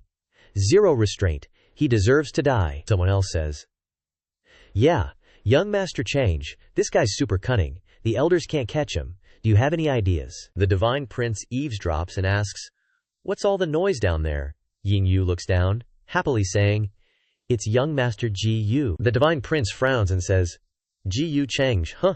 Figures he's stirring up trouble again. He thinks, I gotta find Yingshuang first. Ji Yu Chang, you ain't gonna overshadow me. The scene below is bustling. Change booms. Everyone, please rest assured, I, Ji Yu, will definitely cooperate with the elders to track down this guy ASAP, seek justice for the victims, and bring peace back to the academy. Everyone's thrilled, saying, as expected of young Master Change, he is truly true immortal material. With him around, we can be at peace. The girls blush and giggle. One gushes, yeah, if I could share a room with young Master Change, that would be even more reassuring. The other one says, are you crazy? Princess Mingkong's at the academy. What makes you think you can compete with her? The girl in pink confidently retorts, because I'm charming. Cut to another place. At the academy, a shout rings out. This time, you've really gone too far. You just got to the academy, and you're already this audacious. Old Mo in the room points right at Yingshuang, who's meditating. He yells, what if you get caught? Don't forget, there are terrifying beings in the academy like Dao Heavenly Hawk, Grand Elder. He'd kill me like squashing a bug, let alone you. Yingshuang helplessly says, relax, Old Mo. I know what I'm doing. Old Mo turns to leave, saying, then you better watch yourself. Don't be too reckless. Thanks to you, I'm super busy. After Old Mo leaves the room, Yingshuang thinks, if I straight up said I wasn't the heir right now, Old Mo would probably off me first. Damn it. I've even made it to True Immortal Academy. He scowls and thinks, and you still set me up. On the other side, Qin Wuyai sighs in relief as he leaves the room. He says, that was a real grilling, he thinks, but I did get a lot of useful info. Someone approaches Qin Wuyai just a few steps away. He says, senior brother Wuyai. Qin Wuyai asks, you are Piria. Turns out to be Xingyang. He goes on, senior brother, I am Junior Yang, you still remember. Qin Wuyai paused for a while, then said, junior brother, how? Just as the story begins, the first scene appears with a picture of the students listening to the elder preaching. The Dasio that can be told is not the eternal Dasio. The name that can be named is not the eternal name. It is the name of the name. as the middle yellow. Meanwhile, Ji Yu Changed put on a bored face, thinking to himself, listening to this elder's preaching is putting me to sleep. The great elder is way better at this. At that moment, Yue Mingkong, who was sitting next to him, started fidgeting. She turned to look at Ji Yu Changge, and curiously asked, Changge, why does that successor of the Renzu Hall keep staring at you? Ji Yu Changge smiled smugly and replied, What's so strange about that? Your husband is this handsome, Mingkong coldly replied. But the way she looks at you is like she has some deep-seated grudge. Ji Yu Changge nonchalantly continued, Oh, maybe she knows my true identity and is thinking about how to expose me. On the other side, Jiang Chuchu was staring intensely at Ji Yu Changje and Yue Mingkong with a look full of malice. She was glaring daggers toward Changje and Mingkong. Ji Yu Chang smirked and said to Yue Mingkong, Is Mingkong worried about me? Even if the Renzu is gone, a successor is nothing to worry about. Yue Mingkong coldly retorted, Is that so? I just think her gaze is a little, John's a word John's a Mingkong, John's a Mingkond, John's a Mingkond, John's a Mingkond. Complicated. Maybe. About you. Hearing this, Chang became even more self-absorbed. He chuckled and asked, Could it be that Mingkong is worried I have some ambiguous relationship with her? Yue Mingkong, upon hearing that, replied awkwardly, That's not it. Ji Yu Changge, thinking his assumptions were correct, explained, Rest assured, she's the successor of the Renzu Hall. How could I possibly make a move on her? Hearing him say that, Mingkong huffed. Is that so? Changge became even more smug after hearing her. He smiled broadly and said, Isn't that more of Jiang Chuchu's thing? Prince Jin turned to look at her and curiously asked, What's wrong? Jiang Chuchu's face turned sour, and she gritted her teeth. Nothing. Just saw something disgusting. When Prince Jin looked towards Ji Yu Changge and Yue Mingkong, he said without surprise, Isn't that Ji Yu Gongzi? Changge glanced at Chuchu and thought, If there's nothing going on between those two, I'll eat dirt. Meanwhile, the elder on the stage announced the schedule for the upcoming trials. In half a month, the True Immortal Academy will hold entrance trials, and the results will determine the standards for the elder's disciples' selection. I hope you all prepare well. The cultivators below the stage shouted excitedly, All right, finally we can show our strength. Ji Yu Changge smiled faintly, pondering, Trials in half a month. I wonder what new opportunities will arise then. At that moment, Xin Yang and Xin Wuxia stood next to each other, smiling happily. Changge continued his thoughts. Xin Yang, Heavenly Monarch, fits the identity of the Child of Destiny and has interacted with me before. Why hasn't the system triggered a mission? Could it be because there are too many people with great fortune at the True Immortal Academy? So he's just a pawn in the mission? When the preaching ended, the students swarmed outside, chattering amongst themselves. Finally, it's over! Are you guys going for a foot soak later? The other students replied, Nah, I need to go get my face fixed. Now that I've reached this realm, I gotta be beautiful. Suddenly, Gi Yu Xiange saw Gi Yu Changje and Yue Mingkong walking together, and she was so surprised that her eyes widened and her jaw dropped. At the same time, Mingkong also noticed Ji Yu Xianxie, and she asked, Isn't that Xianxie? As soon as Xianxie saw Changge's figure, she quickly covered her face with both hands, bent over and ran away, muttering, Don't see me, don't see me. And so, Mingkong saw Ji Yu Xianxie covering her face with her hands, scampering off in a panic. She felt puzzled and turned to ask Ji Yu Changge, Why is she running? Did you bully her again? Changge replied, What are you talking about? Life. It's more like she's bullying me. Now she's too embarrassed to even look at me. Ji Yu Xianfrere, covering her eyes and running hunched over, accidentally crashed into Xin Yang's firm chest. Xin Yang chuckled and said gently, Young Miss Xianguer, what a coincidence, we meet again. Gi Yu Xianguer asked suspiciously. You are Xin Yang, Heavenly Monarch. Qin Wuxia, who was with Xin Yang, asked curiously. She is. Without waiting for the person next to him to finish asking, Xin Yang chuckled and resolved her doubts, even though he hadn't heard the full question, cutting off Wuxia's words. Ji Yu Xianhe stubbornly said, What a coincidence.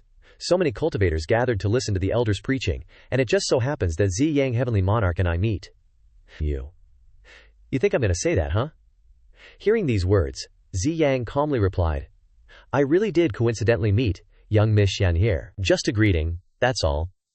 Young Miss Xianxie is a little too nervous maybe. Xianye's expression turned serious, and she said, Get out of the way, don't block my path, or I'll hit you. Just as Ji Yu Xianxie finished speaking, an arm suddenly rested on her shoulder. Ji Yu Chang suddenly appeared behind her, and slowly said, What's wrong, Xianye? Who's bothering you? Another one. As soon as he finished speaking, Ji Yu Xianhe was so embarrassed that steam came out of her ears. Xianjie quickly flew away, leaving the group to stew in their own juices. Don't you guys have your own business? Stop bothering me. As Jiyu Xianjie left, Jiyu Cheng's expression changed, and he looked at Xingyang, saying, Xingyang, heavenly monarch, I remember I said before that I don't want anyone with impure motives getting close to Xiange. Did you take my words with a grain of salt? Xingyang's expression also changed, as he replied, Young Master Cheng misunderstands, but I kindly suggest that young Miss Xianxie ran away as soon as she saw you. Too much control will create animosity, so take care. Jiyu Cheng darkened his expression, his eyes filled with malice, and he slowly said, You're teaching me how to handle my affairs, huh? You're meddling in the Jiyu family's business. Just what are you? Hearing this, Xingyang became angry. He raised his hand and pointed at Cheng's face, saying, Jiyu Cheng, you, Qin Wuxia, standing next to him, quickly stopped Xingyang. A Yang and Qin Wu, hearing this, immediately raised their hands. Forgive us, Jiyu Xiang. It's a misunderstanding. We were just passing by and had no intentions towards that maiden. Please be at ease. Xingyang was trying his best to hold back his anger. Jiyu Cheng fixed his sharp gaze on Qin Wuxia and asked, Who are you? Qin Wuxia, hearing this, pulled Xingyang away and replied, This humble one is Qin Wuxia. Xingyang, while being pulled away, angrily pointed back and said, See?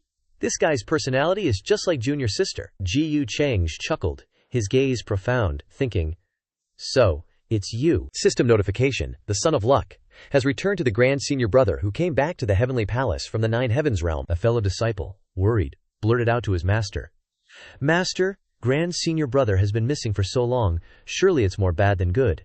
Please, accept our condolences. With the air of someone who has thought things through, his master remained optimistic, believing his disciple was safe, and said, Impossible! Wuxia's soul lamp hasn't gone out. How can it be more bad than good? Then, next to the master, a voice called out, Father!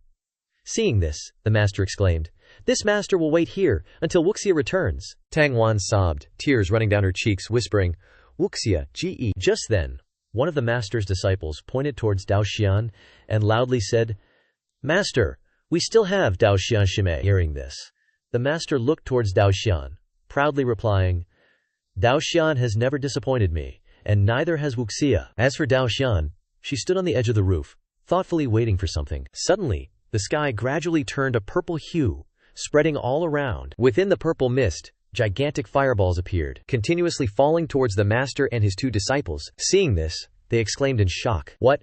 Emerging from the continuously falling fireballs was the immortal lord, falling freely at a terrifying speed. Seeing this, the 3 of them said in surprise, That's... As the 3 of them watched their immortal lord and the fireballs fall, their expressions gradually turned ugly, and beads of sweat appeared. They exclaimed in shock, The immortals! The Daixu heavenly palace has fallen! The immortal lord is dead. This realm is doomed. Shifting the scene to Jiyu Cheng, he thought to himself, So that's how it is. Suddenly feeling these hints, memories flashed in Jiyu Cheng's mind.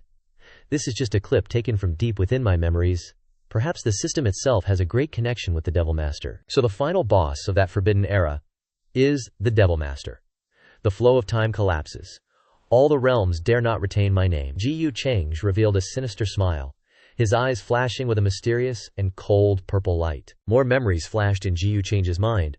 That Wuxia Dao sect has been destroyed, merely collateral damage to the fish pond, just crushing an ant. A sword appeared, constantly radiating purple energy. Jiyu Cheng laughed maniacally. It should return. Sooner or later it will return. Scene changes to the Zengxian library. In the silent space of the room, a voice suddenly sounded from a girl. Su Qing. Practicing nearby, the girl excitedly said, That demon arts inheritor has also infiltrated the Zengxian library. This is a great opportunity for us. Everywhere are fat sheep waiting to be slaughtered. This place is indeed a paradise. Finishing speaking, the girl rushed towards Su Qingje, saying, Anyway, we just need to be careful and not be discovered by the great elder or anything. The rest is all on Ying Cheng's shoulders. Su Qingje replied, I know. Qing calmly replied, I'm just afraid that one day I'll slip up in front of Gongzi. I don't know how long I have to hide. The girl used her energy to create a Gongzi illusion, revealing a face that looked like she wanted to devour him whole, and said, Listen to me. Swallow him. She then stuffed the fake Gongzi into her mouth, chewing ravenously, saying, Why bother wasting brain cells looking for a backing? Hearing this, Su Qingge angrily shattered the afterimage, saying, Shut up, you don't understand. I only hope that day comes a little later. The girl helplessly replied, Trisk. Hopeless. Jiyu Cheng. revealed a serious expression, clasping his hands respectfully, loudly saying, "Junior Jiyu Chang pays respects to the elders of the library." One of the elders spoke. "May I ask what brings young Master Chang here so late at night?" Chang, hearing this, hurriedly replied, "A demon arts inheritor has infiltrated the Zengxian Academy. Chang truly cannot stand idly by, and has come especially to ask the elders for some clues." One of the elders thought, "This guy is a real pain in the ass." The two elders next to him hesitated. Seeing the elders' reactions, Jiyu Chang said, "It seems the elders don't have any clues either, but Chang has a way, but it requires someone's assistance." The elders, hearing this, replied, "Ooh? Young Master Chang has a way? We're willing to hear it." One of the elders, seeing this, thought in alarm. "What? He has a way?" Chang then explained. "It is said that a dark and windy night is a night for murder. That demon arts inheritor will definitely not miss such a good opportunity. We just need to split up and investigate each disciple's residence. Eventually, someone will bump into him." After Chang finished speaking, the elders suddenly fell silent. At that moment, one of the elders spoke up. "Young Master Chang, have you considered how many disciples the library has? And do you know how vast the library is?" Seeing this, Jiyu Chang replied, "This humble one only knows that tens of thousands have entered the library this time. The exact number is unknown. The library is boundless, comparable to a domain." Hearing this, the elders immediately asked, "If young Master Chang knows that probing each person one by one is time-consuming and laborious, and you are just trying your luck, what if you don't find them tonight?" Jiyu Chang calmly replied, "Then I'll continue searching another day." Chang bowed to the elders, and continued, "Chang knows that the elders are busy with their work, and this plan is like searching for a needle in a haystack, but thinking that the demonic art inheritor is still living freely, we can't just ignore it." Jiyu Chang confidently thumped his chest and said loudly, "Even if it's just me, Chang, I won't hesitate to spend day and night dragging him out of the library. This is my duty as a library disciple." Hearing Jiyu Chang's words, the elders spoke up. "Well said, young Master Chang. You truly are the leader of the younger generation. Your unwavering heart and selfless dedication for the sake of the world makes this old man's blood boil." Just as Elder Mo finished speaking, the other elders chimed in. "Elder Mo, old Mo." Seeing this, Elder Mo gave a faint smile and said, "I wonder if this old man can accompany young Master Chang tonight." But in his heart, Elder Mo thought, "I absolutely can't let you discover Ying Shuang's identity." Chang knew Elder Mo's intentions at this moment. He laughed and said, "What are you saying, Elder Mo? You are willing to accompany us juniors. Truly a great kindness. This junior thanks you on behalf of the other disciples." But in Jiyu Chang's mind, he was thinking, "You sly old fox." As soon as he finished speaking, Jiyu Chang and Elder Mo headed towards the library, chatting and discussing as they walked. Chang began, "Elder Mo is condescending, sharing the burden with us juniors. This junior is truly grateful beyond words." Elder Mo replied, "Young Master Chang, no need to say so much. This little trouble is nothing." While they were chatting, Jiyu Chang suddenly stopped, his eyes firm and resolute, and said, "Elder Mo, this junior has another plan. Since there are many areas in the library, we can divide into two groups. If there are no problems in our respective areas, then we can gather and move on to the next area. What do you think?" Elder Mo heard this and thought, "Is this what he calls a plan? Does Jiyu Chang have some kind of mental problem?" Elder Mo started to weasel his way out, exclaiming, "This plan is excellent!" But in his mind he thought, "I'll play along with you. As long as you avoid Ying Shuang's location, it's fine." Hearing this, Jiyu Chang pointed to one side and said loudly, "Then this junior will go this way." Elder Mo replied, "All right, be careful, young friend." Seeing that his plan was going smoothly, Chang gave a sinister smile, thinking, "Elder Mo, over there is a gift I prepared for you. I wonder if it will suit your taste." Switching scenes to the library, Su Qingjae appeared in front of a room. At the same time, a doubtful voice came from inside the room.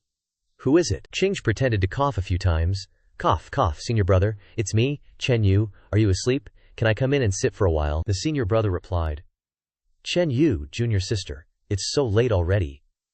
As he spoke, he was thinking, gleefully, "Here comes a slut." The senior brother then walked to the door, saying countless times, I'm coming, I'm coming." After opening the door, he was stunned and surprised to see that the person who called him was not the Chen Yu junior sister he usually saw, but Su Qingge. Seeing that the person at the door was not Chen Yu, his face darkened, his eyebrows furrowed, his eyes widened, and he asked, "Ah, you're not Chen Yu junior sister. Who are you?" No one answered his question, and the door was closed.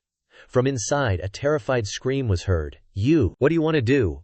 A surge of power radiated from the room, and at the same time, a miserable scream rang out. After sending the girl-crazy youth to admire the naked chickens, the girl beside Chingay approached the corpse of the senior brother and gleefully exclaimed, "I didn't expect this guy to look like nothing, but his taste is not bad." While the girl was enjoying the taste of the guy, Su Chingay suddenly exclaimed, with a flustered expression, "An elder is coming!" Then, Chingay pulled the girl away with her tail between her legs.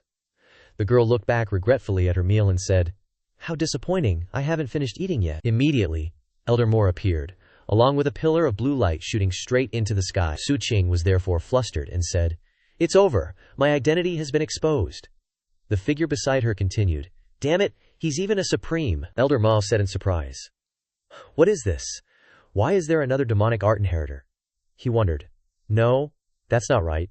This girl's methods are truly demonic arts. Could Ying Shuang be a fake? Su Qingay became afraid and said, "What should we do now?" The girl behind her continued, "Let's fight him." Then, Elder Ma grabbed Qing's wrist. He pulled Su Qing's hand somewhere and said, "Don't speak, follow me." At that moment, Ji Yu Cheng suddenly appeared and said, "Elder Mo, this junior has finished inspecting the area I was in charge of and has come here specifically to regroup with you." Elder Mo thought to himself, "Damn it, why is this kid so fast?" Ji Yu Cheng said in surprise.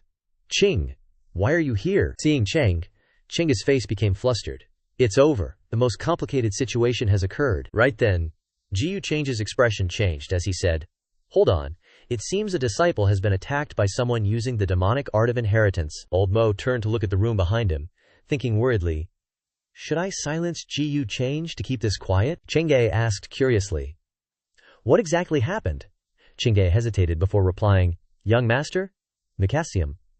Old Mo whispered to Su Qing, "Don't talk nonsense, or I won't be able to protect you. It seems he knows you. What's your relationship?" Ji Yu Cheng said, "Old Mo, you don't think she's the demonic art inheritor, do you?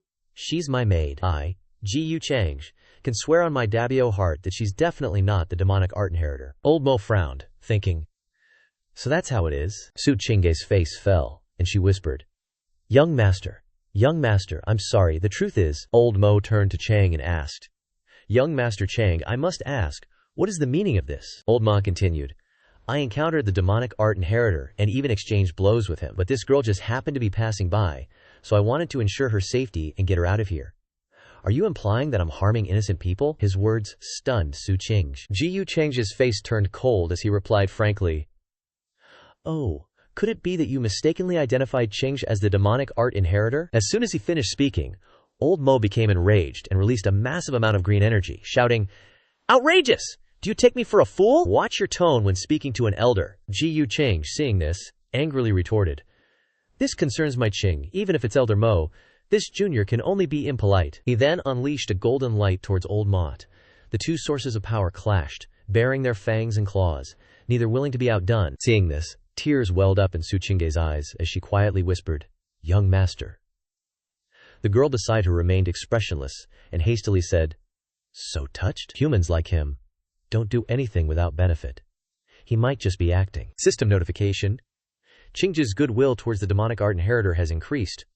Old Mo spoke up, "Young friend Chang, are you not aware that there can only be one demonic art inheritor at a time? The world knows its crown prince Ying Shuang." Ji Yu Cheng pondered upon hearing this. "I forgot about that." Old Mo said, "Forget it. If this girl is Ji Yu Cheng's person, then there definitely won't be a problem. She probably saw you disappear tonight and came out looking for you, only to run into this situation." Ji Yu Cheng immediately bowed and replied, "So that's the case. I was rude. Please forgive this junior, Elder Mo." Afterward, Old Mo turned and said, "If there's nothing else, you two go ahead. I still need to thoroughly investigate this place to avoid missing any clues." Then Su Qingje approached Ji Yu Cheng and hesitantly said, "Young master."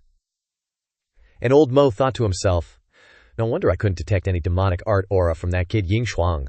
It was all a facade." Ji Yu Cheng thought to himself, "Then I'll have to trouble you to clean up the mess, Elder Mo." Following that, Ji Yu Cheng and Su Qing walked forward together. Su Qing reached out, intending to tug on Ji Yu Cheng's sleeve and say, "Young master." But Ji Yu Cheng jerked his sleeve away and frowned.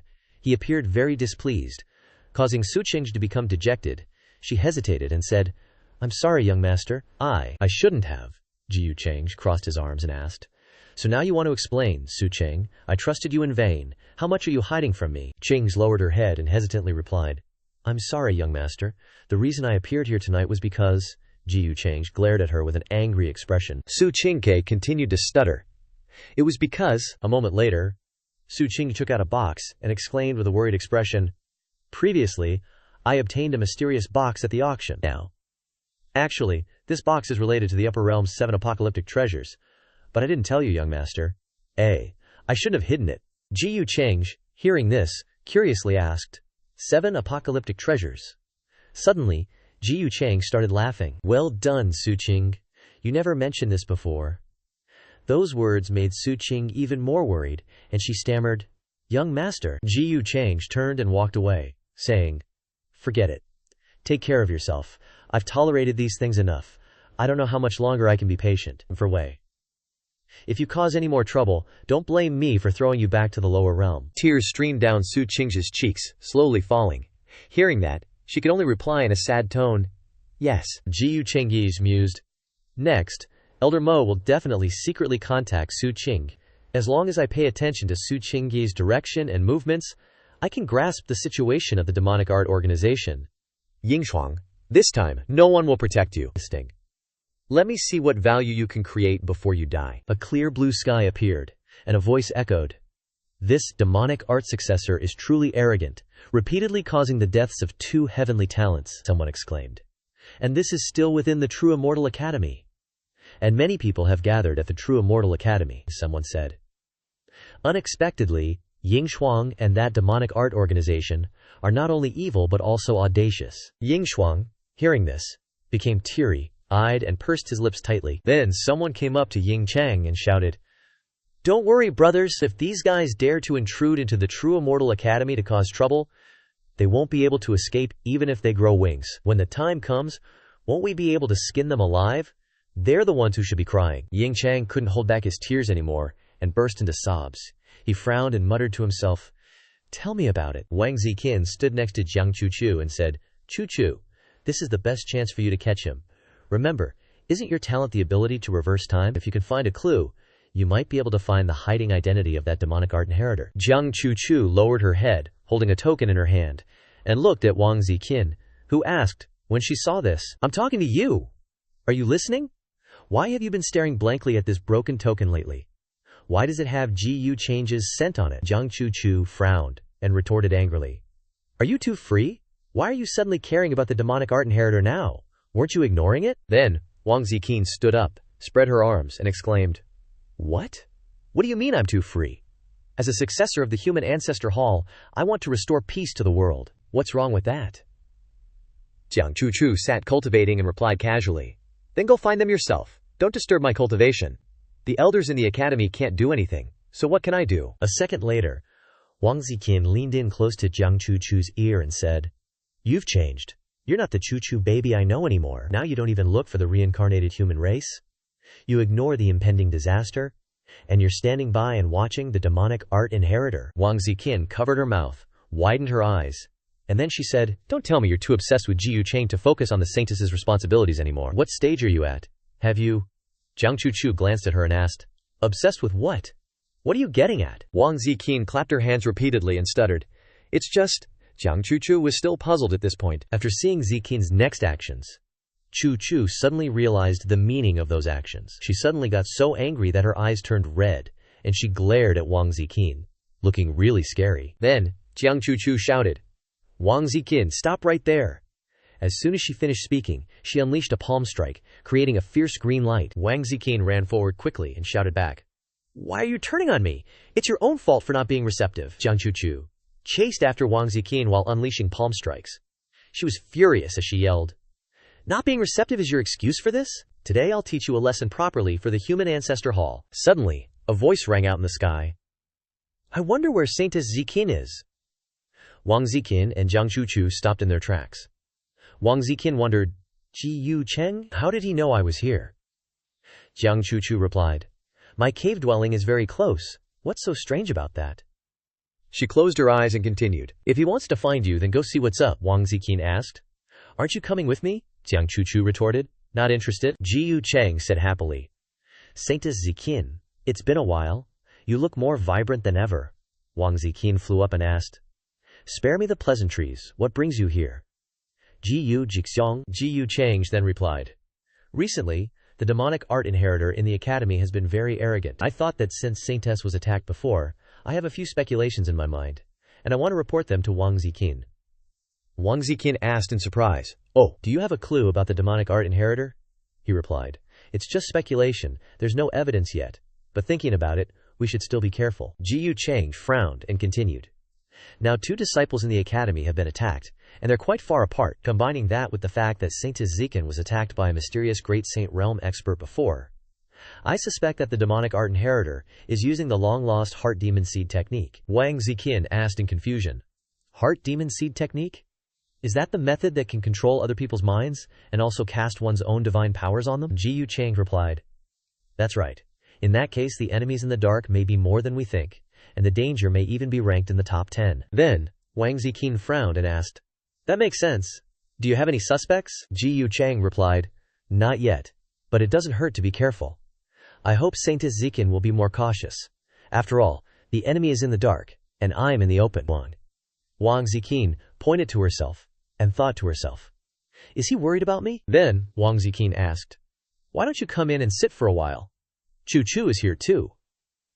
Ji Yu Changge bowed and replied, No, I have things to do. I'll take my leave now. At the same time, Jiang Chu Chu was standing alone on a branch. She clenched her fists and thought, He doesn't want to come in after hearing that I'm here. On the other side, bright sunlight shone down on the books lying on the table. Qin Wuxia was still engrossed in reading The Destruction of All Realms, The Collapse of the Ages, The Great Tao Cracking, Gradually Destroyed. A second later, Qin Wuxia frowned and said, No one knows what happened, and there are no records in books.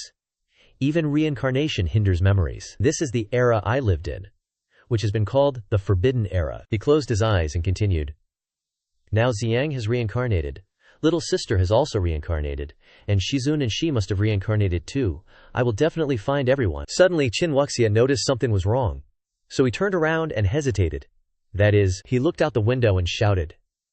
A Yang's residence. The protective barrier has cracked, creating a cloud of white smoke. Someone shouted, The guy named Xiang Tianjun. Get out here. Everyone was defeated and pushed away. Some people suddenly recognized Ji Yu Changge. Some people shouted, This guy is too domineering. Don't forget that Tianjun is also ranked in the top 10 of the big shots. And Ji Yu Changge was still standing still in the sky. His whole body was surrounded by a golden light.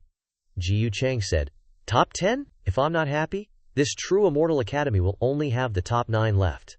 Tell him to get out here, or I'll use you as a test subject. Xinjiang stepped out from inside and shouted, Ji Yu Changge, what do you want to do? Everyone around him shouted in unison, Xinjiang Tianjun. He then ordered, Back off. Xinjiang frowned, his tone laced with anger. Ji Yu Changge, we have no grudges between us. Why did you kill my servant? Ji Yu Changge glared down at Xinjiang from above. No grudges? You seem to have a short memory. You ignored my warning. You thought I'd let that slide. Instantly, the crowd around them surged towards Xinjiang's residence, yelling, Hurry! Young Master Changge is fighting Xinjiang Tianjun. We can't miss this! The Divine Prince and Immortal Phoenix Maiden are here too. Meanwhile, on a nearby cliff, a voice drawled, Trisk! Ha! Why is Ji Yu Changge bullying someone again? Then, Da Qing flew behind Gi Yu Xianjie and whispered something. She, still slurping her noodles, replied, Yeah, bullying Xiang Tianjun.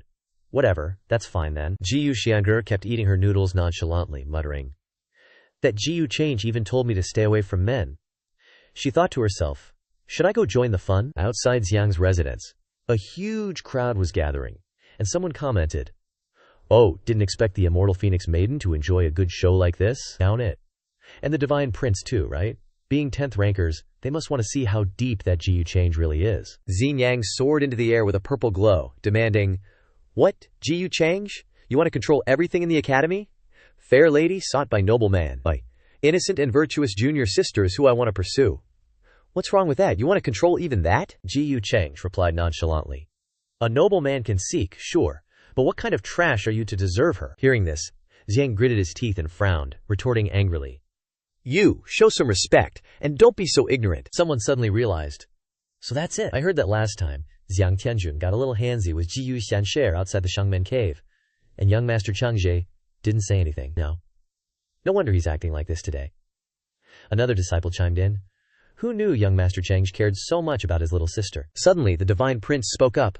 That's not right. If Ji Yu Cheng really loved his sister, how could he have taken her Dabio bone when she was young and kicked her out of the house? That whole returning the Dabio bone to his sister thing last time was just a last resort.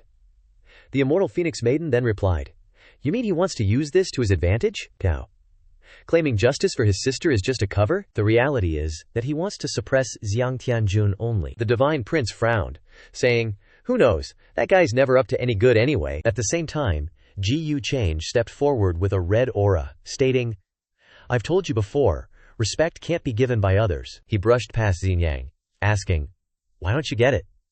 The space around them was now enveloped in brilliant red light. In the next moment, Ji Yu Cheng launched an attack, kicking Xinjiang dozens of meters away. Xing frowned and yelled, "Ji Yu Cheng, you really think?" He unleashed a barrage of green flames forward, shouting, "Am I afraid of you?" Following that, Ji Yu Cheng swiftly dodged the green flames and charged towards Xinjiang. A violent explosion erupted. Seeing this, everyone around them began to discuss, "They're all big shots in the 10th rank. This fight will probably last a while." Not necessarily. Last time Jin Chanzi already. An intense battle between Xiang and Ji Yu Cheng was now unfolding fiercely. Ji Yu Cheng released a series of swords surrounded by golden light. Someone seeing this shouted, "Look, that's the sword of the broken Zen master's Dharma form from outside the mountain gate." As soon as Ji Yu Cheng reached out, the sword shot towards Xinjiang. Xinjiang's whole body was enveloped in a terrifying purple light. He was not to be outdone, and he unleashed the purple chi of Hongmeng. Xinjiang's eyes flashed, and he grinned wickedly, saying, "The last time I used this move was against 6th Crown Prince." The immortal Phoenix Maiden suddenly realized. "That's the Hongmeng Dao Bone," the divine prince replied. Xinjiang's trump card. The space around them was now enveloped in dazzling golden light. Xinjiang easily dodged the swords released by Ji Yu Cheng, reminding, "Forgot to tell you, I'm stronger than Jin Chan. Your divine sword is powerful, but it can't do anything to me." The sky suddenly darkened, and someone yelled, All stop it!" A disciple exclaimed, "That's not right, look above." A brilliant golden light appeared in the sky. Someone shouted, "It's a phenomenon." Under the thick clouds, beautiful rays of light suddenly appeared. Everyone shouted, "Unexpectedly, it's a phenomenon. Quickly retreat to a safe distance." So everyone zoomed off.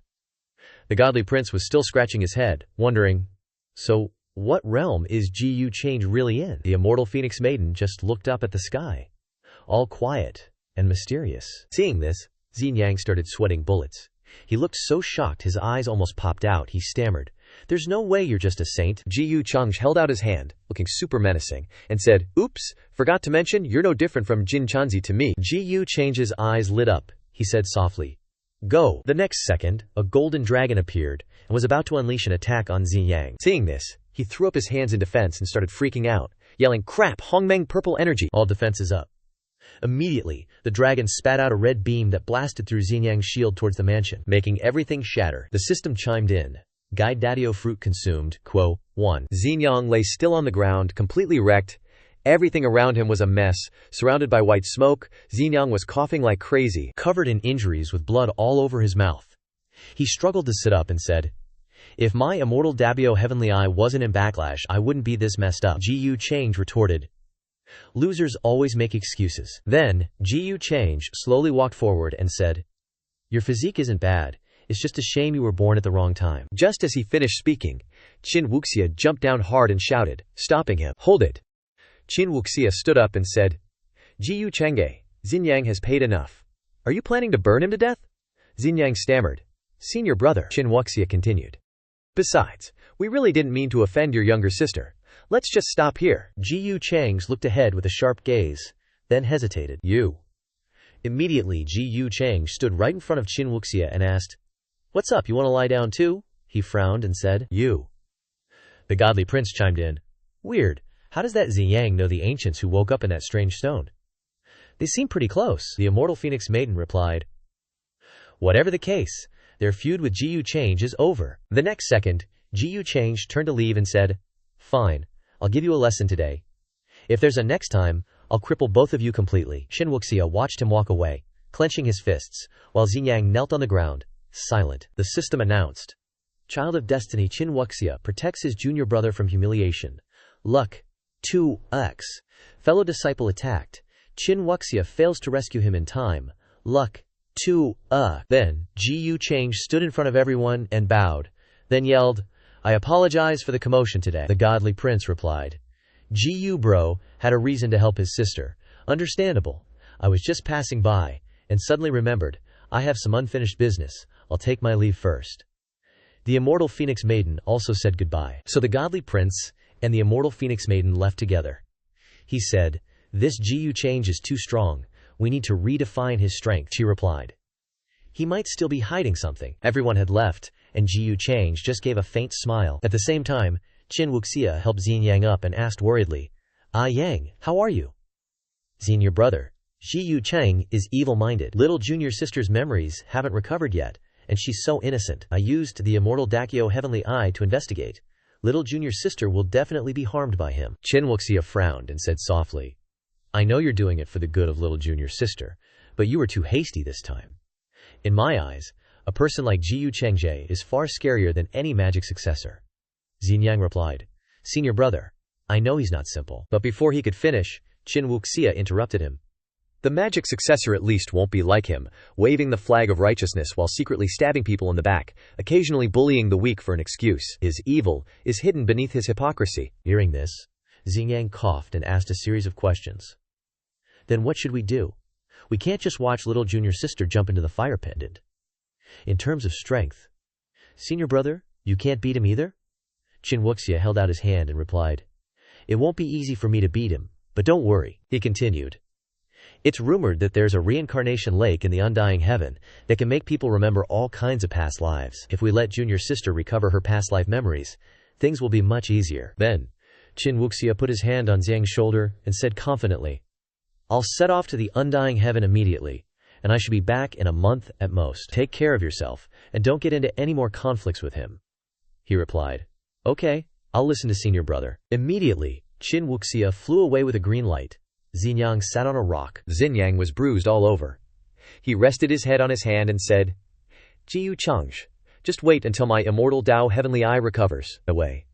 When that time comes, together with senior brother, we'll definitely wash away the humiliation of today." At the same time, Ji Yu Xianhe, who was looking up at the clear blue sky, saw a purple light flying across. Then, Ji Yu Xianhe smiled with satisfaction and thought, "I didn't expect a profit-obsessed guy like him to actually take action for me. He really has changed." Ji Yu Chang's was still flying in the sky, surrounded by purple lights. Ji Yu Chang's eyes lit up, looking terrifying. He looked at the palm of his hand surrounded by the purple light and said in a satisfied tone, "Using the guide Dao Fruit to replicate the Hongmeng purple energy. Although it was rushed, using a fake to pass off as real is enough. Xinjiang Tianjun, your script is all prepared." A blue light appeared, and tons of people were heading forward. Everyone around was buzzing with excitement. "The trial is starting! So many people! I wonder what the Dao gathering will have in store. That's the teleportation array to the trial grounds." So hyped. At the same time, Giyu Cheng and Su Qingge were also heading forward when a voice rang out, "Following the tradition, I wonder which young talent will lead the team this year." Qing Feng and Qing Xiaoyi saw Ji Yu Chengge and immediately bowed their heads in greeting, saying respectfully, "Greetings, young Master Chengge." He replied, "Ah, long time no see. How are you both? Are you settling in well here?" Qing Xiaoyi's face flushed red, and she stammered, reporting, "Young Master Chengge, I'm doing pretty well." Ji Yu Chengge replied, "Seems like you two have been making progress." Air his tossed. "Even your cultivation has increased quite a bit." Qing Feng chimed in, "This is all thanks to my younger sister." Eric lied. "If I relied on my own talents, there's no way I'd have the good fortune to cultivate like this." Immediately after, Ji Yu Cheng's turned to leave, saying, "Don't say that. Everyone has their own opportunities. This is your own fate." Qing Feng bowed his head and replied, "Yes." Qing Xiaoyi happily said, "Cheng, take care, young Master Chengge." Su Qing glanced at Qing Feng and Qing Xiaoyi and thought to herself, "That slender body." She looked up and chirped, "Brother, look, young Master Qing still remembers her." Qing Feng replied, all right, keep it down. You're a disciple that the elders value now. You have a bright future ahead. You need to watch your image." Suddenly, a voice rang out, "Get out of the way! Lord Luguan is here." Everyone around started chattering, "Look, it's Luguan, the monster! Oh my god! He's definitely the strongest among the top 10, right? The genius of the academy, who has been the champion of the internal competition for 6 times. I heard that Xinjiang Jun was once the #1 in the upper realm, but he still falls short compared to this guy. Lu Guan strode forward and clenched his fist, looking really imposing. Someone wondered, I really want to know who's stronger, him or young master Ji Yu Changge. The next second, Lu Guan looked towards Ji Yu Changge and thought to himself, Ji Yu Changge of the evergreen Ji Yu family. Ji Yu Changge seemed to sense the gaze on him and glanced back, thinking, interesting, this is the first time someone's looked at me like I'm prey. Lu Guan stood parallel to Ji Yu Changge, his heart filled with joy. He mused, that's right, you're worthy of being my only opponent, Ji Yu. Changge smirked wickedly and thought, where did this hick come from? Suddenly, 3 elders flew over and shouted, order! One of the elders held a small box in his hand and announced, this trial is related to the Absolute Yin Heavenly Zone. Traces of the Absolute Yin Kingdom have been discovered in the Absolute Yin Heavenly Zone, as if the Absolute Yin Emperor was born. Many ancient clans and forces protected by the Academy have been attacked by some Absolute Yin creatures, resulting in heavy casualties, and even many countries have been occupied. Therefore, the disciples in the rankings will lead teams to the ancient countries to quell the disputes. The vacant positions will be filled by disciples with lower rankings. Other disciples can freely choose to follow the disciples in the rankings that they acknowledge. Next, the elder raised the box and continued, if you understand, let's start the lottery. So let's start with Ji Yu Changge, you go first. Changge raised his eyebrows as if he were saying, meh, and pointed to his face. After that, Ji Yu Changge took a token. He held the token in his hand and slowly opened it to see the number 1. Chen Yu's eyes lit up when she saw the token in Ji Yu Changge's hand, and she happily said, it's number 1. Forming a group definitely means going with young Master Changge's team. It'll definitely be less dangerous. A girl standing next to her replied, that's right. Following young Master Changge is definitely safe. I wonder if I'll be lucky enough to draw that. At the same time, Jiang Chuchu drew a token and said with an angry tone, damn it, Ji Yu Changge. Seeing this from afar, Ji Yu Changge looked very puzzled. He walked over to Jiang Chuchu and said cheerfully, long time no see, Saintess Chuchu. Yue Mingkong on the other side also saw the two of them standing next to each other. Wang Ziji came to Yue Mingkong and happily said, oh, Princess Mingkong, what a coincidence, we're in the same group. She then asked, Saintess Wang Ziji of the Human Race Palace. The next second, Wang Ziji put her hand on Yue Mingkong's shoulder and replied, that's me. It's okay if we're not in the same group as Brother Ji Yu. I'll take care of you in his stead. Were you worried that Brother Ji Yu would be snatched away by my friend just now? Hearing this, she took Wang Ziji's hand off and replied, you're overthinking it. Yue Mingkong left and continued, I'm just worried about Saintess Chuchu's safety. After all, my husband will definitely not be at a disadvantage. Wang Ziji hesitated and replied, huh? You also know that Brother Ji Yu isn't a good person? Do you have a good heart? Immediately after, Lu Guan, damn it, unfortunately, I'm in the same group with my defeated general, Yu. Ying Shuang, standing behind him, thought to himself, the enemy of my enemy is my friend. It seems like I have to clash with Xingyang Heavenly Lord. After all, he's one of the few people who isn't afraid of Ji Yu Changge.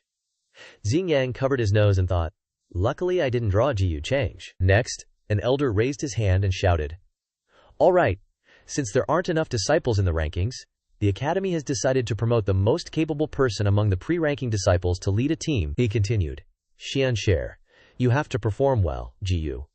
Xianxie was surprised when she heard this, pointing to herself and shouting, huh? Me? Everyone looked at Ji Yu Xianxie and started gossiping. Huh, this girl looks very ordinary. What makes her qualified to lead a team? She's the young lady of the Ji Yu family, Ji Yu Changge's younger sister. And she also seems to be a disciple of the Grand Elder. Oh, so it's a family connection. Absolutely can't go to that person's place. It feels like you'll die. Hearing this, she thought to herself, it can't be that bad, right? I'm not weak either. An elder reminded. All right, order.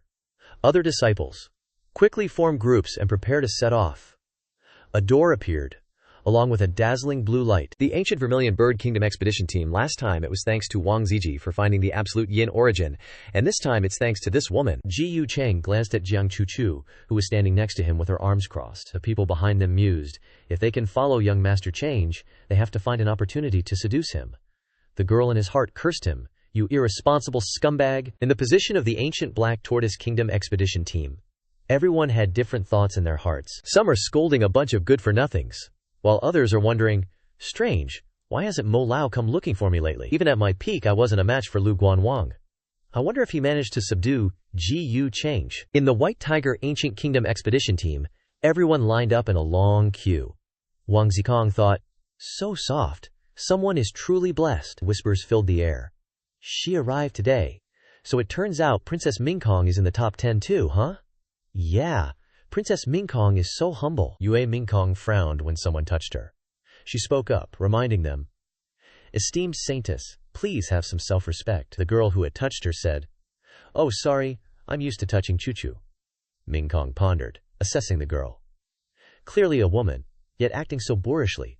How uncouth. Is this how the human race hall teaches? Meanwhile, in the Vermilion Bird Ancient Kingdom expedition team, the leader mused, Did that trash Ying Shuang sneak in here? Dan Yingyu glanced over and thought, No matter where Jiyu Chang's goes, he's always so dazzling. If my brother were even half as good as him, things wouldn't be this way. In the Azure Dragon Ancient Kingdom expedition team, Jiyu Xiansir was busily searching for something. Shaner, what's wrong? Are we two really that unreliable? The little girl pondered. If it weren't for Elder Lei insisting on effective training, I'd want to be in young Master Jiyu Change's group too. Xianer crossed her arms, silently sighed, and then encouraged herself. Forget it. Look at it from a different angle. Aren't there still two people here? A girl walked over and called out. Xianyer, let's go together, she asked. Are you the immortal royal daughter ranked in the top 10? The girl confirmed. Jiyu Chang stood opposite Elder Lei, respectfully greeting him. The elder spoke up, reminding him, Change, my young friend, there's something I need to ask of you. Cheng Xiaoyi is a disciple highly valued by my elders, and you two are getting so close. He immediately replied, Please rest assured, esteemed elders, Jiyu Mao has some affinity with them. If there's an opportunity, I'll take good care of both sides. Seeing this scene, Cheng Xiaoyi said, Brother, look how kind young Master Change is. He even cares about other people. Qing Feng, hearing this, replied, Little sister, don't overthink it. Young Master Change is only doing it because of Miss Xianer. Jiyu Xianhe, overhearing these words, said, I don't need him to care. Meddling busybody. A man's hand extended, shouting, She, take it to the sky. Whispers arose in the courtyard. Expedition team, True Immortal Academy. Look, we're about to reach those ancient kingdoms. As expected of the True Immortal Academy, sails were raised on the departing ships. The large ships sped through the vast space in the darkness of night. Quietly, in a room, Jiyu Chang stood with his back to Qing, listening to her say, Young Master, our destination is the Vermilion Bird Ancient Kingdom. Currently, many regions in the east of the Vermilion Bird Ancient Kingdom have been occupied. Land is running out, and countless cultivators have died. Qing moved closer to him. He said, Qing, during this time of cultivation, your cultivation level has also risen quickly. She replied, The True Immortal Academy is indeed a suitable place for cultivation. Also thanks to the elders for guiding me in the right direction. Jiyu Chang's hand rested on Qing's cheek, saying, Compared to when we first met, you've grown up a lot. Above her head flashed a flower symbol with the number 7,200. He continued, Your father in the lower realm, the distant Taishuan Holy Land, would surely be happy to know. She replied, It's all thanks to young master bringing me to the upper realm that Qingge has been able to broaden her horizons and grow this much. Without young master, Qingge would still be a frog in a well, let alone joining the True Immortal Academy. Jiyu Chang turned and walked away, laughing. That's right. What's the progress on the 7th Heaven Chi matter? Qing began to report. There are some clues, if I'm not mistaken. The siblings, Qing Feng and Qing Xiaoyi. One of them must be holding a piece of the Heaven Chi. Jiyu Chang placed his hand on the window frame, responding, Oh, so it's probably in the hands of that young man Qing Feng then, since the immortal demon physique doesn't need external assistance anyway. He pushed the window open. Qing asked, It's possible that the elder brother, Qing Xiaoyi, is not as simple as he seems. Would young master like me to? Before she could finish, Jiyu Chang interrupted. No need. His gaze looked into the distance, responding, I'll make him hand it over to me willingly. From behind a door, purple lights emanated around a girl cultivating, floating in the middle of a large room. She was enveloped in the purple light. The man's lips touched the woman's collarbone, while the woman was lost in a daze, drooling. Chuchu was trying to concentrate, sweat beading on her forehead. A shackled hand tightly gripped an iron chain, with many red and purple marks on her hand. Next was a scene of Change tucking hair behind Princess Mingkong's ear. She suddenly spat out fresh red blood, so nearly fainted, still enveloped by the power. While cultivating, she cursed, Damn it, ugh, Jiyu, Change you bastard. A slender, beautiful hand reached out to support her waist. Jiyu Change appeared, holding her, and scolded. You suffered a chi deviation while cultivating. Why are you cursing me? Hearing that, she widened her eyes, stunned, unable to say a word. After realizing what happened, Sokoso blushed in embarrassment and shouted, You! What are you doing? Jiyu Chang glanced at her, replying, I came to tell you, when we get to the Vermilion Bird Ancient Kingdom, help me find the location where the land of absolute yin is erupting. So Kiso, still in Jiyu Change's arms, her face flushed, said, "Why should I help you? I will definitely not help a villain do bad things, don't even dream about it," he responded. "From the day you didn't dare expose my identity, you've already been helping me do bad things. Moreover, don't forget that the human ancestor is gone, and only I can completely resolve this absolute yin calamity now. If you don't cooperate with me, think about the disaster of wanton slaughter. As a successor of the human ancestor hall, don't you feel guilty?" So Rosso slightly averted her eyes, thought for a moment, and cursed inwardly. This despicable guy? What tricks is he using, after all? But if he wants to prevent the absolute yin disaster, he must still have some good in his heart. Jiyu Change still held her, and asked, "So have you thought it over?" So propped her hands on his chest, replying, I know, but I have a condition." He looked at her gently, and so Kalso avoided Jiyu Change's gaze, and said, "Jiyu Change, can you treat me better in the future? A little better." Hearing that, Jiyu Change immediately threw her to the ground, showing no tenderness or mercy, saying, "Impossible." So Perso's eyes welled up with tears, and she angrily cursed, "Jiyu Change, did you have to be so heartless?" Not letting her say another word, he quickly placed his lips on her soft, slightly bloody lips. At the Vermilion Bird Ancient Kingdom's imperial city, black smoke billowed from all around. In the palace, the person on the throne sighed, and the rows of officials respectfully bowed below. Another person respectfully reported, "Your Majesty, the prodigies of the True Immortal Academy are also arriving soon. You don't need to worry too much, we are saved." Chu Wuji said, "That's just a trial for the True Immortal Academy. Their purpose is to train their disciples, and our life or death isn't really important to them." He put his hand on his forehead, and continued, "The Vermilion Bird Ancient Kingdom, passed down for hundreds of millions of years, will be destroyed in my hands," the officials reminded. "Your Majesty, be careful," Wuji continued. "Fortunately, Haoshare isn't here, so he doesn't have to die with this old man." A man ran in from outside the hall, shouting, Reporting to your Majesty. The third prince has returned." He asked in surprise, "What? Hyor has returned?" The three who had just returned were heading towards the main hall. Wang Xiao looked around and said, "Senior brother, is this your hometown? It's too weak. There isn't even a Supreme Realm cultivator." Chu Hao replied, "Wang Xiao, don't despise your mother for being ugly, or your home for being poor. A gentleman doesn't forget his roots. Today, the Vermilion Bird Ancient Kingdom is facing calamity, so the skills I've learned can finally be put to use." He said, Yes. Senior brother is right. I just can't imagine that such a remote place, with constantly declining fortune, could nurture a character like senior brother." Chu Hao looked into the distance and said, "I told you before coming, don't be too surprised. After all, my family isn't prominent. Back then, when the Vermilion Bird Ancient Kingdom was trapped in its own prison, my father was still able to provide me with a large amount of cultivation resources, which made me firm in my determination and have the courage to travel around." Chu Hao remembered the past, and Wuji was spreading his arms towards him. Wang Xiao laughed and said, "I've never heard senior brother mention this before."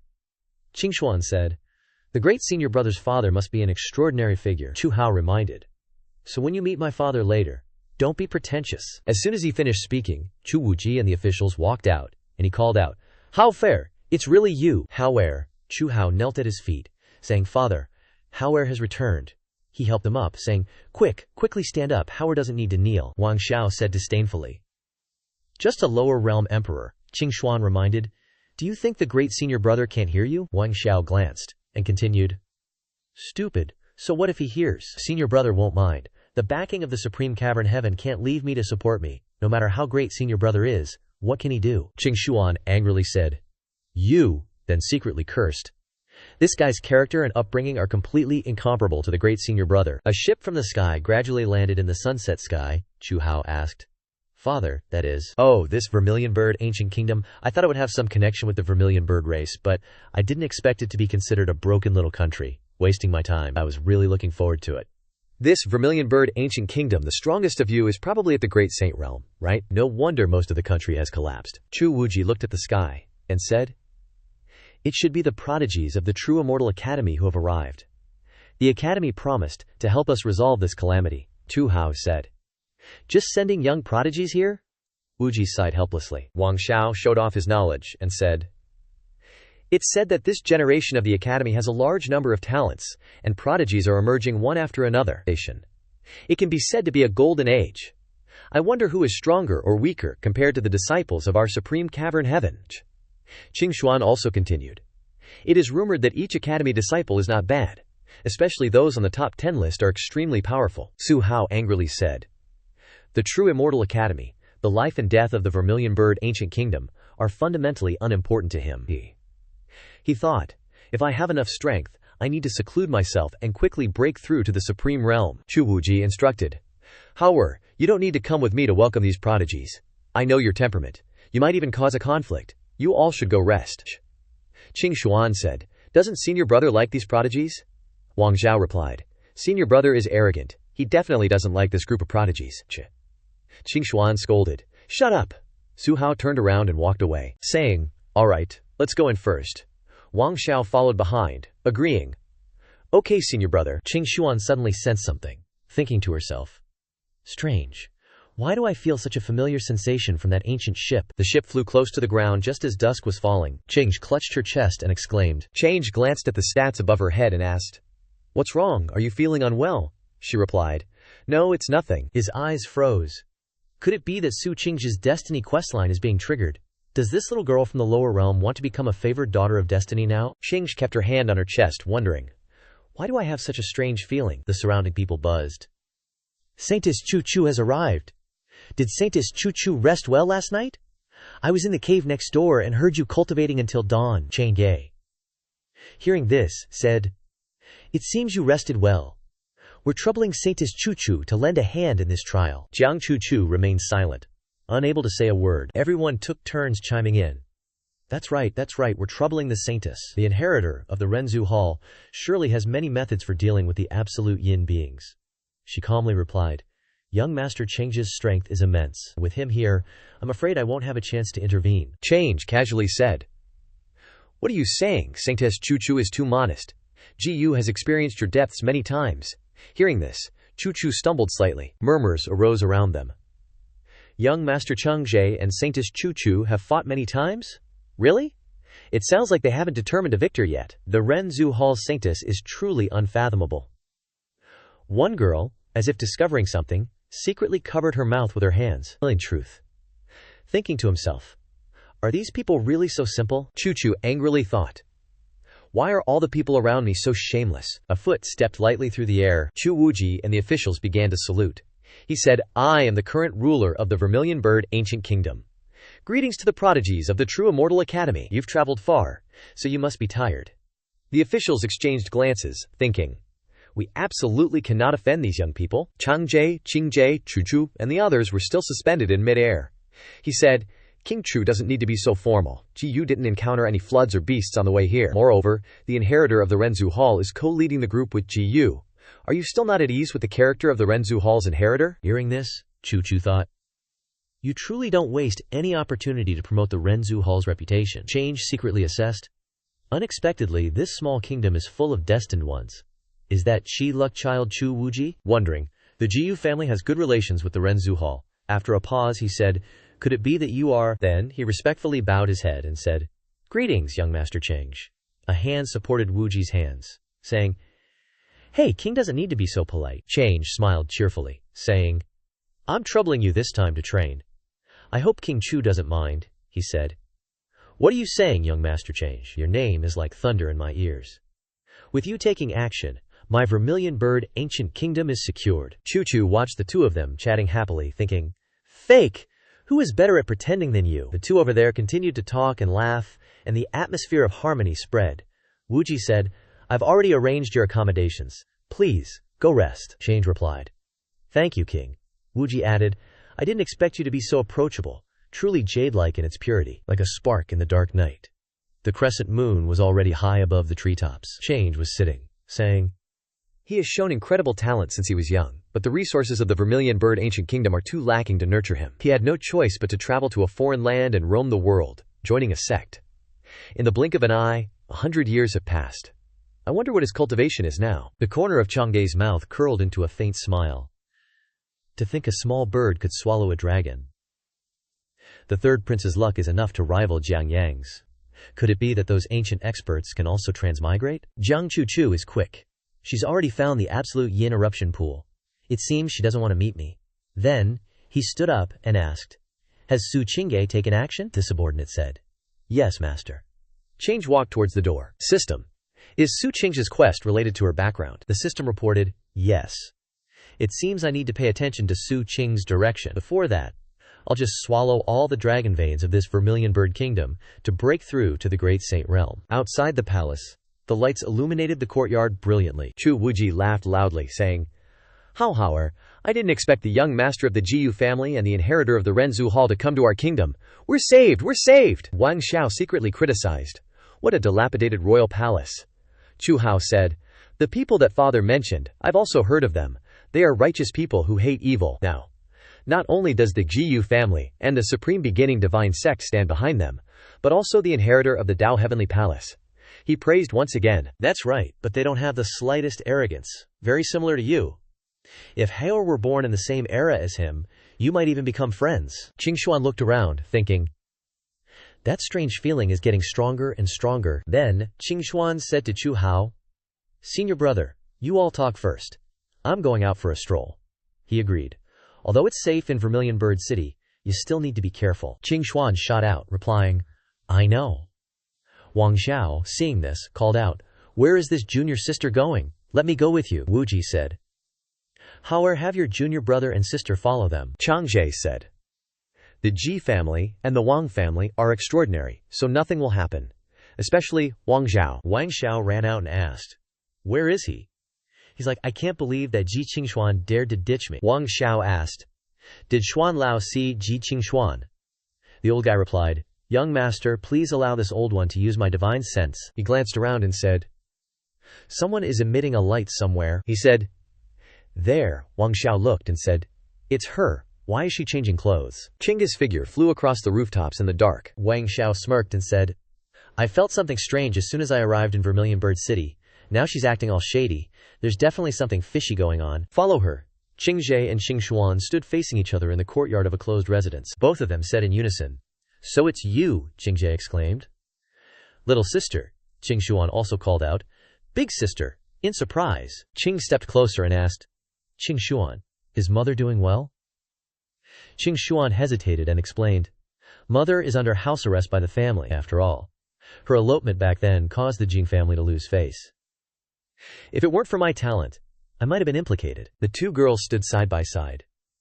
Qing held Qing Xuan's hand tightly and said, "Life hasn't been easy for you, huh? What about you, big sister? Why did you come to the upper realm?" Qing's eyes drooped, and she said, "It's a long story." The night sky was quiet.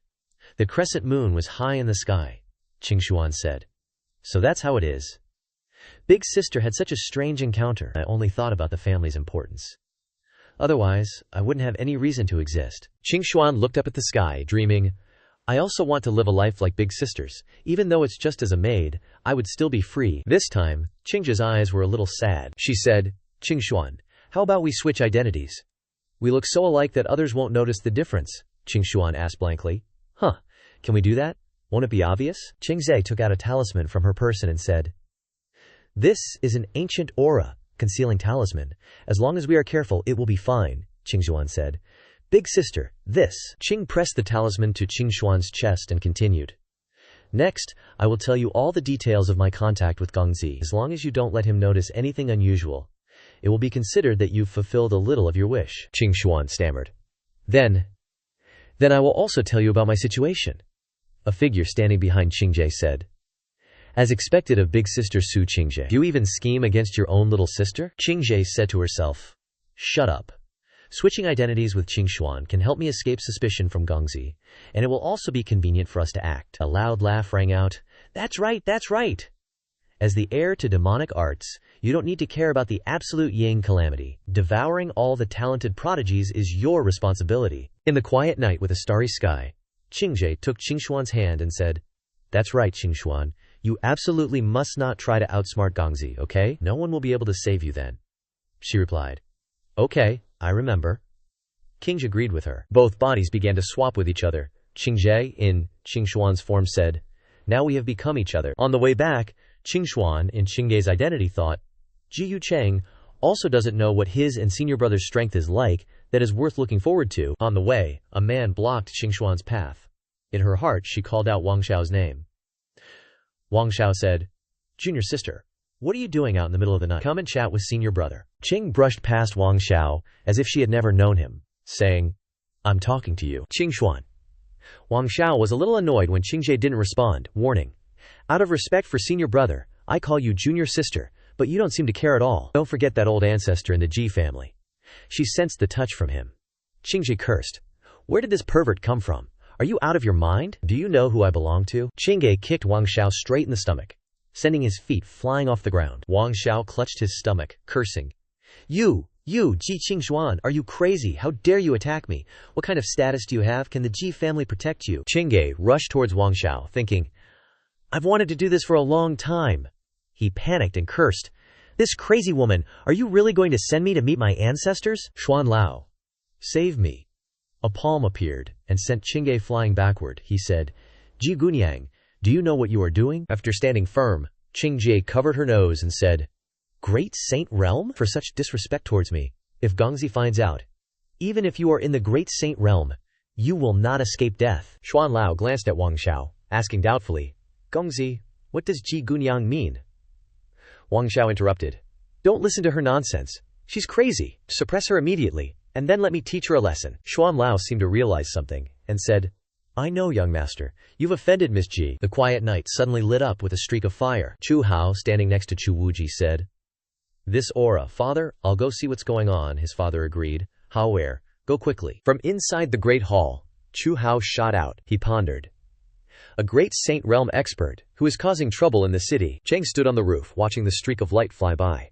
"Turns out there's a great saint among the third prince's people. Qing's aura is nearby too. Looks like Qing's mission is involved in this." Chang's eyes suddenly changed. If the child of destiny is in position, does that mean the villains should make their entrance? Ji Qingxuan, using Su Qinggei's identity, was knocked back by Xuan Lao. Ji Qingxuan frowned, tense. She thought to herself, "As expected of a great saint's technique, it's not something I can withstand." Xuan Lao created a surge of power from where Ji Qingxuan stood, but luckily, she nimbly dodged to the side. Wang Xiao, standing behind Xuan Lao, shouted, "Xuan Lao, no need to hold back. My Wang family will take responsibility for whatever happens." He held out a magic bottle that emitted a beam of offensive light. He then replied, "Understood, young master."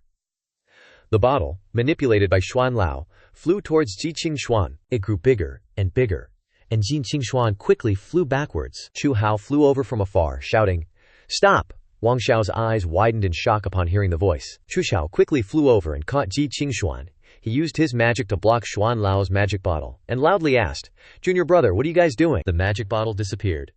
Wang Xiao exclaimed, "Senior brother! Finally, senior brother has arrived!" Today, junior sister Ji went crazy. She tried to kill me, so I had no choice but to ask Xuan Lao to step in. Chu Hao turned to Jing Qingxuan in surprise. "What nonsense are you talking about? Why would junior sister kill you? Junior sister, tell me, is that true?" Jing Qingxuan, looking exhausted and covered in sweat, replied calmly, "Who's your junior sister?" "I'm Su Qingjie, using Jing Qingxuan's identity." Su Qingjie lightly flew over from afar. Su Qingjie asked, puzzled, "Senior brother, what happened? I heard an explosion." Qingjie. Qingxuan, Chu Hao, Xuan Lao, and Wang Xiao looked at Su Qingjie in confusion. Wang Xiao gawked, astonished. "Huh? How could there be two Ji Qingxuans? What is this?" Xuan Lao was also skeptical. "Young master, this isn't right. Maybe we got the wrong person?" Su Qingjie landed, standing among the four of them. Su Qingjie glanced at Xuan Lao and Wang Xiao. Chu Hao asked, bewildered, "What on earth is going on here?" Ji Qingxuan and Su Qingjie were silent, unsure of what to say. Ji Yu Chang appeared, standing on the horizon, and spoke up, "Can someone tell me what's happening here?" His appearance brought with it spatial pressure that weighed down on everyone, he continued. Ignoring the demonic yin-yang devourer, and instead fighting here, Wang Xiao, drenched in cold sweat, muttered, "The pressure is immense. Who is this?" Xuan Lao was also stunned, replying, "If this old man's guess is correct, it must be the legendary young master Ji Yu Chang." Chu Hao stared at Ji Yu Chang with a blank face, thinking to himself, "He's Ji Yu Chang." Ji Qingxuan thought to herself in surprise, "He's the legendary leader of the righteous path, Ji Yu Chang, the young master my sister always mentions." Ji Yu Chang landed, standing next to Su Qingjie. He glanced at Su Qingjie, "What are you doing here? Are you all right?" Su Qingjie asked, blankly. "May I ask, Is young Master Chang talking to me? Do we know each other? Ji Chang looked at her seriously, a hint of confusion in his eyes. What's wrong? Why are you dressed like this? Ji Qingshuan slowly approached Ji Chang with crossed arms. Young master, you've finally arrived. He stared at her blankly, bewildered, with a head full of question marks. Series. Su Qingzhe calmly watched the two of them. Ji Qingshuan continued. Qingzhe has been bullied so badly. Ji Chang hesitated, quickly turning to look at Su Qing. She simply smiled happily, saying nothing. Ji Chang looked up at Su Qingge's stats, 7,205. Seeing this, she became very tense and confused. He curled his lips into a slight smile, realizing. So that's it, this is Qingge's mission, huh? A body swap drama. How interesting. Ji Chang moved away from Su Qing and said, My bad, I mistook you for someone else. Su Qing was stunned by his attitude. Ji Qingshuan looked sad and called out, Young master. Ji Chang excitedly pulled Ji Qingshuan into his arms, frowning as he asked, Qingge, what's wrong? Why are you so heavily injured? The system checked Ji Qingshuan's current state, detecting minor injuries. She wearily replied, Young master, I was just strolling through the Vermilion Bird Ancient Kingdom. Ji Qingshuan continued. And I was harassed by a pervert several times, and then he even called a great saint to attack me. Ji Chang glared at Xuan Lao and Wang Xiao, who both flinched and exclaimed. This, Ji Chang's expression, turned serious. He said in surprise, I can't believe someone dared to attack Guan's maidservant. Ji Qingshuan wearily said, Sorry, young master, for troubling you. Ji Chang immediately picked Jingshuan up, continuing, What happened? Your internal organs are all injured. Don't worry, I'll take care of everything. Suddenly being picked up, her face flushed with embarrassment. Ji Qingshuan's eyes widened as she looked up at Ji Chang, thinking to herself, So strong, so gentle. Big sister is so lucky. Ji Chang knelt down, gently placing Ji Qingshuan down to lean against the bridge railing. Be a good girl and rest here. I'll take care of these pests first. The other personality inside Su Qingge emerged, sneering. Your little sister isn't simple. I bet she's already planning to replace you by Ji Chang's side. Su Qing looked at them blankly. She cursed inwardly. Shut up! Ji Chang slightly closed his eyes and casually asked, So how do you two want to die? Su Qingge glanced at Wang Xiao and Xuan Lao, both of whom were stunned. Xuan Lao repeated his question in his mind. So how do you two want to die? Wang Xiao excitedly explained. Young Master Chang'ersh, this is all a misunderstanding. You can see this young lady looks just like my junior sister. I didn't do it on purpose. Please, be magnanimous. Ji Chang opened his eyes, glancing at him. Another clueless idiot. Or do you want me to? Ji Chang flashed behind Wang Xiao and Xuan Lao, his face darkening as he continued. Quote, Personally make a move. Both men widened their eyes in alarm, thinking, So fast! Wang Xiao was drenched in cold sweat, biting his lip in fear, thinking, I'm this old, and this is the first time someone's humiliated and threatened me like this. Just because the tiger doesn't roar doesn't mean it's a house cat. You think I'm... Wang Xiao hurriedly knelt down. Wang Xiao clutched his chest and looked up at Ji Chang, beginning to beg. Young Master Chang, please spare my life. I won't dare again. I'm willing to apologize and compensate your maid. Just treat me like a fart and let me go. Xuan Lao was shocked to see him begging like this. Ji Chang looked at Jingshuan and asked, Qingzhe, how do you want to handle him? Wang Xiao anxiously looked back, sweating profusely. Xuan Lao also nervously glanced over. Miss Ji Qingshuan. Ji Qingshuan forced a smile and replied, Qingge will follow young master's lead. The system displayed Ji Qingshuan's stats, 3,000.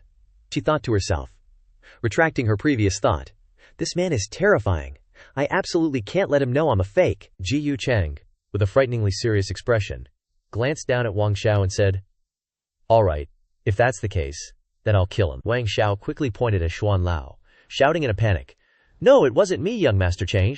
It was Xuan Lao who injured your maid. I didn't lay a hand on her, I swear. Ji Chang glanced at Xuan Lao and let out an "Oh?" He looked at him with a fearful expression and said to Wang Xiao, Young Master. Xuan Lao respectfully clasped his hands and said, Young Master Chang, this is all my fault. I'm willing to have both my arms crippled to atone for my sin to you and your maid. Ji Chang looked down at Xuan Lao's arms and calmly said, 2 arms of a great sacred realm expert. Ji Chang looked up with a sharp glint in his eyes and continued, Still not enough. Immediately after, Ji Chang unleashed a burst of crimson energy, sending Xuan Lao flying backwards. Chu Hao saw Xuan Lao being flung towards him, and he frowned, dodging to the side. Chu Hao thought to himself, he directly crippled a Bu Yuan expert. This Gu Change definitely isn't the benevolent person father described. Xuan Lao lay on the ground, heavily injured, coughing up blood. Consider it me begging you to show my young master some face. Ji Qingxuan's eyes widened in surprise as she looked at Xuan Lao, thinking to herself. Even a great sacred realm protector, Su Qingjie, simply remained silent, speechless. The other personality inside Su Qingjie looked at Ji Yucheng Zhao with excitement, saying, honestly, I really like his temperament. He feels more like a demonic art successor. Su Qingjie glanced at her and muttered, young master has never been an easy person to talk to, so outsiders can't see through him. The other personality inside Su Qingjie chuckled. You think you're one of us? I only see him show any humanity towards his fiancée. Su Qingjie softened her gaze, not knowing what to say. Wang Xiao slowly turned his head to look at Xuan Lao. Fear etched on his face. Xuan Lao. Gu Change looked at him again with crimson eyes. You have a decent Dao protector, but unfortunately. Hearing this, Wang Xiao's eyes widened even further in terror. He stared at Chu Hao, desperately hoping for help. Wang Xiao thought, that's right, there's still senior brother. Senior brother can protect me. Wang Xiao quickly stood up and ran towards Chu Hao, shouting as he ran, senior brother, save me! I don't want to die! Qi Qingxuan and Su Qingjie both looked at Wang Xiao in surprise. Wang Xiao hid behind Chu Hao, grabbing his sleeve. Wang Xiao forced a smile and said, senior brother, save me! My Wang family will definitely. Chu Hao frowned in annoyance at him. Junior brother. Chu Hao spoke in a conciliatory tone. I am the host of the Supreme Eastern Heaven, and also the third prince of the ancient Vermilion Bird Kingdom. I hope young Master Change will show some face and spare my junior brother this once. I will certainly have a gift of gratitude. Yu Change stood, with his hands clasped behind his back, looking at the two of them. He darkened his face and asked, are you saying you want to oppose me? At the same time he thought, waiting for you, son of destiny, so much better than others of your ilk. The system displayed Chu Hao's destiny value as a mysterious number. Chu Hao frowned with a serious expression, looking at Ji Yu Cheng, unable to speak. A crowd began to gather, drawn by the commotion. Someone spoke up. Look, isn't that the third prince and young Master Change? Why are they drawing swords and flexing their bows? Someone else said. That's right, what exactly happened? Chu Hao respectfully clasped his hands and said, young Master Chengje, you misunderstand. I don't want to oppose you, but as a senior brother, I can't stand by and watch. Wang Xiao Shidi's Dao protector has already paid the price, why not? Ji Yu Change interrupted him with a stern expression. Enough nonsense. I originally wanted to spare his life, but now I've changed my mind. I don't care what powerful backing you have. I'll only ask you one question. Ji Yu Change looked at him with a serious gaze and asked, today, does your third prince self insist on protecting him? Wang Xiao's face suddenly turned pale with fear as he looked at Chu Hao, stuttering. Senior brother, you can't abandon me. My Wang family definitely won't let you suffer. Chu Hao glanced at him, thinking, with my cultivation, I'm not afraid of Ji Yu Chain himself. But although the everlasting Ji Yu family behind him is fearsome, they wouldn't stoop to this level for such a trivial matter. Su Hao clenched his hand slightly, pondering, though the Tui prince can't compare to the Ji Yu family, if something happens to Prince Tui here, my Vermilion Bird Ancient Kingdom will be implicated. Su Hao clasped his hands again, saying, young Master Change, this is just a misunderstanding. Why force others? Besides, junior brother is willing to compensate the young lady. In my opinion, Ji Yu Chang's hand started to glow with power.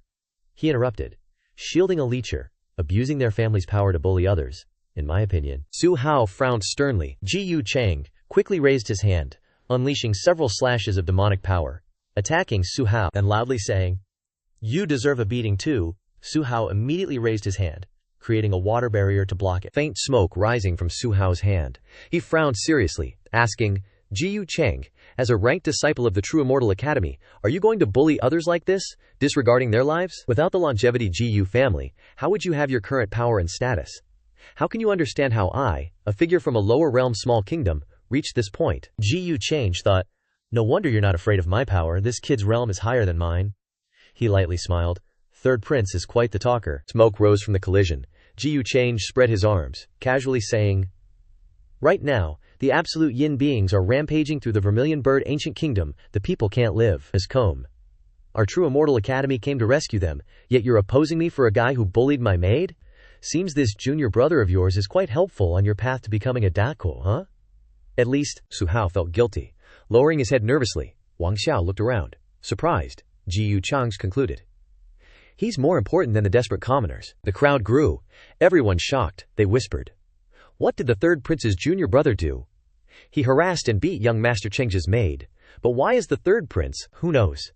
Su Hao quickly said, Ji Yu Cheng, you're speaking slander. Where's your righteous gentlemanliness? How does this benefit you? Ji Yu Cheng smiled, eyes closed.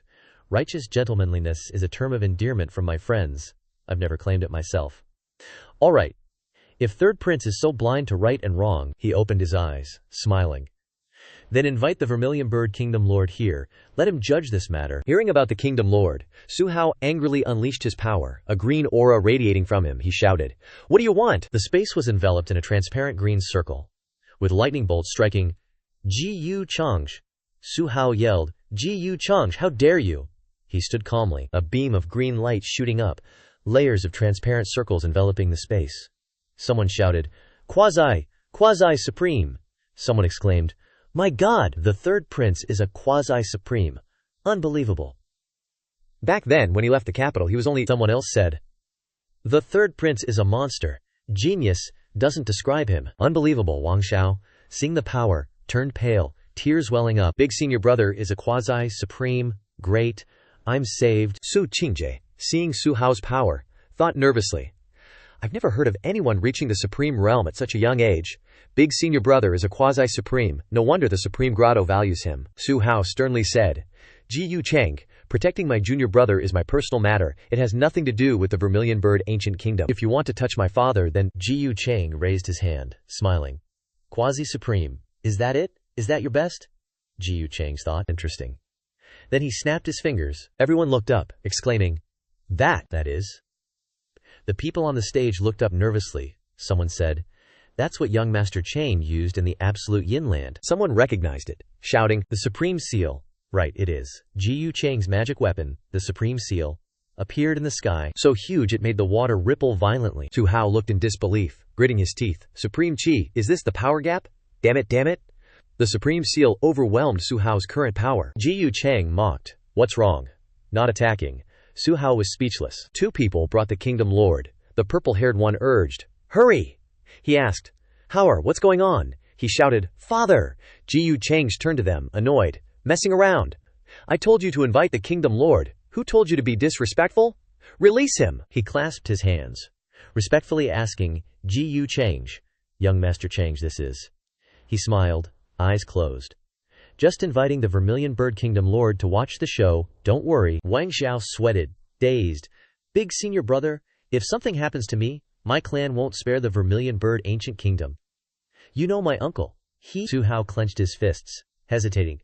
Junior brother, I'm out of options. Wang Xiao reached out to grab Chu Hao, his face pale as he yelled, Senior brother, don't abandon me. Chu Hao quickly jumped to the national ruler's side. Standing before him, Chu Hao glanced at Ji Yu Cheng and said, This matter has nothing to do with the Zhuge kingdom. The national ruler happily called out, Hao-er. Ji Yu Cheng glanced back at Chu Hao and chuckled. Only the adaptable are heroes.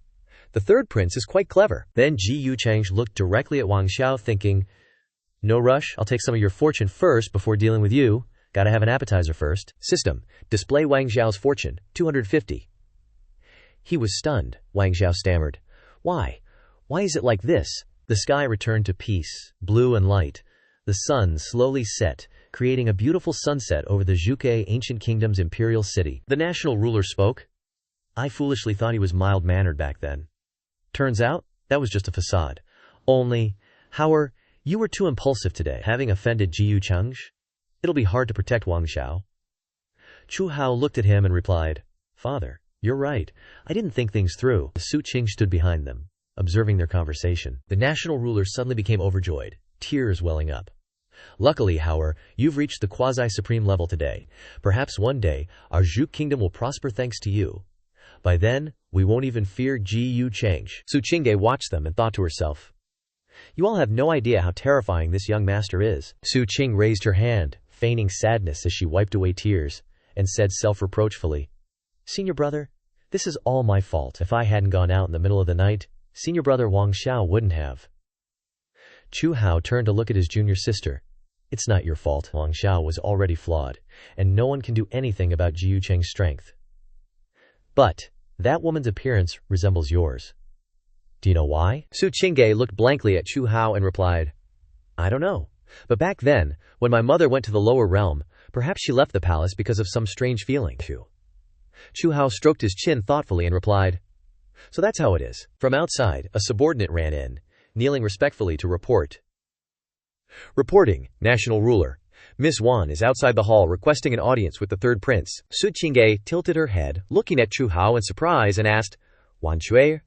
The national ruler patted his shoulder and said with a smile, Go catch up with her." Tang Wan stood outside the hall, waiting. Tang Wan thought to herself, Chu Hao gauge. Tang Wan smiled as she looked into the hall. The system announced, "Son of Destiny Chu Hao receives expectation. Fortune greatly increased." Gu Change muttered thoughtfully.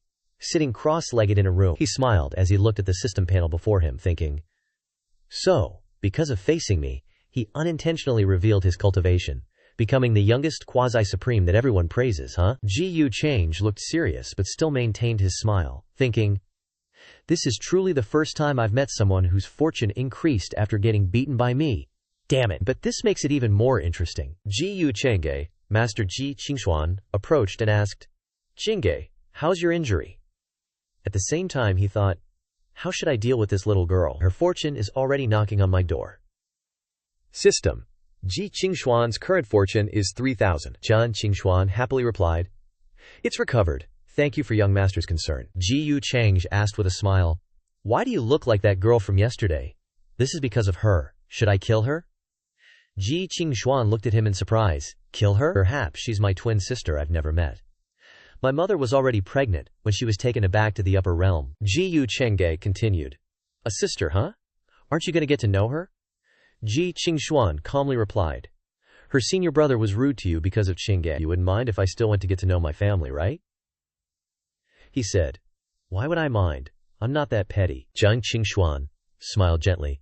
Young master, you're so kind. Ji Yu Chengge raised his hand, creating magic to surround Qingshuan and pulling her back, startling her. He reached out to support Ji Qingshuan.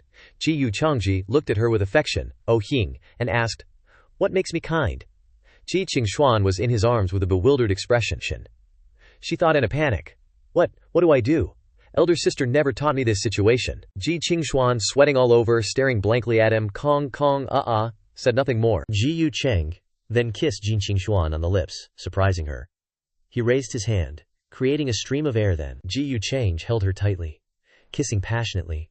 Ji Yu Cheng's power was slowly pulling the door closed. The door slammed shut. The system panel showed 520. Meeting Tang Wan again, Chu Hao couldn't hide his happiness. He called out, Wan Yer. Seeing Chu Hao, Tang Wan was also very happy. Hao Geje? The two were overjoyed. After many years of separation, Chu Hao immediately asked, It's been hundreds of years. Has Wan Yer Mei lived well? Tang Wan softly replied, Hao Gage. Everything is fine with Wan Yer, but you must have had a hard time these past few years?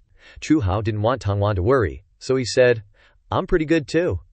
Being with the senior and junior brothers of the Taishan Cave Heaven isn't bad.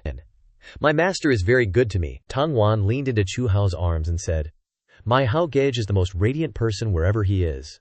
Chu Hao called her name, Wan Shared. Perhaps hearing those words from Tang Wan, Chu Hao felt very warm. Suddenly, Chu Hao looked dejected and said, What's the use of being radiant? Strength is everything. Discount. After resolving this matter, I must seclude myself and strive to break through to the supreme level. At that time, no one will be able to bully the Zhuge ancient kingdom or bully father anymore. Hearing Chu Hao's heart, she understood what he was thinking now. It seemed that yesterday's confrontation with Jiu Changge had greatly impacted Chu Hao. Tang Wan's eyes were filled with emotion, but she still tried to comfort Chu Hao. Chu Hao Gage, I believe in you. So as not to make Chu Hao discouraged, Tang Wan smiled again and said to him, Now Chu Hao Gage is a quasi-supreme. Super experts will notice you wherever you go, and my grandpa won't object to us anymore. Chu Hao looked at Tang Wan, although sad. He promised that, Wang Shuer, your family's background isn't something that the Zhuge ancient kingdom can discuss. Wait for me a little longer. Wait until I take power in the Taishan Cave Heaven. I'll get you a place you'll love. Tang Wan quickly said, Xiao Ji, you know I've never cared about that stuff.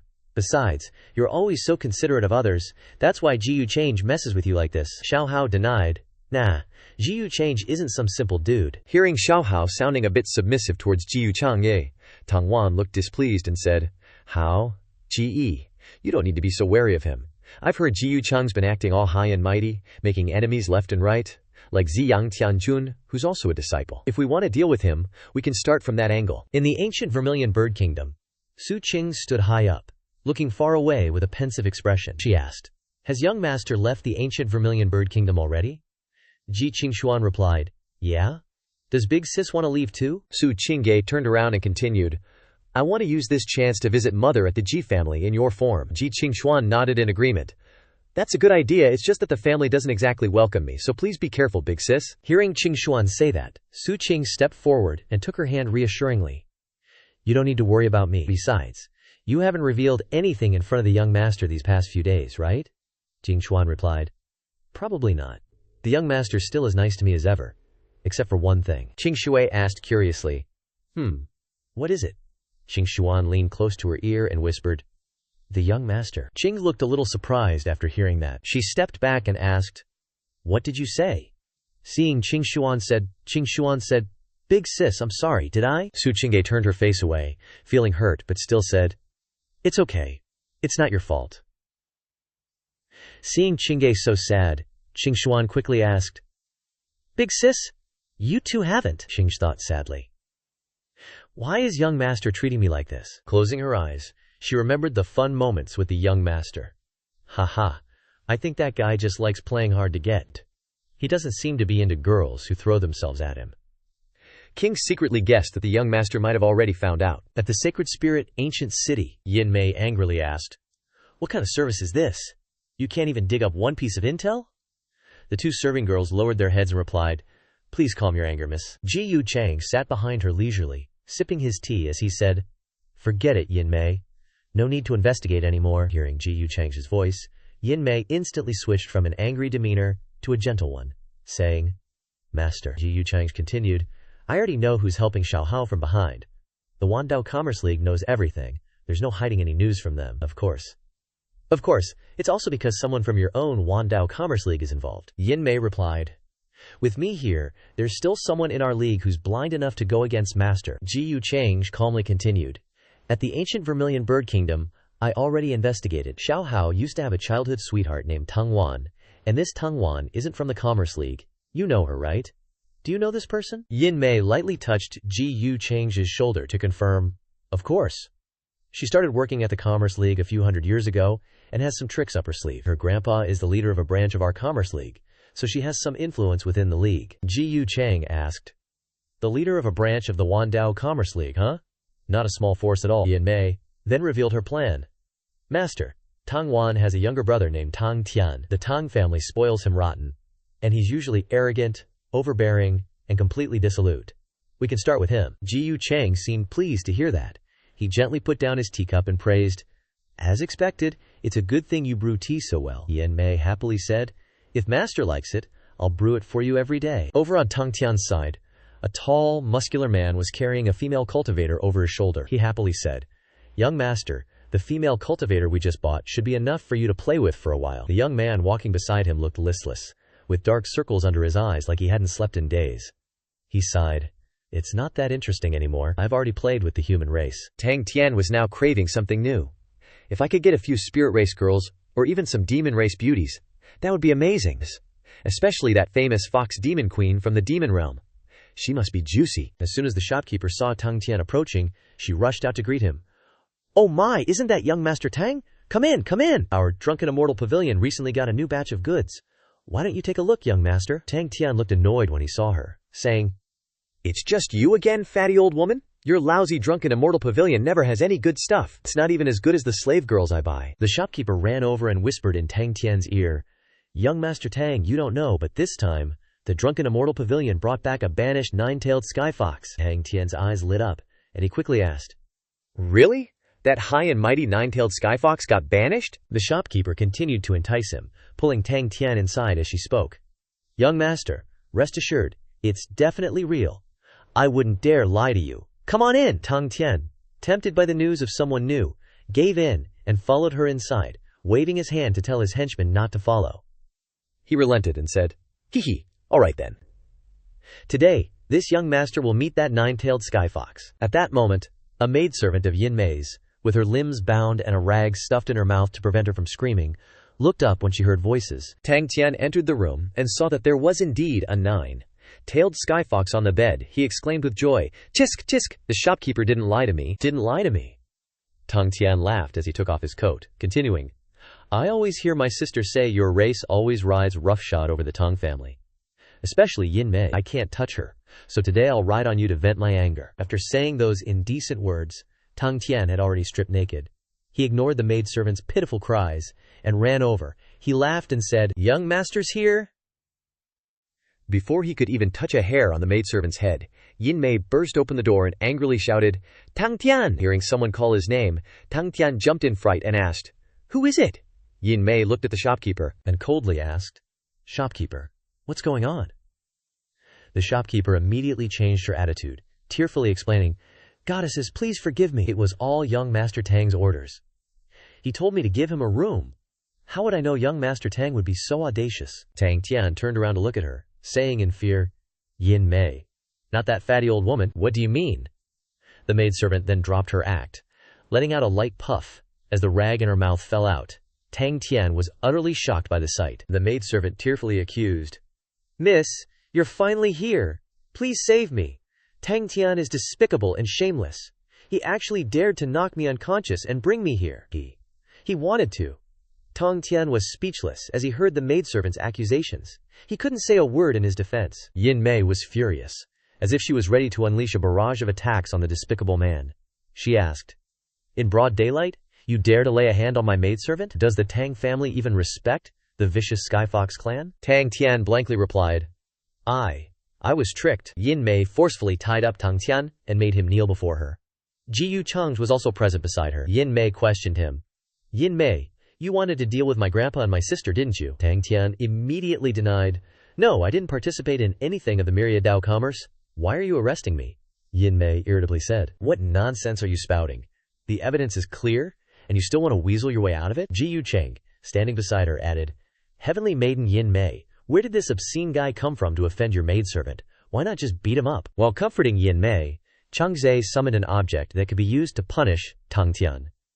"Heavenly Maiden, calm your anger. I have something that will surely help this brainless pervert understand what happened." Yin Mei satisfied. "If that's the case, then I'll borrow this item from you, young master." At this moment, tears streamed down Tang Tian's face as he desperately proclaimed his innocence. "I didn't offend anyone!" he cursed. "You sons of bitches! You're framing me with false accusations," Tang Tian warned Yin Mei. "If you dare kill me, my Tang family, my grandfather, will definitely not let you off." As soon as he finished speaking, a large golden pair of scissors flew straight toward Tang Tian, who was kneeling for forgiveness. Seeing the scissors, his face turned deathly pale, and he didn't dare to shout anymore. Ji Yu Cheng ordered, "Take him away for execution. If young Master Tang comes to his senses and is willing to reveal the truth, remember to record it with an image stone." Tang Tian cursed him terribly upon hearing the judgment. "Even if you kill me, you're still sinister." After uttering one sentence, he fearfully said, I'll confess. It was I who was audacious enough to take advantage of being drunk to abduct Yin Mei's maidservant, and wanted to do beastly things. I was caught on the spot by the Heavenly Maiden. Why?" After confessing his crimes, Tang Tian still cried out in protest, "Grandpa, sister, save me, wahua, they're too despicable." After speaking, he was dragged away for punishment. Only Ji Yu Cheng and Yin Mei remained in the room. Cheng spoke up. "You didn't go to the academy, is that the real reason?" Yin Mei replied. "Yin Mei's strength is unlikely to increase much further. Instead of going to the academy, it's better to help master with other tasks." Hearing her words, Ji Yu Cheng didn't dwell on the matter. "All right. Have his tracks been completely erased?" Yin Mei confirmed. "Yes, it's just that although Tang Tian is dull-witted, his sister, Tang Wan, is not that simple. I'm afraid she won't believe it." Cheng smiled cunningly. "Ha. Whether she believes it or not doesn't matter. You don't need to rack your brains when dealing with prey." Then Ji Yu Cheng gently took Yin Mei's hand and said, "All right," he continued. "Before the fish takes the bait, let's go for a stroll." Yin Mei was a little shy due to this sudden action, but she didn't refuse. Happily smiling and agreeing. Okay. At the Tang family, Tang Wan was absorbed in painting a picture that contained power. As she painted, she said, "Brother Chu Hao, I hope you break through to Supreme soon, so that even if Ji Yu Cheng has Supreme artifacts, he won't be able to do anything to you." Besides painting. Just as she paused, Wisps of black smoke flew out from the painting. The ink strokes that Tang Wan painted all transformed into countless beasts. Tang Wan looked at them, sighed sadly, and said, "My painting Dao power can barely match the saint realm. Wanting to help brother Chu Hao is still far off." Suddenly, a maidservant ran over. Bursting open the door, she anxiously said, Miss, something's wrong." Tang Wan calmly asked, "I've always taught you that you shouldn't panic when something happens.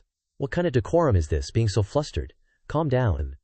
The maidservant still couldn't keep her composure, hastily reporting, "Miss Condast, the young master got drunk in the sacred spirit ancient city, and forcibly did something immoral with the heavenly maiden Mei Safai's maidservant. He's been arrested by heavenly maiden Yin Mei." Hearing the news, Tang Wan furiously stood up, slamming her hand on the table and yelling, "What? That idiot Tang Tian? He dares to touch even the nine-tailed fox clan." Regaining her composure, Tang Wan pondered, "That's not right. Even if Tang Tian is foolish, he knows that our Tang family and the nine-tailed fox clan in the myriad Dao commerce restrain each other. How could he easily allow others to exploit his weaknesses? There must be something hidden." The maidservant continued, "Miss, heavenly maiden Yin Mei released a shadow stone, and the young master confessed to his actions. The whole city knows about it. The old master is furious and said he won't care about him anymore." Tang Wan softly said, "Of course Grandpa won't help with something that damages the family reputation like this. It seems I can only go redeem you myself." The maidservant worriedly asked, "Miss, you and heavenly maiden Yin Mei have always had conflicts. Won't it be dangerous for you to go like this?" Tang Wan confidently replied, "Yeah, her cultivation isn't much weaker than mine. She can't do anything to me. If you're worried about an ambush, then bring more masters from the Hearing Jade Manor under my command." Although she said that, the person who made Tang Wan feel most at ease and safe was only Chu Hao. A melancholy look appeared in her eyes as she thought, "It would be best to call brother Chu Hao for this matter, but he should be resisting the absolute yin calamity in Zhaoxi ancient city right now." Sure enough, just as Tang Wan had guessed, Chu Hao was currently wholeheartedly refining the absolute yin calamity. Several people were standing there watching him cultivate. One person spoke up in praise, as expected of a quasi-supreme, to actually have such suppressing power. Jiang Chuchu was also present. Seeing Chu Hao training so hard, she secretly thought, "He's the third prince who caused a conflict with Jiyu Changje. Poor Chu Hao." With one hand raised high, swirling currents of black energy surrounded him.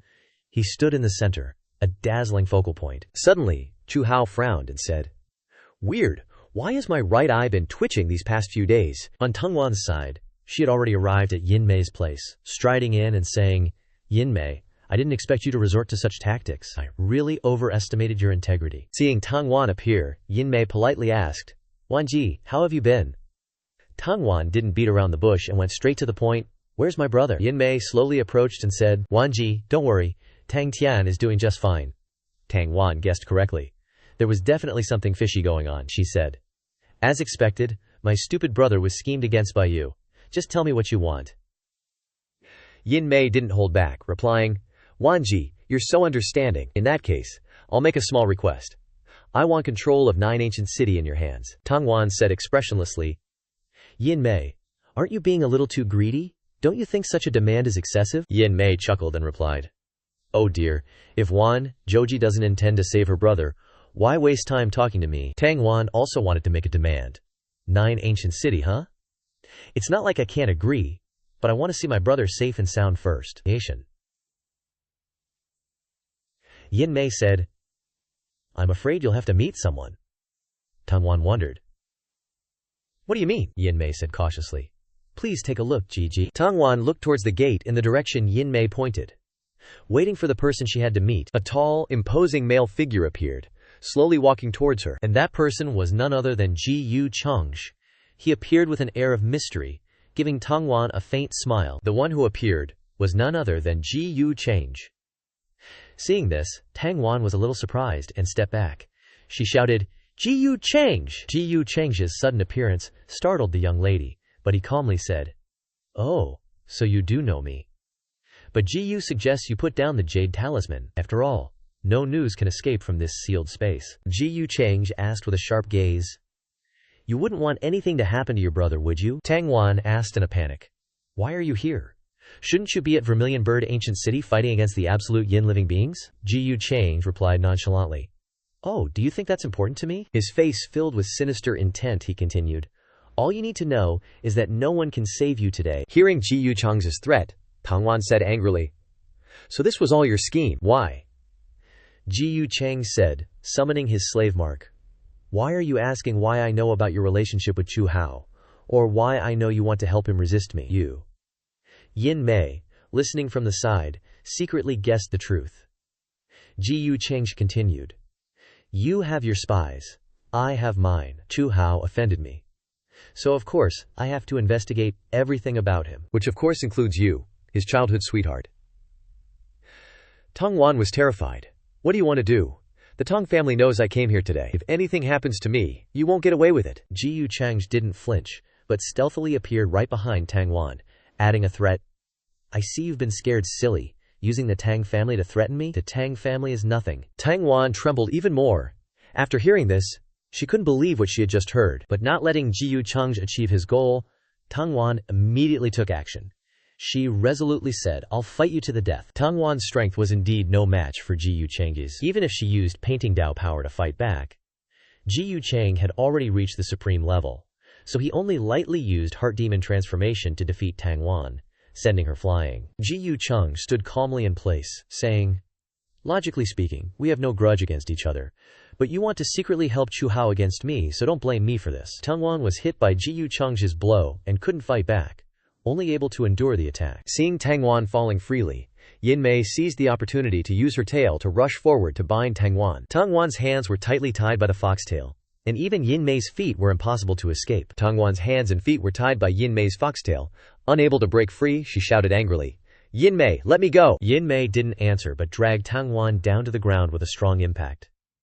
Tang Wan screamed in pain from the strong collision, and blood splattered. Ji Yu Chang stepped forward and said, all right. Relax your mind so I can plant the slave mark, and then I'll release the Jungian family's good brother. Tang Wan, despite being beaten black and blue without any pity, still retorted strongly. Screw you! In your dreams, I'd rather die than let you control me. Do you think I care about Tang Tian that much?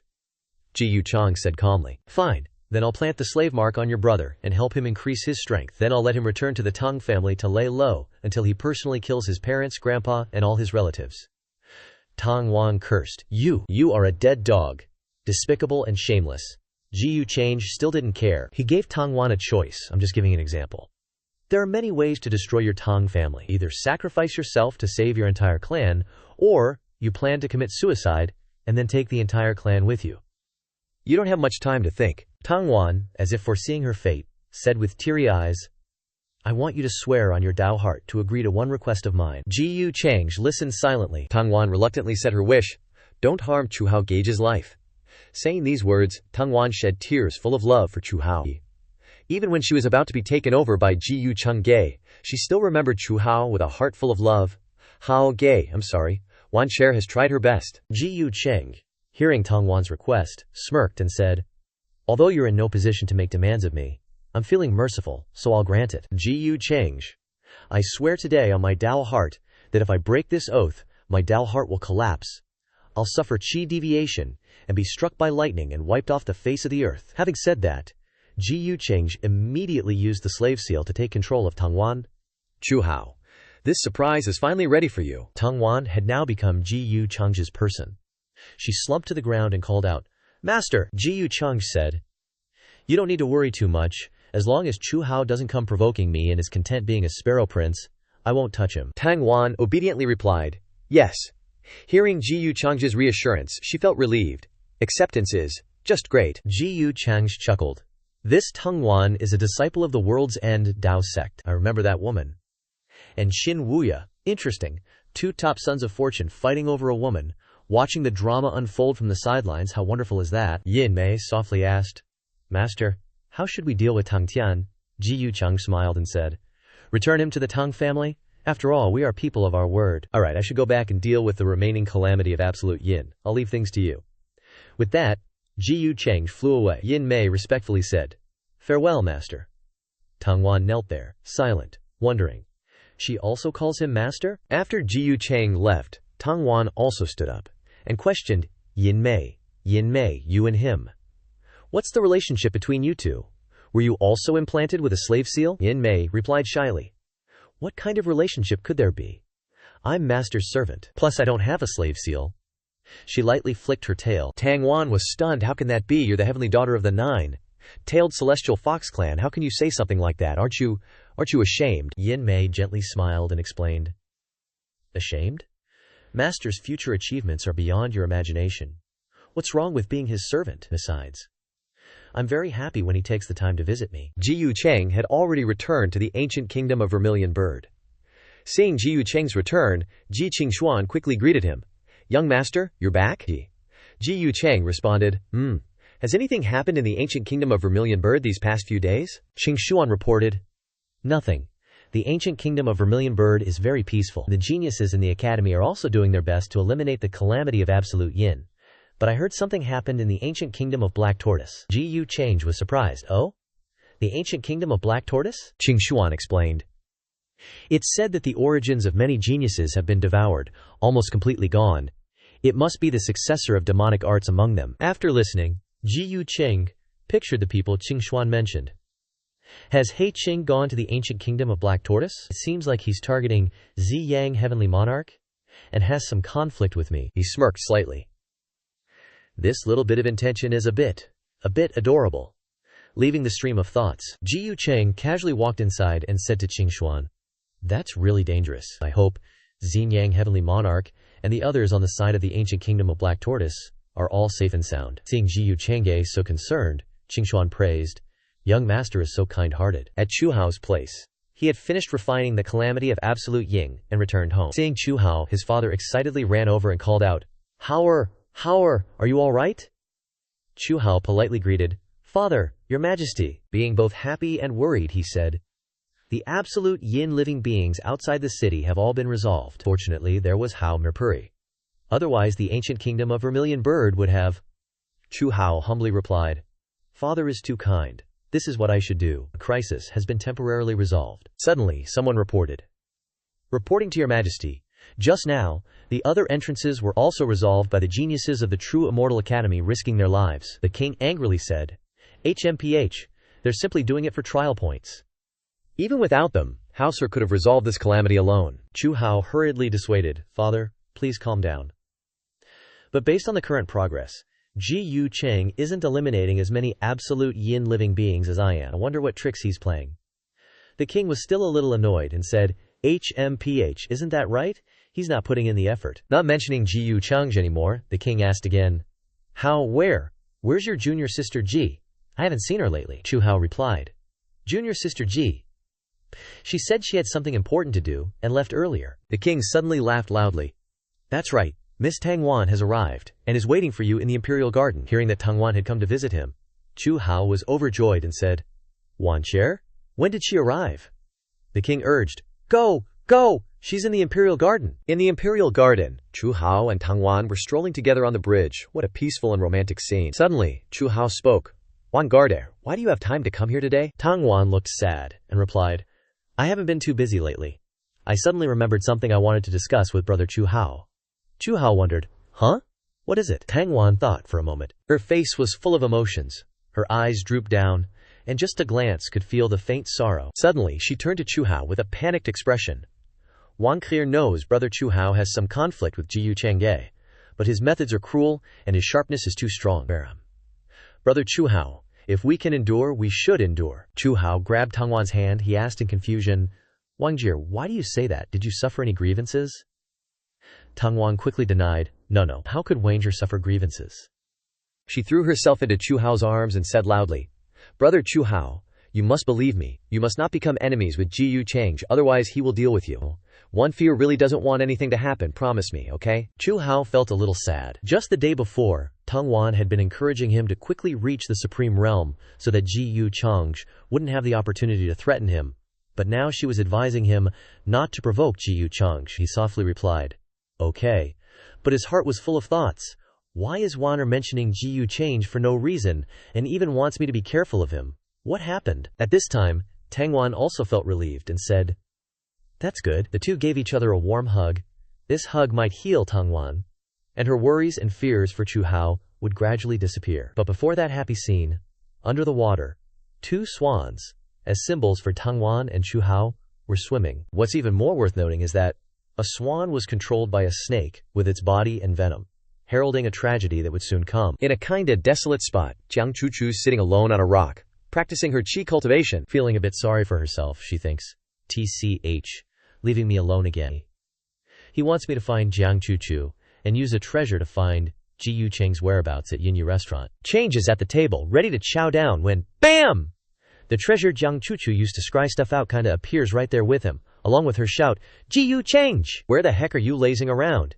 You want me to find the absolute yin source for you, but you're nowhere to be seen. I'm not your minion, you haven't lifted a finger. How can I accept this? Change just chuckles at the rant, thinking, just like a little housewife complaining, I thought she didn't even want to see me. Meanwhile, Jiang Chuchu's fuming, thinking, I want to see how you explain this one. Change chimes in, hard work for you, Chuchu. Stay safe out there on your own. Jiang Chuchu deflates a little. He's probably busy with something important. Oh well, finding it myself isn't a big deal. On a bustling street, Tungwan walks alone, quietly. Behind her, Chu Hao's tailing her in the shadows. He furrows his brow, thinking, Wander's acting weird today, like she's got some unspeakable sorrow. I gotta find out what's up. Seeing Tungwan go into a strange restaurant, Chu Hao's both surprised and curious. Yunyi restaurant. What's Wangger doing here? Tungwan opens the door and steps inside. Change has been waiting for her, asking, You're here. You're way later than we agreed. I'm about to start eating without you. Tungwan stammers. Forgive me, master. Change says. Forget it. No need to force yourself. Change fills a cup, casually saying, Sit down and have a couple of drinks with me. Meanwhile, in a building across the street, Chu Hao's been sitting there for ages, hearing every word. Tungwan replies, Yes. Chu Hao's face scrunches up. Ji Yu change? Why is Wan Xie meeting him? Is she trying to get close to him? Don't tell me the family is forcing her to butter up Ji Yu change. Change's voice cuts through his thoughts. Don't worry. I always keep my word. As long as Chu Hao doesn't mess with me, I won't bother him. Main one. Anyway, crushing him is as easy as stepping on an ant. Tungwan replies cautiously. Really? Truly? Chu Hao grits his teeth. His face shows how much he dislikes the conversation. Casually crush me. Where does Ji Yu change get the confidence? That, he sighs, the Chengsheng Ji Yu family, with power that reaches the heavens. Looks like Wang Shi is being pressured by her family too, forcing her into this. What true immortal talent? He's just bullying the weak with family power. Tungwan quickly says, I already told Chu Hao Gage to let go of his grudges against you. He's got a big heart, he won't hold a grudge. Change quickly jumps in. Funny you would mention what he feels. And I didn't ask you to meet for that. Wanter nervously asks. Then, what do you need me for? Change grins wickedly.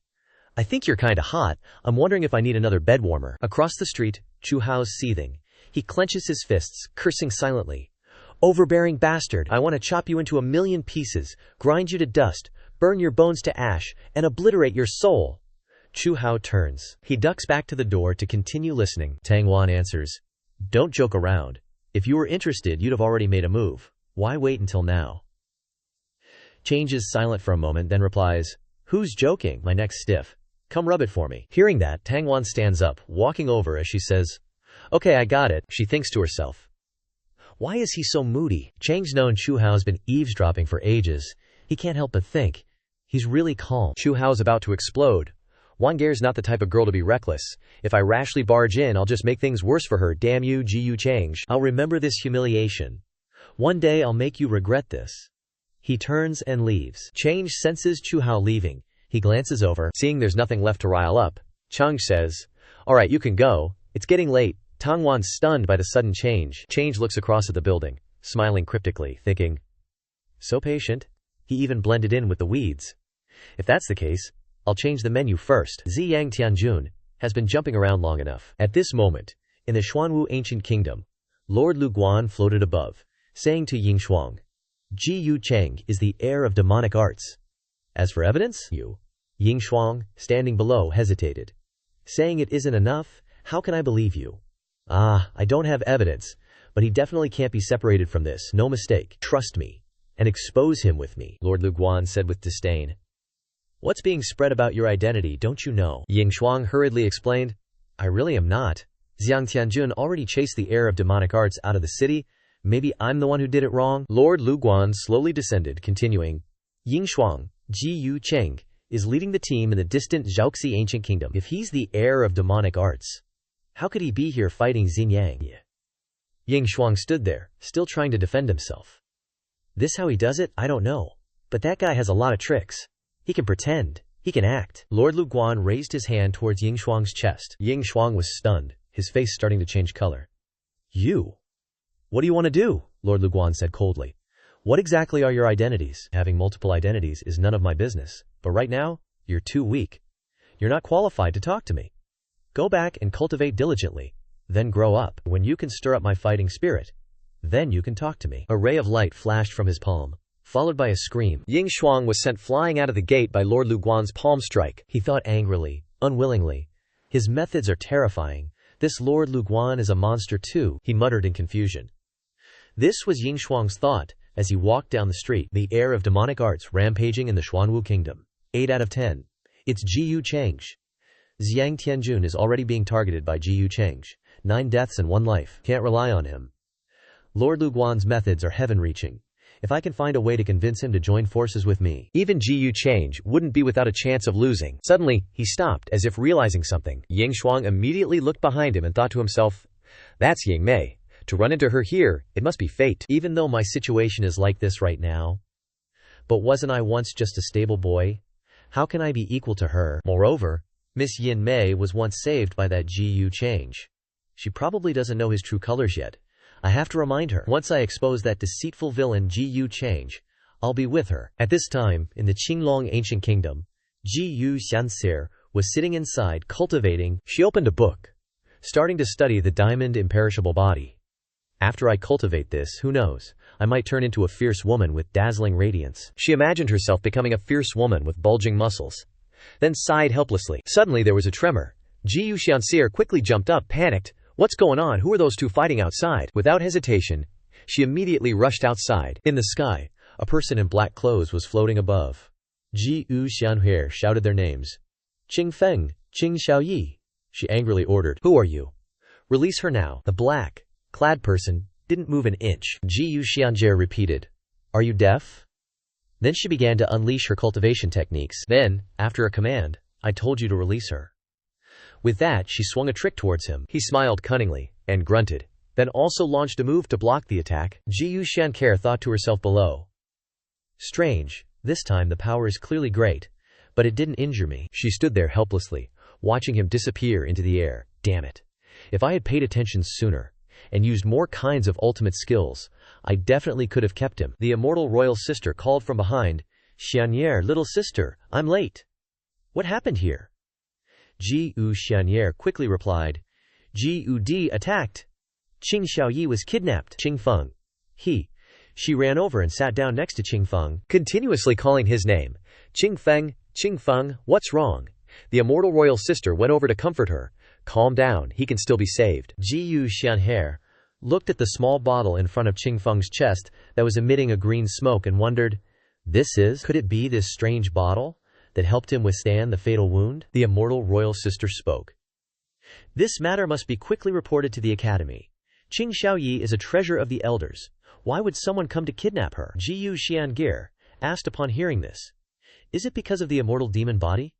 The immortal royal sister also replied doubtfully, probably. Jiyu Xianxie took out a wooden token, and then said, it was my carelessness. I'll tell Jiyu Changge about this. Maybe he has some ideas. He solemnly promised the elders that he would take good care of the two siblings. Now that something had happened, it was very likely done by his enemies. Qing Feng, lying nearby, vaguely called out a name. Xiaoyi. After Jiyu Xianxie finished casting a spell and contacted Chengshi, he asked, what's up? Seeing his expression, she happily replied, Jiyu Changge. Then Changge heard a barrage from her. It's bad. Qing Feng was attacked, his life is uncertain, and Qing Xiaoyi was kidnapped. Changge retorted. How can you be so useless? You couldn't even watch over 2 people. Jiyu Xian yelled, shut up! You don't know how strong that attacker was. Cruel methods, a hateful face, and at least a great saint realm cultivation. Changge calmly replied, you really don't make things easy for anyone, only cause more trouble. Wait, I'll be there soon. Behind him, Qing Xiaoyi was lying motionless. Changge thought helplessly. Damn girl, you haven't even seen me, and you're already talking about a hateful face. On the other side, Qing Feng just woke up from a nightmare, constantly yelling, release my sister! Then he gasped for breath. Jiyu Xianxie and 2 elders were present. Elder Lei said, good kid, you're awake, Qing Feng anxiously asked. Master, my sister, she. He rushed forward and knelt before the 2 elders, pleading, Master, please save Xiaoyi. Elder Lei reassured him. Qingfeng, don't panic, tell us what happened, Qingfeng recounted. That night, my sister and I were cultivating in the courtyard, when a man in a black robe suddenly barged in. He knew my sister had the immortal devil physique. I wanted to protect my sister, but I couldn't withstand even one of his casual palm strikes. And then, Elder Lei said, as expected, he came for the immortal devil physique. The Zhengxian Academy elder added, could it be related to the inheritor of the devil arts? Elder Lei took out a small bottle. He handed it to Qingfeng and asked, is this the heaven measuring vase of yours? I didn't expect you to have such a treasure. If it weren't for this extraordinary object, you would have lost your spirit long ago. Qingfeng hesitated. Master, I'm sorry, I didn't mean to hide it, Elder Lei quickly interrupted him. It's all right. You might not know, this heaven measuring 7 artifacts is a combination of offense and defense. It can absorb the aura of the opponent's moves and techniques, so at this moment, to recreate the attacker of Xiaoyi, you need to release the aura of that man in the black robe from that night. Qingfeng immediately replied resolutely. Okay, I'll do it right away. Then, Qingfeng began to perform his cultivation technique, and a stream of purple smoke began to emanate. Elder Lei exclaimed, overbearing, arrogant, such a strong force of law. This aura is very familiar, the Zhengxian Academy elder said in disbelief. How could it be him? Elder Lei confirmed. But this aura cannot be faked. Qingfeng, standing aside anxiously, asked, Master, who exactly kidnapped Xiaoyi? The immortal phoenix maiden guessed. This is the primordial purple qi, Jiyu Xian Huer, angrily shouted. Zhang, Heavenly Lord, I knew that guy was no good. The immortal phoenix maiden wondered, but why would he kidnap Xiaoyi? Could it be that he's really colluding with the inheritor of the devil arts? At this moment, Qingfeng bowed his head and pleaded, Master, I beg you, you must save Xiaoyi. The Zhengxian Academy elder raised his hand to signal, Kid, get up. This matter may not be as simple as you think. After all, Ziyang Heavenly Lord is from the Zifu Holy Land. This matter needs more discussion. Qingfeng was now like a man in despair. He cried helplessly, Zifu Holy Land. Could it be that Xiaoyi will Suddenly, he raised his head, his eyes filled with hope, as he looked at Jiyu Xianer and said, That's right, Senior Sister Xianer, I beg you, please save my sister. Faced with the request, she didn't know what to do, and replied, I will try my best to help you. But before she could finish her sentence, Qingfeng hastily interrupted. Young Master Change, I know young Master Change dotes on you very much. As long as you open your mouth, he will definitely help. His strength is heaven-defying, and he is the heir of the Jiyu family. Even if it's Zifu Holy Land, he can definitely. Hearing this, Jiyu Xianher quickly denied. Where does that guy dote on me? Qingfeng continued. Before, when Ziyang Heavenly Lord wanted to harass you, he was beaten up like that by young Master Cheng. Jiyu Xianhuer quickly shouted, Don't say any more, don't say such things in the future either. As soon as she finished speaking, Change suddenly appeared behind her, asking, What's not allowed to be said? Jiyu Xianfrere was startled, stammering, Brother, how did you get here so fast? The 2 elders called out, Young friend Cheng.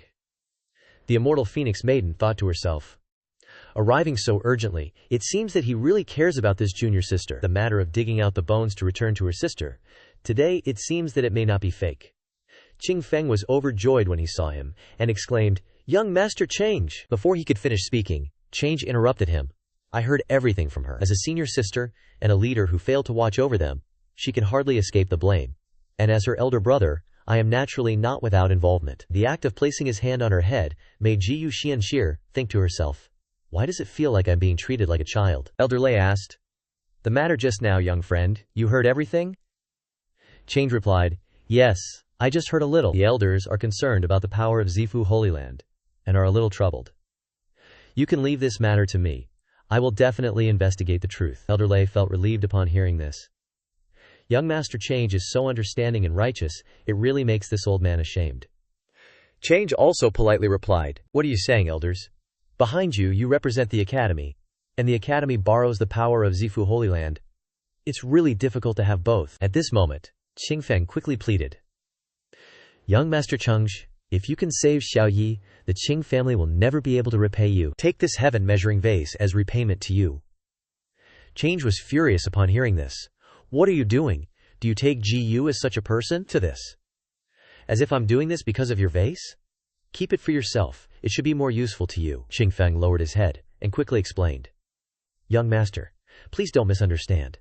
Now that this matter has happened, how can a weak cultivator like me protect it? This heaven-measuring vase is no longer my life-saving treasure, but instead, it may be a life-threatening object. I hope that young Master Change will accept it. Before, at the mountain gate you helped my siblings out of a predicament, and we didn't have time to repay you. Xiao Yi has also always mentioned your kindness, begging you to please save her. Ji Yu Chang sighed, then reached out and took the vase. He said to Qingfang, really, if that's the case, then I'll help you keep it safe first, and wait until you become stronger before returning it to its original owner. Ji Yu Xianholaer thought to herself, as expected of you, brother. You get the advantage and still want to show off. Ji Yu Change continued, you and I are in the same boat. We both have a younger sibling that makes people worry. Ji Yu Xian Smear heard this, and her face immediately scrunched up in confusion, like, huh. While Ji Yu Xianjie was sprawled lazily on the table, Ji Yu Changjie was still instructing his subordinate, spread the word about Xiang Tianjun capturing Qing Xiaoyi for me. Receiving the order, the subordinate respectfully replied, yes, master. As soon as the subordinate left, Ji Yu Change dropped his cold demeanor and looked tenderly at his little sister, who was still sitting behind him. Ji Yu Change walked over, picked up the teacup in her hand, and said softly, you're just causing me more trouble. Hearing his scolding, Ji Yu Xianhair, who had been half asleep, suddenly woke up. Seeing Ji Yu Change casually drinking from her cup, she angrily yelled at him, put the cup down! I was just drinking from that. Ji Yu Change ignored her and finished the tea. After finishing, he couldn't resist teasing her. No wonder it tastes so bad. Seeing that he was deliberately provoking her, Ji Yu Xianhair immediately kicked him, shouting, piss off! Do I look angry? Ji Yu Change quickly stepped back, tossed the teacup back on the stone table, and looked at her, continuing, see, told you, you got a huge temper. Seeing Ji Yu Xianjie's angry face, he happily left. Before leaving, he turned back and said to her, I'm off. Got things to do. Don't miss your big bro too much. Meanwhile, Ji Yu Xianjie was furious, standing in the courtyard, watching his retreating figure and yelling, get lost! Who's gonna miss you? It's best if I never see you again. Scene changed to the Xuanwu ancient kingdom. At this time, a subordinate was kneeling beside him, listening intently to what Lu Guanwang Xiang Tianjun was saying, discovered traces of the inheritor of demonic arts, and chased after DC for a few days. But today, the demonic entity in the distant Azure Dragon ancient kingdom was captured by a mysterious person. Furthermore, they used Hongmeng purple qi, revealing their tracks. That Ying Shuang even sought my protection, which now seems like a deliberate attempt to prove he wasn't there. He then burst out laughing with amusement. Interesting. Interesting. So they're in cahoots, using the golden cicada shell shedding technique skillfully. Pity the foolish mortals. If they had even 3/10 of my wisdom, they wouldn't be so easily deceived. Suddenly, Lu Guanwang said sternly, but then again, can Ji Yu Chang see through it all? If even he is fooled, then he's not worthy of being my opponent. Sin Chen, the subordinate, hearing Lu Guanwang's words, clasped his hands to indicate he understood. So that's how it is. As expected of the great Lu Guanwang. Meanwhile, at the White Tiger ancient kingdom, an incredibly fierce battle was taking place. From afar, Ye Mingkong flew in to provide support. Her attacks aimed directly at the monster. Caught off guard, the monster was completely unable to resist her powerful attacks. Loud explosions rang out continuously, shaking the entire region. Eventually, the monster was defeated in agony. Everyone around, witnessing Mingkong's feat, couldn't help but cheer with joy. It's Princess Mingkong. Princess Mingkong is mighty. Even though the monster had been defeated, Wang Zijing was determined not to let it go. Instead, she chased after it with her hammer, yelling, stay right there, you demon! Where do you think you're going? Eat my old Wang's hammer? Even Mingkong was speechless at the sight. After everything was settled, the two chatted for a while. Wang Zijing stretched lazily and said, phew. The yin-yang spiritual beings at this intersection are almost all dealt with. We're so awesome. Hearing this, Mingkong glanced at her lazily. Are the holy maidens of the Renzu Hall all this lazy? Zijing immediately replied, you can't say that, strangers. Princess Mingkong, I'm working hard too, but things haven't been very peaceful lately. I heard the demonic immortal body of the Azure Dragon ancient kingdom was captured. Even GUGE had to abandon the Vermilion Bird ancient kingdom and run over there. After all, Xian Er Maimei, the leader over there, is responsible. Hearing Zijing's words, Mingkong also became thoughtful. Xian Grer is being used as a pawn again. Wang Zijing continued. Rumor has it that this matter is related to that Xiang Tianjun. Do you think he and that Ying Shuang are stirring up trouble together? After all, Ying Shuang is the inheritor of demonic arts. Saying this, Zijing deliberately looked at Mingkong. Mingkong immediately turned away, avoiding Zijing's gaze. She thought to herself, yes, she's right. Seeing Yue Mingkong's awkward appearance, Zijing continued happily. Back then, because of that guy, GUGE owes me a big favor. Hearing this, Mingkong sighed and replied, Don't worry, he has no more favors to give. As soon as Ye Mingkong finished speaking, Zijing exclaimed in surprise. He couldn't be that shameless, right? At the same time, somewhere else, Ji Yu Chang suddenly kept sneezing. Scene change to the Xuanwu ancient kingdom. At this time, Ji Yu Chengje, using an invisibility technique, mingled with the bustling crowd in the city. He thought to himself, Yin Mei has also taken her position. It's time to cast the net. In front of a bustling inn. Corn cakes here, 1 copper coin each. Uncle, I want a corn cake. All right, after this training, I'll cultivate with my man. Cheng lost his wife and daughter. Inside the inn, Yin Mei said sternly, You've been following me for many days. What's your purpose? Ying Shuang stammered. I've just long admired the great name of the 9-tailed celestial fox clan. I admire you. That's why. Don't be afraid of me. I am a good person. Seeing his appearance, Yin Mei couldn't help but laugh. Such a cliché excuse. That's hardly a reason to stalk me. She looked him up and down. Strange. Why do I feel a sense of familiarity from you? Ying Shuang was sweating, thinking, Familiar? Familiar? Could it be that she still remembers me? He looked at her with emotion. Yin Mei casually rested her chin on her hand, saying to him, Maybe your clumsy act makes me feel that you are honest. Forget it.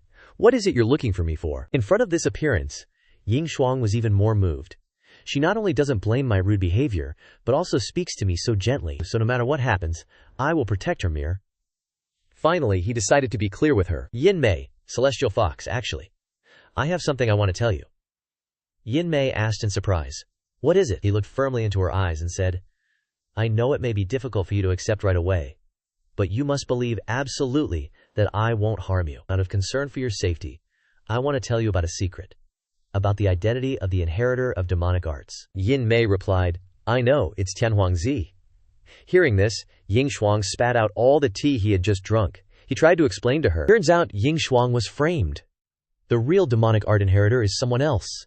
Yin Mei pipes up, so who is the real inheritor? Then Ying Shuang shouts like a drama queen. Bro Chang, it's. That dude is all holier, fan thou, deceptive and cunning. Stay away from him. He's dangerous. Ying Shuang dramatically finishes his sentence, and Yin Mei just goes, like she's totally bored. Which throws him for a loop. Why? Yin Mei, the celestial maiden. Aren't you surprised? Or don't you believe me? At that moment, her eyes sparkle with mischief, giving him a super sly look. And she goes, because I already knew that before he knows it. Ji Yu Chang's already behind Ying Shuang, icily saying, You got no proof. How can you slander my spotless representative like that? And above Ying Shuang's head, BAM! A notification panel with 5100 pops up. As Ying Shuang freaks out, Chang'e keeps laying it on thick. Heavenly Emperor Prince Ying Shuang, or should I call you errand boy, you clown? Ying Shuang's now trembling, eyes darting behind him. You! He instantly spins around, ready to attack Ji Yu Chang, yelling as he attacks, How did you know this secret? But Ji Yu Chang's body just melts away, flying towards Yin Mei. He smirks at Ying Shuang, totally smug. Yep, I know everything. Your identity, your origins, your purpose? I've got it all figured out. And your current predicament? All part of my plan, baby. Ying Shuang clenches his fists. Furious. It is you, Ji Yu Chang. Chang just laughs, saying, Keeping you in the dark for so long, I actually feel kind of bad. So, I'm here today to help you break free. Ying Shuang, completely enraged, charges towards him, screaming, I'm gonna fight you to the death. With that, he channels his energy and attacks Change. Suddenly, Yin Mei steps in front of Ji Yu Chang, both wearing smug grins as they look at Ying Shuang. We were just waiting for you to make a move. Shocked by her sudden action, Ying Shuang thinks to himself in shock, Ying Mei, what? A loud explosion erupts, sending Yin Mei flying out of the inn, catching everyone's attention. What's going on? The crowd starts panicking. That's the celestial maiden of the 9-tailed fox clan, Yin Mei. What happened? Yin Mei's now sprawled on the ground, coughing and begging for help. Help! Somebody help me! She looks at Ying Shuang in terror, screaming. The demonic art inheritor, Ying Shuang, is right here. The surrounding crowd gasps, eyes fixed on the inn. What? The demonic art inheritor is in Xuanwu ancient kingdom, isn't that him? That's definitely the demonic art inheritor. Ying Shuang is completely dumbfounded by the scene, stammering, No, that's not it. I clearly pulled back my strength, Yin Mei, you. In the distance, a group flies over, shouting, Traitor! You can't escape even if you sprout wings today. We'll definitely eliminate you and wash away the shame of Heavenly Emperor Mountain. Ying Shuang stares at the group, shocked. Crown Prince, why are you guys here? The Crown Prince looks at Ying Shuang, a look of glee on his face. Surprised? I heard a genius in Xuanwu ancient kingdom was being harmed, so I secretly came here. I don't know how you colluded with Xinjiang, but that trick of yours can't fool me. The golden cicada beside him speaks up. Amitabha, benefactor's hands are stained with too much blood. Lay down your blade and surrender. Ying Shuang wanted nothing more than to expose Ji Yucheng. Damn it, Ji Yucheng. He wouldn't see or wouldn't explain clearly. Now he could only continue running away. Yang Shuang quickly flies away.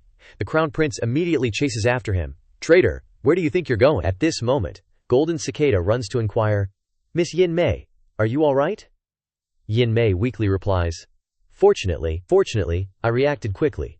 Otherwise, he would have hit my vital point. At this time, the crown prince shouts from the sky, Golden Cicada, you are a monk. Don't be so concerned with women. Quickly follow me and chase after this evil person. Hearing this, Golden Cicada says, Ahem. Benefactor, don't speak nonsense. Then, he quickly chased after the crown prince. The surrounding people started discussing. How strange! How dare he attack in the city? Indeed, the demonic art inheritor is always cunning.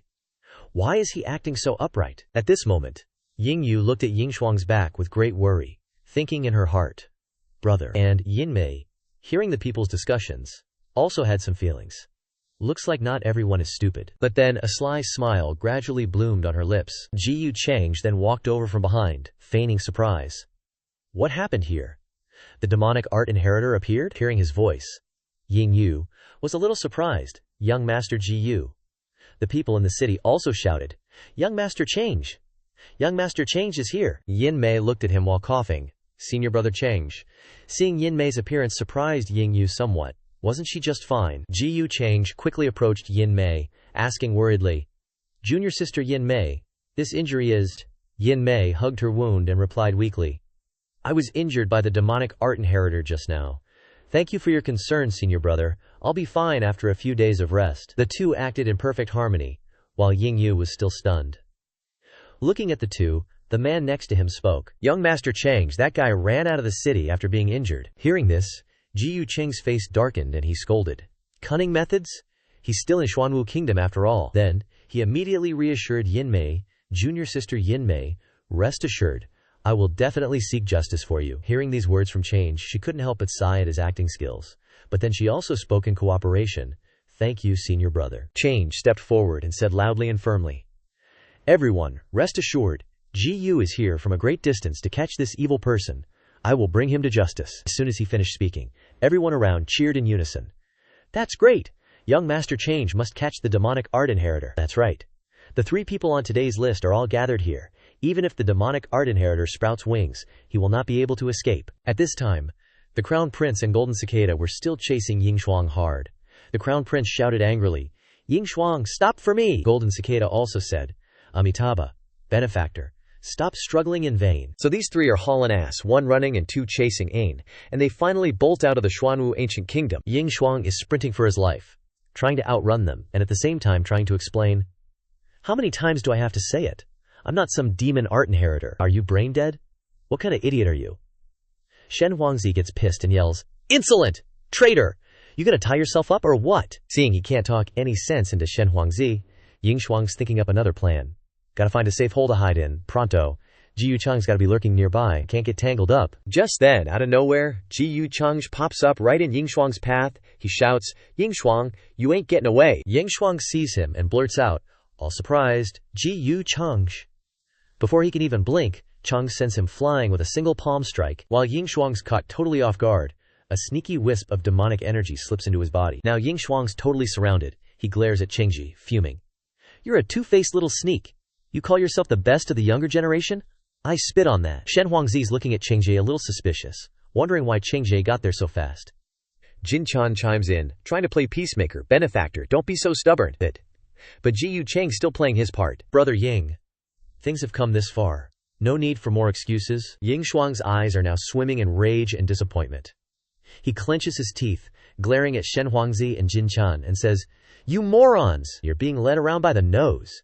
Honest folks always get screwed. Fine. If that's how it is, I'll fight you to the death. No sooner said than done. Ying Shuang summons a supreme treasure. He waves his hand and yells, Soul-suppressing ancient bell. A massive ancient bell appears, radiating some serious power, its energy covering a whole chunk of the sky. Jin Chan shouts, It's a supreme treasure! Huangzi chimes in with a threat.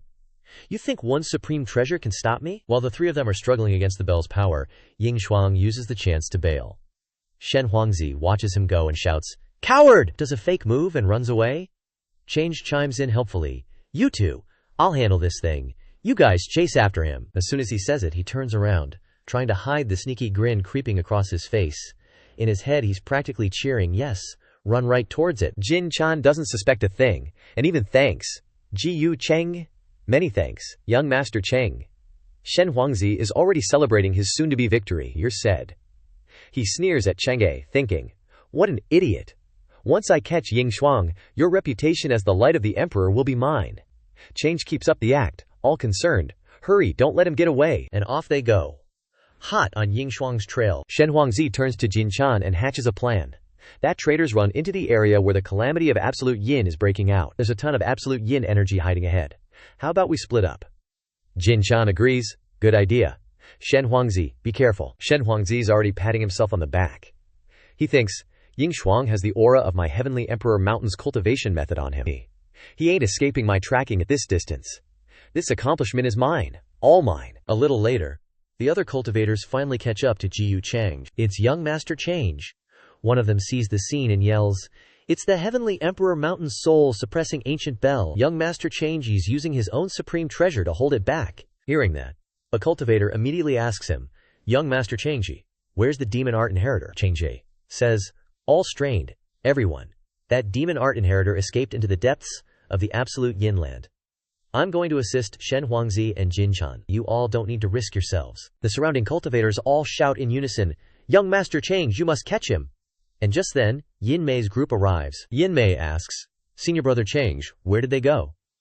A cultivator points ahead and says, "Young Master Change just left. They've all gone deep into the absolute yin land to chase the demon art inheritor." Hearing the news about Chang'e, Yin Mei freaks out and yells, "This is bad.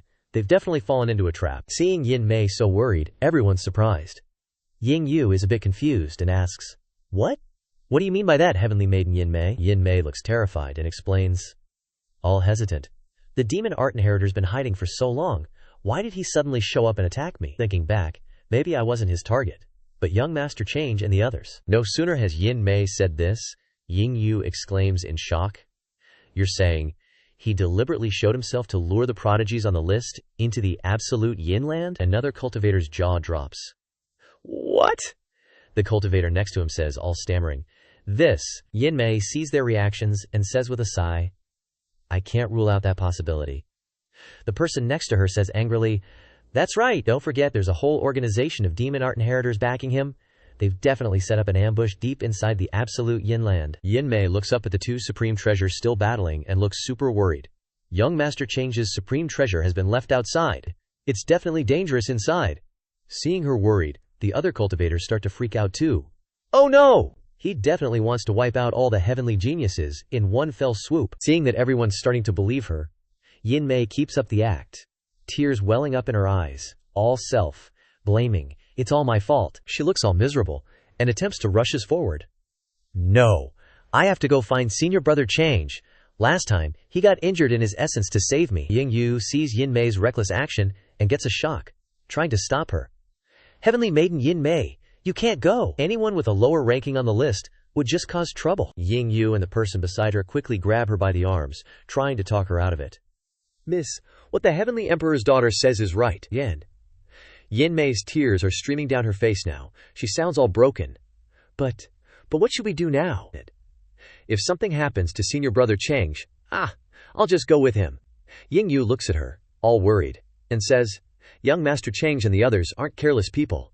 They'll definitely turn danger into safety." Meanwhile, deep inside the absolute yin land, a flurry of brutal attacks keep on going. Ying Shuang's sword gets knocked straight out of his hand and crashes to the ground. Then he gets knocked down as well, and his body's covered in all kinds of wounds. Shen Huangzi's got this murderous look on his face. He smirks at Ying Shuang and says, "Aren't you the demon art inheritor? Is this all you got? Show me your demon arts, quick!" Seeing the divine prince's arrogant look, Ying Chang shouted angrily, "You idiot! I've told you countless times already, it's not me."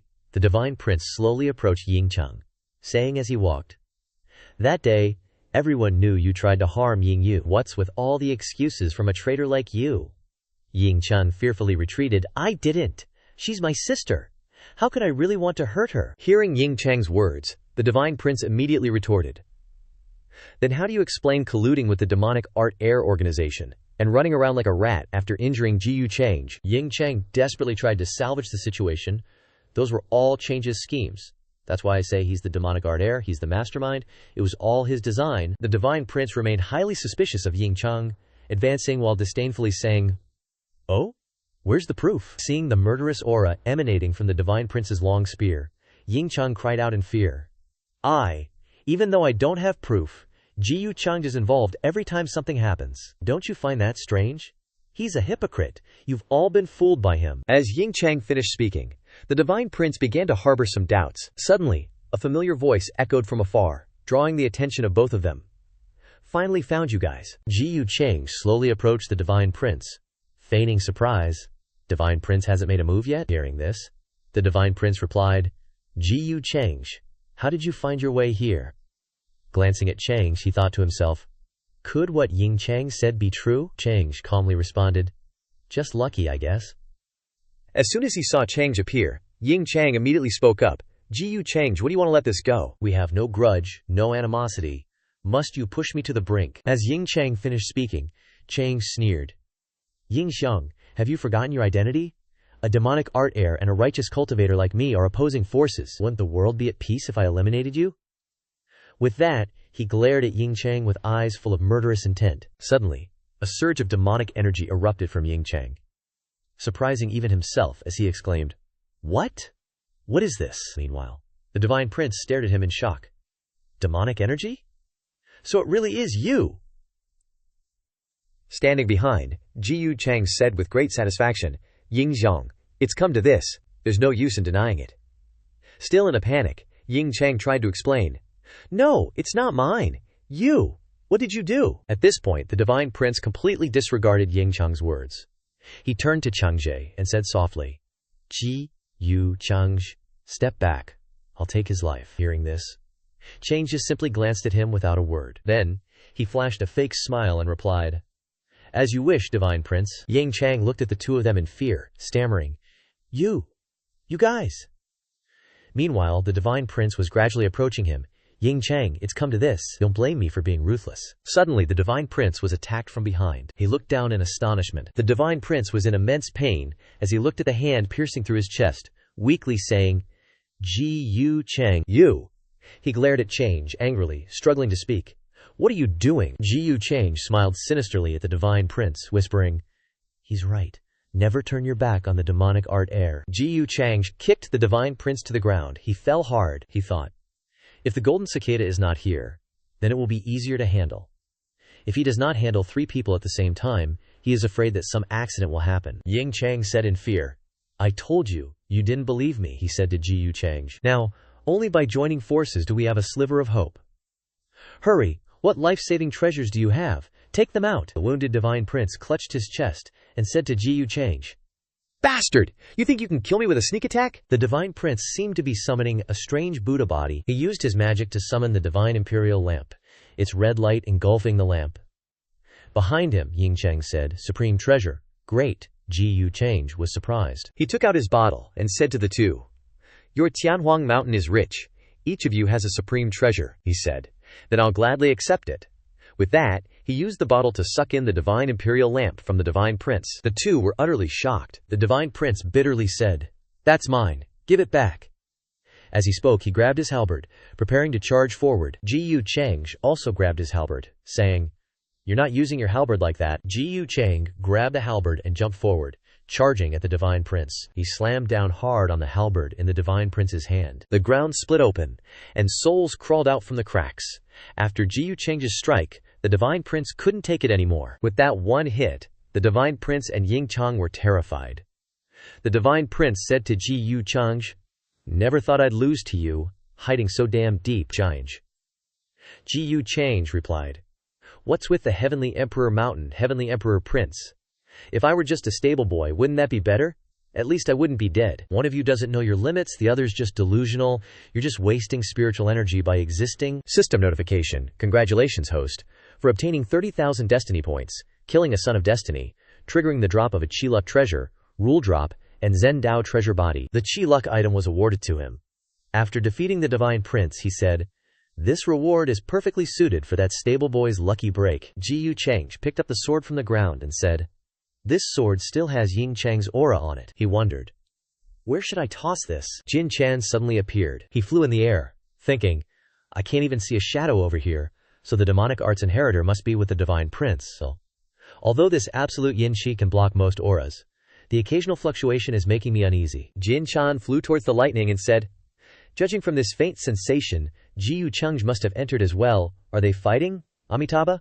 I hope everyone's alright." Jin Chan arrived to find Ji Yu Cheng collapsed, coughing on the ground, while Ying Cheng, turned into a ghost, flew into the sky. He said, "Ji Yu Cheng, you've chased after me for so long, did you ever think this day would come?" Jin Chan exclaimed in horror. "That's the Divine Prince's aura. It's dissipating. The origin is damaged. And Ji Yu Cheng is in such a sorry state." Ji Yu Cheng clutched his chest, painfully saying, "Good and evil are irreconcilable. Today, even if I die, I'll capture you." Ying Cheng scoffed. "You're all bark and no bite now. You can rest easy and join the Divine Prince." Charging towards Ji Yu Cheng, Jin Chan suddenly rushed out, protecting Ji Yu Cheng, and said, "Demonic arts inheritors, don't be reckless." Ying Cheng cursed, "Where'd this bald donkey come from, ruining my good deed?" Jin Chan turned his head and asked, "Young Master Cheng, are you all right?" Ji Yu Cheng replied, "Taoist brother Jin Chan, you've arrived just in time. What a heroic rescue act." Etic. "It's a pity the Divine Prince has fallen. If you two hadn't split up, how could this have happened?" Jin Chan, hearing this, replied, "Benefactor, why do you say that? This monk doesn't understand. Rest and recover for now. I'll protect you." Ying Cheng flew into the air, saying, "Bald donkey who doesn't know the meaning of death. Since you're here, then let's die together." Jin Chan responded, "HMPH, all bluster and no substance. Looks like Benefactor Cheng has worn you down quite a bit. Your puny attacks can't hurt this monk." With that, Jin Chan activated his Tathagata golden body and charged forward, unleashing his powerful strikes. Ying Cheng said, Hey, didn't expect you bald donkey to have some tricks up your sleeve." Jin Chan replied, "Amitabha, facing you, one can't help but be serious." The two continued exchanging blows. Ying Cheng asked, "But you think you can hold me back?" Suddenly, Ji Yu Cheng came to life, and he roared, "You want to leave? Not so easy." Ji Yu Cheng charged forward, and Ying Cheng said, "Today, I must kill you to avenge the Divine Prince." "Fellow Taoist," Ying Cheng yelled, "burning the blood essence, you're crazy." Gary, standing behind Jin Chan, said, "Taoist brother Cheng, why do you need to?" Ji Yu Cheng turned his face, and said, "Ji Yu just looks down on deserting partners." Jin Chan sighed, showing disappointment, and said, "Taoist brother Cheng, you've misunderstood this monk." Below the mountain, everyone was watching their fight, and lightning appeared in the sky. Everyone said, "Look, the absolute yin qi is breaking up a bit. We can probe in with our spiritual sense a little. We can see young Master Cheng and Jin Chanzi." Someone asked, "Why isn't the Divine Prince's silhouette there?" Ying Yu said to Lu Guanwang, "The inheritor of demonic art is deep in the land of absolute yin. Please help young Master Cheng and the others." The cultivator behind then said, "That's right, if Lu Guanwang goes as well, we're definitely gonna win." Yin Mei then said, "But the demonic arts inheritor has unpredictable thoughts and malicious tactics. He's obviously planned everything. I'm just afraid that senior brother Cheng and the others will fall into a trap." Listening to them, Lu Guangwang replied, "You don't need to worry too much. I once explored that Ying Cheng.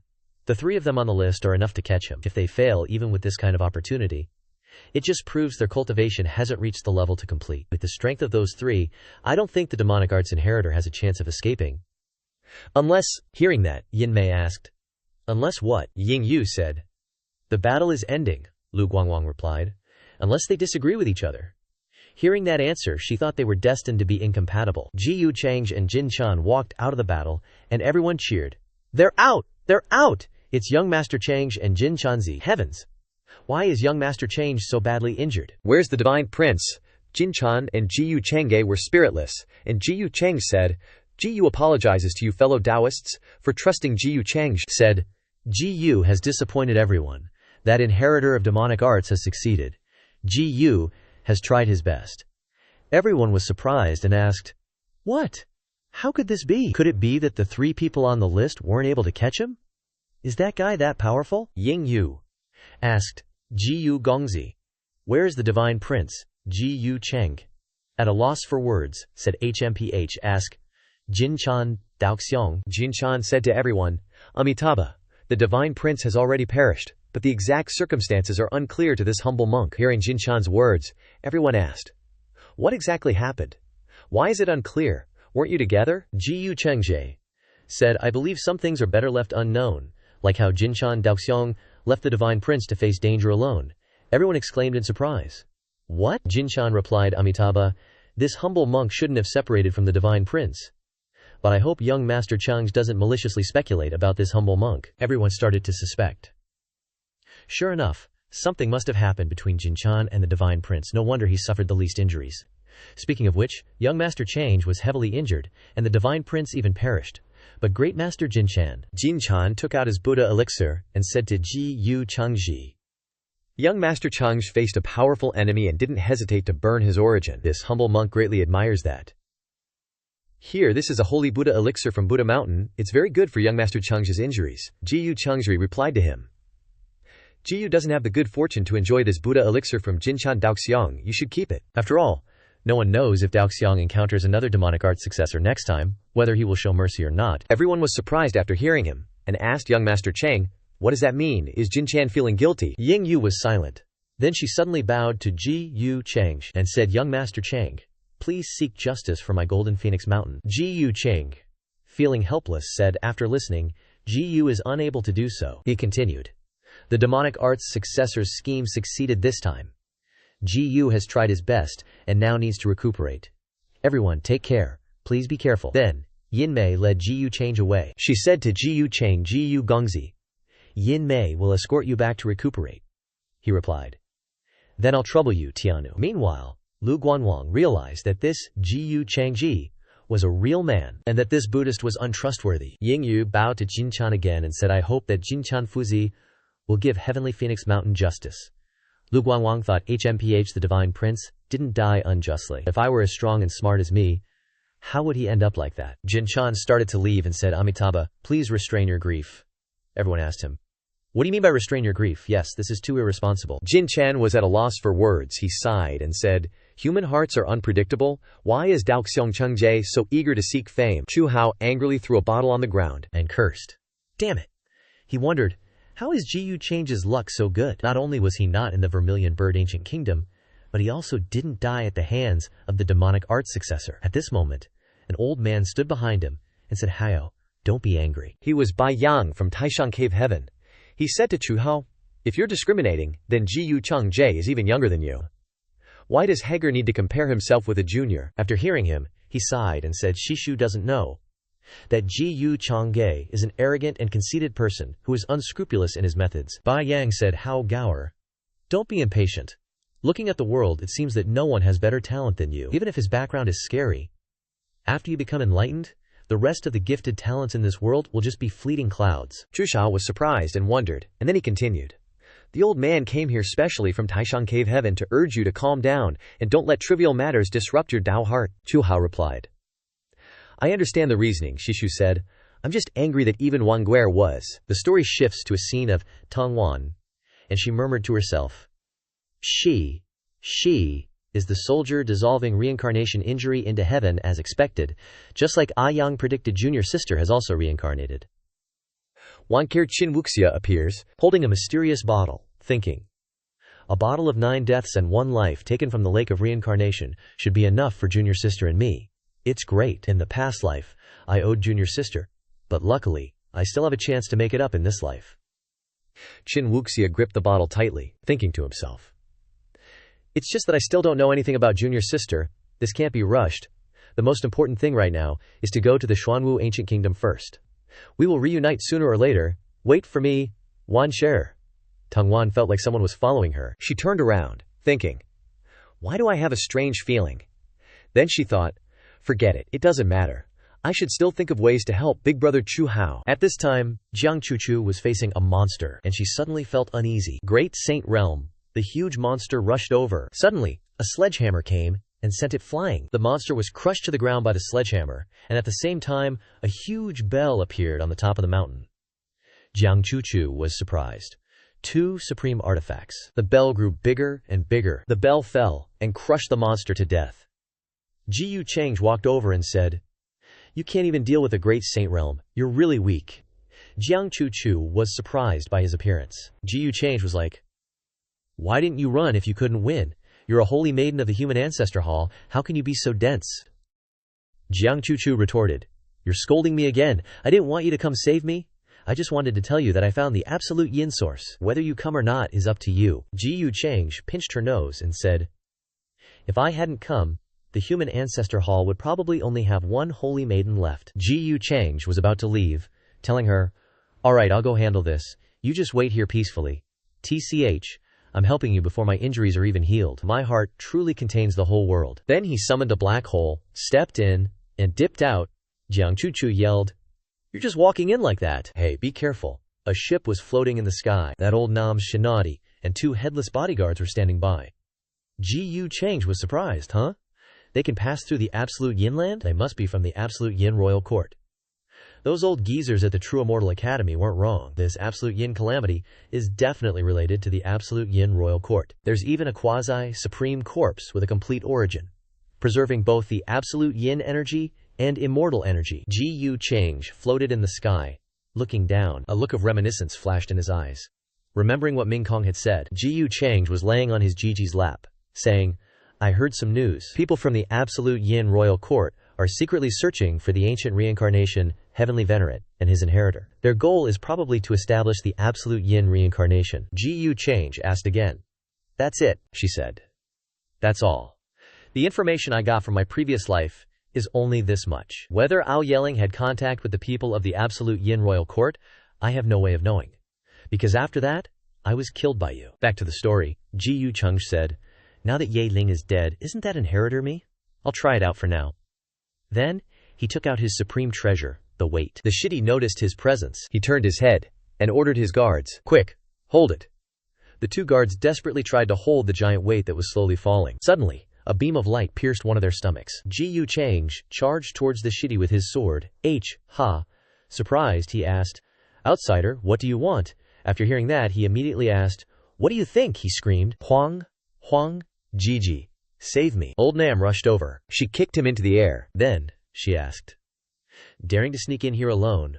Who are you?" Ji Chang recognized a real Supreme Realm expert. The gap between each minor level in the Supreme Realm is too big. This woman's cultivation is at least at the 5th or 6th level. After thinking, he immediately planned to escape. Suddenly, Old Nam appeared in front of him, grabbed his neck, and controlled him. She asked, "Outsider, do you think you can still escape?" Suddenly, Old Nam was stunned. Ji Chang disappeared right before her eyes. Surprised, she wondered. "Void talent," Old Nam said to Ji Chang. "Struggle and die."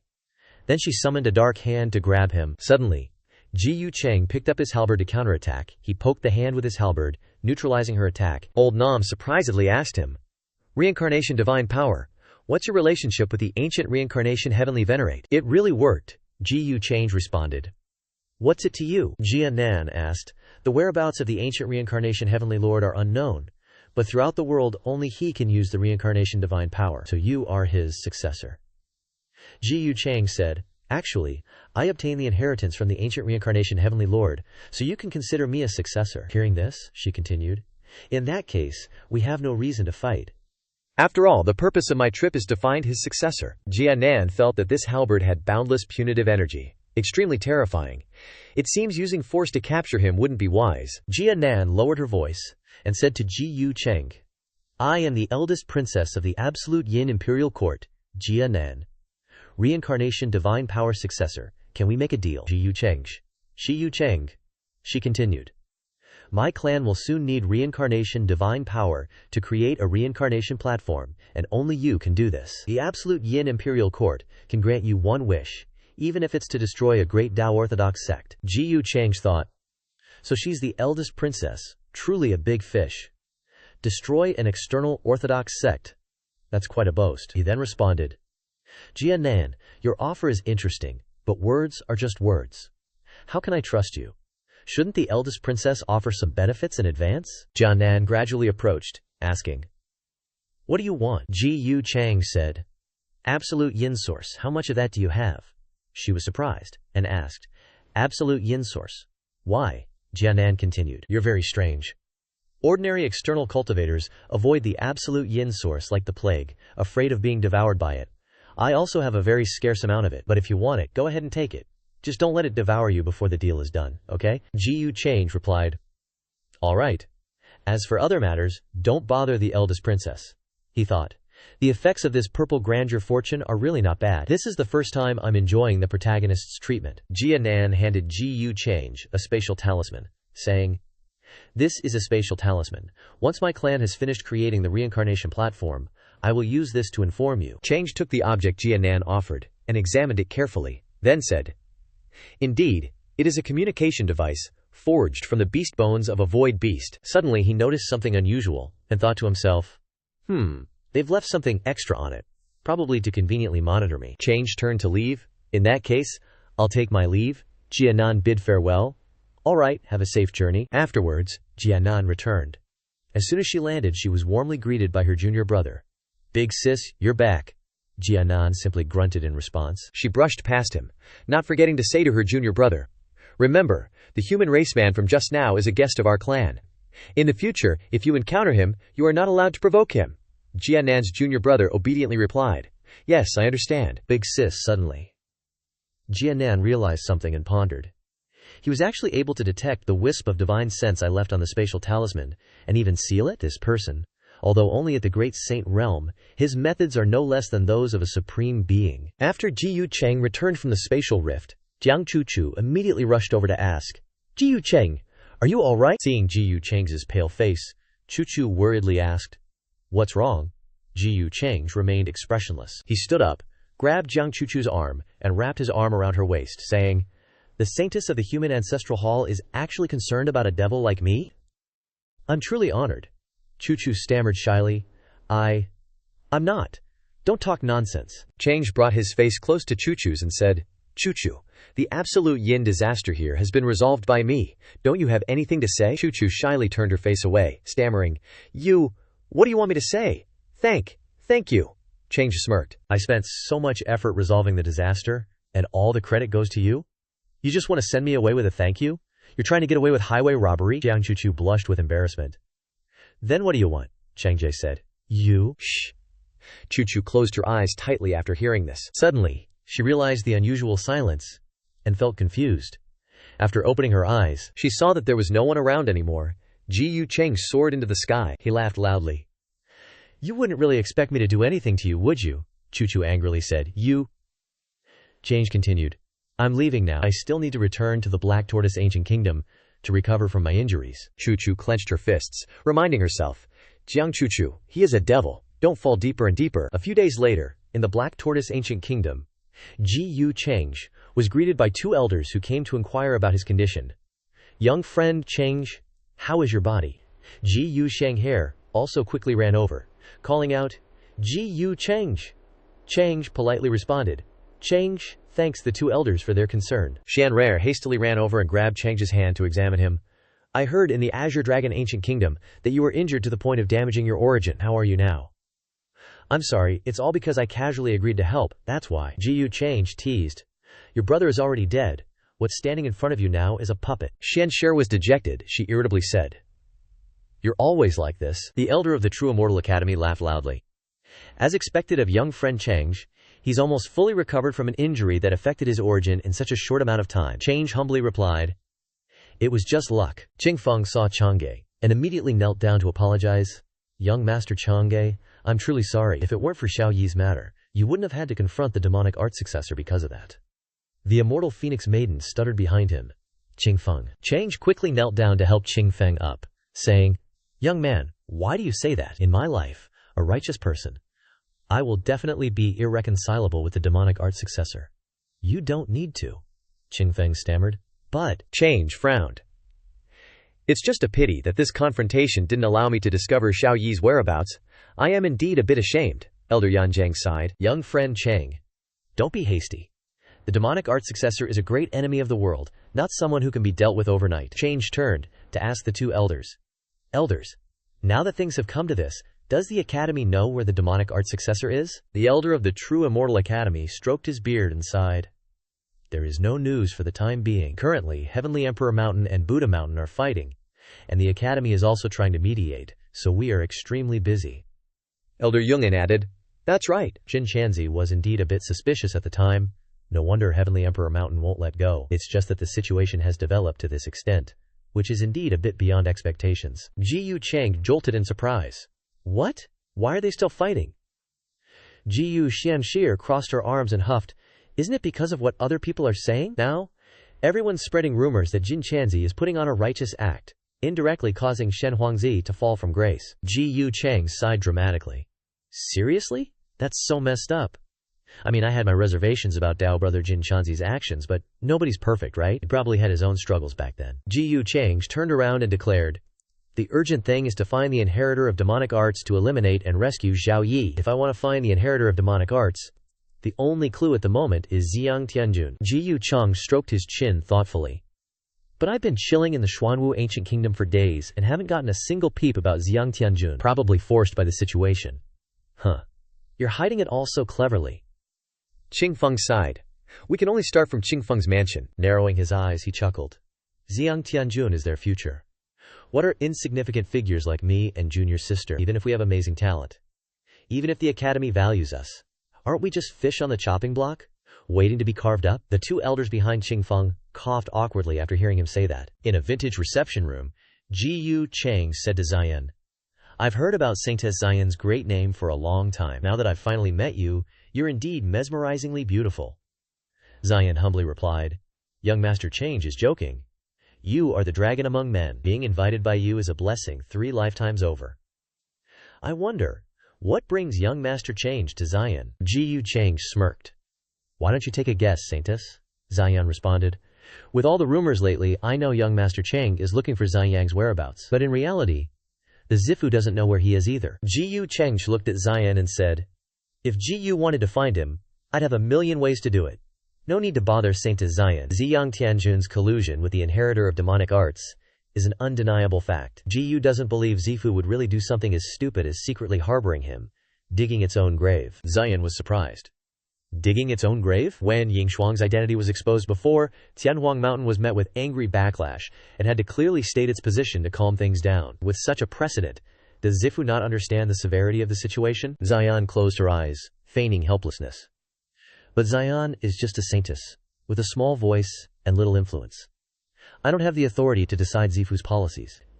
If young Master Chang can point out a path, Zion will definitely explain the pros and cons." Ji Yu Chang stated, "No need to trouble yourself so much.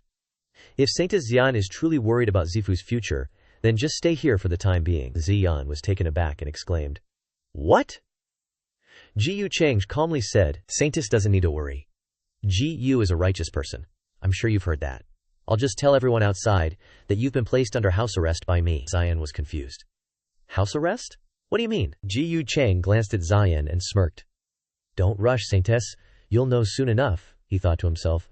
"Of course, I'm using you as bait to lure out the fish." Zion was puzzled and thought, could it be that he already knows that there's internal discord within Zifu because of this matter? Does he want to use me to put pressure on Zifu? Whatever. Let's see what he does.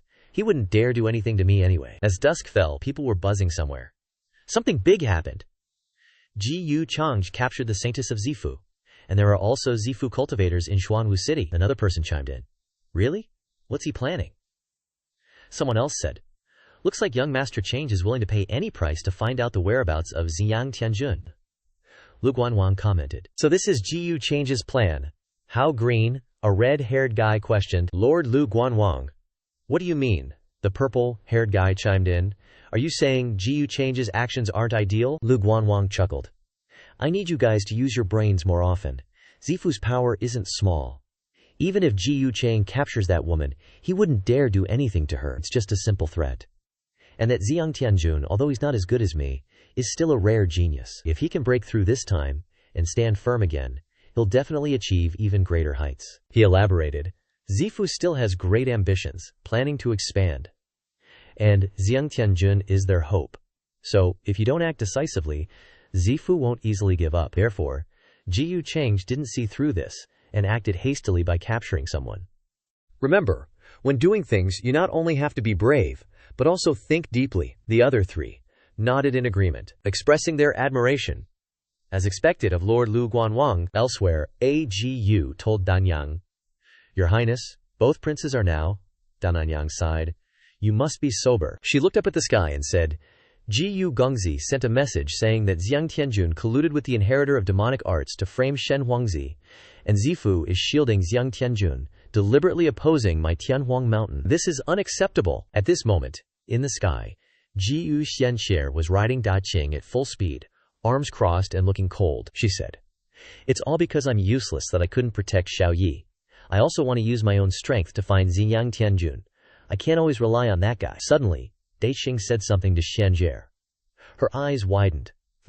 Treasure? She said. Da Qing, I'm not telling you. You have to distinguish the importance of things. It's time to go treasure hunting? I don't even have any leads on Xiang Tianjun. How can I be in the mood to look for treasure? Before Xianxie could finish, Da Qing continued to say something to her. After hearing it, Xianwei immediately made Da Qing turn around with lightning speed. She was shocked. What? Essence source. Why didn't you say so earlier? Hurry, super rare. It's mine. Xianxie sat on Da Qing, grinning smugly. It's all mine. Below, Qin Wuyu had seen everything. He thought to himself, this lively personality is a bit different from junior sister. Wuyu looked at the reincarnation pond water in his hand and thought, now isn't a very good time. If I give junior sister the reincarnation pond water now, I'm afraid many things will happen. Wait for me, junior sister. I must help your Xinjiang senior brother solve his troubles first, and then we can recognize each other. When that happens, the three of us can reunite. In the twilight of Xinfu, a distraught voice rang out, HMPH. This junior is really infuriating. Zifu's head teacher, Liu Ming, was extremely angry. Shielding Xinjiang is the great elder's faction. What does it have to do with me? Capturing my daughter and placing her under house arrest is one thing, but he even dares to spread those rumors, saying that I'm going to get myself a grandson? Does he think that just because he's the young master of the Giyu family, that I can't do anything to him? His wife chimed in. Why are you so angry, my husband? House arrest is just a pretense. Zion is smart and resourceful. She'll be fine. As for getting a grandson, who will be the one suffering the loss when the time really comes? Liu Ming agreed. What you said makes sense. After all, that kid is the future leader of the Changsheng Jiyu family. That Wushuang fairy from the dynasty doesn't seem to be married into the family yet. If Xian goes in before her, in an ancient ruin, Xinjiang ran up to Qin Wuyu after seeing him land and called out, Senior brother, you've finally arrived. Wuyu asked, Yang, what exactly happened? Why have I been hearing about you and the inheritor of demonic arts along the way? Xinjiang frowned. Senior brother, I've been framed. Please, listen to me. After chatting and explaining everything, Wuya finally understood the situation. So that's how it is. I can't believe things escalated like this. Xiang is begging for help and he's like, bro, you gotta help me. I'm seriously at my wit's end. Wuya glanced at Xiang and said, this whole thing is a tangled mess. A Thien Wai Vo Feng situation. But something's bugging me. Why are there two inheritors of the demonic arts? And how can someone use your Hong Mon energy? Xiang scratched his head. I have no clue either. But I used my Thien Han to get a peek. Even though the details are fuzzy, I'm sure as hell it's got something to do with Jiyu Change. Wuya was puzzled. Jiyu Change? How could he pull that off? Xiang got pissed and yelled, that guy is a snake in the grass? Ruthless and cunning. Who knows how he does it? Right now, the priority is clearing my name from the Bai heist, or I'm screwed. Zheng Yang stood up and said, because of the Zhengyan kidnapping thing, the Tufu is even more divided. A bunch of elders are starting to lean toward Zheng Jiao. Plus, the Tufu already arranged a future Dao companion for me, but now, it's just fueling rumors. So Wuya stood up. So you want me to rescue her? Xinjiang looked at Wuya and said, yeah, my strength is really no match for Jiyu Change right now. Wuya patted Xinjiang on the shoulder, assuring him, got it. This is the only way to break the deadlock. We can't let him control the Tufu behind you. Leave it to me. Hearing this, Xinjiang teared up. He immediately embraced Wuya, expressing his immense gratitude. Bro, you're the only one who can help me now. I'm seriously helpless. Wuya just hummed in response. In another room, a voice echoed. I lost again. Zion was covered in doodles. She glared at Jiyu Chang, pouting, young master, can't you give us a break? Jiyu Chang smiled. Heng Qing, haven't I already been lenient enough? Su Qing sighed helplessly. Young master, can Qing not answer? Zion furiously retorted. I don't believe I'll keep losing forever. Change stood up. Whatever, you can't win anyway. Zion interrupted angrily. Since when was there such a thing? Change continued. Forget it, there's no space left on your face to draw. If I keep going, I'll have to draw on other places. Hearing this, Ziyan blushed crimson with embarrassment. She spoke up. Chengj. Speaking of which, young Master Chengj kept looking towards the door earlier. Is something wrong? He pondered. Just suddenly felt a little uneasy. Seems like things will be a bit unstable these next few days. Ziyan Holy Maiden should be careful. Ziyan curiously asked. May. Suddenly, Chengj suggested. How about Ziyan Holy Maiden move in with me for the next few days? Ziyan was startled and panicked. Me? I won't be giving birth to your child? Chengj turned to look at her, raising an eyebrow. Is that all Ziyan Holy Maiden thinks about all day? He explained. I meant, you move into my place, so if anything happens, I can take care of you. Ziyan seemed to understand something. You mean? She looked at Chengj and asked. I might be in danger, Chengge explained. If I were Xinjiang Heavenly Monarch, the first thing I'd do right now is send someone to kill you. After all, as long as you die, the Tufu will have no other choice. Hearing this, Ziyan frowned. She felt a bit uneasy about Cheng's words. As night fell, the crescent moon began to appear. Qin Wuya, completely disguised, thought to himself, the security here is tight. Seems like Jiyu Chengj really did suffer a blow to his origins, as the rumors say. As long as I secretly rescue the Ziyan Holy Maiden, I won't let my bro down. And as he stepped inside, he thought, with my skills, no one outside Jiyu Chengj could possibly detect me. Wuya confidently thought. He's heavily injured today. I can roam freely around this mansion later. At the same time, Jiyu Chengj was also flashing a knowing and dangerous smile. A skinny hand suddenly grabbed Ziyan's arm. This startled her, and she quickly shook off the hand grabbing her, yelling, Who are you? Qin Wuya hastily whispered to reassure her. Ziyan, Holy Maiden, don't be afraid. I'm here to save you. Ziyan backed away warily, questioning, Save me?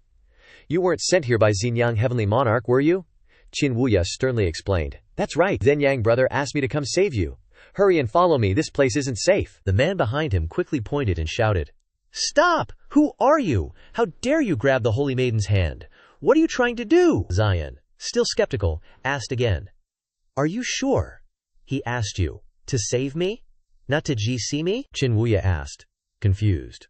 What does that mean? He thought to himself. Well, looks like I'll have to force her away now. As soon as he finished his thought, Qin Wuya unleashed his magic, creating a surge of energy that sent the crowd flying away. Ziyan gasped in surprise. What? Her face was filled with horror, her eyes wide, thinking to herself, repelling so many Tufu experts in just one move. This strength is probably at least Great Saint realm. Qin Wuya, with the energy radiating from him, approached Ziyan. No time to explain.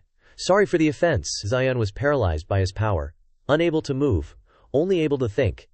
The aura has locked me down. I can't move. Just how strong is this person?